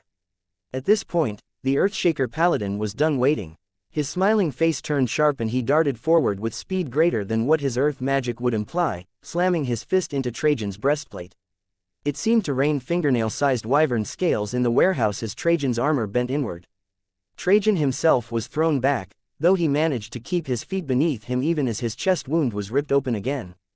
Earthshaker paused again, grinning at Trajan like a madman, clearly enjoying every second of this. Trajan scowled. Not even he could have put such a huge dent in his armor, and beyond that, the armor was beyond expensive. To see it so quickly battered was disheartening, to say the least. "Why don't you lay down and accept your death?" Earthshaker suggested. "That would make things a lot easier, though I would personally prefer it if you were to resist a little. Julius should have made you a head shorter back then," Trajan growled, and he stomped a foot onto the stone floor of the warehouse. A massive stone spike burst from the ground in front of the Paladin, but it immediately flattened and halted on its journey toward Earthshaker's chest as if it had hit an invisible wall.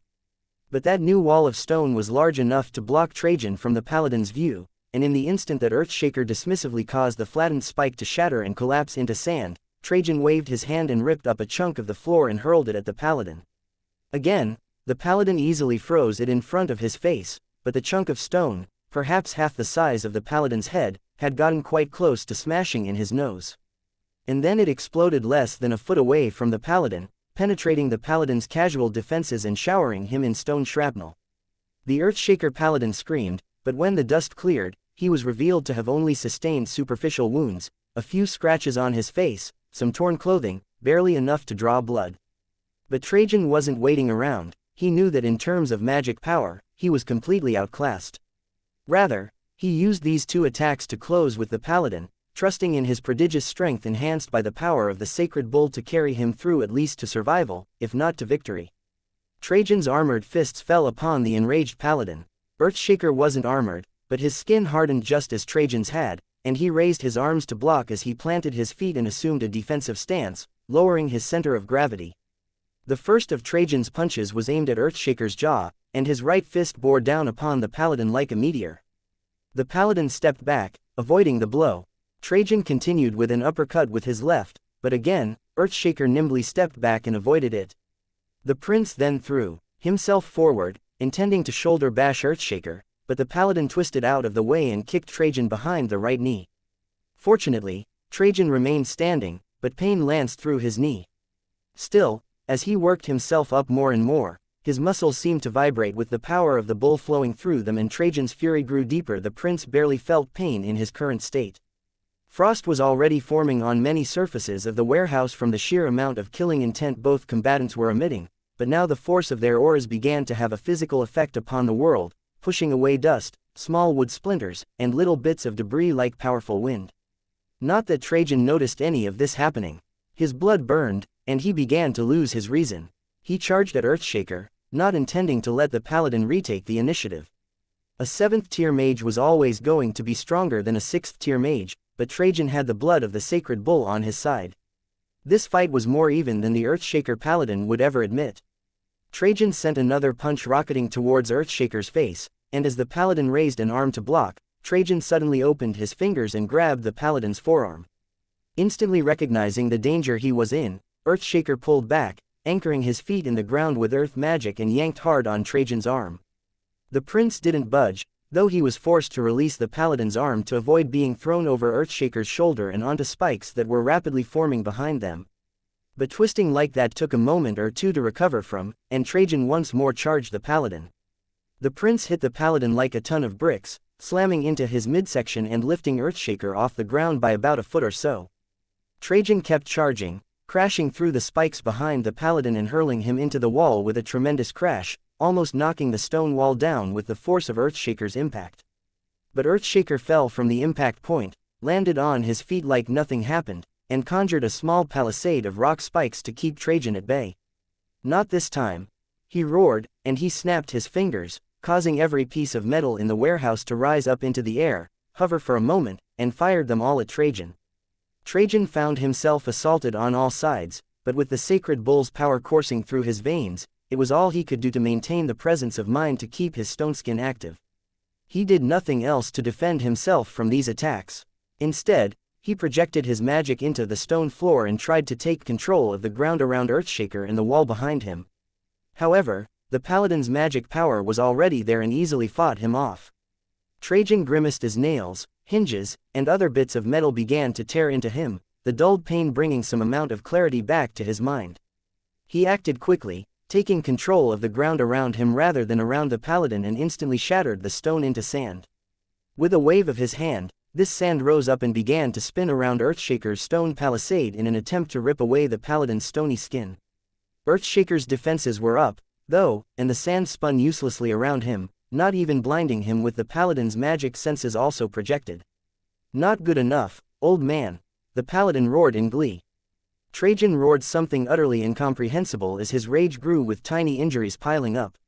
His stone skin held, his battered armor did its job, but neither were perfect, and Earthshaker was powerful. A nail here and a sliver of iron there would get through, leaving Trajan bleeding from a couple dozen small cuts. None of these injuries would be even remotely life-threatening on their own, and given Trajan's power, many of them instantly scabbed over and began to heal, but Trajan could do little to stop them from continuing to add up. The wound in his chest, on the other hand, continued to leak blood like an open faucet, and blood loss was already starting to take its toll on the prince, severely weakening his magic power. "I can't tell you how happy this makes me, Trajan," Earthshaker called out from within the cyclone of sand that still swirled around him, looking for any weakness in his defense. "After all these years and all these enemies we've fought, it's me who gets to kill you." Again, Trajan could make no noise other than a harsh, guttural roar with his blood so stimulated. The bull within him was raging to the point that he didn't even notice that the screams and the sounds of fighting outside had quieted. All he saw was the paladin in front of him, and the only thing he could think about was his all-consuming desire to rip Earthshaker apart with his bare hands. Trajan charged one more time, completely disregarding the stone palisade around the paladin. His massive frame crashed into the stone spikes, obliterating many of them, but Earthshaker simply jumped right out of his defensive line. Trajan's sand followed him, but Earthshaker didn't let his defenses lapse and the sand still couldn't get close enough to him to start doing any real damage. The paladin landed on his feet and crouched down to grab something, while at the same time Trajan burst out of the remains of the palisade and barreled toward him with all the fury and power of a raging bull. He was like an unstoppable machine, and there was the briefest of moments when his killing intent got to Earthshaker and the paladin fully believed that nothing would stop Trajan. However, Earthshaker's powerful aura and killing intent reasserted itself but a moment later, and he stood back up with his spear back in hand, the tip still red with Trajan's blood. "This is it, you old bastard," Earthshaker thought with satisfaction, and he stabbed forward with the spear less than a second before Trajan would have hit him. Trajan's momentum was enough that he wasn't thrown back, but he was completely stopped in his tracks. There was no pain, but the bull's blood rage faded from his mind and his gaze fell from the smugly grinning Earthshaker paladin and down to the spear sticking out of his chest. At such close range, the spear had about as much trouble tearing through Trajan's already damaged breastplate as it would have through a single sheet of paper. It penetrated the wyvern scales, the metal, and the cloth gambeson, tearing through the already damaged enchantments that had been designed to stop such a thing from happening. It pierced Trajan's stone skin like it was still soft flesh, and it broke through Trajan's ribs, the last true defense the prince had in its way. And it impaled the prince's heart, the gateway to Trajan's soul realm. Trajan's legs were the first to give out. He collapsed onto the floor, barely able to hold himself upright. He limply grasped the upper haft of the spear, but even with the strength of the sacred bull, Trajan couldn't pull it out. He'd simply lost too much blood, and he hadn't the strength anymore. His soul realm was gone. The instant the spear impaled Trajan's heart, it had been utterly destroyed, with his magic body still within. Trajan felt cold and began to shiver. It was a feeling that he hadn't felt in a long time, a true chill that seeped into his bones. He tried to summon some magic power to fight it off as his surroundings seemed to fade away, but his body wasn't responding as it should. His mind began to grow cloudy once more, but this time it wasn't rage that was the cause, it was something else that he wasn't quite aware of. Everything just felt too detached. His body didn't even feel real anymore. His vision went dark, and images began to flash through his mind's eye. He thought first of his father, Julius Sextus, dead for almost 90 years by now. He had been strong and fought off a great number of enemies, both internal and external. He had ruled over a golden age that Trajan had known he lacked the skills to preserve if he were to succeed his father. Time began to bleed into itself, and for a moment Trajan thought he was there in the throne room the day he made the single best decision of his life, renouncing his claim to the throne. It had been done with a light heart and absolute certainty that what he was doing was the right thing. He knew that his younger brother would make a better king, even if Trajan was a better warrior.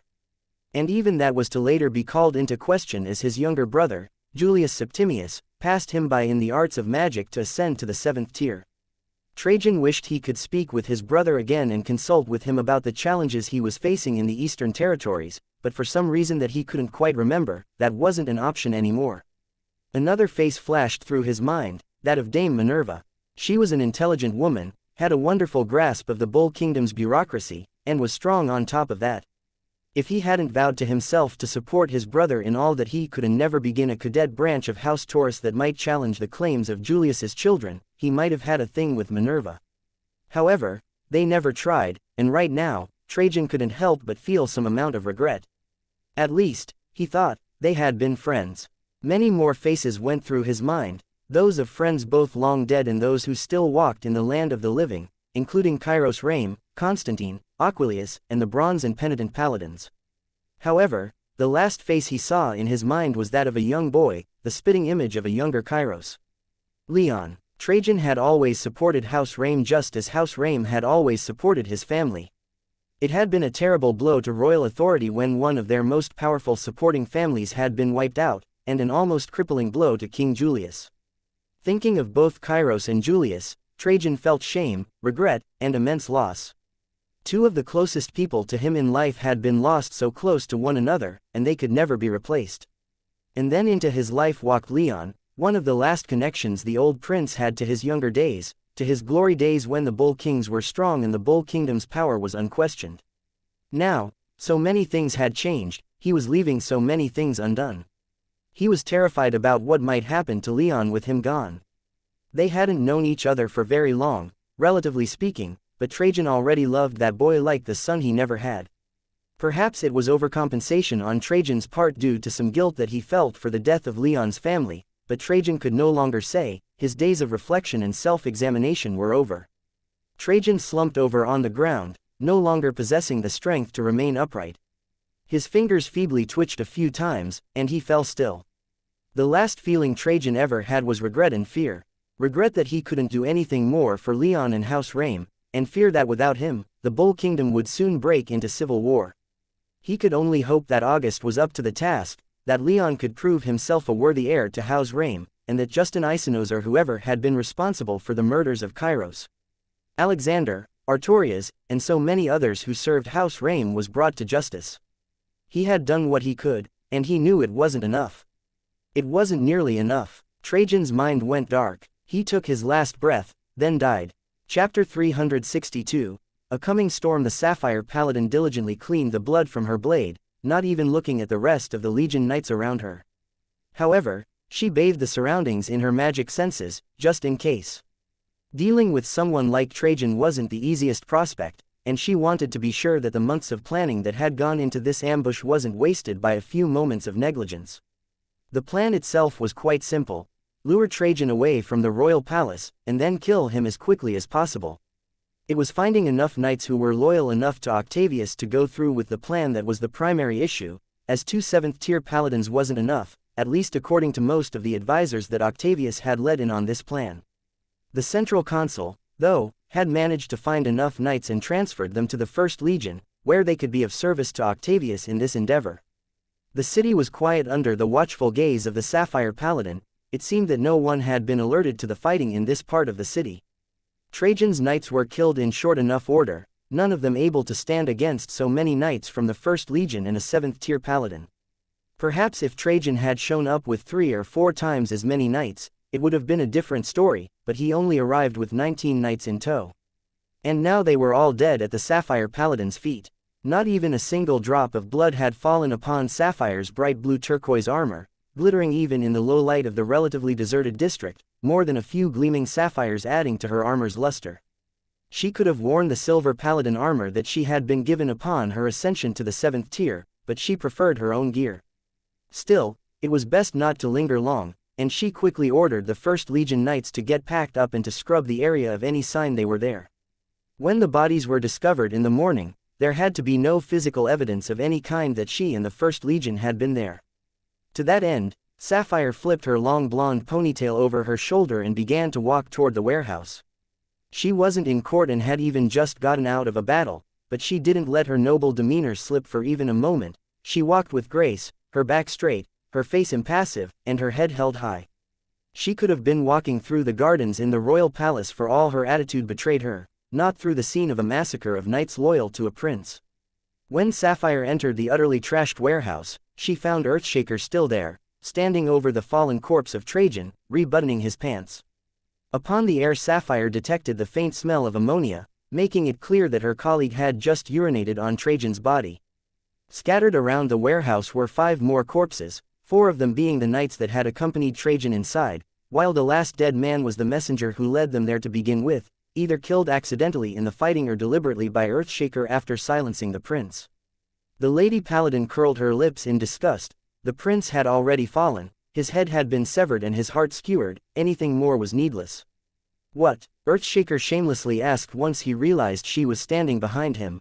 He turned and smiled at the Sapphire Paladin and let his eyes wander up and down her body without bothering to hide his gaze. Worthless filth, Sapphire said with a caustic tone, her eyes locked onto Earthshaker's. Enemy or not, that is a prince. I don't care, Earthshaker responded. He infuriated me, he tried to have me executed.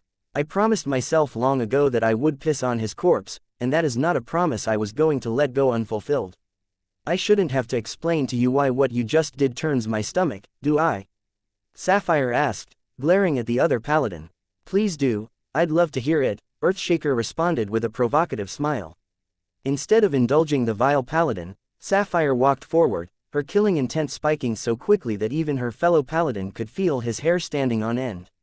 If you ever disrespect House Taurus again, I will take your head myself. To emphasize her point, she drew her blade and rested it upon Earthshaker's shoulder. Earthshaker was silent for a moment, seemingly testing Sapphire's resolve, but his smile was clearly frozen on his face. He didn't truly think she'd follow through on her threat to kill him, but maiming him on the other hand, consider your point made, he said, gently raising his hand and pushing the blade off his shoulder and far away from his neck. Good, Sapphire said, her expression of anger suddenly and jarringly turning into one so happy and pleased that it practically radiated sunshine. Octavius will be pleased that we succeeded in our task. With that, she turned around to leave, but Earthshaker hung around for a moment longer, simply watching her go. His eyes drifted downward and, again, he made no attempt to hide this from her. Yeah, go run back to His Highness, I'll bet you can't wait to ride his cock like a good little whore, he muttered under his breath. He either thought she couldn't hear him, or he thought that she wouldn't turn around after already turning to leave. He found how wrong he was when her fist materialized as if out of nowhere and slammed into his face, sending him reeling back like a ragdoll. When he managed to right himself, Earthshaker instinctively prepared himself for battle as blood flowed from his lip and a couple of his teeth felt loose. However, Sapphire continued to stroll toward the exit as if nothing had happened. As much as she didn't much appreciate Earthshaker, his power was real, and her lover, Prince Octavius, needed it greatly.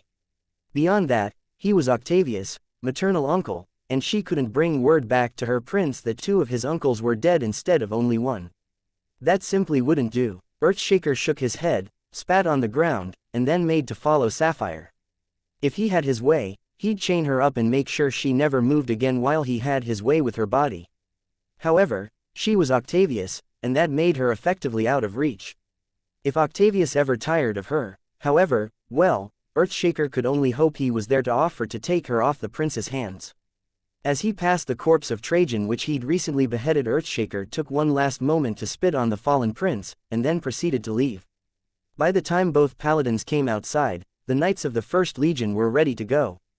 They were the sort to participate in an assassination attempt on a prince, but that didn't make them sloppy or undisciplined. The large group left, leaving nothing in their wake save for a ruined street and the corpses of Trajan and the knights that had followed him. Leon woke up relatively early. He'd slept quite deeply, at least for him, and though he was typically loath to rise any earlier than he had to, he decided to get up. He had a great deal of work he wanted to get done, and though he loved his sleep, once he was awake, his plans started popping back into his head and prevented him from slipping back to sleep. Carefully, Leon extricated himself from the tangle of limbs that he, Elise, and Naiad had become during the night. He wasn't too worried about either waking up, as both were heavy sleepers, but he took as much care as he could, regardless. Once he was up, he quickly dressed and went out to his enchanting workshop. It was so early that the chef Elise typically had come in to make their meals hadn't yet arrived, and Leon had to resist the temptation to grab a quick snack. It was still dark out, with the sun barely beginning to peek over the side of the plain in the east, but Leon couldn't see it, for the sky was completely overcast with dark storm clouds. He could smell rain in the warm air, the wind was picking up, and Leon could hear the rumble of distant thunder. To anyone else, this would have had the makings of a terrible day, but to Leon, storms were something to look forward to, and he enjoyed them immensely. He was too strong now for them to have the effect they once had, stimulating his blood and all but forcing him to train, but he still felt energized and deeply comfortable during a raging storm. And yet, there was something ominous in the air, something that gave Leon a slight feeling of dread. It wasn't enough for him to be fully aware that he felt it, but it was still more than enough to prevent him from smiling at the sight of a cloudy sky. Upon entering his workshop, Leon immediately went over to the corner where the boxes of arrows were. Most of his recent attention had been taken up by his efforts to figure out viable flight, but that wasn't his only goal in the past year. Leon had many spells that he could tie to arrows and fire at his enemies, but with his recent advances in magical knowledge from the Thunderbird and his own efforts in learning enchanting skills, he knew he could do better than that. Most spell arrows were used similarly to how he used his, by simply tying spells to arrows. This was the most cost-efficient way to use spell arrows, but the spells themselves were limited by the material that they used. Spell paper was a sturdier kind of paper that could take the magic coursing through them without being shredded, which normal paper couldn't. It also had the advantage of being flat and malleable enough that an entire enchantment could be inscribed and rolled up without loss of effect. However, paper was still paper. It was relatively fragile, weakened in rain, and the paper flapping in the wind of the fired arrow could slow it down or make it less accurate. In cases of hurried crafting, the paper could even be ripped off the arrow before reaching the destination. To counter these shortcomings, Leon had been trying to adapt the enchantments to the arrows themselves, inscribing the spells upon the far more durable shaft, and arrowhead being more durable. The arrows could then handle more magic power, thus making the spells stronger. One of the most useful things a spell and, more generally, enchantments could do was to enhance the magic power that was channeled through it, either by amplification, more efficient use, or some other similar manipulation of that power. This is how Leon was able to use his own relatively meager 5th-tier powers to use his Thunderblast spells so liberally during the war with the Talfar Kingdom, despite having to supply those spells with his own power. Most utility enchantments could use charged gemstones for power and, in fact, Leon was hoping to use a few charged gems to power his future flight suits, and perhaps even get some power-enhancing stones put into his armor, but most spells had to have power channeled into them by the mage using them. More durable materials meant more power could be channeled into them, which greatly increased the power of a spell. However, spell paper was light, very cheap, and easy to produce, while the arrows were more expensive and had significantly less surface area. Inscribing enchantments over such a small and uneven surface area was difficult and time-consuming. 2 more reasons why spells attached to arrows was preferable, but Leon kept at it. It would probably always be faster, more economical, and more flexible to continue using spell paper tied to the arrows, but this was a good way for Leon to get his mind off of other things and approach them with fresh eyes later while still using his time productively. Besides, it was something to practice and challenge himself with, and he greatly enjoyed the work. So into his work was he, in fact, that he didn't even realize that Elise had come into his workshop until her arms wrapped around his neck in a loose hug as he sat at his drawing board, quill in hand, as he scratched at the paper in front of him, drawing hundreds of runes with an arrow next to him for reference. "How's it coming?" she asked. "Not well," Leon answered. "I've had some success with fitting small, mostly useless spells onto my arrows, but every spell useful in combat that I come up with is too big or symmetrical to fit on the uneven surface of an arrow. Still, I'm refining the design, and I have confidence that I'll get it right eventually. If it was easy, everyone would use arrows like that," Elise added. "However, I have faith you'll figure it out." "Thanks, love," Leon responded as he allowed Elise to pull him away from the drawing board. "Come on, breakfast is ready. I think Naiad will even join us today," Elise said happily. "Really?" Leon asked, an intrigued expression on his face. Naiad rarely ate as an 8th-tier equivalent being, she didn't strictly need to. Still, decades of life and millions of years of ancestral instinct that demanded food were hard things to overcome, which is why most mages continued to eat and breathe long after their bodies no longer needed to. Elise nodded, and Leon quickly followed her back inside the main villa. Naiad was waiting for them at the dining table, mercifully fully clothed, with the chef still in the villa since she hardly left the villa. She could go days at a time without wearing a single stitch of clothing, and with a slight smile blooming on her face as Leon and Elise walked back in through the door. "About time," she said into their minds. "I was getting impatient and was about to drag the 2 of you here." "Really, that might actually be kind of fun," Elise said with a wink that sent a hint of red into Naiad's bronze cheeks.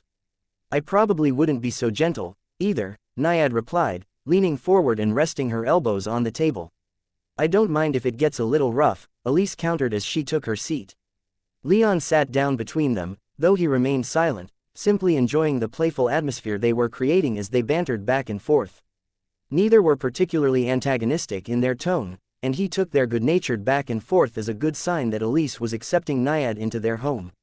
As for him, he'd already decided that Naiad could stay as long as she wanted. They'd been together long enough that he had started growing attached to her, and he knew it. Still, he couldn't quite bring himself to speak with Naiad directly about her intentions at this point. If she said she still wanted to leave as soon as she was pregnant, he wasn't quite sure how he might react.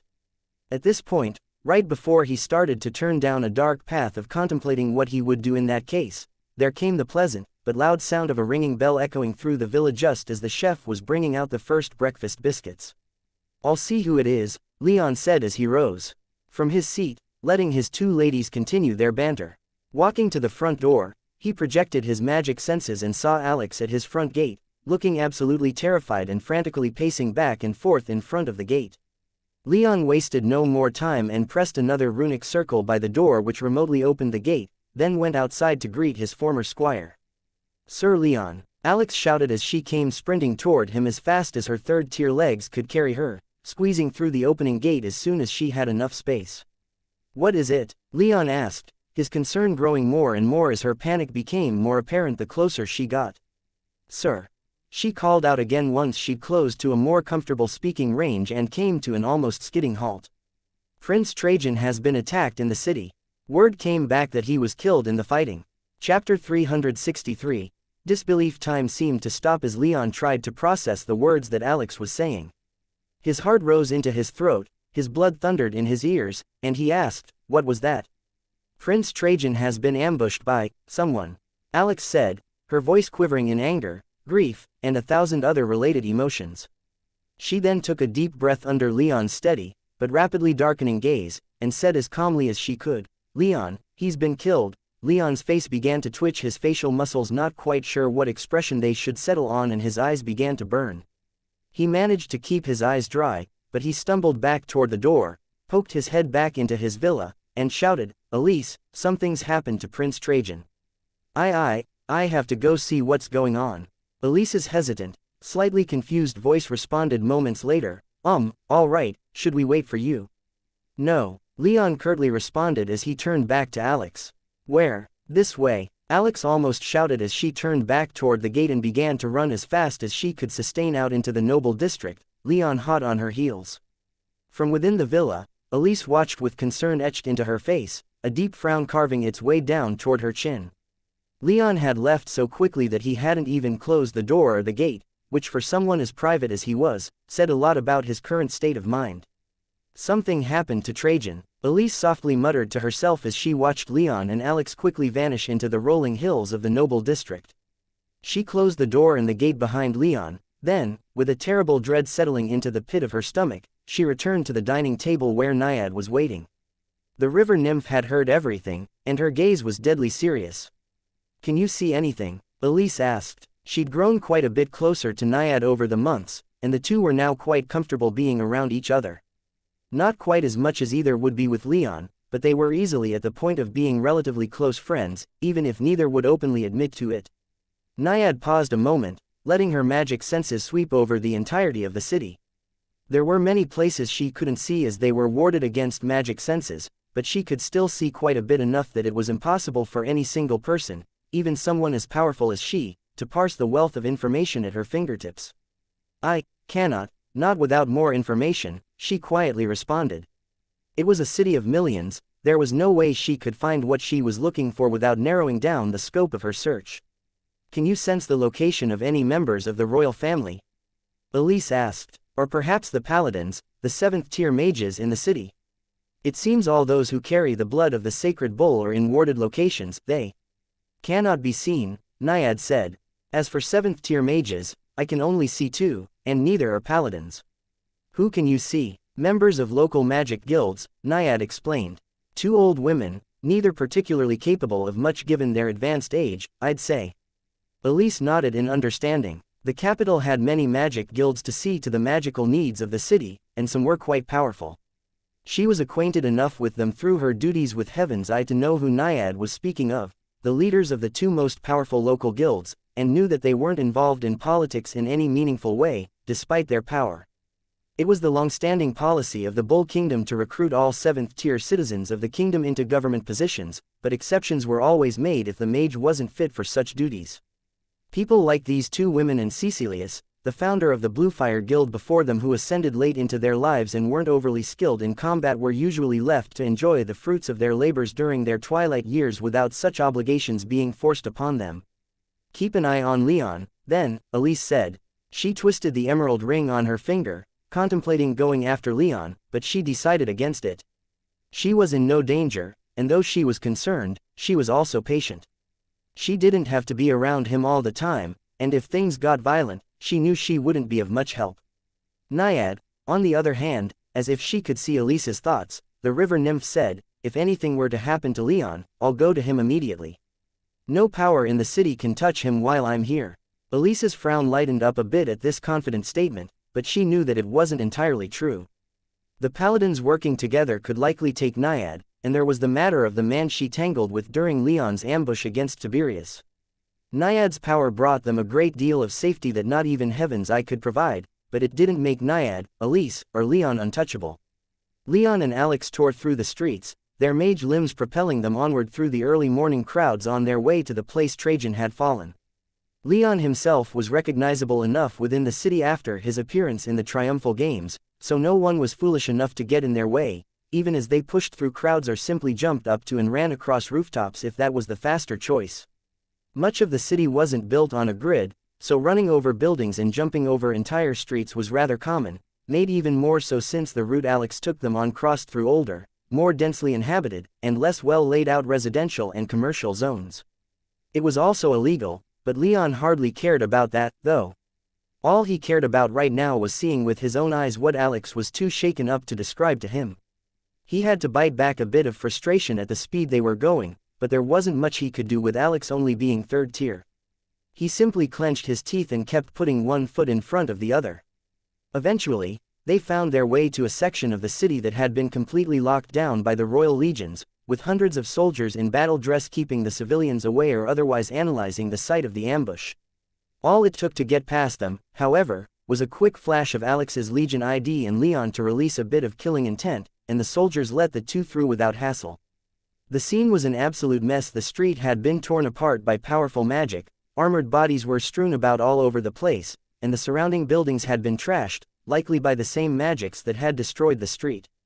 All of the bodies were of people that Leon at least vaguely recognized as Trajan's knights. Leon couldn't help but do his own bit of evaluation as he took in the sight while Alex pulled him onward toward the nearby warehouse. Most of the damage to the surrounding buildings had been concentrated on the upper floors, indicating the attack had come from there. That he could neither see nor sense other bodies around clearly indicated who had won in the encounter, even though Trajan's knights had clearly managed to retaliate assuming they hadn't attacked first. Given the level of damage surrounding the knights in the street, Leon felt it unlikely. The warehouse was probably the site of the main ambush, though, since his magic senses couldn't penetrate its wards. His evaluation was cut short as Alex led him into the warehouse, equally trashed as the street outside, and filled with even more Legion knights.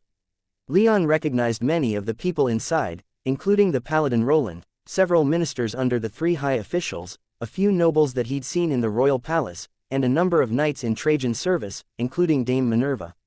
Leon started walking right over to Minerva, but it wasn't until he got close that he realized she wasn't paying any attention to what was going on around her. The cleanup of the warehouse, the removal of the other handful of knights, and the movements of various Legion investigators all went unnoticed by her, for her attention was taken up by something on the ground. Something that Leon could see was human-shaped, though it was quite large, almost 7 feet long and almost inhumanly muscled. Leon's heart grew heavy as he slowed down. His heart rate, already accelerated from the run over, began to beat even harder as it became clear exactly what had so captivated Trajan's second-in-command. It was Trajan himself. Numbly, Leon approached Minerva and stared down at the fallen prince. Every second that went by brought new memories to the front of his mind of when he and Trajan had trained, of Trajan's anger when he returned from his foolish solo attack on the Talfar army, of when Trajan had taken Leon aside to try and instill in him some measure of restraint for their enemies. To kill his enemies was all well and good, after all, but there was a place for mercy. Such was true for the rioters in the guild district of Arimenium, at least. Trajan lay on his back, his armor shattered and scattered all over the warehouse, his blood pooled beneath him, dark red and without a trace of magic power. The prince had been dead for hours, his body was cold, his skin stone gray, and his once handsome face was stuck in an expression of grief, reluctance, and wrath. It brought back to Leon's mind uncomfortable memories of the last couple days of Artoria's life. He'd never quite felt about Trajan as he did about his father, but Trajan had provided some structure, some responsibility to Leon's life. Now, there seemed to be nothing, and the more Leon stared down at Trajan's lifeless body, the more that hole seemed to grow. What little loyalty Leon had for the Bull Kingdom was entirely couched in his loyalty to Trajan, the man who had taken the young knight under his wing and gave him purpose other than simply to gain power enough to seek revenge. That purpose had been to make the Bull Kingdom a beacon of light, peace, and prosperity, to bring safety to its people, to wet his blade in the blood of the monsters who would disturb that peace. Leon hadn't internalized that purpose too well and, with Trajan's body at his feet, Leon felt more than aware of that, but he'd done what Trajan had asked when he could. Trajan had promised to help him with whoever wiped out House Rame, but their relationship wasn't transactional. The prince had accepted Leon into his retinue and essentially took the younger man as his apprentice. Leon had been expecting he'd be serving Prince Trajan in his retinue for years more, and even with the hunt for his family's enemies and his desire to find his mother, Leon hadn't been too opposed to staying in the Bull Kingdom for a while longer to learn from the prince. What happened? He heard himself croak. It hadn't been his conscious intent to speak, but it was a question on his mind anyway. Even with Trajan right there, it still didn't seem real. I don't know, Minerva said, her voice as hoarse as Leon's. I got word that the prince was out investigating word of an attack on you, but he never returned to the palace. We found him a little over an hour ago. For the first time, Leon glanced over at his fellow 6th-tier mage. Minerva's fine, sharp features were clouded and stoic, her black hair fallen around her face, and her aura was calm. For all intents and purposes, she appeared solemn and grieving, but not so much as to invite wild speculation.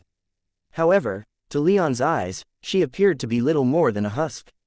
She wasn't a passionate person by nature, but she had always moved and behaved with purpose and energy, at least in Leon's experience, nothing like the shell that now stood before him. We have to find who did this. We have to, Leon mumbled, not entirely sure what he was saying.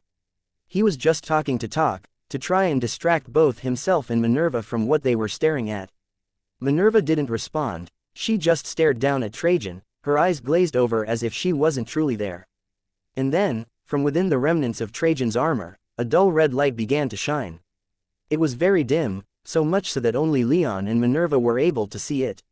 You needn't speculate about who did this, I heard the whole thing, whispered a soft, familiar voice, barely audible enough for the two knights to hear.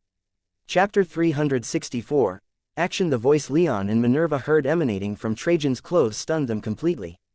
It also took them right out of their fugue states, and as soon as they recovered, they subtly glanced at each other, knowing exactly who that voice belonged to. Minerva jerked her head toward the rest of the warehouse, the very crowded warehouse, and Leon briefly nodded. The two then glanced back at Trajan's body for a moment before Leon stepped back, an expression of anger and confusion upon his face. He averted his gaze, took a few pacing steps back and forth before stopping a few feet behind Minerva. Conveniently, he happened to block her from view from just about everyone else in the warehouse. For her part, Minerva took a deep, steadying breath, then kneeled in front of the prince, completely disregarding the blood she was getting on her pants as she did so. She laid a hand on Trajan's chest, right below the hole where his sternum and heart used to be, and then leaned in to whisper something in Trajan's ear. If anyone else in the warehouse were paying any attention to Leon and Minerva at this moment, they would have seen nothing except Leon looking furious and Minerva whispering to Trajan. With those distractions, it would be incredibly difficult to notice Minerva's hand momentarily slip in and out of Trajan's breast pocket, and the briefest flash of light as something was pulled into her soul realm.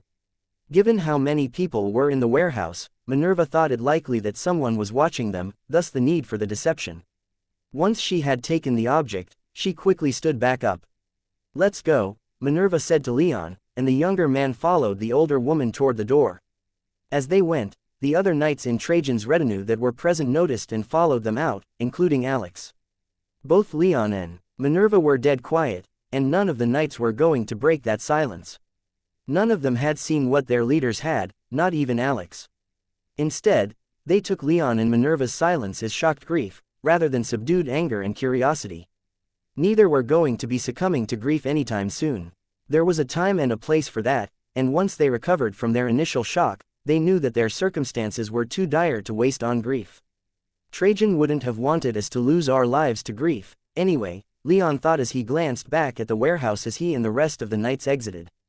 Perhaps it was his imagination, though he didn't think it was, but he felt more than a few pairs of eyeballs on their procession as they left the ambush site. Almost coincidentally, as they were walking away, a carriage happened to fly past them, one bearing the sigil of House Taurus. Whether it was August, Octavius, Antonius, or Princess Stephania within, no one stopped to see. Instead, they continued walking away without a word. It was only once they had broken the cordon that the Legion had established around the ambush site that Minerva broke their silence, and even then, it was only to whisper a quick question to Leon. "Have you finished those defensive wards you were going to put up around your villa?" she asked. "I did," Leon simply replied. "Then we'll go there." "Mine isn't so fortified," Minerva replied, to which Leon nodded. They made for a strange sight walking down the streets and into the noble district. They were a group of about a dozen relatively strong mages practically parading down the streets with military discipline and grim expressions. No one got in their way, but they attracted more than a few stares. They noticed this, especially Leon with his head on a swivel as he did his best to try and see if they were being followed. He didn't notice anything of note on that front, but he did happen to pick up on a slightly familiar aura. It was faint and nearly imperceptible, but he had been immersed in it long enough that it was unmistakable. He could sense Naiad's power, and he knew she was keeping an eye on them from afar. It irked him a bit to be watched, but since it was Naiad, he let it slide, especially given the circumstances. He knew that he'd be in for a great deal of questioning from Elise if his first lover were still home, which he thought was quite likely. The walk home was, itself, uneventful. No one stopped them and Leon was unable to pick up on any obvious tales. However, Leon didn't feel secure until their group finally approached his gate, which opened automatically to admit him entrance. Leon was particularly proud of that little feat, though it did require him to study a bit about blood magic. He'd had to preserve a drop of his blood in a hollow glass orb and keep it in a small storage closet that he'd retrofitted into the control center for the villa's enchantments. As he approached the villa, his drop of blood in the ball would subtly vibrate, activating the enchantment, and thus, opening the gate. There were certainly other applications for such enchantments, including remote control of the enchantments in his villa, but Leon had yet to figure that out from what he'd been able to glean so far. Taking advantage of this phenomenon was easy, but actively controlling it was another matter entirely. By his own estimation, it would take a long time to figure out how to remotely control enchantments. The gate was an experiment. It could automatically open when he arrived, but he'd have to close it himself. When he left, he also had to open and close it himself.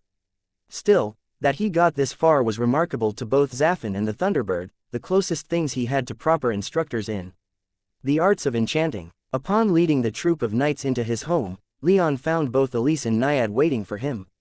Both were dressed to impress, likely because Naiad had been watching them the entire journey back and were ready to play host to their guests.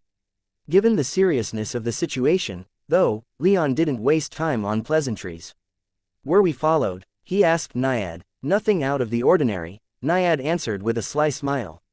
With her at his side, Leon had already learned that the villa was constantly being watched by various people, but so far, he hadn't been able to follow up on that information. Not even Naiad could track them too far within the city, and with the likelihood of them working with the man who had fought her to a standstill, Leon wasn't confident in directly confronting them. It aggravated him, but his villa was secure, and it was private. They could only track his comings and goings, not what he did within his own home. At least, as far as he knew. But at least it seemed that no one besides the usual people were watching them. It was a bit suspicious to the rest of the knights why Leon was asking her, since they couldn't perceive her power level, but Alex knew about how strong Naiad was and Minerva could see that the river nymph was stronger than her. No questions were asked, and all simply went along with it when Minerva seemed to accept Naiad's answer. Minerva wasted no more time, sitting down at Leon's dining table. Leon, Elise, and Naiad sat down with her, while the rest of the knights stood by, politely refusing Elise's offer of drinks or seats. With a wave of her hand, Minerva revealed what she had retrieved from Trajan's corpse that had so affected her and Leon that it had jolted them out of their shock at the prince's death. To neither her nor Leon's surprise, it was a small but brilliant ruby set into an onyx plate. It was the vessel that held the magic body of Caecilius, the founder of the Bluefire Guild and 7th-tier mage that had died centuries ago. Naiad, Elise, and the rest of the knights, on the other hand, were quite shocked at her behavior. Trajan had kept his possession of the Bluefire Guild founder quite low-key, and few knew that he had the gem. "Explain," Minerva curtly demanded of the gem. Everyone else's confusion about the immediate situation was quickly answered when, seemingly from within the depths of the ruby, came a clear, if aged, voice. His Highness was lured away from the palace, and he was ambushed by elements of the First Legion led by Petrus Duronius, the voice said. Leon's rage surged, but he kept his cool. Glancing at Minerva, he could see his anger mirrored in her eyes, but like him, she kept it under control. The waiting knights, conversely, were a bit less restrained as they swore and cursed under their breath. "Are you sure of this?" Minerva quietly and seriously asked, instantly quieting down the members at this point, former members of Trajan's retinue. Prince Trajan identified him by name, and I saw with my magic senses a few knights who wore the insignia of the First Legion, Caecilius responded. "Who is this?" A very confused Elise quietly asked Leon. Leon quickly filled her, and the rest of the knights by proxy, in on who Caecilius was and how Trajan came to possess his gem. "Interesting little trinket," Naiad absent-mindedly whispered into Leon's head, and he saw something that might have been envy flash across her stoic and disinterested face. Fury passed through the faces of the waiting knights. One of Octavius' followers killed their prince. It was unthinkable, it was borderline heresy in the Bull Kingdom to harm one with the blood of the sacred bull. And yet, their prince was dead. It was almost impossible to fathom, but all had seen Trajan's corpse. He was gone. Containing his own rapidly rising anger, Leon took a deep breath and asked everyone present, "What do we do now?" "There's going to be an investigation. We take this, Caecilius, testimony to whoever is leading it," one knight vehemently advocated. "If a paladin was involved in our prince's death, then there's definitely more going on. No way there's going to be a clean investigation," another knight denied. "Then what do you suggest?" the first knight demanded. "That we respond in kind," the second responded. "They murdered our prince in cold blood. We should do the same. Earthshaker is Octavius' creature, so let's go to wherever he is and show him that his actions have consequences." "One prince is dead," a third knight chimed in, "and you would suggest we kill another?" "Why not? Prince Trajan was allied with Prince August. If we kill Octavius, then are we not fulfilling Prince Trajan's will?" "Murder is not the solution to murder," a fourth knight spoke up. "We must let the courts decide," added a fifth. "Revenge is all well and good, and that will always be an option, but we must give the arbiters their day. Prince Trajan fought all his life for peace and justice in this kingdom, and I, for one, do not believe that rampaging through our kingdom's capital killing his family fulfills his will." "I agree," a sixth knight said. "However, if justice does not prevail, then it is our duty to bring it to those responsible. The murder of a prince already indicates that justice is long lost to us," the second knight bitterly stated. "However, I suppose I can agree with giving it a chance." Leon remained silent during this debate. For his part, he fully agreed with the second knight, at least to an extent. His first instinct was to gather together Trajan's old retinue, find where the Earthshaker paladin rested his head at night, and then slay him in his sleep. However, it seemed that most of the other knights had other intentions. They had internalized Trajan's ideals better, and the way they were speaking made it seem like Leon wasn't going to see his revenge on that front anytime soon. In fact, it brought some amount of shame when he considered the fact that they were actually right. Trajan would not want such wild violence wrought against these people, especially not against his young nephews. He was a man who responded quickly to threats and wasn't averse to using force, but his desires were for peace and justice, not blood feuds and lawlessness. Those were among the things he had worked his entire life trying to eradicate. Minerva, during all of this, remained quiet and stoic, simply listening. Her face was inscrutable, her opinion unreadable. She didn't seem ready to speak, so Leon decided to throw in his 2 cents first. "Waiting for the courts is one thing," he said, his deep, smooth voice instantly quieting the room. "Preparing for what seems inevitable is another. To kill a prince is serious, and no doubt there is more to whatever it is they're planning. We must be ready for anything, and we must prepare for every eventuality. I, for one, do not believe that we'll find much justice for Trajan in the courts, and so if we are going to wait for the arbiters to weigh the evidence and make their judgments, then we should use that time to prepare for the eventuality that things do not go our way." "What are you suggesting, specifically?" Minerva asked, her voice quiet but carrying immense weight. "We look into this matter ourselves. See if we can dig up something more substantial than the word of a dead man." "My word is as good as gold," Caecilius loudly declared, but Leon ignored him and continued on regardless. "We find whoever it is who's responsible, and prepare to act against them if This investigation isn't clean. We also prepare for any further moves against us.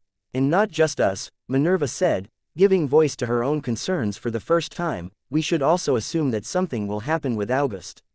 Prince Trajan was his biggest supporter, and with him gone, Prince August will be left vulnerable. Someone will try to exploit that vulnerability, regardless of how involved they were in Prince Trajan's murder. We must decide how to deal with Prince August moving forward, whether to ally with him or not. The knights all nodded their agreement. So, here's what we're going to do, Minerva said as she stood up. We're going to prepare for war, while hoping for peace. I want all knights loaned that are out to other units recalled. We should have 1,200 of Prince Trajan's knights here with us in the city, another 300 or so helping with peacekeeping efforts. The remaining 500 of the retinue are back at Arimenium. We recall everyone here, send word to Constantine at the horns of what just happened and to be ready for trouble.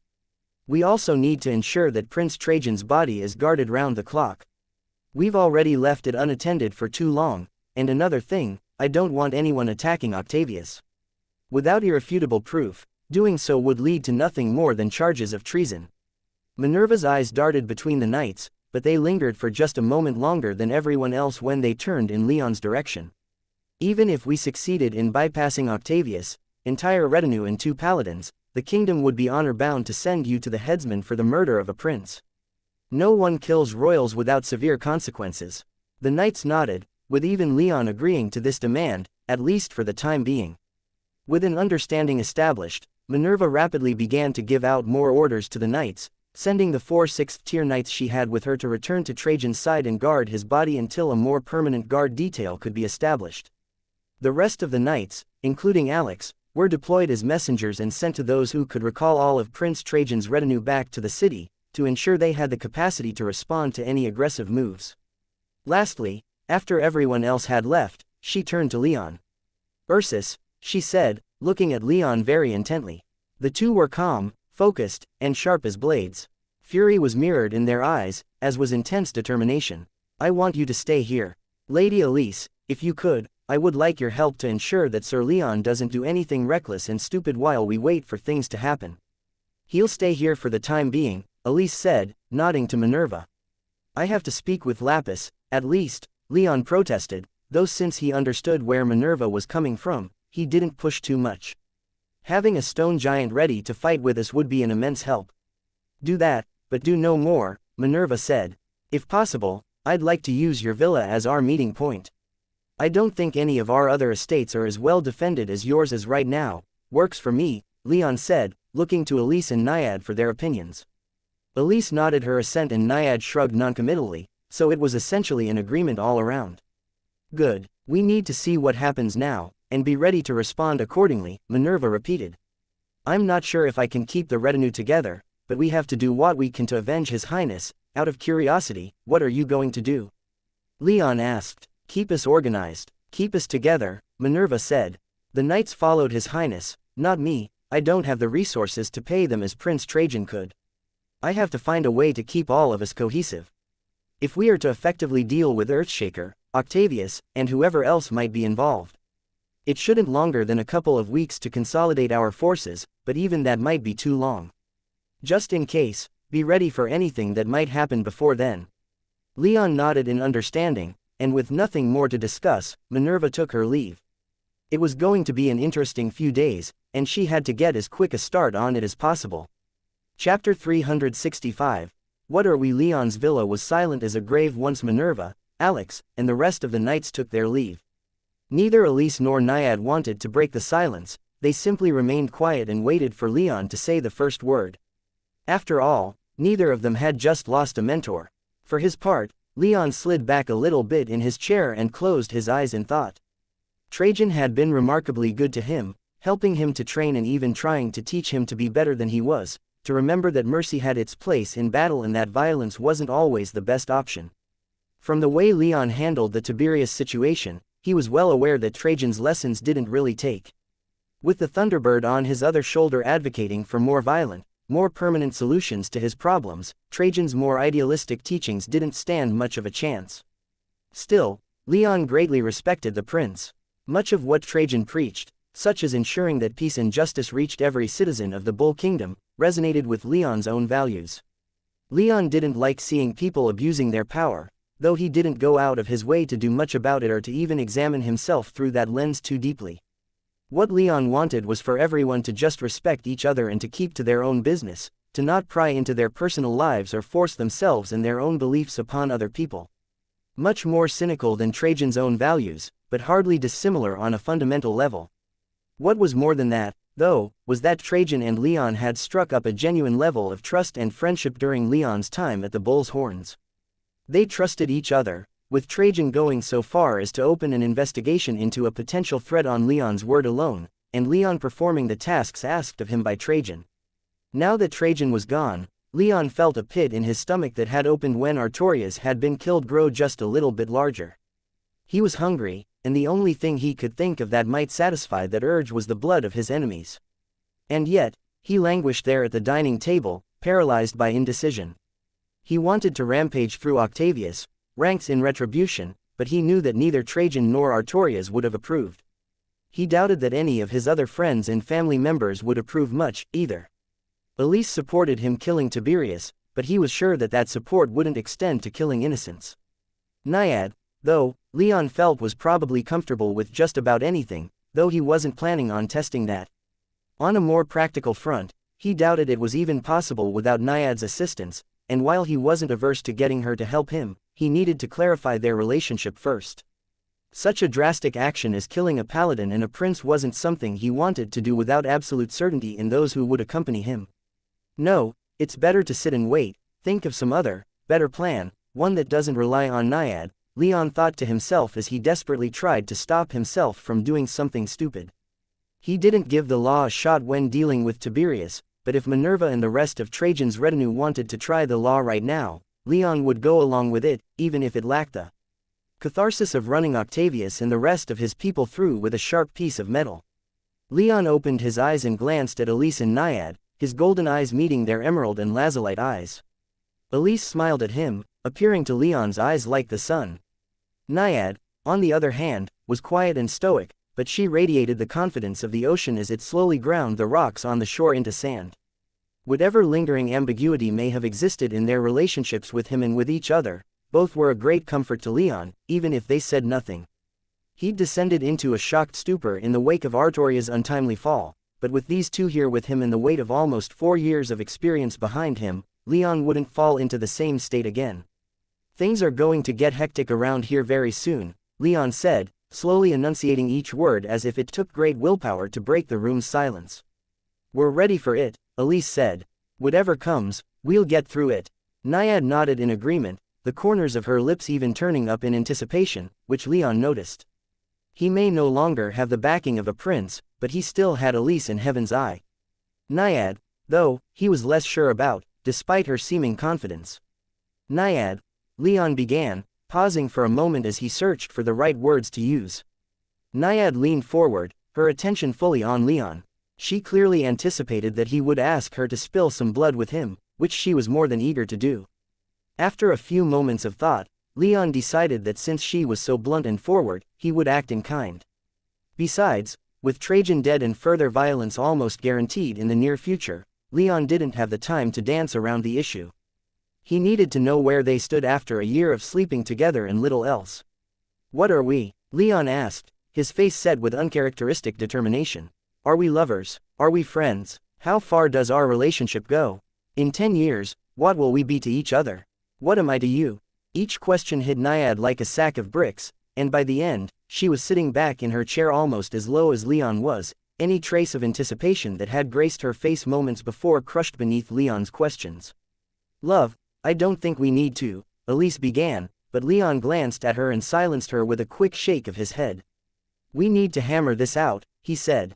No more remaining quiet and simply enjoying the way things are. Nothing remains the same forever, and I expect that the civil war that Trajan's been trying to avert for the past year will break in a matter of months. I can't continue on this course if I don't even know where we stand. So, Naiad, I need to know, what am I to you? Leon stared at Naiad, his eyes seeming to bore holes into her. However, he didn't wait for an answer. Instead, he decided to give her a few moments to think by answering the opposite question. I think I love you, or at least, the potential for it is there. I mean, after so long being together, how could I not feel something for you? If we were to work at it, I think I could love you as much as I love Elise, and that the three of us could be happy together. But I need to know what you want, what your plans are for the future, if you're willing to give this a shot. If you want us to be more than just base mates. Naiad remained quiet in the wake of Leon's words. She dropped her gaze down to the table, all confidence that she exuded now gone. Her heart felt tight, and while she definitely felt something for Leon, she had no way to put it into words. Whether it was love or a more mundane sense of attachment, she didn't know. But she couldn't explain anything to Leon, not when the shock and panic of him dumping all of this onto her so suddenly had caused her mind to lock up. I would like an answer, but I can wait until you're comfortable enough to give it, Leon said, alleviating some of Naiad's sudden anxiety. Just, please think about it. If possible, I would like it if we could be more than just sex partners, but it's entirely up to you. With that, Leon stood up and immediately turned around and made for his enchanting workshop. He wasn't intending to do any work, he just needed to get away for a few hours, to mourn in private for a little while. Besides, the shock of Trajan's death may have emboldened him to ask Naiad those questions, but he was still shaking from nervousness about how she would respond. When she seemed reluctant to answer, Leon had happily jumped on that excuse to delay her response for at least a little while. For her part, Naiad numbly sat at that table watching him exit through the back door. Elise hesitantly began, not quite sure what to say after all that Leon had just said. However, she was still the daughter of the Heaven's Eye Tower Lord, and she quickly recovered.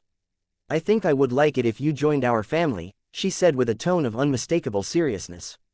I think Leon put it quite well when he said that he wasn't sure if he loved you or not, but that he could love you if you two put in the work. I would like to echo that sentiment. I like you, not quite to the point of love, but I don't want you to go. If we were to try, I think I could love you, but it needs to be reciprocal. We need to know what you think, how you feel about this. We're patient, though, and we'll be ready to hear your answer whenever you're comfortable enough to give it. With that, Elise got up and started to get ready to head over to the Heaven's Eye Tower to help her mother get ready to deal with the firestorm on the horizon. Leon had a great deal of work coming up, and so did she. Naiad was left alone at the dining table, almost paradoxically lost in deep thought and unable to focus her thoughts enough to come to an answer. Barely even realizing what she was doing, Naiad rose from her seat and quickly retreated to the privacy of her guest rooms. She needed to think, and right in the middle of the living room was not the place to do so. Upon entering her room, she turned off all the lights, drew the curtains, and threw herself down upon the bed. Not even 5 seconds later, she was so completely lost in her own mind that she had practically checked out of reality. What did she think about Leon and Elise? She didn't know for certain, beyond the simple, base pleasure that being with them brought. It was sexually fulfilling to be with them, and for Naiad, that was enough to stay. However, Leon and Elise made it clear enough that that kind of relationship wasn't enough for them. Fun for a while, perhaps, but they wanted her in their family, or, at least, they didn't think they could continue as they had been for the past year without more open commitment. For all the fun they had sleeping together, for all that Naiad was willing to kill Leon's enemies, it still wasn't enough for them. To an extent, Naiad thought she could understand, even with her inexperience with human culture. She treated everything casually and primally. Leon was her mate, and he had to be protected until he provided her with a child. She had killed for him, but it wasn't out of love or genuine concern for his well-being as far as she could tell, at least. She didn't love either of them, at least not in their eyes. She didn't know where she stood on that front herself, as she had never taken the time to really examine her own thoughts on the matter. She was getting a child and having fun doing it, beyond that, she hadn't bothered to think about her situation. When she thought about Leon, her heart beat faster and she felt happy. She loved to watch him work and reveled in the passion he showed when training and studying his enchantments. She had never felt such passion for anything before, and it was exhilarating to experience it vicariously through him and to experience it physically when they slept together. But love, she didn't know if she loved Leon. Her symptoms seemed like love, but she had never experienced it before, nor had she ever had real friends or good acquaintances. Her relationships thus far had been solely with her subordinate river nymphs, and they weren't intelligent or self-aware enough to be truly close to her, despite their human-seeming appearance. All of this was equally true with Elise, though without the added benefit of the reproductive instinct. Wanting Leon's blood was an important part of her attraction to him, and that element was missing with Elise. Still, the young woman worked very hard at Heaven's Eye, from what little Naiad could see when she was out of the enchanted walls of the tower, not to mention the work the young woman put into the study of nature enchantments in the villa's garden. Elise gave her work her all, and she genuinely enjoyed working there. Again, Naiad had never felt so passionate about anything before. Her life up to the point of her lesser nymph bringing Leon to her was spent largely in Seren or in the underground lake where she and Leon met. Nothing, save for perhaps the borderline mania she had when Leon was brought to her and presented as a desirable partner to stave off Gorgonism with, had aroused the same enthusiastic passion in her that enchanting did for Leon, or Heaven's Eye did for Elise. Not even training on her island, which while beautiful, had little in the way of entertainment or amenities that even Leon and Elise's relatively small villa possessed. At the very least, Naiad didn't want to go home quite yet, not after getting a taste of human material culture, and especially not after everything that Leon and Elise had done to her in their bed over the past year. Still, she'd have to work out what she felt about Leon and Elise before she could stay, that much was made clear enough to her. However, she didn't feel like she could do so alone. She needed to consult with someone who wasn't involved, someone who had more experience in these matters than what she had. She needed to go and speak with her mother. She needed to return to Seren, the city of the water nymphs, and see the empress of her people. Chapter 366. Negotiating for position. Leon sat in his workshop alone, silently contemplating what to do next. Trajan was gone, and with him, any obligation Leon felt toward the Bull Kingdom. However, he wanted to stay a while longer so he could help Minerva bring his killer to justice. After that, well, he didn't know. Still have that whole Isonos thing to deal with, Leon thought to himself. He truly didn't have that many connections to the Bull Kingdom that were preventing him from leaving.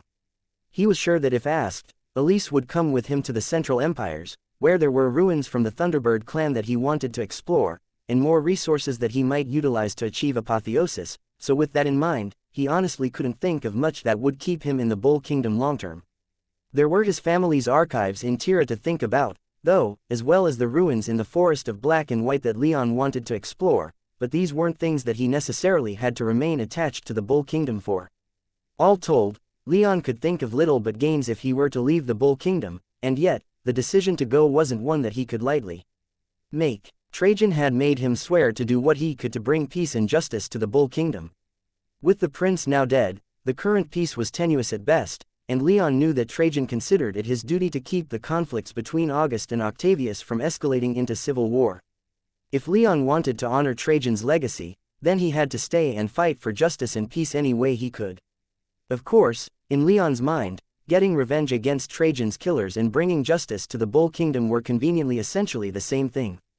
It made his desire to leave the Bull Kingdom and move on to greater things that much more difficult. It took him mere minutes to think of all of this, but in the end, these thoughts were simply distractions from his grief. Trajan was dead, completely and irrevocably gone. Leon could think of revenge and what would come after all he wanted. It wouldn't change the fact that his mentor was gone. He sat in his dark workshop for a long time coming to terms with that. Leon wasn't the sort to cry in grief, but there were a few moments where he wished he was, if only to be able to express and vent what was going through his head. 3 hours or so after entering his workshop, Leon was about over the worst of it. He wasn't quite done grieving, but the shock of how sudden it was and the work ahead of him helped him come to terms with the reality. There was a lot to be done, and even if he wasn't going to be involved in much of it from a political standpoint, he was still going to be ready for whatever was about to come down. Leon pushed his thoughts of Trajan out of his head for the time being and got to work. His first item was to visit Lapis. If violence was going to break out, and Leon was of the opinion that it was, then the stone giant would have to be ready, for Leon wasn't going to ignore it anymore. After that, he had a lot of work to do in his workshop while Minerva made what moves she could. Whenever she needed him, he'd be ready. Octavius smiled as he looked out of a window of his office into a courtyard in the royal palace. His uncle was dead, and with him, an enormous amount of his brother's support. August had clearly awakened his blood, increasing his standing among Bull Kingdom loyalists, but Trajan had still, by far, been his greatest pillar of support. Without the Consul of the East, he wouldn't be able to control the Eastern legions. "How's it coming along?" Octavius asked the room. Behind him stood a small number of his closest supporters. The Earthshaker Paladin, Sapphire Paladin, and the Consul of the Central Territories were among them. "Quite well, Your Royal Highness," the Consul said with an obsequious smile, nakedly attempting to curry favor with the prince by appending the "Royal" to his official title. Normally, only the acknowledged heir would receive that honor, which Octavius wasn't, making it somewhat inappropriate for him to use. But Octavius quite liked it, and no one else had a single thought about castigating the consul for using the term. "When can I expect the next phase to begin?" Octavius asked, doing his best not to show his impatience on his face even if his asking the question in itself betrayed his state of mind. "In a few days, Your Highness," the consul immediately answered. "We have to let the investigators look into things before we come forward with our evidence," said the Countess of Lindines, an elderly woman with an excessive sense of personal pride. "If we come forward too soon, then it would be too obvious what we did for the arbiters to ignore. However, if it seems like the proper procedures were carried out, then we'll have an easier time leading the arbiters to the conclusions we want them to reach. Either way, this is something that will likely require the assembly to sign off on," the consul continued. "We should send out word right now for our allies to come to the capital and prepare to be summoned." Octavius nodded. The greatest decisions the Bull Kingdom had to make were reserved for the king, and in the absence of him, the assembly. Not even the prince regents could make certain decisions, such as going to war or revoking hereditary titles of nobility. Having another co-regent imprisoned and executed for murder, kinslaying, and treason was absolutely among those decisions. As a result, the inevitable trial that would follow the investigation would take place before the assembly, a conclave of the highest powers in the land. Powerful nobles, high officials in the government such as the chancellor and certain former exarchs, active and retired legates and consuls, representatives from Lineage Hall, and members of the royal family all made up the assembly. Things were going to kick off soon, and Octavius had to be ready. He'd been planning this for months, though, and he was not going to miss the opportunity he'd created with his killing of Prince Trajan. The second prince turned his attention back out to the courtyard where he could see a great many people in the palace scurrying around with almost panicked haste. The entire palace complex was in an uproar after the death of Prince Trajan, and it gave him some amount of pleasure to see so many common-born officials in such states of panic after his order was carried out. It made him truly feel like a king. In a matter of weeks, he knew that he'd be a king in name, too. When Leon returned home from speaking with Lapis, he paused by the front door and glanced to his right, toward the guest rooms. Naiad wasn't a noisy person, but for some reason, he felt like the villa felt just a little bit too empty. He doubted Naiad would mind if he checked in on her given their activities during the past year, so he released his magic senses for a brief moment, targeting her room. It was empty, devoid of any river nymphs. Leon was taken completely by surprise, and he hurried over to her guest rooms and walked right in. There, his eyes confirmed what his magic senses had seen, a lack of river nymphs in Naiad's guest rooms, and no indication of where she went. Leon couldn't stifle a sigh of disappointment. Naiad leaving didn't just severely weaken him, but it also spoke volumes about their relationship. "I guess it was just sex after all," Leon dejectedly thought, leaving Naiad's rooms and shutting the door behind him. First Trajan, then Naiad. It had been a bad day, so far. The next few days passed in a flash, with practically the entire capital either frozen in shock or bursting at the seams with activity.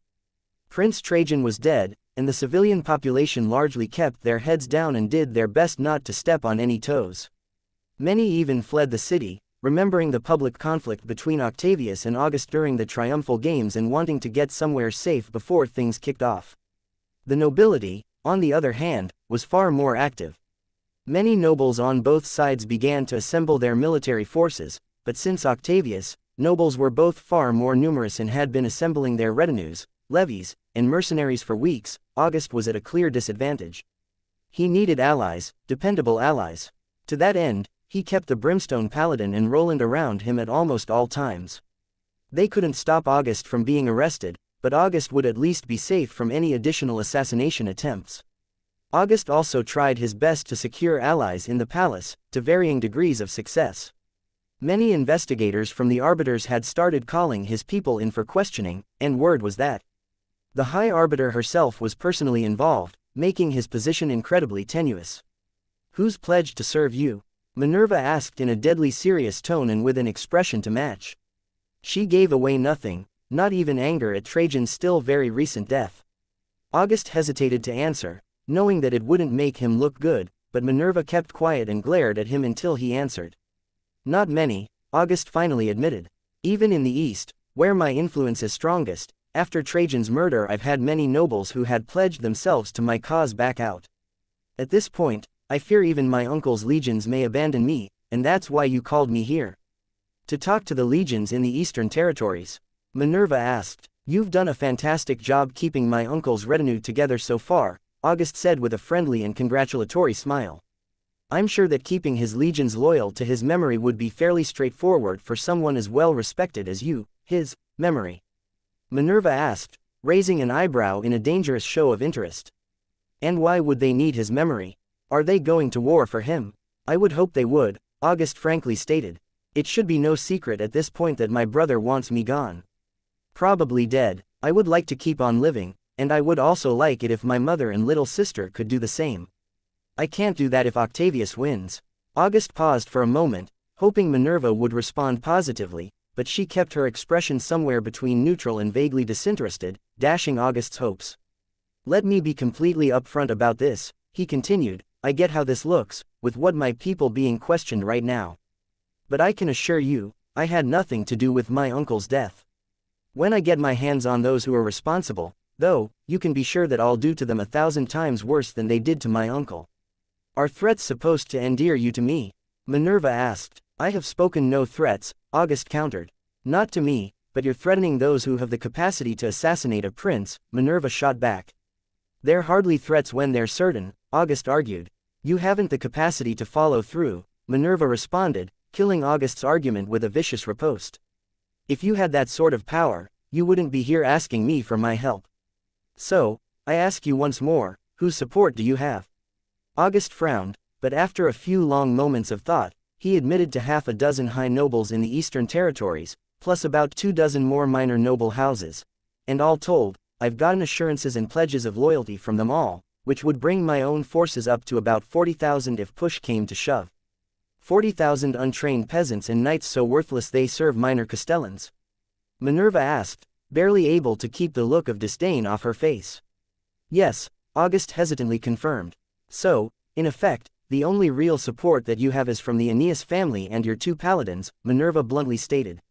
"Maybe 5,000 worthy fighters amongst them, if you're lucky." "Yes," August once again said. "But if you can give me the legions in the Eastern territories, that would give me 150,000 trained and blooded soldiers, men and women who've cut their teeth on real combat, not just subjugating monsters and rebel mage guilds." "I'm well aware of the strengths of the East," Minerva said, almost disinterestedly glancing away and looking around his office, and, in general, making a big deal out of thinking over the problem she faced. August knew what she was doing. He'd been constantly trying to gather support and jockey for position since he reached his majority and formally took over the duties of a prince regent, and Minerva's show to him was just that, a show. Under normal circumstances, he might have indulged a bit in her politicking, but with Trajan gone, his position was now almost cataclysmically weak, and he hadn't the time for these games. "I will do everything I can to help find my uncle's killers and bring them to justice," August solemnly declared. "If I have to sacrifice all the legions in the East to do so, I will find those monsters and make them pay in blood." Minerva cocked an eyebrow, then said, a bold declaration. She was a serious person, and her words carried great weight, but now a corner of her lips was beginning to turn upward in an awkward half-smile, so she continued before it became too apparent. "And how can I know that it wasn't you who killed Prince Trajan? Prince Octavius seems to think it was you from what I've gathered after speaking to a few of his knights, something about a falling out between the two of you regarding his support for your claim. If you truly believed those rumors, then you wouldn't be here," August dryly stated. "I don't know you too well, Dame Minerva, but I know of you. You're rather famous for being one of my uncle's most trusted knights, and from what I've heard, you've earned every ounce of his trust.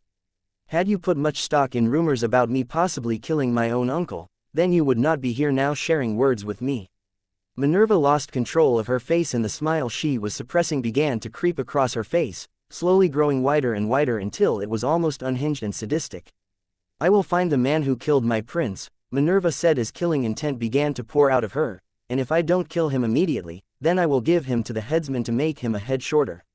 If you can deliver on your threats, then I will support you to the best of my ability. Prince Trajan's retinue will support you, and I believe that the legions of the East will, too. Do you know who did it? August asked, his voice straining from his own attempts to contain his curiosity, desperation, and shared anger. I do, Minerva said as she pulled Cecilius' ruby out of a pocket. I even have a witness. Chapter 367, confirming position. It had been a week since Trajan died and Naiad left. Leon hadn't done a damn thing of worth, to his immense frustration. He and Minerva were friendly enough, even more so now that they shared a determination to bring justice to Trajan's killers, but he and her weren't nearly so close as Trajan was to the both of them.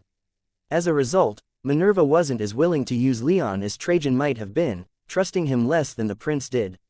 Leon could understand, to an extent.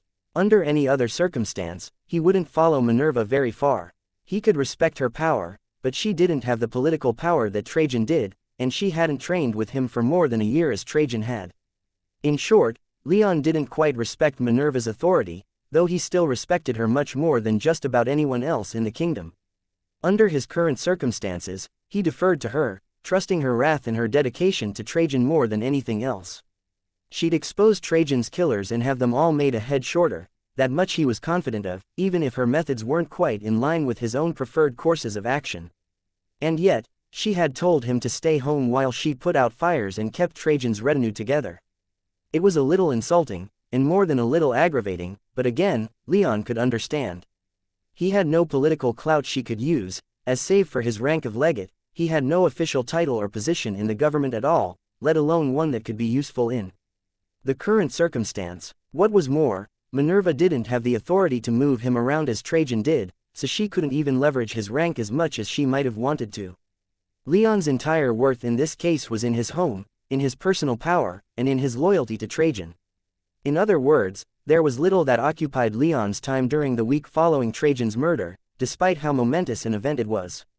Even his typical routine of visiting Lapis and monitoring the investigations that had been running under Trajan had to stop, as those investigations were put on hold and Minerva didn't want him taking risks by walking into the lion's den, despite his own protestations. To take up some of that newly freed time, Leon stopped by the Heaven's Eye Tower a few times and took a few walks into the city. He wasn't prone to cabin fever, but he felt useless at home and needed to stretch his legs for a couple of hours a day. He played with the idea of inviting Alex or Elise along on these walks with him, but both had a lot more work to do in the wake of Trajan's death than he did, which only added to his frustration. On his walks through the capital, he found the place a lot less lively than it normally was. It made some degree of sense, since a prince had been murdered in the city and no one felt safe anymore. Making matters worse, it reminded everyone of the conflicts between August and Octavius, and many of those that could leave the city did so. Leon passed no judgment upon them. Had it not been Trajan who died, he might have even envied their freedom to leave in such a situation. To take up even more of his time, he threw himself into his enchanting work, and in his desire to take his mind off recent events, he made a great deal of progress in his construction of a flight suit. At the end of the week, he'd finished a new prototype. It was a similar design to his last prototype, relying on a leather vest, gauntlets, and boots, but he'd refined the enchantments a bit to give him much finer control over their output. Finally, he also added a few padded pieces of clothing just in case he ate dirt again. Donning the garments and a helmet, Leon ventured outside and began to test the new design. First, he fed a small amount of power to his boots, activating the wind enchantments. Not enough to start to fly, but enough that he felt some amount of force pushing up on him. He slowly began to crank up the power, and he rose a few inches off the ground. The wind generated beneath him was strong enough to create a small cyclone of grass, leaves, and dust around him, but he didn't care. All he cared about was that he had gained some lift. However, this kind of design had brought up questions for him in the past, such as what would happen to the stuff on the ground beneath him while he was flying. He'd need to fly quite high for the wind necessary to keep him aloft to not disrupt the people beneath him. A concern for later, he'd thought at the time. He could further refine the design and find other ways to propel himself later, but right now his priority was to simply get off the ground and fly for short distances without breaking his face. And it seemed he'd accomplished that much, since he was now hovering about half a foot off the ground without issues. The enchantments on his vest were doing their job keeping him stable, his boots kept him off the ground, and if all else failed, he had his gauntlets to steer and keep himself righted if he started to tilt. Even with all that had happened over the past week, Trajan's death and Naiad's sudden departure, Leon couldn't help but feel a deep sense of childlike glee as he hovered there in the air. Perhaps it was his descent from the Thunderbird, but the sky called to him and he was going to answer. He started to raise the power he was feeding into his boots and gain some height. This also kicked up a lot more dirt, but he knew that would die down after reaching a certain height. Assuming he could even reach that height. There were a few heart-stopping moments as he climbed where he felt like he was about to lose his balance, but fortunately, his stabilizing enchantments held out, and he remained upright. He drifted a little bit over his villa, but the wind coming from his boots, while strong enough to lift him into the air, weren't strong enough to cause any damage. His experiment was cut short when he glanced down below and saw an alerted Anzu, who had been lounging in the sun in his front yard, and Minerva, Alex, and a few other of Trajan's former knights waiting at his gate. They were all staring at him, and it suddenly struck him just how strange he appeared to be, hovering in the air like he was not that he cared much when he was so far from the ground. Reluctantly, Leon slowly cut power to his boots and he drifted back down to the ground. He pulled off his gear as quickly as he could and returned to his villa to let them inside. Leon, Alex excitedly called out as she ran forward, letting her dignity as a knight in Trajan's service now Minerva's, it seemed slip. How did you do that? Leon was waiting for them at his front door, and he simply smiled and ushered them inside the villa proper without explanation. Anzu had been roused from his relaxation, and he trotted over, too, curious to see what was happening.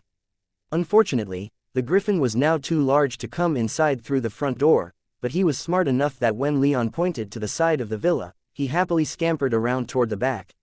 A small addition Leon and Elise had made was a sliding floor-to-ceiling window in the main living room, right next to the dining table. Anzu was a bit too big to be let loose into the villa itself, as it was likely he'd break things, but he had a place to sit on the back porch and he could come inside through the sliding window if Leon was there to monitor him. In this case, he obediently sat down next to Leon as the other knights took their seats at his table. Even then, he towered over everyone present and had to lower his head for Leon to comfortably rub it. So, what's going on? Leon asked as Anzu began to purr. He glanced around at the knights sitting at his table, first at Minerva, then Alex, and then at the remaining 5 knights. First of all, Sir Leon, Minerva began in a solemn tone, I want to know where you stand with us. Prince Trajan never gave you any official roles or units to command, but you are still a part of his retinue. Or were, I suppose. Her final sentence brought out a brief but noticeable mournful frown to her usually stoic face. Leon smiled and took a few moments to think before giving his answer. He'd already given his assent to let Minerva use his home as a base for planning things with the retinue, though he hadn't seen her since. He supposed it was natural to seek confirmation before making anything official, since he figured his own lack of trust in Minerva was mirrored in her regarding him. I would like to think that I'm with you, Leon eventually stated, choosing to be as direct as he could so there would be no confusion. However, that would depend on you. I don't have much connection to the royal legions without you, so if you don't think you need me, I can just as easily go my own way. He saw Alex's eyes go wide in surprise, but Minerva simply nodded in understanding. Bold and direct, the elder lady knight said appreciatively. I like it. I would think of you as a comrade, if possible. We can't let a 6th-tier mage of your caliber run wild, that would be disastrous for the entire kingdom I should think. Leon chuckled a bit at her estimation of his abilities. He'd already intimated to Minerva that he would be with the rest of the retinue if they'd have him, but it seemed that she needed to hear him confirm that. That works for me, Leon replied, but added, so long as we're going to do everything we can to make the Earthshaker Paladin a head shorter. A few of the knights looked a bit perturbed at such a direct statement, but Minerva brushed it off and said, that's what I want, too. To that end, I would like to offer you an official position in our structure, with your current rank of legate intact. Leon's quiet smile faltered a bit. He'd gone through waves of wanting a command and not wanting one, mostly based on his mood of the day.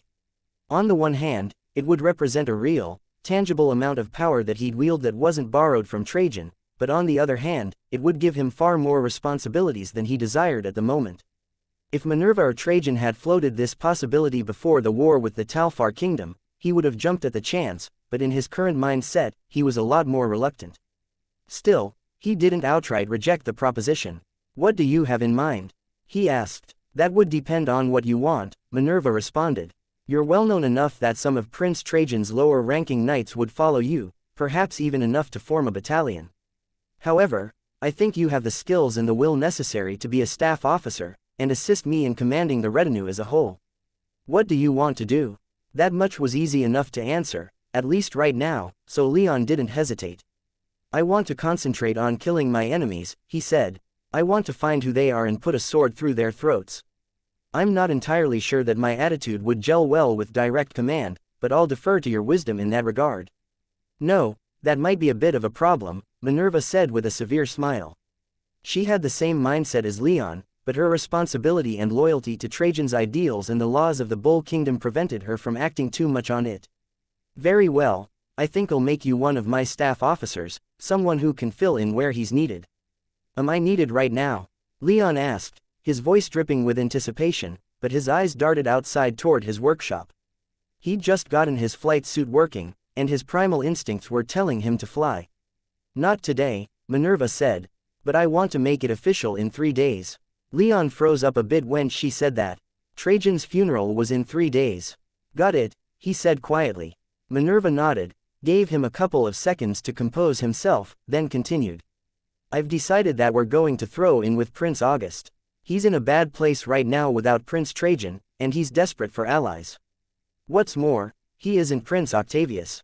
How much is Prince Trajan's own pledge of loyalty factoring in?" Leon asked. "That's certainly something to consider," Minerva thoughtfully said.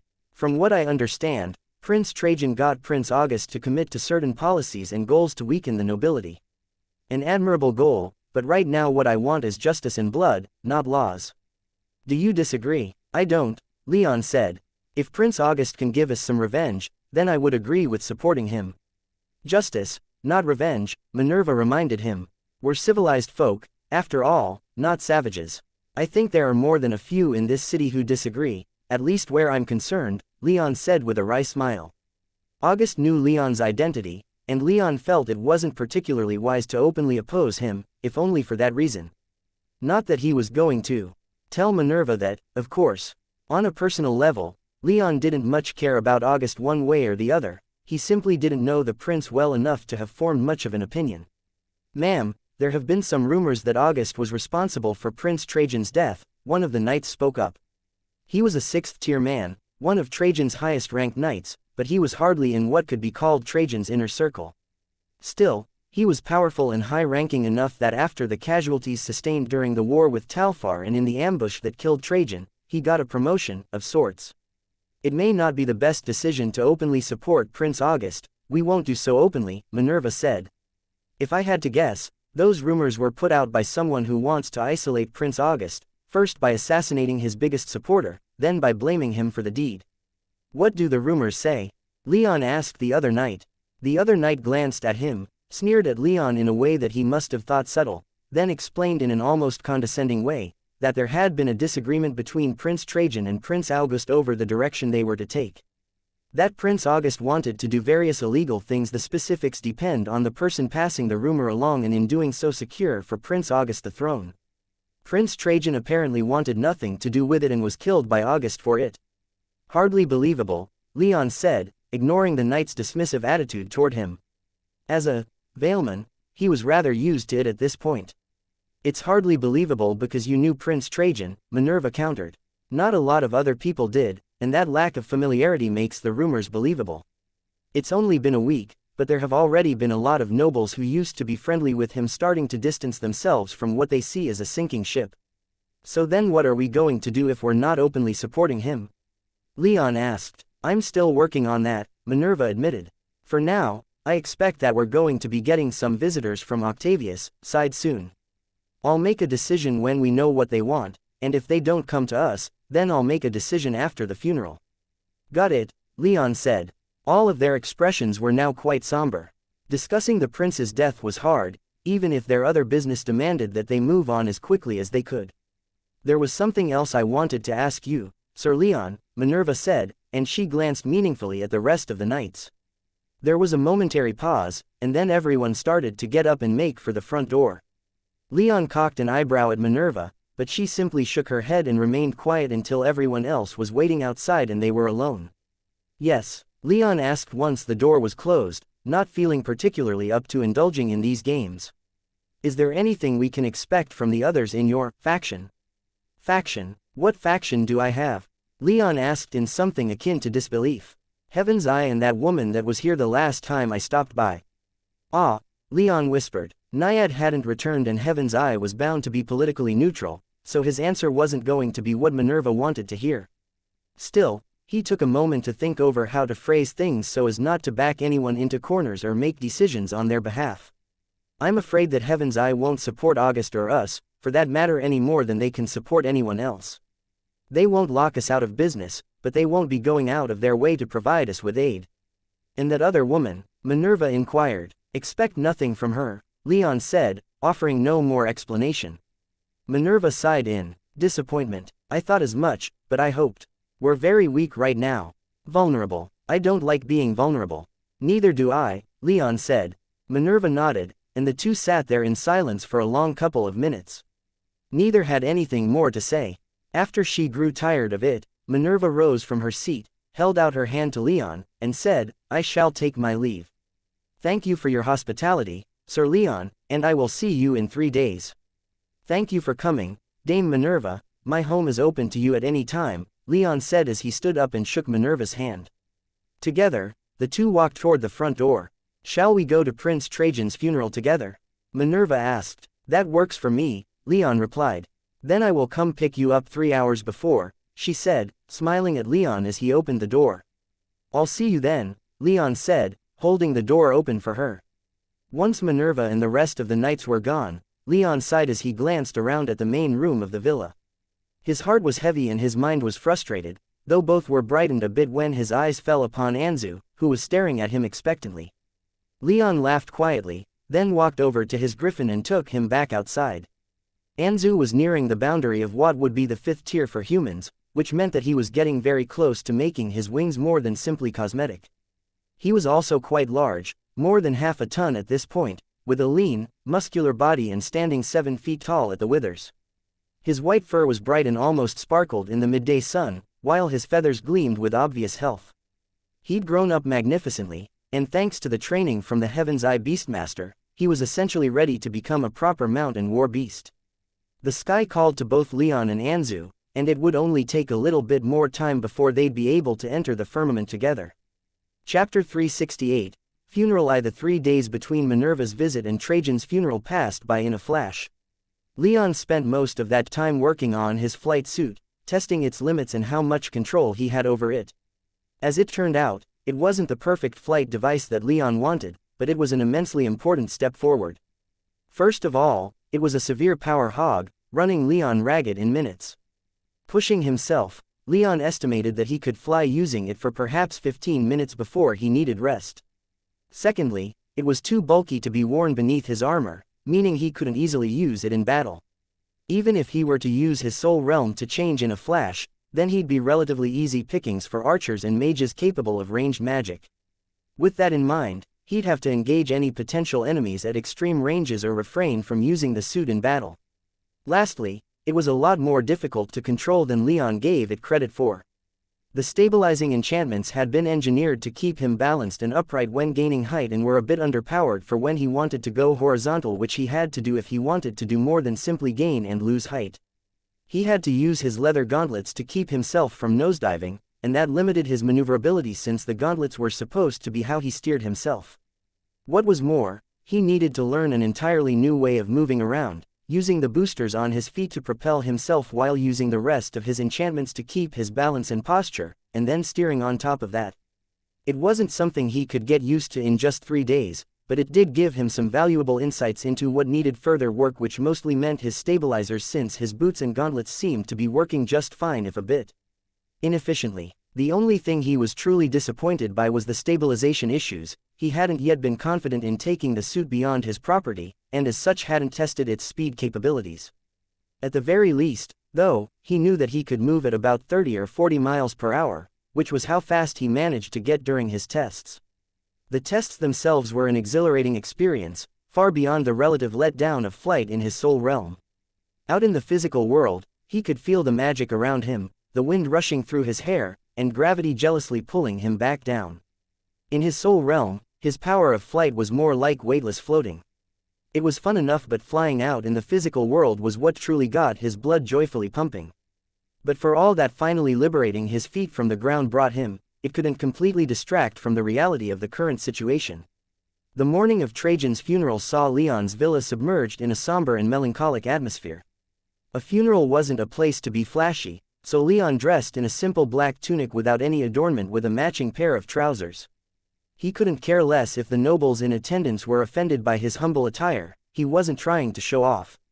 Elise dressed similarly, in a plain black dress that covered essentially everything from ankle to collarbone, though, as she always did in Leon's opinion, she absolutely killed this more relatively plain look.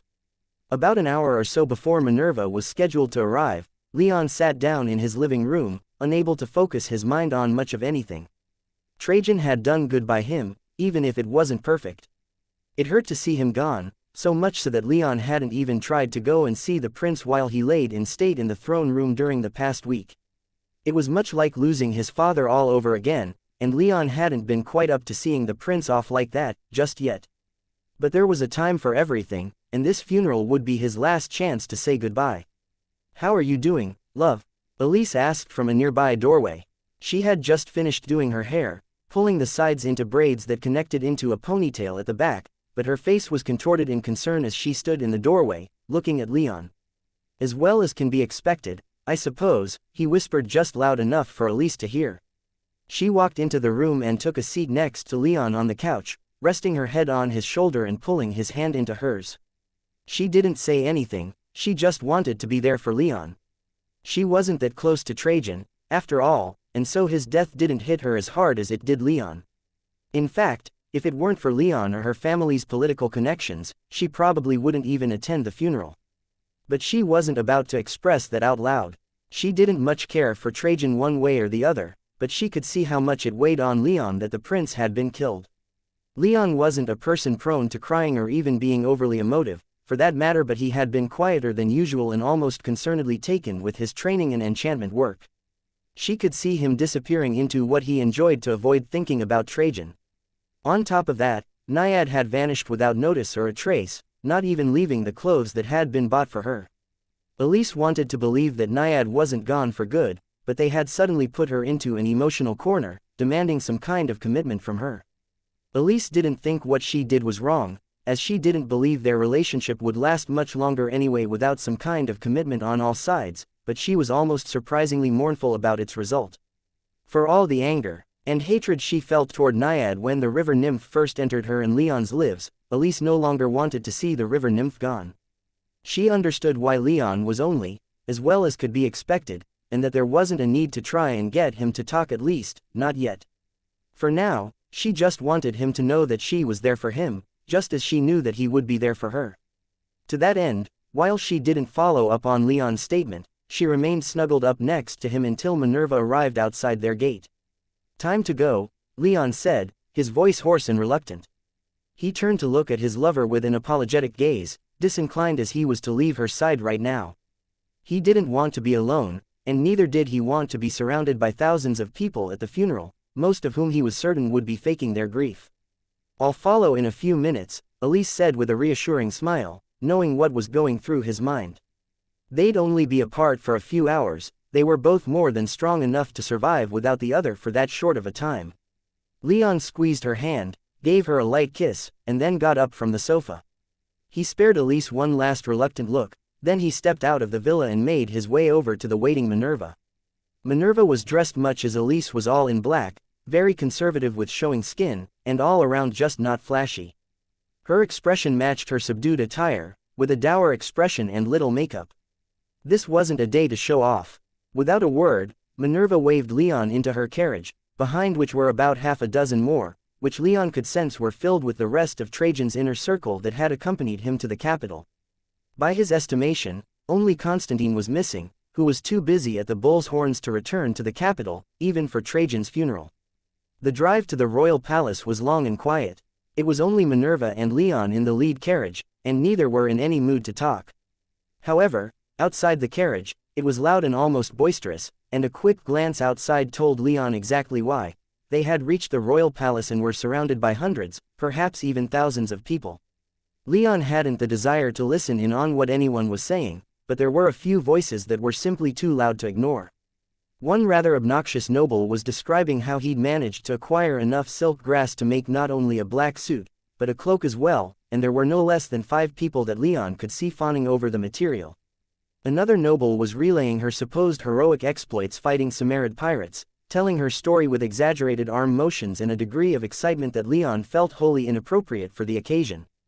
There was an instinct to shout and yell at these people who were using the funeral of a prince as an excuse to party and network, but he wasn't that sort of person. Instead, he spared them a single glare and kept his mouth shut. From her subtly irate expression, Leon felt like Minerva was having similar thoughts. When Minerva's caravan of carriages reached the front gates of the royal palace, they had to wait in line behind others who had come first before disembarking. Only the most important guests were allowed to take their carriages this far. Most others, including many high nobles, had to be dropped off at the entrance to the bridge and proceed on foot, and while Minerva was given this privilege, she knew it was an obligation due to her relationship with Trajan. It would have been in poor taste to have a funeral for the prince while forcing his own retinue to walk to the palace. When they finally exited in front of the palace, they found the central courtyard in front of the main administration building not as packed with people as the crowds on the road behind them would have implied. In fact, there were only about 500 or 600 people present, less than half of what the courtyard could have held. Most people here, at least, had the good graces to be solemn and quiet, unlike many of those on the road. Minerva, Leon, and the rest of the 6th-tier knights from Trajan's former retinue were ushered inside and taken straight to the throne room. There were much fewer people within than without, but all were of high rank and station: the 3 high officials, the chancellor, the chief steward, and the spymaster, the most powerful nobles in the city, such as the counts of Lindines and Tarsus, the Duke of Orleanorum, and a handful of other high nobles, the highest-ranking knights of the royal legions, such as the legates of the local legions and the consul of the center, the members of the royal family that were currently permitted to be out in public, like Prince Octavius, Prince August, Prince Antonius, and Princess Stephania. As Leon's eyes scanned this smaller crowd, he felt them scanning his group in turn. He paid it no mind and took to analyzing some of the more notable or curious people he saw. For one, he noticed a small group of extremely plainly dressed men and women surrounding a platform in the center of the room upon which sat Trajan's casket. The casket was an impressive thing, made entirely of ivory, emblazoned with the green and gold sigil of House Taurus, the gold and crimson sigil of the royal legions, and covered in carved reliefs depicting the battles that Trajan had participated in, with both of the wars against the Talfar kingdom taking up both of the largest sides of the casket. However, it wasn't the casket that caught Leon's attention, but rather the people who seemed to be guarding it. He was rather pointedly not looking at the casket too much. There were 8 of them surrounding the casket platform, all dressed in plain white robes without any other adornment. They were barefoot, their heads were shaven, and they barely moved from their vigil. One man in particular caught Leon's eye. He was an immense human being, almost 7 feet tall, with dark brown eyes and built like a bull. If Leon's arm were to be twisted, he would guess that this was Prince Herculanus, the first prince and eldest child of King Julius, who had renounced his claim to the throne and joined the blood priests of Lineage Hall, who Leon also guessed were the rest of the white-clad people. The blood priests weren't doing anything noteworthy, so Leon's briefly piqued interest quickly waned, and he glanced around the room again. 4 of the paladins were present, notably lacking both the bronze and penitent paladins, whom Leon assumed were still guarding the king. He would have assumed that the bronze paladin would have been here, at least, but both of these elder paladins were missing.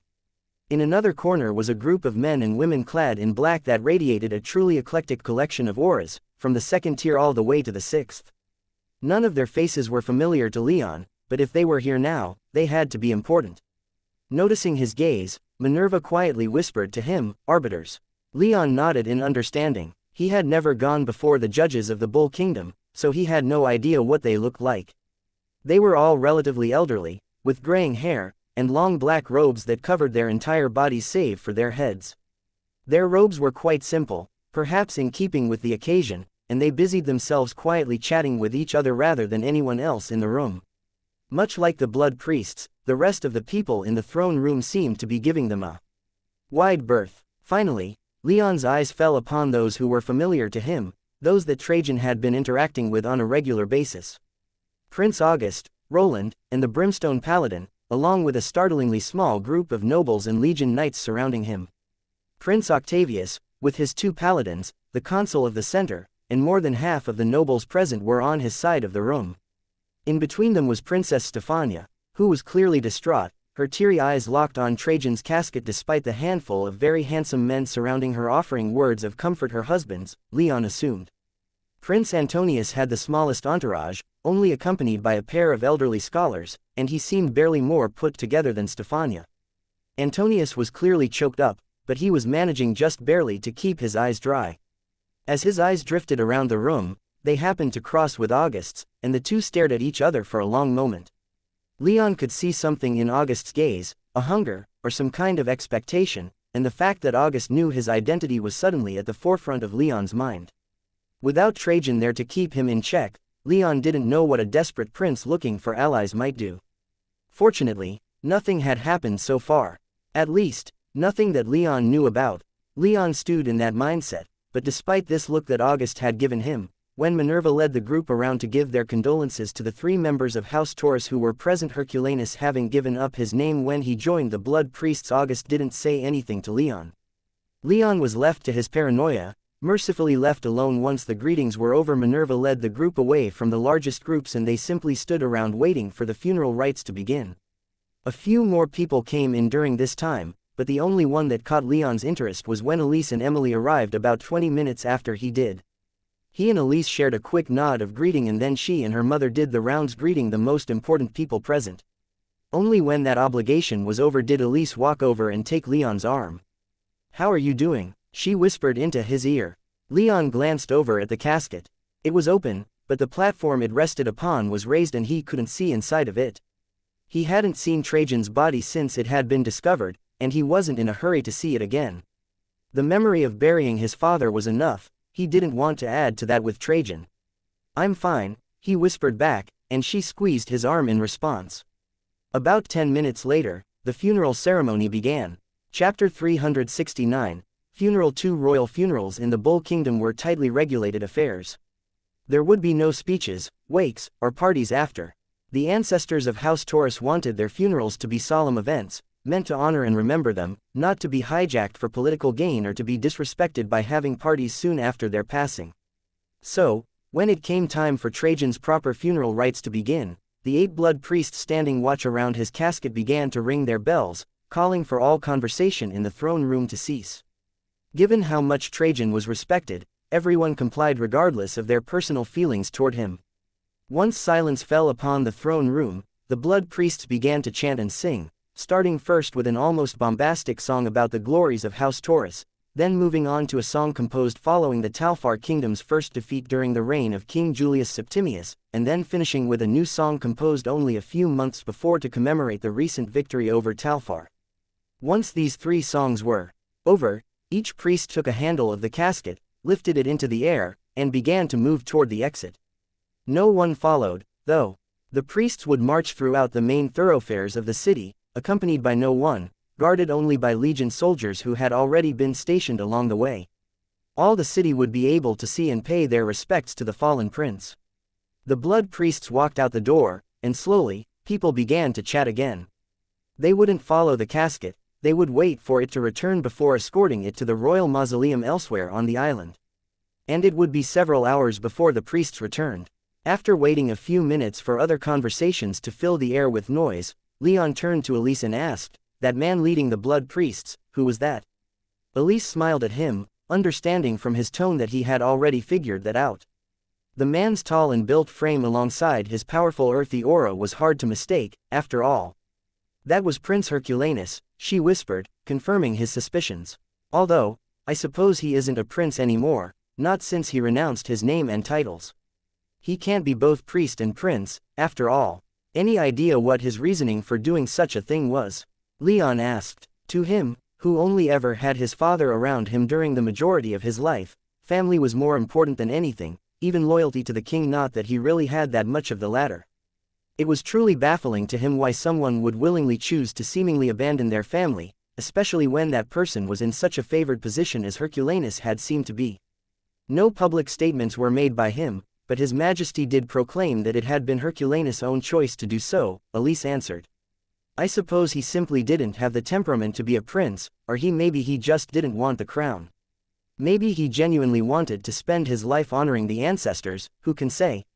He's no longer a public figure, so it's not like he's easy to question about these things. Leon couldn't suppress a frown.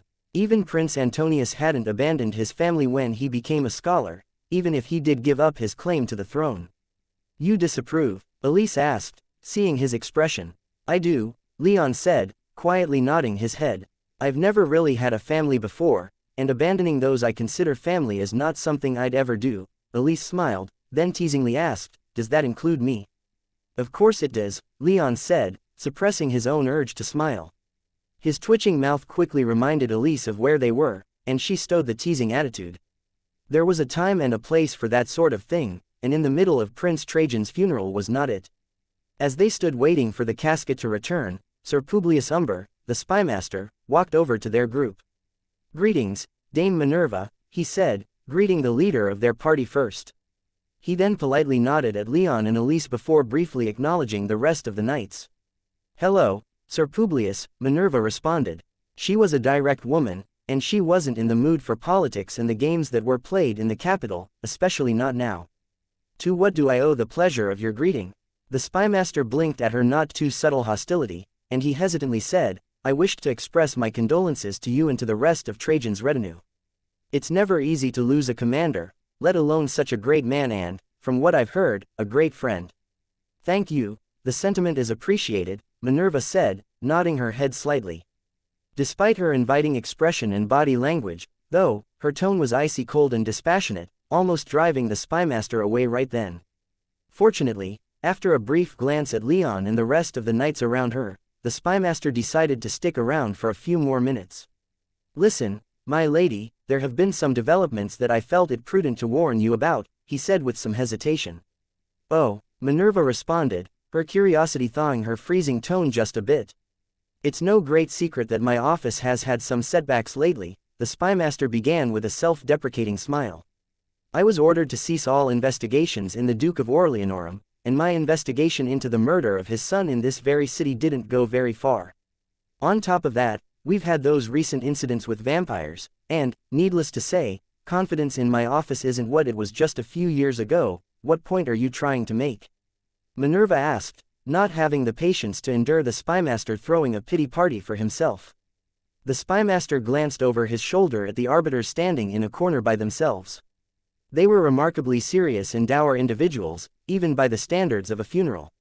They were all clad in featureless black robes to reflect the severity of their duty, and none were more severe in temperament than the woman who led them.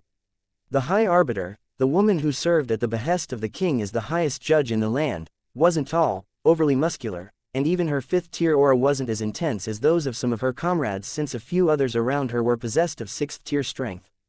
And yet, no one ignored her. She was clearly the most important person in her group, radiating a sense of command and confidence that was obvious even from the other side of the throne room. No one had a keener mind for criminal law than she, and hers was often the last opinion the king heard when enacting a new law, even though she didn't sit on the advisory council. Whereas the spymaster conducted investigations of all sorts into matters for the king and his representatives, the main criminal investigation departments of the royal domain fell under the jurisdiction of the High Arbiter. To put it plainly, she wasn't one of the king's official advisors, but she was still easily one of the most influential people in the entire kingdom. I see, Minerva said, sparing the High Arbiter but a single glance. The High Arbiter was certainly a remarkable woman, but Minerva wanted an explanation as to why her taking over of the investigation was a problem large enough that the spymaster saw fit to warn her about it. Her dark eyes fixated on the spymaster, wordlessly demanding that he continue with the same intensity that Trajan's would have shown. Look, I had no doubts that none of you or anyone else in your retinue was to blame for His Highness' death, so I refrained from calling any of you in for questioning, the spymaster said, instantly telling Minerva everything she needed to know about why the previously mentioned investigations had failed. The spymaster was, at his core, a bureaucrat, and not an actual spy or even an investigator. Continuing, the spymaster said, "The High Arbiter is not of that same opinion. She's most likely going to be leading a staggering investigation into this matter, and I would expect to be called in for questioning if I were you or any of your other knights." "They're not my knights," Minerva muttered as her eyes drifted back in the direction of the High Arbiter just in time to lock gazes with the venerable judge. Minerva was stronger, but in that moment she felt an iron grip take hold of her eyes and keep them trained on the High Arbiter. There was no warmth there, only frigid determination. Minerva could only look away once the High Arbiter had, and once her eyes peeled off the judge she was suddenly very aware of her heartbeat as if it had stopped when they were looking at each other. "She's a remarkable woman," the spymaster murmured as he witnessed Minerva's reaction. "Good luck, not that I think you'll need it. The High Arbiter will ferret out the truth, I'm sure of it." With that, the spymaster turned on his heel and returned to his own group. "Heard that, everyone?" Minerva quietly asked the rest of the group, and everyone wordlessly nodded in response. "Good," she said, "make sure everyone else expects this, as well." No one else in their group spoke a word for hours. It was the funeral of their prince, of their commander, and that didn't put them in the most talkative of moods. The same couldn't be said for everyone else in the throne room, as it grew steadily louder as people spoke amongst each other, and then began speaking louder to be heard over the rising din. Soon enough, the room was filled with the sound of conversation amongst several hundred people.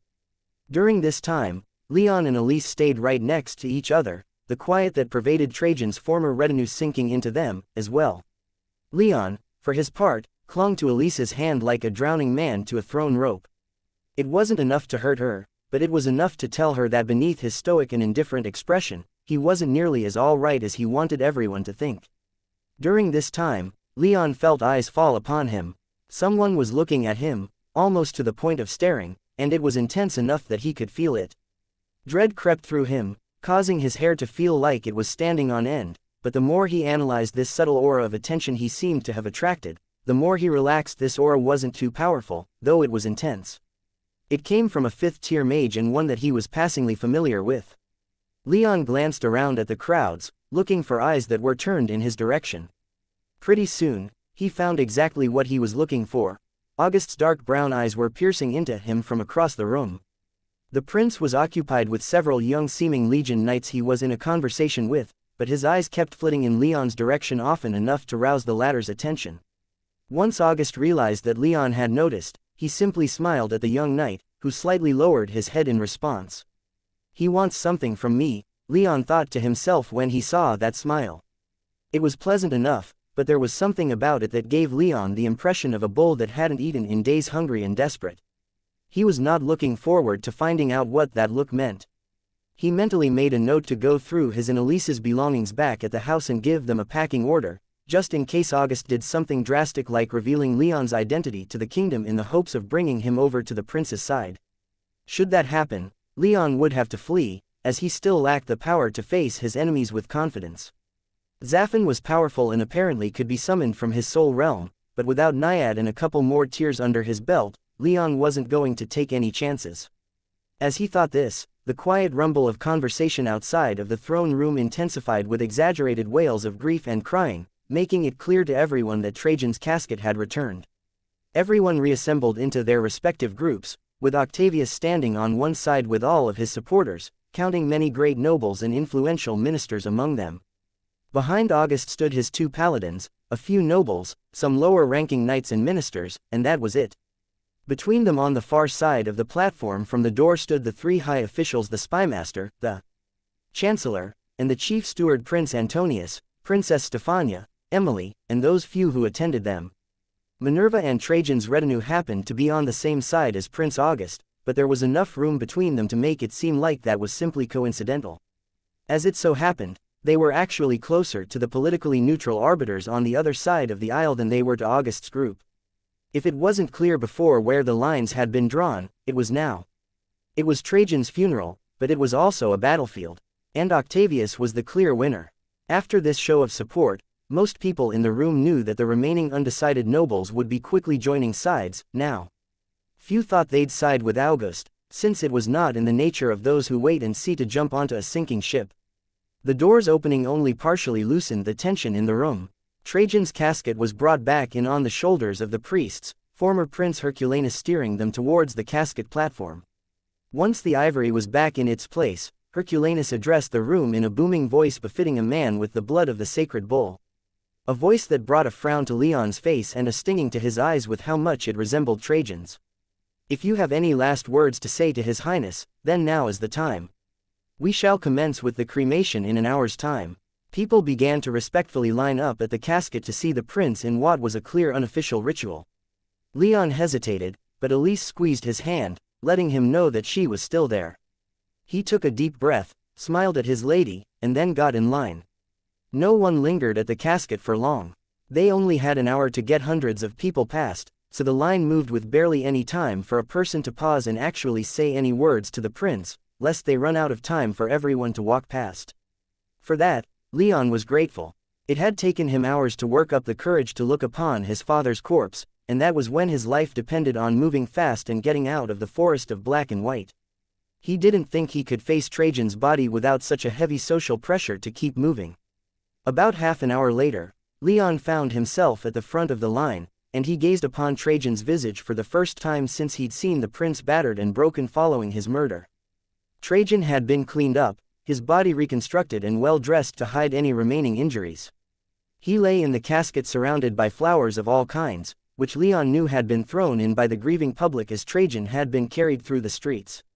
There were so many flowers that most of Trajan's legs and torso had been obscured, but the priests had cleared away the flowers from Trajan's face and upper chest. Each step that Leon took as he stared down at the fallen prince felt like it took an eternity. It was surreal, seeing Trajan dead in the casket when he'd just been alive a mere 2 weeks before, old but still strong and energetic. Had there been no one behind Leon, he might have frozen there. However, with those knights behind him, Leon kept moving, putting one foot in front of the other with his eyes locked on Trajan. It took him just seconds to walk past the casket, but it felt like a lifetime. His hand found Elise's again on the other side of the casket, and he didn't take another look in its direction, though he hid it well. Not even when the priests picked the casket back up, took it outside into the sun and the warmth and the beauty of the day did Leon look at the casket. Not even when Leon and the rest filed outside and followed the casket to the rarely used north side of the island where the mausoleum had been built did Leon look at the casket. Not even when it was taken to the top of a pyre and the body within ignited did Leon look at the casket. He'd done all of this once before, he didn't want to do it again.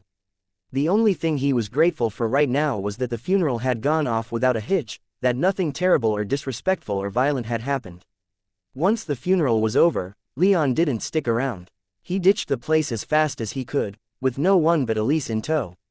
He didn't even say goodbye to anyone, he just left without a word. Chapter 370. Interrogation. For 3 days after Trajan's funeral, Leon stayed at home. He didn't visit anyone, he didn't leave the property, he just stayed at his villa with his head buried in training and his enchanting work. Minerva had nothing for him to do, so he had nowhere else to be. Whenever he was asked how he was doing by people like Elise, Zaffin, or the Thunderbird, also the only people he had regular contact with since this self-imposed seclusion, he would respond with some vague words about being fine. None of them believed him, but it hadn't yet gotten to the point that something needed to be done. He was still giving his training his all, and he lavished Elise with the attention she wanted, but it was hard for anyone to deny that he was still mourning. Leon had gotten over Artoria's death fairly easily. He hadn't had the time to just sit and mourn, since Artoria's death left him in the middle of the forest of black and white, a place with threats far beyond his capacity to eliminate completely without support. It was only after a few weeks of frenzied flight and travel that Leon had some time to truly sit down and process things, and by then, the worst of it was over. He had no such temporal luxuries this time. He only had empty hours in the day, and he filled them in the only way he knew how, with his lady, with his griffin, and with his training. But the political machine in the Bull Kingdom churned on, and his time to mourn ran out the moment that Alex showed up at his door. It was early enough in the morning that Elise was still around to let her inside the villa. "What's going on?" Elise asked as she gave Alex a hug of greeting. "Can't I just stop by and say hi to a friend?" Alex hugged Elise back. "You absolutely can, but this early in the day would indicate that Minerva has you acting as a messenger again." The two women separated, and Elise gave a meaningful look at the dark green Legion Knight uniform that Alex was wearing. You're definitely here for work, she said with a look of amusement. Alex smiled, and after glancing around the living room and not seeing Leon, asked, "How's he doing?" "Well enough, I think," Elise said with a look of some concern. "He'll be fine, but I think he needs more time to return to normal." Alex nodded in understanding. Prince Trajan's death has upset many things. Speaking of which, yes, what brings you out here so early? Dame Minerva has had some visitors from the High Arbiter. Leon has to go to the palace, now.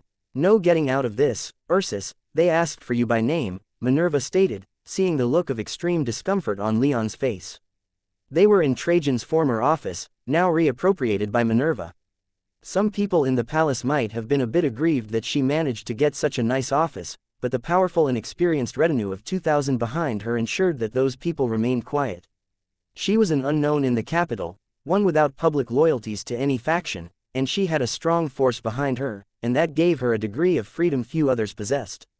"Why me?" Leon asked. "They wouldn't say, no matter how much I pressed," Minerva shrugged, though Leon could see some amount of fury in her expression anyway. It's not uncommon for specific individuals who were close to the victim to be called out like this during investigations, but what is strange is that you're the only person in the entire retinue to be requested by name. "No one else?" Leon inquired with a degree of incredulousness. "Not even you, not even me," Minerva replied. "I asked about that, and the investigator just smiled at me and said it would be my turn eventually." The Lady Knight's hand subtly curled into a fist, as if she wanted to punch that investigator in the face right now. For their sake, Leon was glad that they weren't currently present. Of course, his feelings on the matter weren't entirely different from Minerva's. It put him severely on edge that out of the 2,000 knights and men-at-arms in Trajan's retinue, his name was the only one uttered by the investigators when arranging interviews. Made him nervous, anxious, and all other feelings of that sort. Anyway, Minerva continued, relaxing her hand and ignoring Leon's own anxiety that peeked through his stoic demeanor, "I want you to remember that these are not our people. Knights in the service of the High Arbiter and the Bull Kingdom they may be, but they are not on our side. Answer the questions as honestly as you can, but don't speak any more than is necessary." Leon couldn't suppress a cynical smile at that statement. As fellow Knights of the Bull Kingdom, technically this investigator and his assistants were on Leon and Minerva's side, but Octavius and August's little quarrel made that idea little more than theoretical. Unaffiliated with palace politics though the arbiters may be, he felt certain that both princes had at least one or two allies in the ranks of the justice system. "I'll answer what I can, but I'll be conservative with my answers," Leon said, nodding to Minerva to confirm that he was ready. "Good, then follow me." The interview chamber was comfortable if a bit small and intimate. It was a sitting room that could comfortably accommodate perhaps 10 people, though only 3 were in there right now. In an armchair on the side of a square table furthest from the only door in the windowless room sat Leon. In the opposite seat was the investigator, a thin and somewhat short man, though still obviously fit and strong. He radiated the strength of a 4th-tier mage, but in his bright blue eyes glittered an intelligence that ensured that Leon wasn't going to underestimate him. To the investigator's right sat the third of their little group, a young bookish woman who would record everything that was said in the room. "Thank you for sitting down with me today, Sir Ursus," the investigator began, his voice slow, deep, and smooth. Comforting, and easily disarming, but Leon wasn't taken in. He kept his guard up, especially since the investigator's eyes remained solidly fixed upon him. "What kind of knight would I be if I couldn't spare the time for a few questions from the office of the High Arbiter, especially with recent events?" Leon was serious, he kept his golden eyes locked on the investigators, and he betrayed nothing with his stony expression, least of all the panicked beating of his heart. "Besides, you asked for me by name. That's the kind of invitation that's hard to turn down." The investigator chuckled to himself a bit as he flipped the first page of a stack of papers in front of him. "We have questions, and more than a few, I'm afraid. We've been going through Sir Publius' notes on some of his recent investigations into crimes committed here in this very city, and they've left us confused and concerned about a great many things. These files have left us feeling like we're in a dark and murky place, and my colleagues and I were hoping that you could illuminate a few details of these investigations for us. I'm not entirely sure how I, of all people, could be of any help," Leon muttered. "Really?" the investigator asked, his eyes not wavering an inch from Leon's. "Well then let's lay things out, let's be transparent. You're a native of the Northern Vales, specifically from the Brown Bear tribe, an ally of the Bull Kingdom. A barbarian by the standards of most of the nobility, a man of ill breeding. And yet, you have ascended through the magical tiers with alarming alacrity, and you've been at least involved, if not featured as the central figure in most of the major events that have shaken this kingdom in recent times. From a relatively humble start in the Knight Academy, you went on to greatly aid the Legion in forcing back your kith during their assault on Fort 127, you assisted the diplomatic corps in brokering peace with the Stone Giants, gained the backing of a prince, participated in the war with the Talfar Kingdom, survived an assault upon your home by a cadre of powerful vampires after, from what I've been able to gather, providing the instigating push that uncovered the vampiric threat within our borders. On top of all this, you've forged a powerful connection with the Heaven's Eye Merchant Guild and reached the 6th tier, all before the age of 20. Is it truly any wonder why I might call you out by name when coming to ask questions of the retinue that you're a part of? Leon's urge to frown grew stronger the more his accomplishments were listed out. They sounded great and heroic, but for the most part, he hadn't done any of them out of sense of civic duty, and having so many of his acts of selfishness brought back up was more than a little embarrassing. What was more, the simple fact that the investigator recited it all from memory disturbed Leon more than he let on, since it indicated the investigator had gone to some lengths to research Leon's professional record. But Leon couldn't tell the man to fuck off, no matter how much he might have wanted to. This listing of Leon's record only made that even more impossible, at least for the moment. Leon might be able to wiggle out of it later on, but not immediately after that recitation. Reluctantly, Leon nodded his head as a signal for the questioning to begin, and the investigator smiled in gratitude. For the record, my name is Lucius Columella, a knight in the service of the High Archon and scion of House Columella. As a knight of the Bull Kingdom, you do have a few rights you can observe, namely having a lawyer present for these questions. If you wish to exercise this right, you need only say so and the questioning will pause for a period of 2 weeks, during which time you must find your own lawyer. Does this make sense? It does, Leon said, nodding his head. He was silently grateful that Sir Lucius essentially laid out a way for him to bail on the questioning, just in case. However, Leon was well aware that if he did so, it would look incredibly suspicious. Not that he was expecting sensitive questions, but his paranoia was starting to get the better of him the longer Lucius stared at him. All right, let's not waste any more time and just jump right into things. Sir Ursus, are you familiar with Tiberius Decimius? Leon froze up. He'd thought that the questions would be limited to the investigation into Trajan's death. Questions about Tiberius were extremely far from his expectations.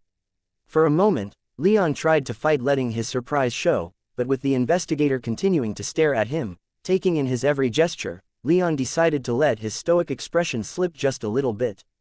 Letting a hint of surprise show, Leon cocked an eyebrow and responded, "That was an unexpected question. I was under the impression that we were only here to talk about Prince Trajan's murder."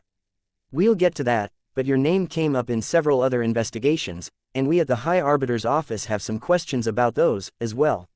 "Several investigations?" Leon asked. "Several," Lucius confirmed with a smile that was almost pleasant. Leon glanced at the note-taker who was busy scrawling down everything they had just said. "Whatever." Leon shrugged, feigning indifference. "I'm familiar with Sir Tiberius. Or was it Lord?" Forms of address can be difficult to sort through when titles stack up. Sir Tiberius was a knight. That was a title he held in his own right, Lucius helpfully answered, though his helpful expression didn't quite reach his eyes, which continued to bore holes into Leon with the intensity of his stare. To call Sir Tiberius Lord would be more of a courtesy, since he was the son of the Duke of Orleanorum. Refer to him as either, it doesn't really matter. "Thanks," Leon said, a matching forced smile on his lips. "Anyway, you say that you're familiar with him, can you elaborate on the nature of that relationship?" Lucius leaned in a bit, steering their little chat back to the matter at hand. Leon took a deep breath as he organized his thoughts, put an expression of resignation for Lucius' benefit, and then proceeded with his almost painfully brief explanation. "We were classmates at the Knight Academy. Same year. No other relationship?" Lucius asked with a light tone that didn't match his expression of utter seriousness. Leon gave an ambiguous frown, shrugged, and said, "None. At least, none on my end." "What does that mean?" "He was a scorned suitor to my girlfriend. I can imagine he was insulted when Lady Elise chose me, but as far as I'm aware, he took it all in good stride. After leaving the Knight Academy, I didn't see him again until the graduation ceremony 2 years later, let alone correspond in any way with him. Yes, the graduation ceremony, that was the same day he died, wasn't it? Leon nodded. We'll get back to that, but first, I'd like to go back to something you mentioned. You're dating Lady Elise, correct? I am, Leon affirmed. What would you say her relationship to Sir Tiberius was like? On her end, Leon asked, to which the investigator nodded his head. Annoyance. Like a fly that won't leave her alone. Nothing more, just annoyance. Leon nodded. Right, so, the day you two graduated from the Knight Academy, you both attended a party together, one thrown by the son of Marquis Aeneas. Correct, and you two left at about the same time. Maybe. I wasn't close with the man, and I wasn't keeping track of him at the party. Sir Tiberius was killed in an ambush by a lightning mage. He was, as you have, yourself, admitted, a scorned suitor who attempted to court your girlfriend. You were a lightning mage, and you reportedly left the party at roughly the same time as him. Seems like there's a connection that can be made here if you know what I mean. Leon smiled with as much understanding as he could. He obviously didn't like the way this conversation that was sounding more and more like an interrogation was going, but he still wanted to present a somewhat pleasant demeanor to the investigator. Getting irate wouldn't help him any, especially with the way Lucius was staring at him like he was a fish in a barrel. I had no hand in Tiberius Decimus' death if that's what you're insinuating, Leon said, his smile plastered over his face. I don't do so well in crowds. I went to the party, and once I'd had enough, I went home to spend some time helping my beastmaster train my griffin and to train. Can this beastmaster verify this account? The investigator asked. He can, Leon replied. May, we have his name. Leon gave it. Thank you, Lucius said, turning a couple pages in his thick stack of papers. Let's continue with something else. Chapter 371. Interrogation 2. Thank you, Lucius said, turning a couple pages in his thick stack of papers. Let's continue with something else. For a moment, Leon contemplated making some kind of quip about how many papers the man had, but he decided that after the questions he'd just gotten about Tiberius he wasn't going to press his luck. If possible, I'd like to discuss a few things in your military record, Lucius said. The legions are outside of the arbiter's jurisdiction, Leon replied with a stony glare. So you don't want to answer any questions we have about these matters? Lucius asked, returning Leon's glare with the probing look he'd been giving since the younger knight had first sat down. Leon thought about it for a moment, keeping in mind the implications if he were to refuse to answer questions. Lucius had given him the ability to back out of this before in favor of an interview with a lawyer present, but Leon also knew that doing that wouldn't reflect well on him if he were to suddenly bail after talking about Tiberius. In the end, he decided not to take that right, he'd answer what he could. Were he completely innocent in everything, backing out might have just been his decision, instead. It would have been smart and completely understandable, but Leon didn't want anyone looking any deeper into any potential connections he had with Tiberius. If he had to suffer through a few more questions to ensure that, then suffer he would.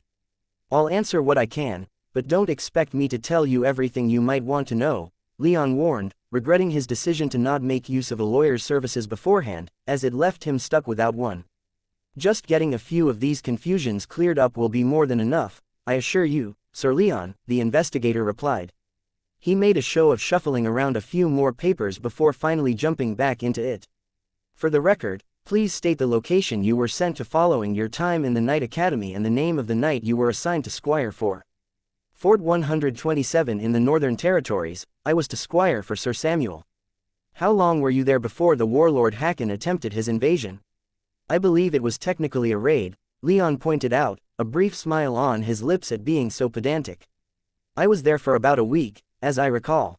It's been a while, so my memory's a bit fuzzy.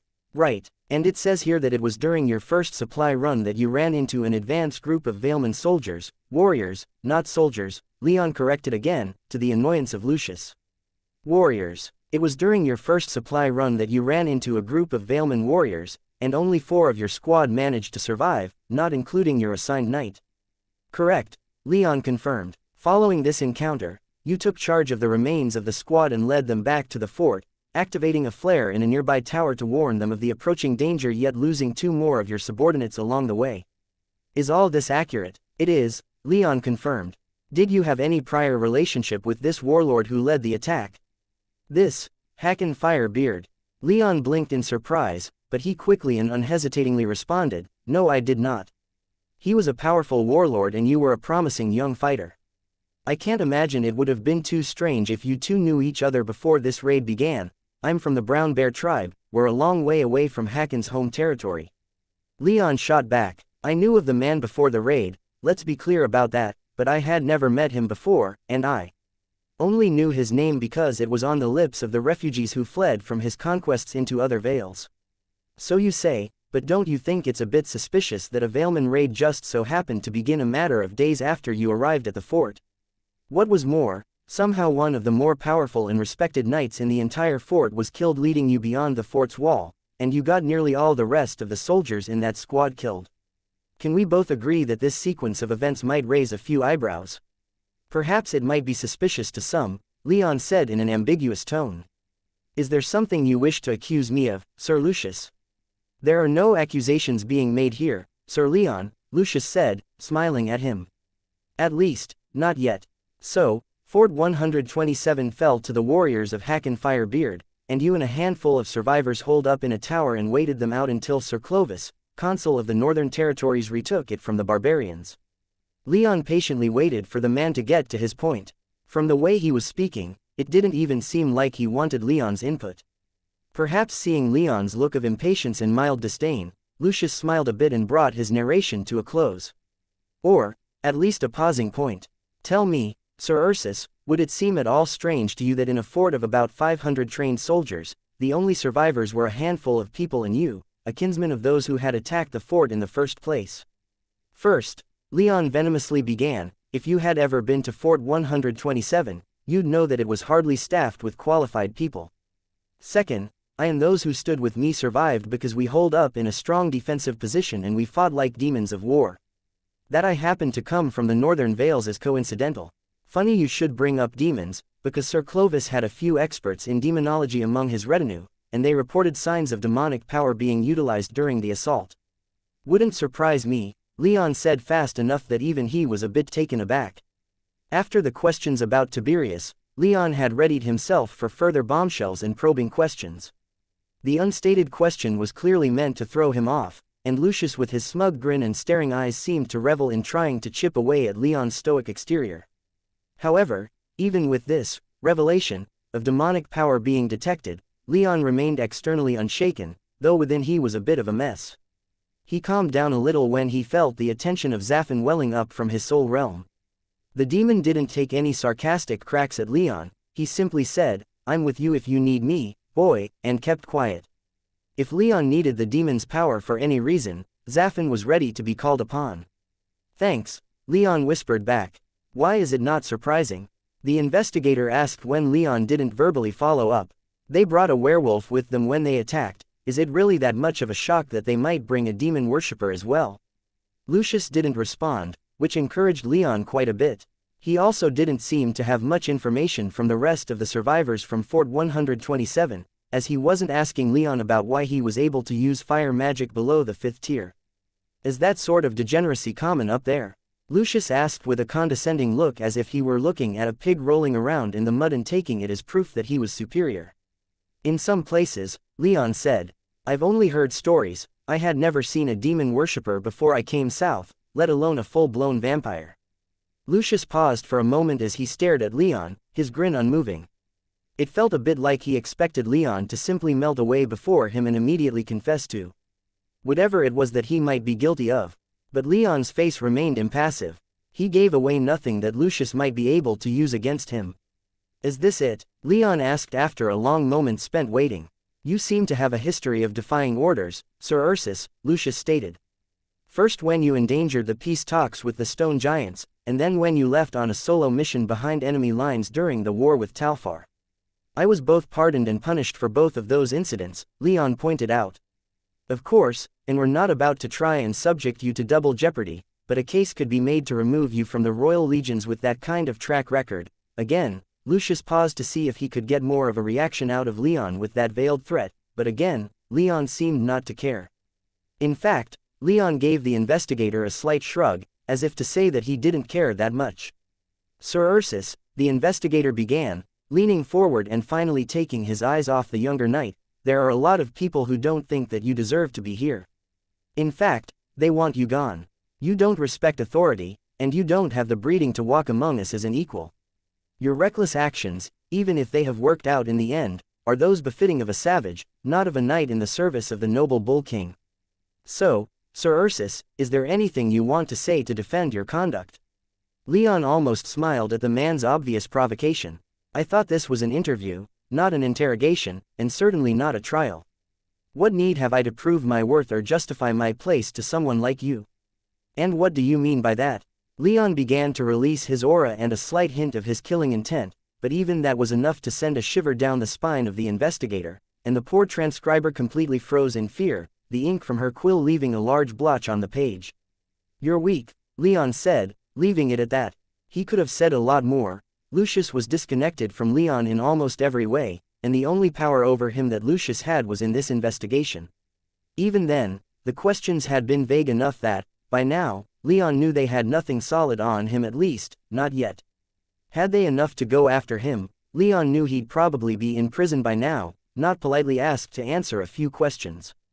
The man's power to harm Leon was, by his own admission, limited. No conclusive evidence pinning him to Tiberius' death, no evidence pointing to Zaphan's presence, and no strong leverage from his own mistakes. Leon may not have had the backing of Prince Trajan anymore, but that didn't mean he was going to fear some fourth-tier bureaucrat sent by the arbiters, who hold no sway over legion matters anyway. In other words, Lucius' personal opinions were essentially worthless in Leon's eyes, and it took extraordinary willpower for Leon not to throw that in his face. His common sense won out on that front, at least, but Leon hoped that the slight upturn in his lips conveyed his cocky contempt well enough. After shaking off the effects of Leon's aura, Lucius quickly composed himself and decided that Leon wasn't worth getting angry at for that little show of force. He and his fellow investigators had many more people to question in the coming days, and he had more questions for Leon, anyway. So, Lucius practically shouted in his attempt to show that he wasn't as shaken as he was, "After Prince Trajan demoted you for your reckless solo attack on the Talfar forces, did you hold any resentment toward him?" "None. None at all. He busted you down from tribune to no rank at all. That had to have hurt your finances." "It did, but it was justified. My actions were reckless, and I begrudge Prince Trajan none for punishing me as he did. In fact, given the circumstances, His Highness' punishment was rather lenient. He could have had me sent to the headsman's block if he were so inclined." "A shame he didn't," Lucius uncharitably thought as he finally got to his final and most important few questions. "Sir Ursus, it's no secret that Prince Trajan was close to Prince August and that you were close with Prince Trajan. Did you ever see or hear anything outside of the public eye that might have indicated their relationship wasn't so cordial?" "I neither heard nor saw anything of the sort," Leon stated. "Never. Prince Trajan wasn't angry with Prince August. Prince August was never frustrated or resentful of Prince Trajan's prominent place in the royal palace." "Not that I ever saw," Leon replied. If anything, Leon figured, August was probably loyal to Trajan even in death. Trajan awakened August's blood, after all. And did you ever see anything that might have indicated that Prince Trajan and Prince August might have been collaborating on any secret projects?" "No." Lucius went back to staring at Leon. He could keep pushing, but Leon's face indicated that the young knight wasn't going to say what Lucius wanted him to. "No matter, someone else will say them," Lucius thought as he broke eye contact with Leon. The investigator was quietly relieved in his decision to stop questioning Leon. The barbarian's killing intent made it clear enough that Leon truly deserved that appellation, but that didn't make Lucius any more comfortable when Leon was releasing it. He was ready to go. "I think we'll call this round of questioning to a close, then." "We're done, then?" Leon asked as he began to stand up, not even waiting for Lucius to confirm it. "We are," Lucius said, barely stopping Leon from walking to the door, "but we're likely to have more questions in the future. Do us all a favor and don't leave the city." Leon grunted in acknowledgement, and then swiftly departed, finally giving Lucius and his scribe a reprieve from his potent killing intent. Outside, Leon didn't stick around.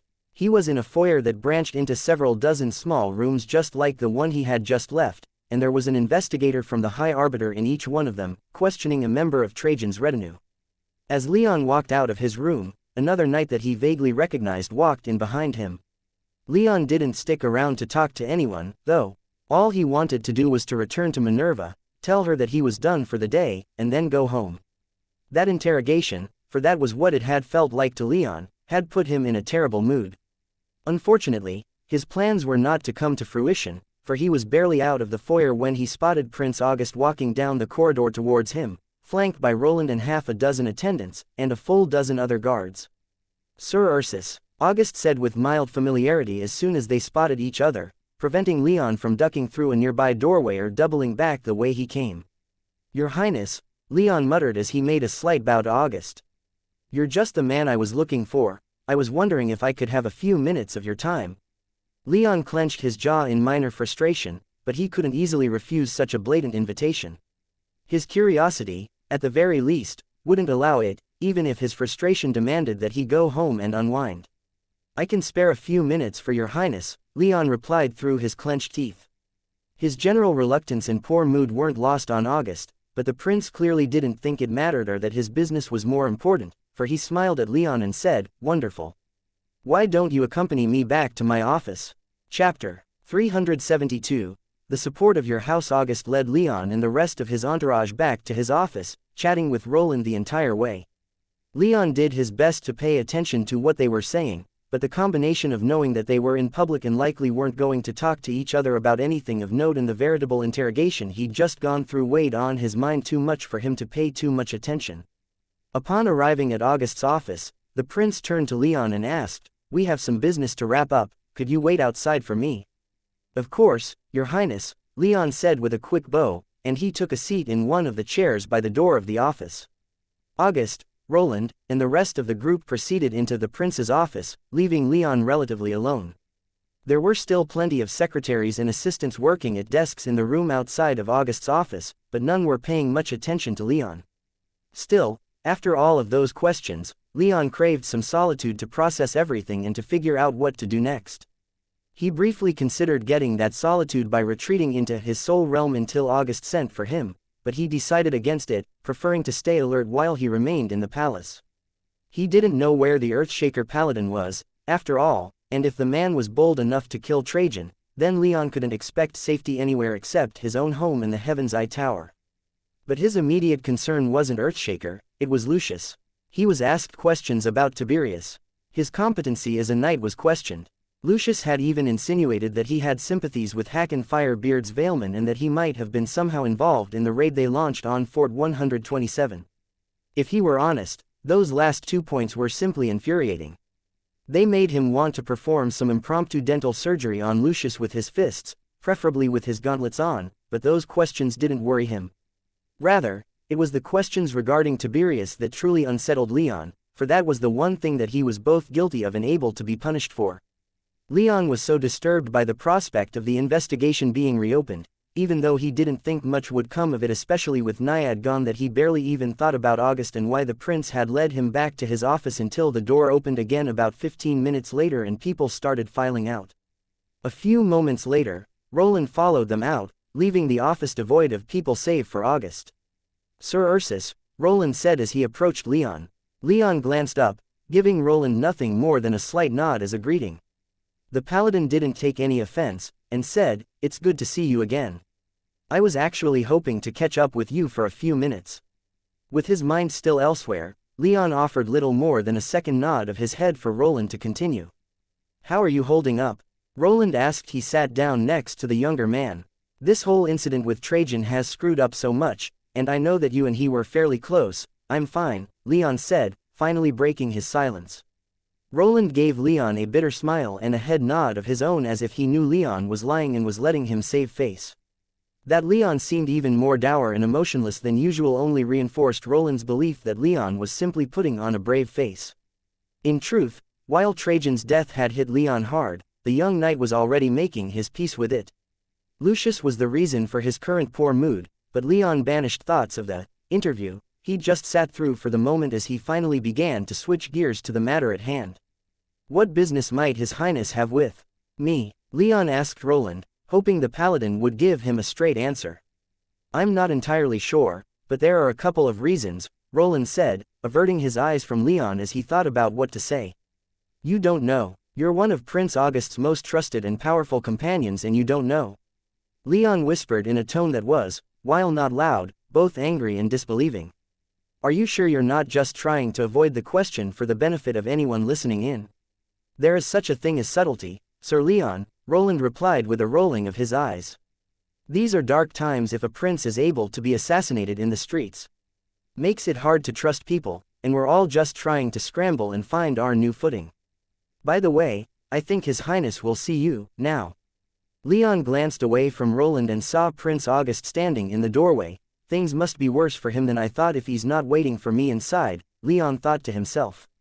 As a prince, August should be working in his office and forcing Leon to wait, not going to the door of his office and waiting on Leon.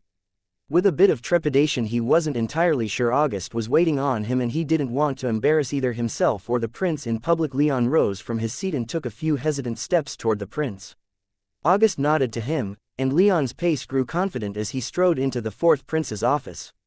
You're looking well, Your Highness, Leon observed, noting the prince's thicker musculature, increased stature, and slightly brighter hair. August used to be a fairly short person with little defined muscle and dull, dirty blonde hair. He'd seemed so slight as to be sickly, and he was the exact opposite of the image a young, strong prince ought to project. Now, however, his body was densely packed with defined muscle, his aura radiated strong fifth-tier power, and his hair had brightened and seemed almost polished with how it sparkled in the light. Each strand seemed almost full of life compared to the seemingly unhealthy hair color August had before. I'm feeling well, Sir Leon, August said, showing Leon over to the sofas by his hearth and taking a seat. Leon waited for a second before following suit. I truly must thank you again for your small part in my awakening. I know you could have said no, and yet you were there that day. That means a great deal to me. Leon sat and stoically stared at August. He had been at August's awakening ceremony because of his real name, and for no other reason. Still, from his own experience of being stuck at the first tier until his blood was awakened and the power he gained after, he knew how big of a deal it was on August's end, so he refrained from giving voice to any of the disrespectful remarks that were floating about in his head. I mean no disrespect, Your Highness, Leon said, meaningfully glancing at the clock on the wall, but I do have some business that I need to take care of back home. Of course, then let's put away the small talk and get down to business. August didn't seem the slightest bit offended at Leon's veiled rebuke and the implication he didn't want to be around the prince, which raised Leon's opinion of him just a bit. He didn't know August all that well, but if there was one good thing he could say about the prince, it was that he was a surprisingly humble man. You must be aware of my and my brother's feuds, no? They're rather hard to miss, Leon replied, the events surrounding the triumphal games flashing through his mind. Then it should come as no surprise that my brother's supporters are currently rallying their forces, hiring mercenaries, readying their knights and men at arms, and confirming their population rolls in case they need to levy their peasants. All told, my brother could have an army of more than 1 million if he were to mobilize everything he has. I don't see how much that has to do with me, Leon replied with a look of relative disinterest that was both true and fake. He wasn't too interested in any offers August had for him, but he was still curious about what the prince was going to put on the table. Most of Octavius' support comes from the southern, western, and central territories. Any support I've been able to raise has largely been confined to the eastern territories. The nobles of the northern territories are still largely undeclared, aside from a few notable exceptions like Count Whitefield and Marquis Grandison. Leon couldn't suppress his scowl. He knew both of those names. The former was the man who had refused calls from Fort 127 for reinforcements during Hakon's raid, and then got into a conflict with the consul of the north after the raid had been put down. The latter had sent many of his knights into the northern territories to steal silk grass and enslave the Valeman farmers who had been growing the material. Suffice it to say, Leon held a great deal of antipathy towards both of them, though his enemies were numerous enough he hadn't devoted that much attention to either.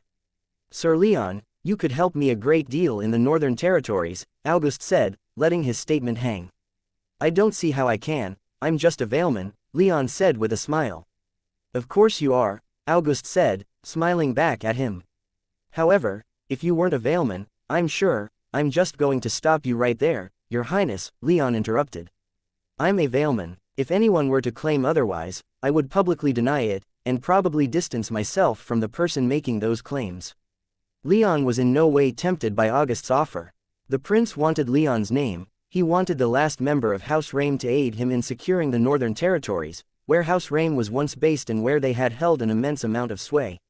Needless to say, Leon had a lot of problems with that, most notably that it would require him to go public with his identity, and that wasn't going to happen anytime soon.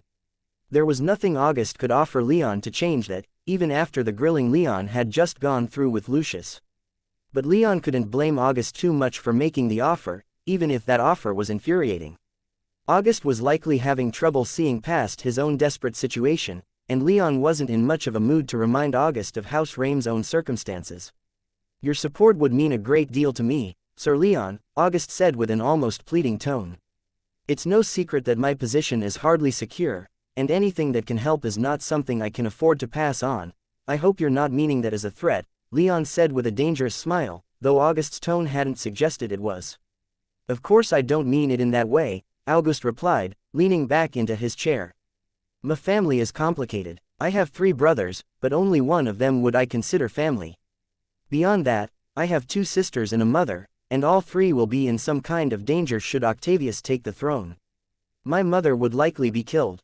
She's my father's favorite concubine, and from what I know, the queen hates her. She wouldn't last an hour after my brother's coronation.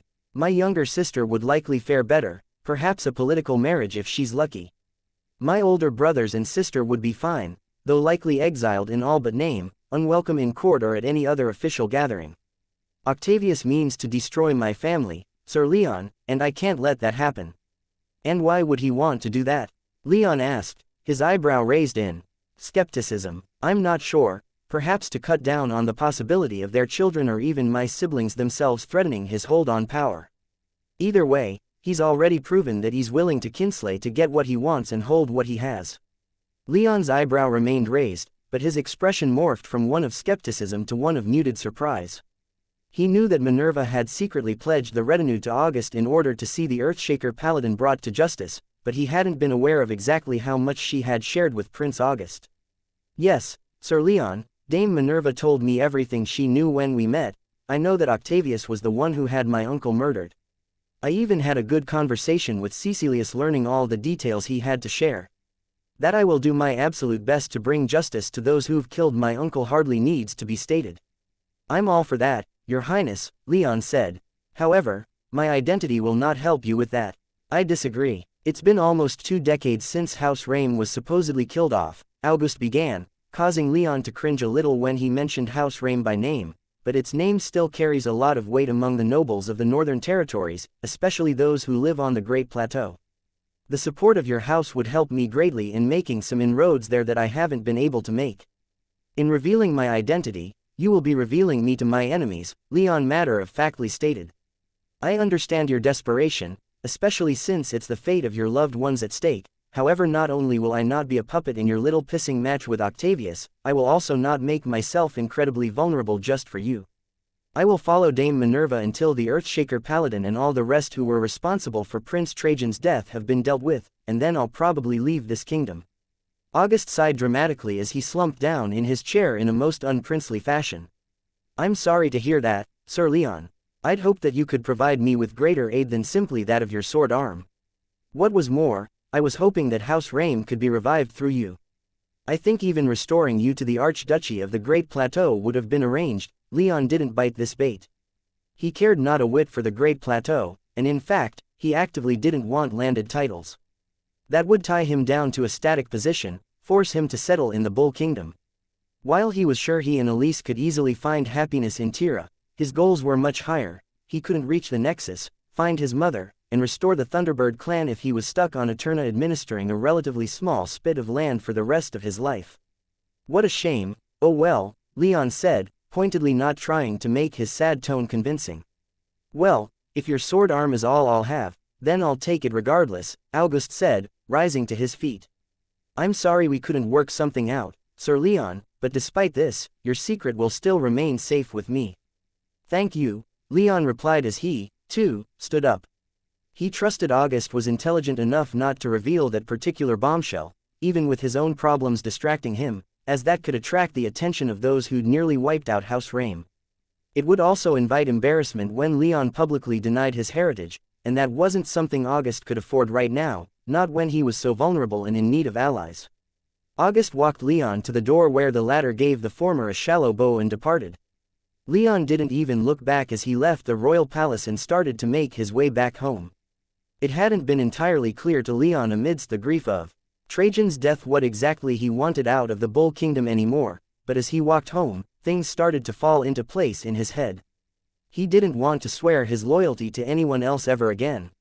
Trajan would be the last man to have such loyalty from him, at least as far as Leon intended. He wasn't a soothsayer, after all.